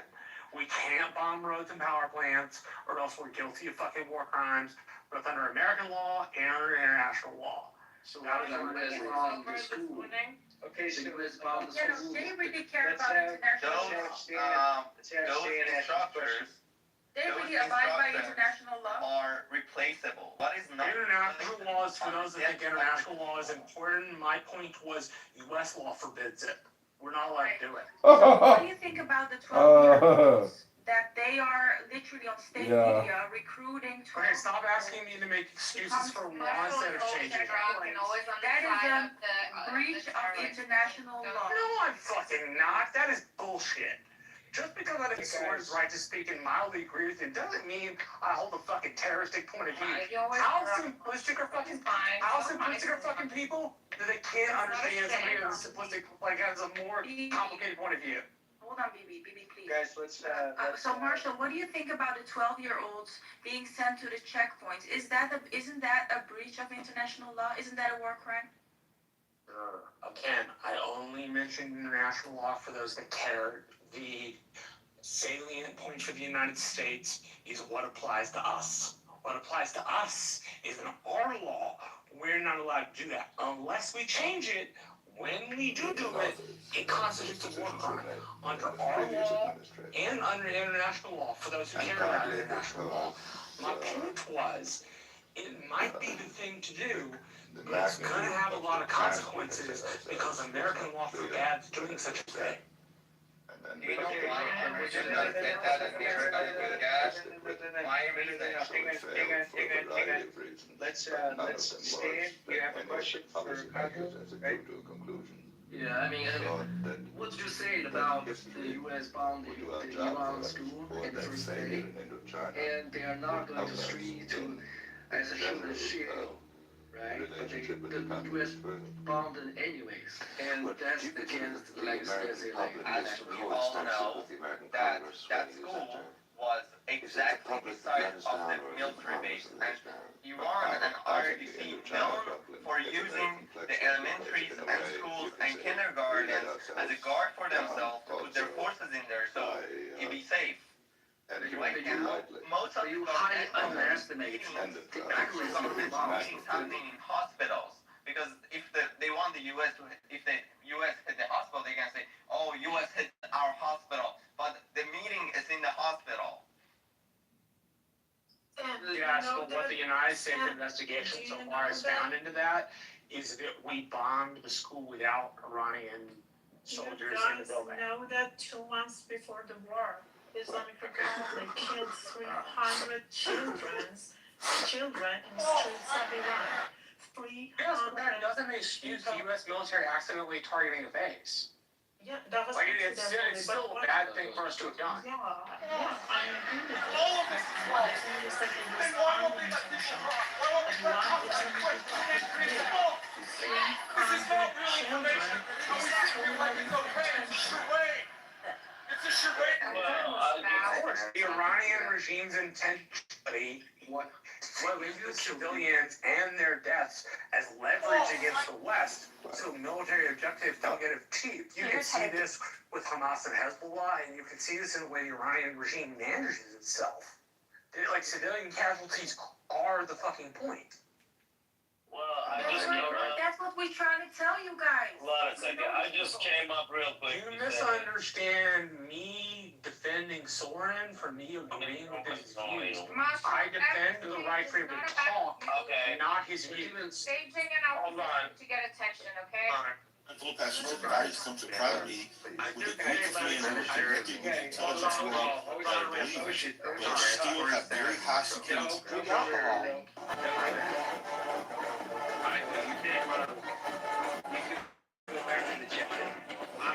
Like I didn't disrespect Marshall at all, a couple minutes ago, but I'm gonna say this, Marshall. Soft people like you destroyed Europe. Europe is destroyed and gone because of some. Don't deal with me, deal with the topic. I fucking hate dealing with it. No, you are personally insulting me as a way to not talk about the fucking topic. People like you. How is it an insult? You're calling me the fucking problem instead of addressing the topic at hand. I'm not calling you a problem. I'm saying soft people like you, by being soft, they destroyed Europe. Bro, comparing me to the people that destroy Europe is a personal insult and one that does not deal with the current conversation on Iran. I apologize, Marshall. What he means is you're a good person. Honestly, you are tolerant, but unfortunately, that is not the way to negotiate with terrorists, and that is only one thing that only President Trump understands. I wasn't opposing that. All of my hostility and issues. All of my hostility and issues. If I might. I had a man with me years ago, and I asked him, this is going to be right to the point. My You made contention $10 million. What would you do? always had been to have a conversation that has an opposing view. You can ping more people in. I said, okay. But the current I person said, I don't who think has that's the an right call. opposing view would be allowed the right to talk And he as goes, well, much as you've already I made an needs offer to to be me. I said, that's vile. wonderful. I strongly urge you But not that to was my accept point. it. And instead of dealing with that point, Ocean Because I don't want to validated hear it, from and so somebody did who's other 22 people. years old that Again, there's some number I that find represents Soren's their magic views number. If they made that about much the money, Middle East they're going to to climb be mountains vile. around the world. But I he want has to hear how every they're right going to to climb say the them next mountain and sit it to out. me How and they're to going to other grow a people, business for us. and How they're then going to what we change the firm. can do, How they want to lead which our is Asian good business. for Like, look, I conversation, made $10 million, but is I think it was done because I to was his points. I don't think we'll get anywhere with him. I don't think he'll believe what we're saying, but it at least provides the opportunity and space for a good conversation that explores things we don't know and teaches us things we don't know. That was my entire attitude and point in this whole conversation. Okay, so Marshall, can you do a private room with Ocean real quick, and you guys can hash this shit out, right? Is that doable? If Ocean wants to have a private room, sure, I'm willing to talk to him privately. Share to see what we're doing. There has been a suggestion that because of the pricing and design, we'll chance to appeal to kind of a smaller Because you call me rather than that customer base. And so I guess once and for all, is it your goal to overtake the PC and the share? I meant you. No, but I'm not, which is why I'm offended by it. When you call me out when I've been drinking, and hold on.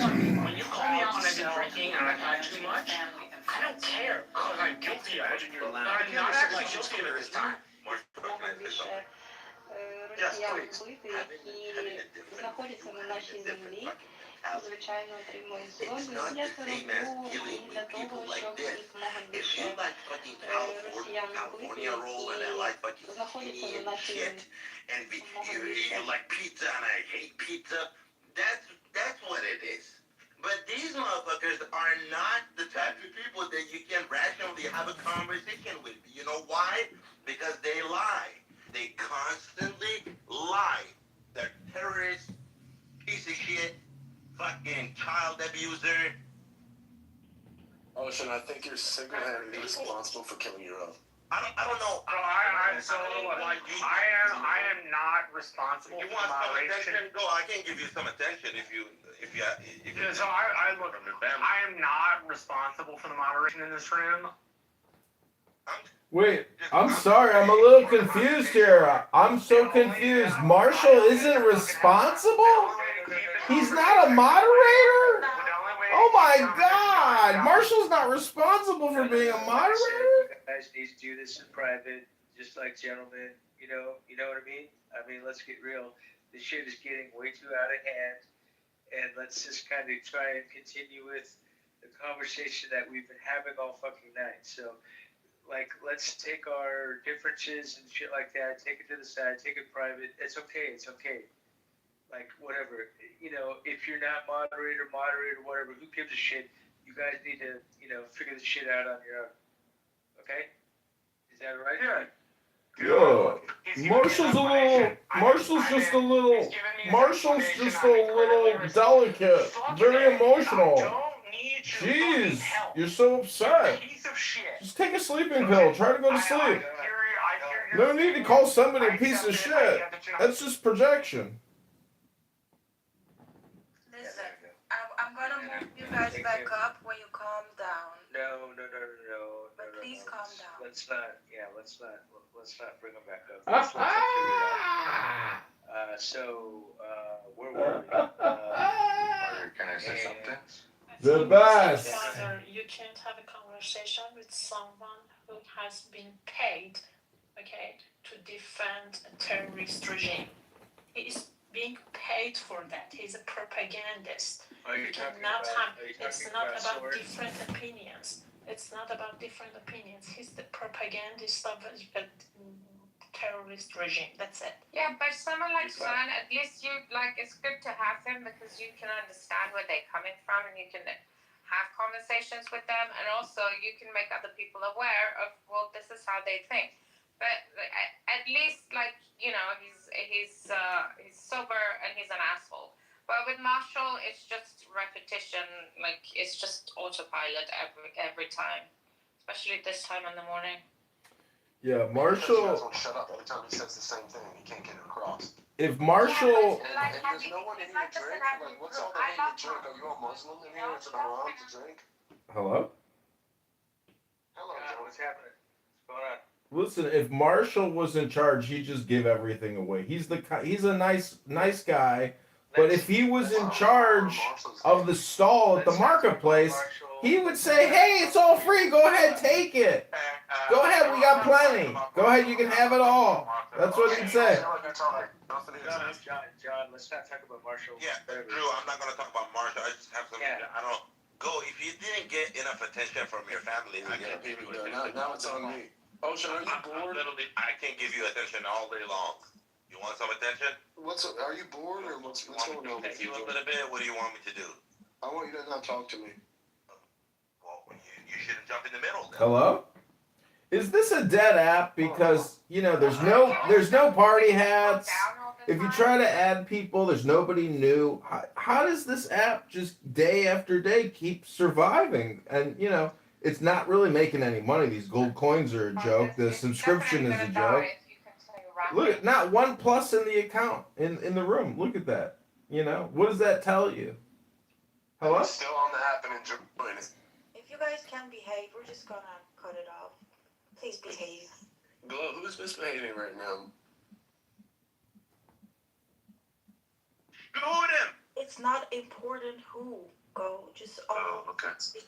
Glow, I got a question for you, Glow. Are you Iranian, Glow? It's G.O. Go. What was the question? Have you ever read the Constitution of Muhammad written in 667 AD from Medina? No, I don't plan on it either. Because, the Shariaists in Iran, their branch of Islam comes from that poor little girl that Muhammad had inappropriate relationships with. And the thing about the Constitution of Islam... His grandson, who with Muhammad's daughter got slaughtered at the Battle of Karbala. You're interrupting me. Please stop interrupting when I'm speaking. And so I'm going to put a link in the chat. I'm just telling you that... Yep, interrupter. That's what he does professionally. And what I'm trying... Please do not allow people to slander me. He takes Adderall and he drinks, Glow. You got to give him a little... He's got a little brother in Washington, D.C. There you go. Man up. Man up. Oh, my God. Glow is telling Marshall to man up. Got to man up, Marshall. I'm asking John, finish your question. Guys. So, my question is... Insulted on stage without recompense for myself. That's all I'm asking. Guys, just shut the fuck up, guys. Just one mic at a time, guys. let's just keep this real simple. Okay, I have a question. And you know what? The next time somebody speaks over somebody, you're down to the audience, dude. There's no questions asked. Okay, just listen to it. Okay, can I ask a question for Glow? I have a question from Glow. Glow, what did Soren told you the other day? Can you repeat it, please? No idea. I don't know. He said, No, Glow, not you. he said, you can have the IRGC's dick in your pussy, bitch.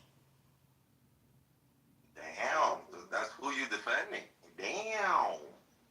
Ocean, what did you say to Marshall a few moments No, ago? because I asked Soren and he said he didn't remember it. So all we have to go off is basically he said, she said. I don't want that shit to be said because I think it's inappropriate and bad. They were But here. my point was never that. It was that we should have a conversation and that I shouldn't get insulted in the middle of the conversation. How can you deny my shit Hey, and we Drew, have to what deny time is that it in Mexico right now, Drew? It's same time, 10:32. I have witnesses. So enough of the batching of people and all that stuff. Blah blah blah. Whatever. Who cares? Let's try and get back to. I mean, I don't know. Unless you guys want to fight. Do you guys want to fight? Because I can bring Soren up and we can go to town on Soren for another hour. No.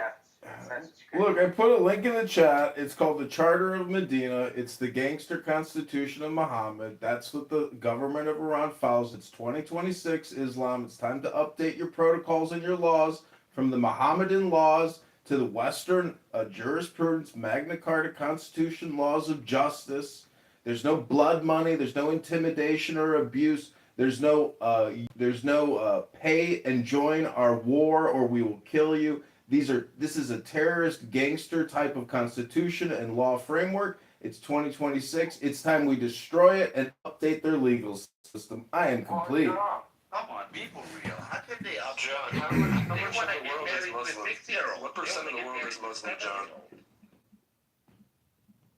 John. Link in the chat to the Charter of Medina. Let's talk about the law. It's called Mohammedan's Law and Constitution. Go ahead, let's look at the law. Let's look at the blood money. Let's look at the abuse and the tyrannical gangsterism and mafiaism of the fraud Muhammad. This is the messenger and the prophet. The guy's a fraudster and a scam artist and a criminal mafia murderer. That's the law. Muhammadan's law. It sucks. Link is in the chat.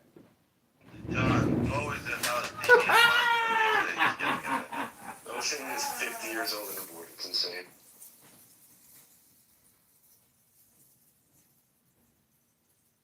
Ocean, like, what are you here? Like, what is your argument here? Just a troll? Do you get Marshall mad? Do you like Marshall? Nobody dislikes Marshall. It's just that, I don't know. Anyway, I'm just waking up. He's just always the opposition in every room. It's like he goes into a room, he doesn't listen, and for some reason he always ends up taking the side of the bad guy. It's just very annoying. Especially in this instance. Protest? Shan is a fucking IRGC. He's the most hated person on the entire app. And then who has to go and defend him? Marshall. Completely off his head drunk. Welcome to see you. Are you an American or no? See, Marshall plays the role of a fake Republican. He's not conservative. He's not fiscally conservative. He's not morally or ethically conservative.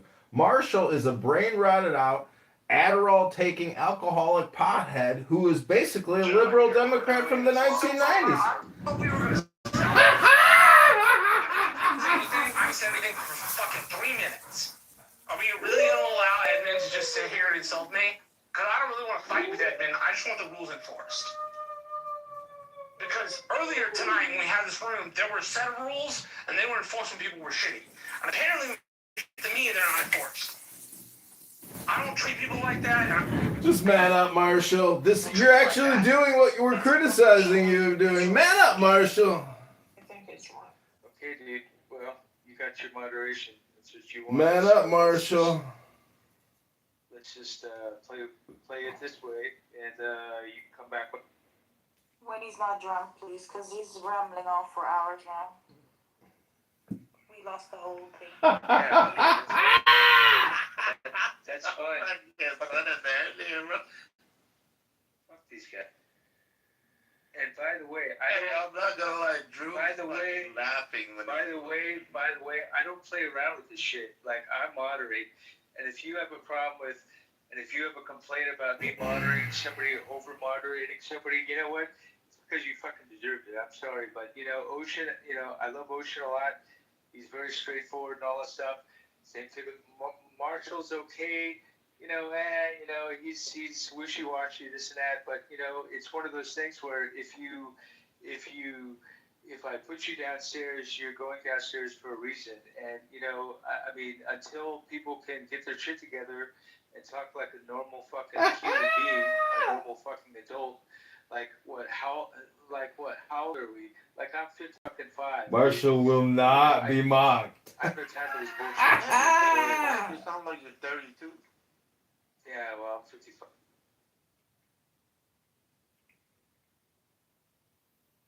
Can I say something? When Drew, Gore right here disrespected people over 50. He was saying some shit about 50-year-olds. No, I was talking to you only. Ali Riza, go ahead. I'm 22, by the way. What do you want to say? Yeah, Stan asked a question about U.S. bombing a school. Put a video in the chat. Listen, I want to know, are you white? I don't know what she on. Can I ask you a question? You're Somali. Can you tell me what race you are? This is important for me. Bima, let me just explain this to you, right? I don't know if you can see this man's bio. This is important for me. But I can see his bio. And in his bio, he has the Somali alphabet that spells out Riyal Sul or something. That would make no reason for a white man to have that on his bio. That's part of the. That's part of the. Part of the troll. That's the font. That's the font. Come up with something. So That's the are you font. Somali? Or no? No. Okay, then Hold on. Click my fucking profile. God damn So it. why would you have the Somali alphabet on your bio? Because it's part of the fuck. He had to go out and come back in Yeah. because he clicked his own profile. It's part of the whole font. It's part of the whole. Nobody clicked Bow Wow's profile. Nobody clicked the profile, please. Your whole screen will freeze up. Don't click his profile. It's a Chinese finger trap. And now I know you're really curious, but I promise you it will happen unless you have an Android. Okay, so listen to me. You have to tell me.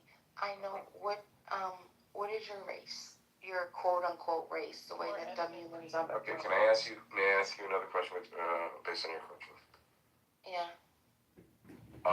Do you think Jews are white? I do. Because I thought Arabs are considered white too, aren't they? There are white Arabs and then there are non-white Arabs, Bima. So you think a dark-skinned Arab is white? Well, you would have to call them either white or black. Some Lebanese people are super, super dark. Well, see, that's the thing. Like, I don't know. We would have to refer to them as white or black, right? Because what are the 5 races? There's only 5. There's Semitic, there's Japanic. Caucasoid,